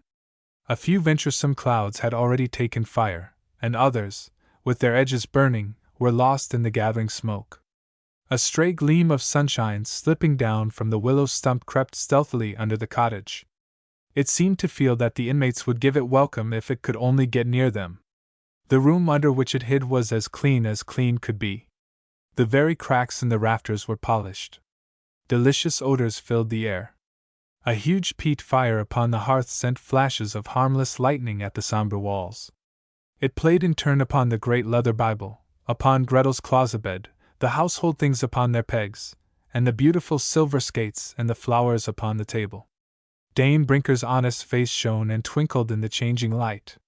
Gretel and Hans, with arms entwined, were leaning against the fireplace, laughing merrily, and Raff Brinker was dancing.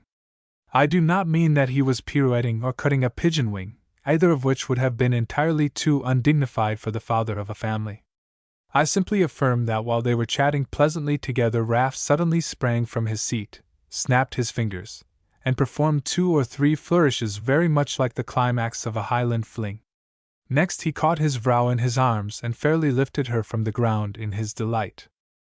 "Huzzah!" he cried. "I have it! I have it! It's Thomas Higgs. That's the name! It came upon me like a flash. Write it down, lad, write it down!" Someone knocked at the door. "It's the meester!" cried the delighted dame. "Good gunst! How things come to pass!" Mother and children came in merry collision as they rushed to open the door. It was not the doctor, after all, but 3 boys, Peter Van Hulp, Lambert, and Ben. "Good evening, young gentlemen," said Dame Brinker, so happy and proud that she would scarcely have been surprised at a visit from the king himself. "Good evening, Juffrouw," said the trio, making magnificent bows. "Dear me," thought Dame Brinker as she bobbed up and down like a churn dasher, "it's lucky I learned to curtsy at Heidelberg." Raff was content to return the boys' salutations with a respectful nod. "Pray be seated, young masters," said the dame as Gretel bashfully thrust a stool at them.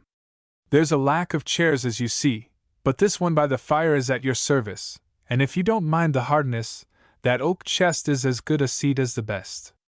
That's right, Hans, pull it out." By the time the boys were seated to the dame's satisfaction, Peter, acting as a spokesman, had explained that they were going to attend a lecture at Amsterdam, and had stopped on the way to return Hans's strap.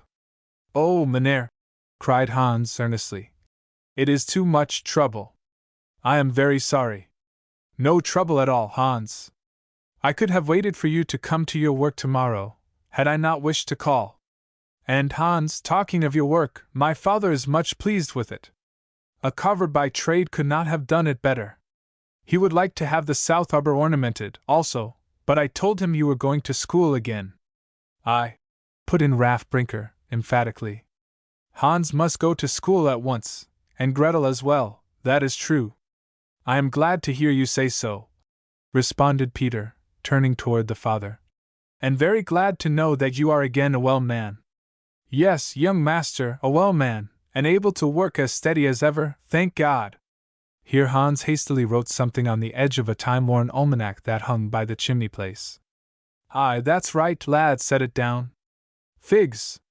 Wigs! Alack! Alack! Added Raff in great dismay. It's gone again. All right, father, said Hans. The name's down now in black and white. Here, look at it, father, mayhap the rest will come to you. If we had the place as well, it would be complete. Then turning to Peter, he said in a low tone, I have an important errand in town, Mynheer, and if— Whist! Exclaimed the dame, lifting her hands. Not to Amsterdam tonight, and you've owned your legs were aching under you. Nay, nay, it'll be soon enough to go at early daylight. Daylight, indeed, echoed Raff. That would never do. Nay, Midge, he must go this hour. The vrouw looked for an instant as if Raff's recovery was becoming rather a doubtful benefit. Her word was no longer sole law in the house. Fortunately, the proverb, humble wife is husband's boss, had taken deep root in her mind, even as the dame pondered it bloomed.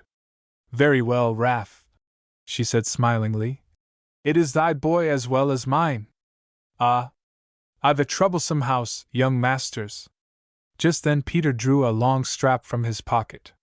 Handing it to Hans, he said in an undertone, I need not thank you for lending me this, Hans Brinker. Such boys as you do not ask for thanks, but I must say you did me a great kindness, and I am proud to acknowledge it. I did not know, he added laughingly, until fairly in the race, how anxious I was to win. Hans was glad to join in Peter's laugh. It covered his embarrassment, and gave his face a chance to cool off a little. Honest, generous boys like Hans have such a stupid way of blushing when you least expect it.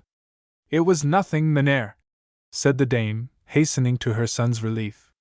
The lad's whole soul was in having you win the race, I know it was. This helped matters beautifully. Ah, Mynheer, Hans hurried to say. From the first start I felt stiff and strange on my feet. I was well out of it so long as I had no chance of winning. Peter looked rather distressed. We may hold different opinions here. That part of the business troubles me. It is too late to mend it now, but it would be really a kindness to me if— The rest of Peter's speech was uttered so confidentially that I cannot record it. Enough to say, Hans soon started back in dismay, and Peter, looking very much ashamed, stammered out something to the effect that he would keep them, since he won the race, but it was all wrong. Here Van Mounen coughed, as if to remind Peter that lecture hour was approaching fast. At the same moment Ben laid something upon the table. Ah! Exclaimed Peter. I forgot my other errand. Your sister ran off so quickly today that Madame Van Gleck had no opportunity to give her the case for her skates. SSD, said Dame Brinker, shaking her head reproachfully at Gretel. She was a very rude girl, I'm sure. Secretly she was thinking that very few women had such a fine little daughter. No, indeed, Peter laughed. She did exactly the right thing, ran home with her richly won treasures. Who would not? Don't let us detain you, Hans, he continued, turning around as he spoke, but Hans, who was eagerly watching his father, seemed to have forgotten their presence. Meantime, Raff, lost in thought, was repeating, under his breath, Thomas Higgs, aye, that's the name. Alack! If I could but remember the place as well. The skate case was elegantly made of crimson morocco, ornamented with silver. If a fairy had designed its delicate tracery, they could not have been more daintily beautiful. For the fleetest was written upon the cover in sparkling letters. It was lined with velvet, and in one corner was stamped the name and address of the maker. Gretel thanked Peter in her own simple way, then, being quite delighted and confused and not knowing what else to do, she lifted the case, carefully examining it in every part. It's made by Mynheer Birmingham, she said after a while, still blushing and holding it before her eyes. Birmingham, replied Lambert Van Mounen. That's the name of a place in England. Let me see it. Ha! Ha! He laughed, holding the open case toward the firelight. No wonder you thought so, but it's a slight mistake. The case was made at Birmingham, but the maker's name is in smaller letters. Humph! They're so small, I can't read them. Let me try, said Peter, leaning over his shoulder. Why, man, it's perfectly distinct. It's it's T. Well, exclaimed Lambert triumphantly. If you can read it so easily, let's hear it. What? T.H. Oh. Why, Thomas Higgs, to be sure, replied Peter, pleased to be able to decipher it at last. Then, feeling that they had been acting rather unceremoniously, he turned to Hans. Peter turned pale. What was the matter with the people? Raff and Hans had started up and were staring at him in glad amazement. Gretel looked wild. Dame Brinker, with an unlighted candle in her hand, was rushing about the room, crying, Hans! Hans! Where's your hat? Oh, the meester! Oh, the meester! Birmingham! Higgs! Exclaimed Hans. Did you say Higgs? We've found him! I must be off. You see, young masters. The dame was panting, at the same time snatching Hans's hat from the bed. You see, we know him. He's No, he isn't. I mean, oh Hans, you must go to Amsterdam this minute. Good night, mynheers, panted Hans, radiant with sudden joy. Good night. You will excuse me, I must go. Birmingham, Higgs, Birmingham. And seizing his hat from his mother, and his skates from Gretel, he rushed from the cottage. What could the boys think, but that the entire Brinker family had suddenly gone crazy? They bade an embarrassed good evening, and turned to go. But Raff stopped them. This Thomas Higgs, young masters, is a person. Ah!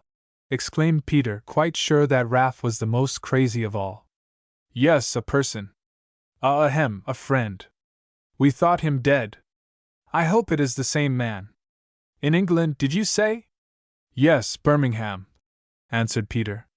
It must be Birmingham in England. I know the man, said Ben, addressing Lambert. His factory is not 4 miles from our place. A queer fellow, still as an oyster, doesn't seem at all like an Englishman. I've often seen him, a solemn-looking chap, with magnificent eyes. He made a beautiful writing case once for me to give Jenny on her birthday. Makes pocket-books, telescope cases, and all kinds of leatherwork. As this was said in English, Van Mounen of course translated it for the benefit of all concerned, noticing meanwhile that neither Raff nor his vrouw looked very miserable, though Raff was trembling and the dame's eyes were swimming with tears. You may believe that the doctor heard every word of the story, when later in the evening he came driving back with Hans. The 3 young gentlemen have been gone some time, Dame Brinker said. But like enough, by hurrying, it would be easy to find them coming out from the lecture, wherever that was. True, said Raff, nodding his head. The vrouw always hits upon the right thing. It would be well to see the young English gentleman, Mynheer, before he forgets all about Thomas Higgs. It's a slippery name, d'ye see? One can't hold it safe a minute. It come upon me sudden and strong as a pile driver, and my boy writ it down. Aye, Mynheer, I'd haste to talk with the English lad. He's seen your son many a time, only to think on't. Dame Brinker took up the thread of the discourse. You'll pick out the lad quick enough, Mynheer, because he's in company with Peter Van Hope, and his hair curls up over his forehead like foreign folks, and if you hear him speak, he talks of big and fast, only it's English, but that wouldn't be any hindrance to your honor. The doctor had already lifted his hat to go.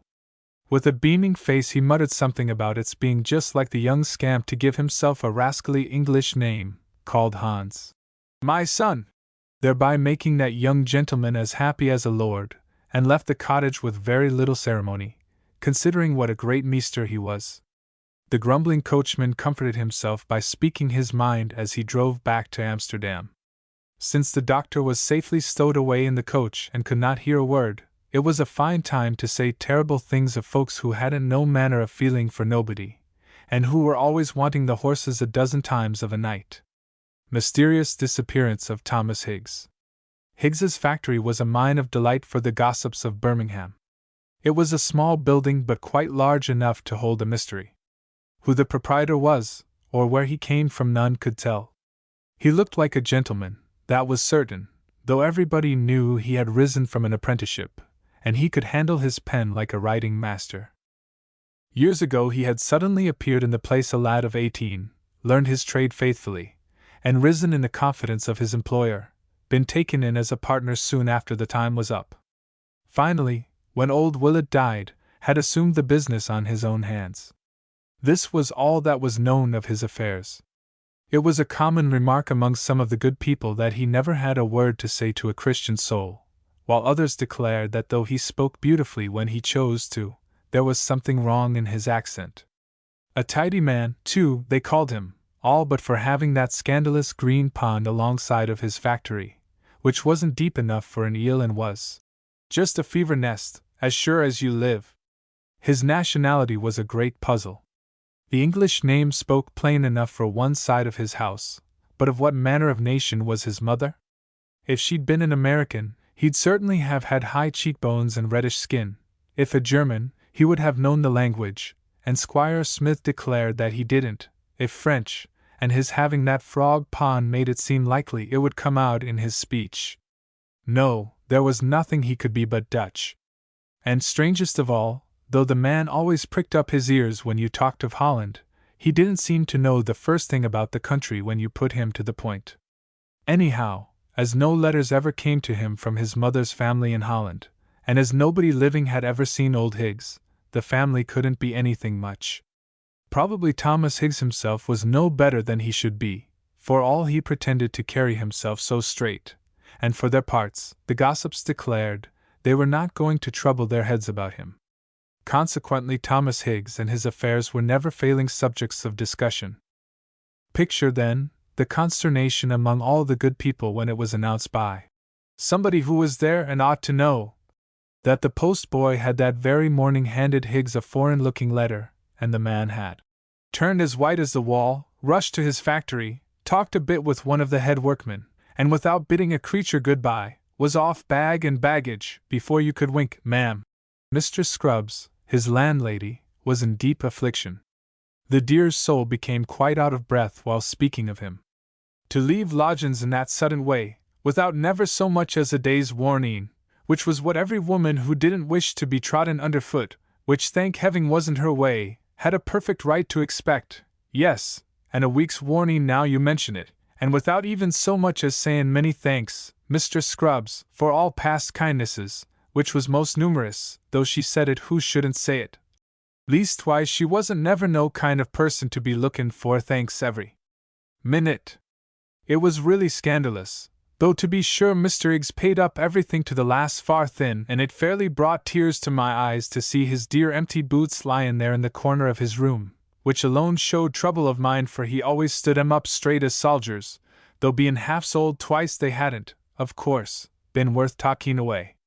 Whereupon her dearest friend, Miss Scrumpkins, ran home to tell all about it. And, as everybody knew the Scrumpkinses, a shining gossamer of news was soon woven from one end of the street to the other. An investigating committee met that evening at Mrs. Snyam's, sitting in secret session over her best china. Though invited only to a quiet tea, the amount of judicial business they transacted on the occasion was prodigious. The biscuits were actually cold before the committee had a chance to eat anything. There was so much to talk over, and it was so important that it should be firmly established that each member had always been certain sure that something extraordinary would be happening to that man yet, that it was nearly 8 o'clock before Mrs. Snyam gave anybody a second cup. Broad sunshine.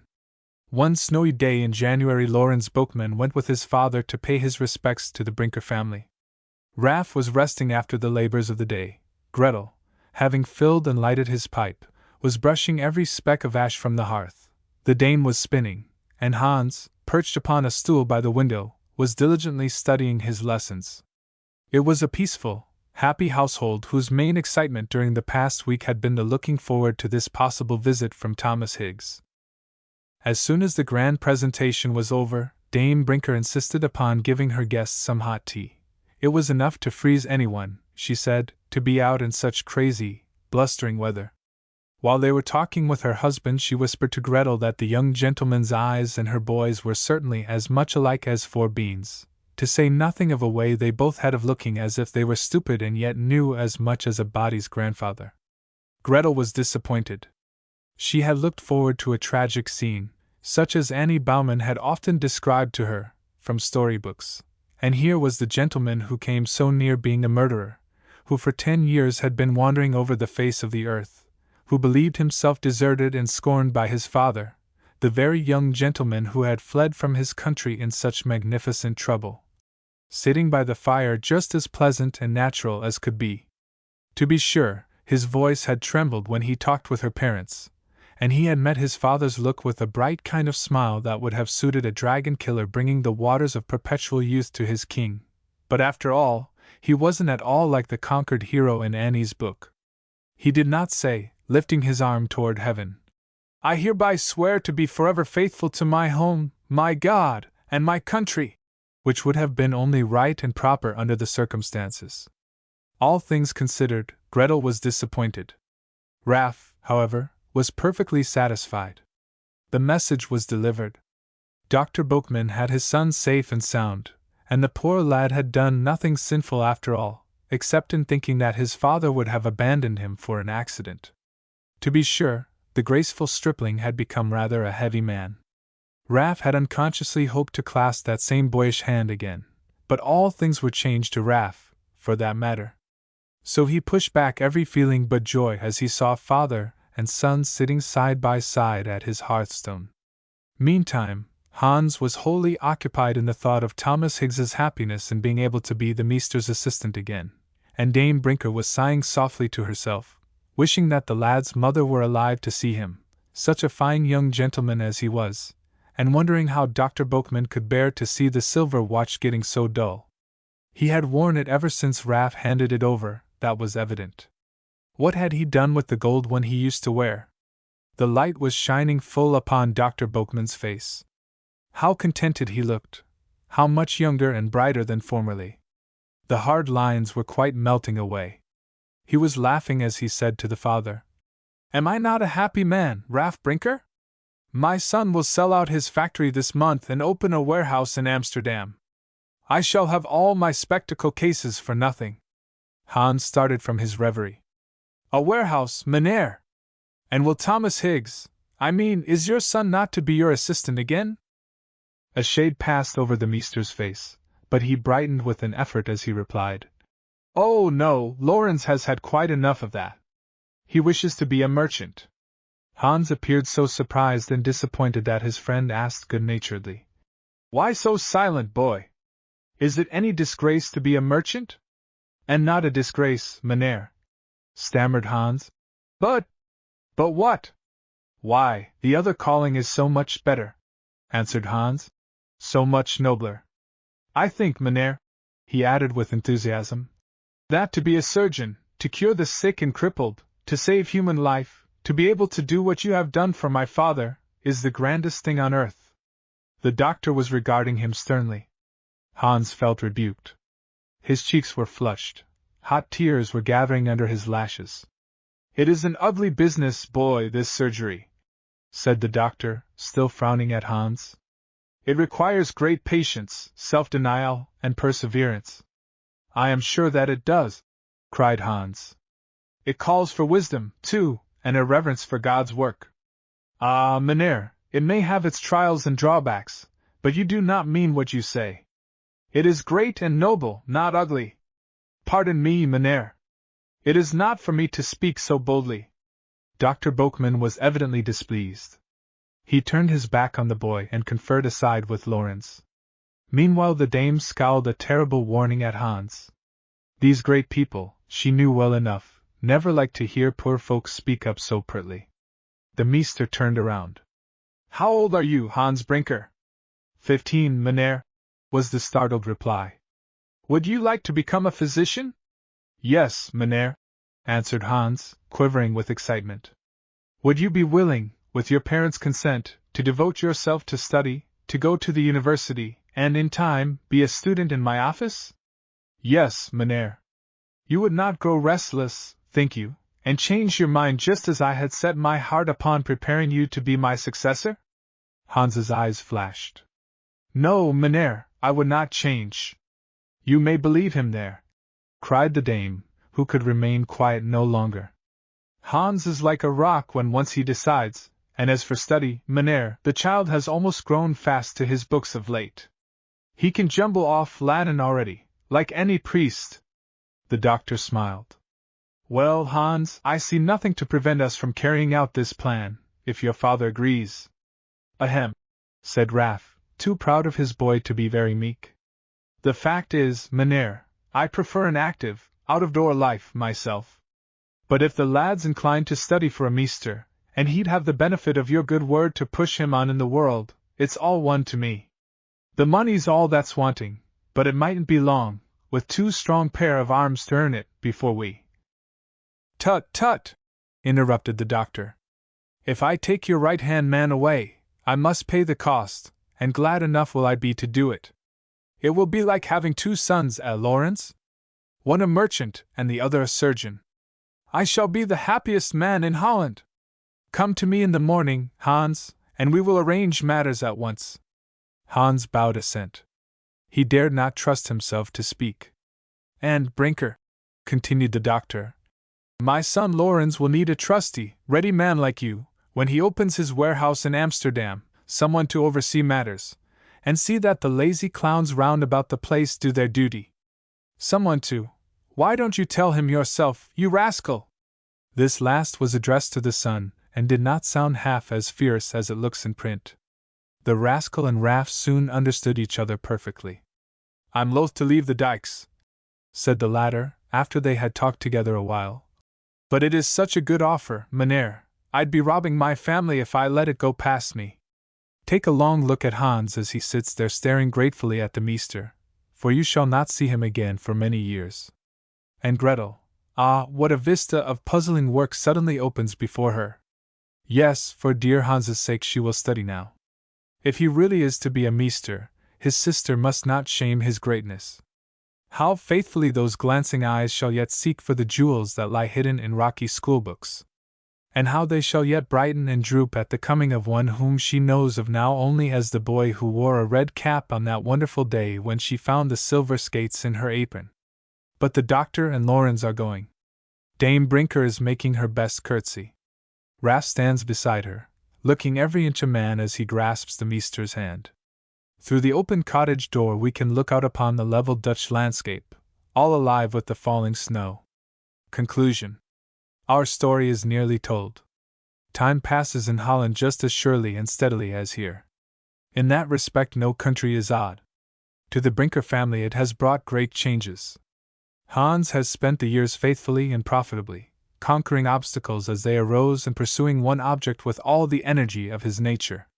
If often the way has been rugged, his resolution has never failed. Sometimes he echoes, with his good friend, the words said long ago in that little cottage near Broek. Surgery is an ugly business. But always in his heart of hearts lingers the echo of those truer words. It is great and noble. It awakes a reverence for God's work. Were you in Amsterdam today, you might see the famous Dr. Brinker riding in his grand coach to visit his patients, or, it might be, you would see him skating with his own boys and girls upon the frozen canal. For Annie Bouwman, the beautiful, frank-hearted peasant girl, you would inquire in vain. But Annie Brinker, the vrouw of the great physician, is very like her, only, as Hans says, she is even lovelier, wiser, more like a fairy godmother than ever. Peter van Hope, also, is a married man. I could have told you before that he and Hilda would join hands and glide through life together, just as years ago they skimmed side by side over the frozen sunlit river. At one time, I came near hinting that Katrinka and Karl would join hands. It is fortunate that the report was not started, for Katrinka changed her mind and is single to this day. The lady is not quite so merry as formerly, and I grieve to say, some of the tinkling bells are out of tune. But she is the life of her social circle still. I wish she would be in earnest, just for a little while, but no, it is not in her nature. Her cares and sorrows do nothing more than disturb the tinkling. They never waken any deeper music. Richie's soul has been stirred to its depths during these long years. Her history would tell how seed carelessly sown is sometimes reaped in anguish, and how a golden harvest may follow a painful planting. If I mistake not, you may be able to read the written record before long, that is, if you are familiar with the Dutch language. In the witty but earnest author whose words are welcome to this day in thousands of Holland homes, few could recognize the haughty, flippant Ritchie who scoffed at little Gretel. Lambert van Mounen and Ludwig van Holp are good Christian men and, what is more easily to be seen at a glance, thriving citizens. Both are dwellers in Amsterdam, but one clings to the old city of that name, and the other is a pilgrim to the new. Van Mounen's present home is not far from Central Park, and he says if the New Yorkers do their duty the park will in time equal his beautiful Bosch, near The Hague. He often thinks of the Katrinka of his boyhood, but he is glad now that Katrinka, the woman, sent him away, though it seemed at the time his darkest hour. Ben's sister Jenny has made him very happy, happier than he could have been with anyone else in the wide world. Karl Schummel has had a hard life.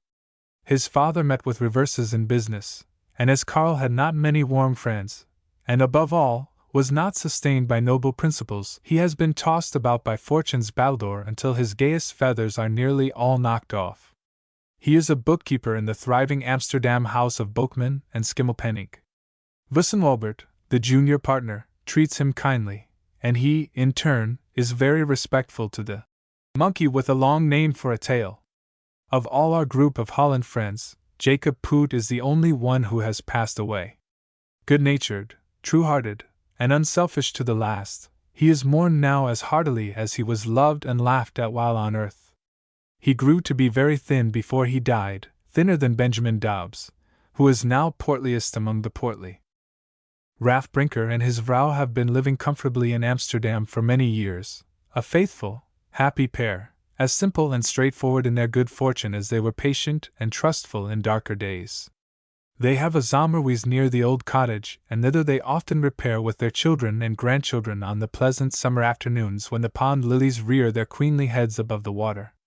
The story of Hans Brinker would be but half told if we did not leave him with Gretel standing near. Dear, quick, patient little Gretel! What is she now? Ask old Dr. Boekman, he will declare that she is the finest singer, the loveliest woman in Amsterdam. Ask Hans and Annie, they will assure you that she is the dearest sister ever known. Ask her husband, he will tell you that she is the brightest, sweetest little wife in Holland. Ask Dame Brinker and Raff, their eyes will glisten with joyous tears. Ask the poor, and the air will be filled with blessings. But lest you forget a tiny form trembling and sobbing on the mound before the Brinker cottage, ask the Van Glecks. They will never weary of telling of the darling little girl who won the silver skates.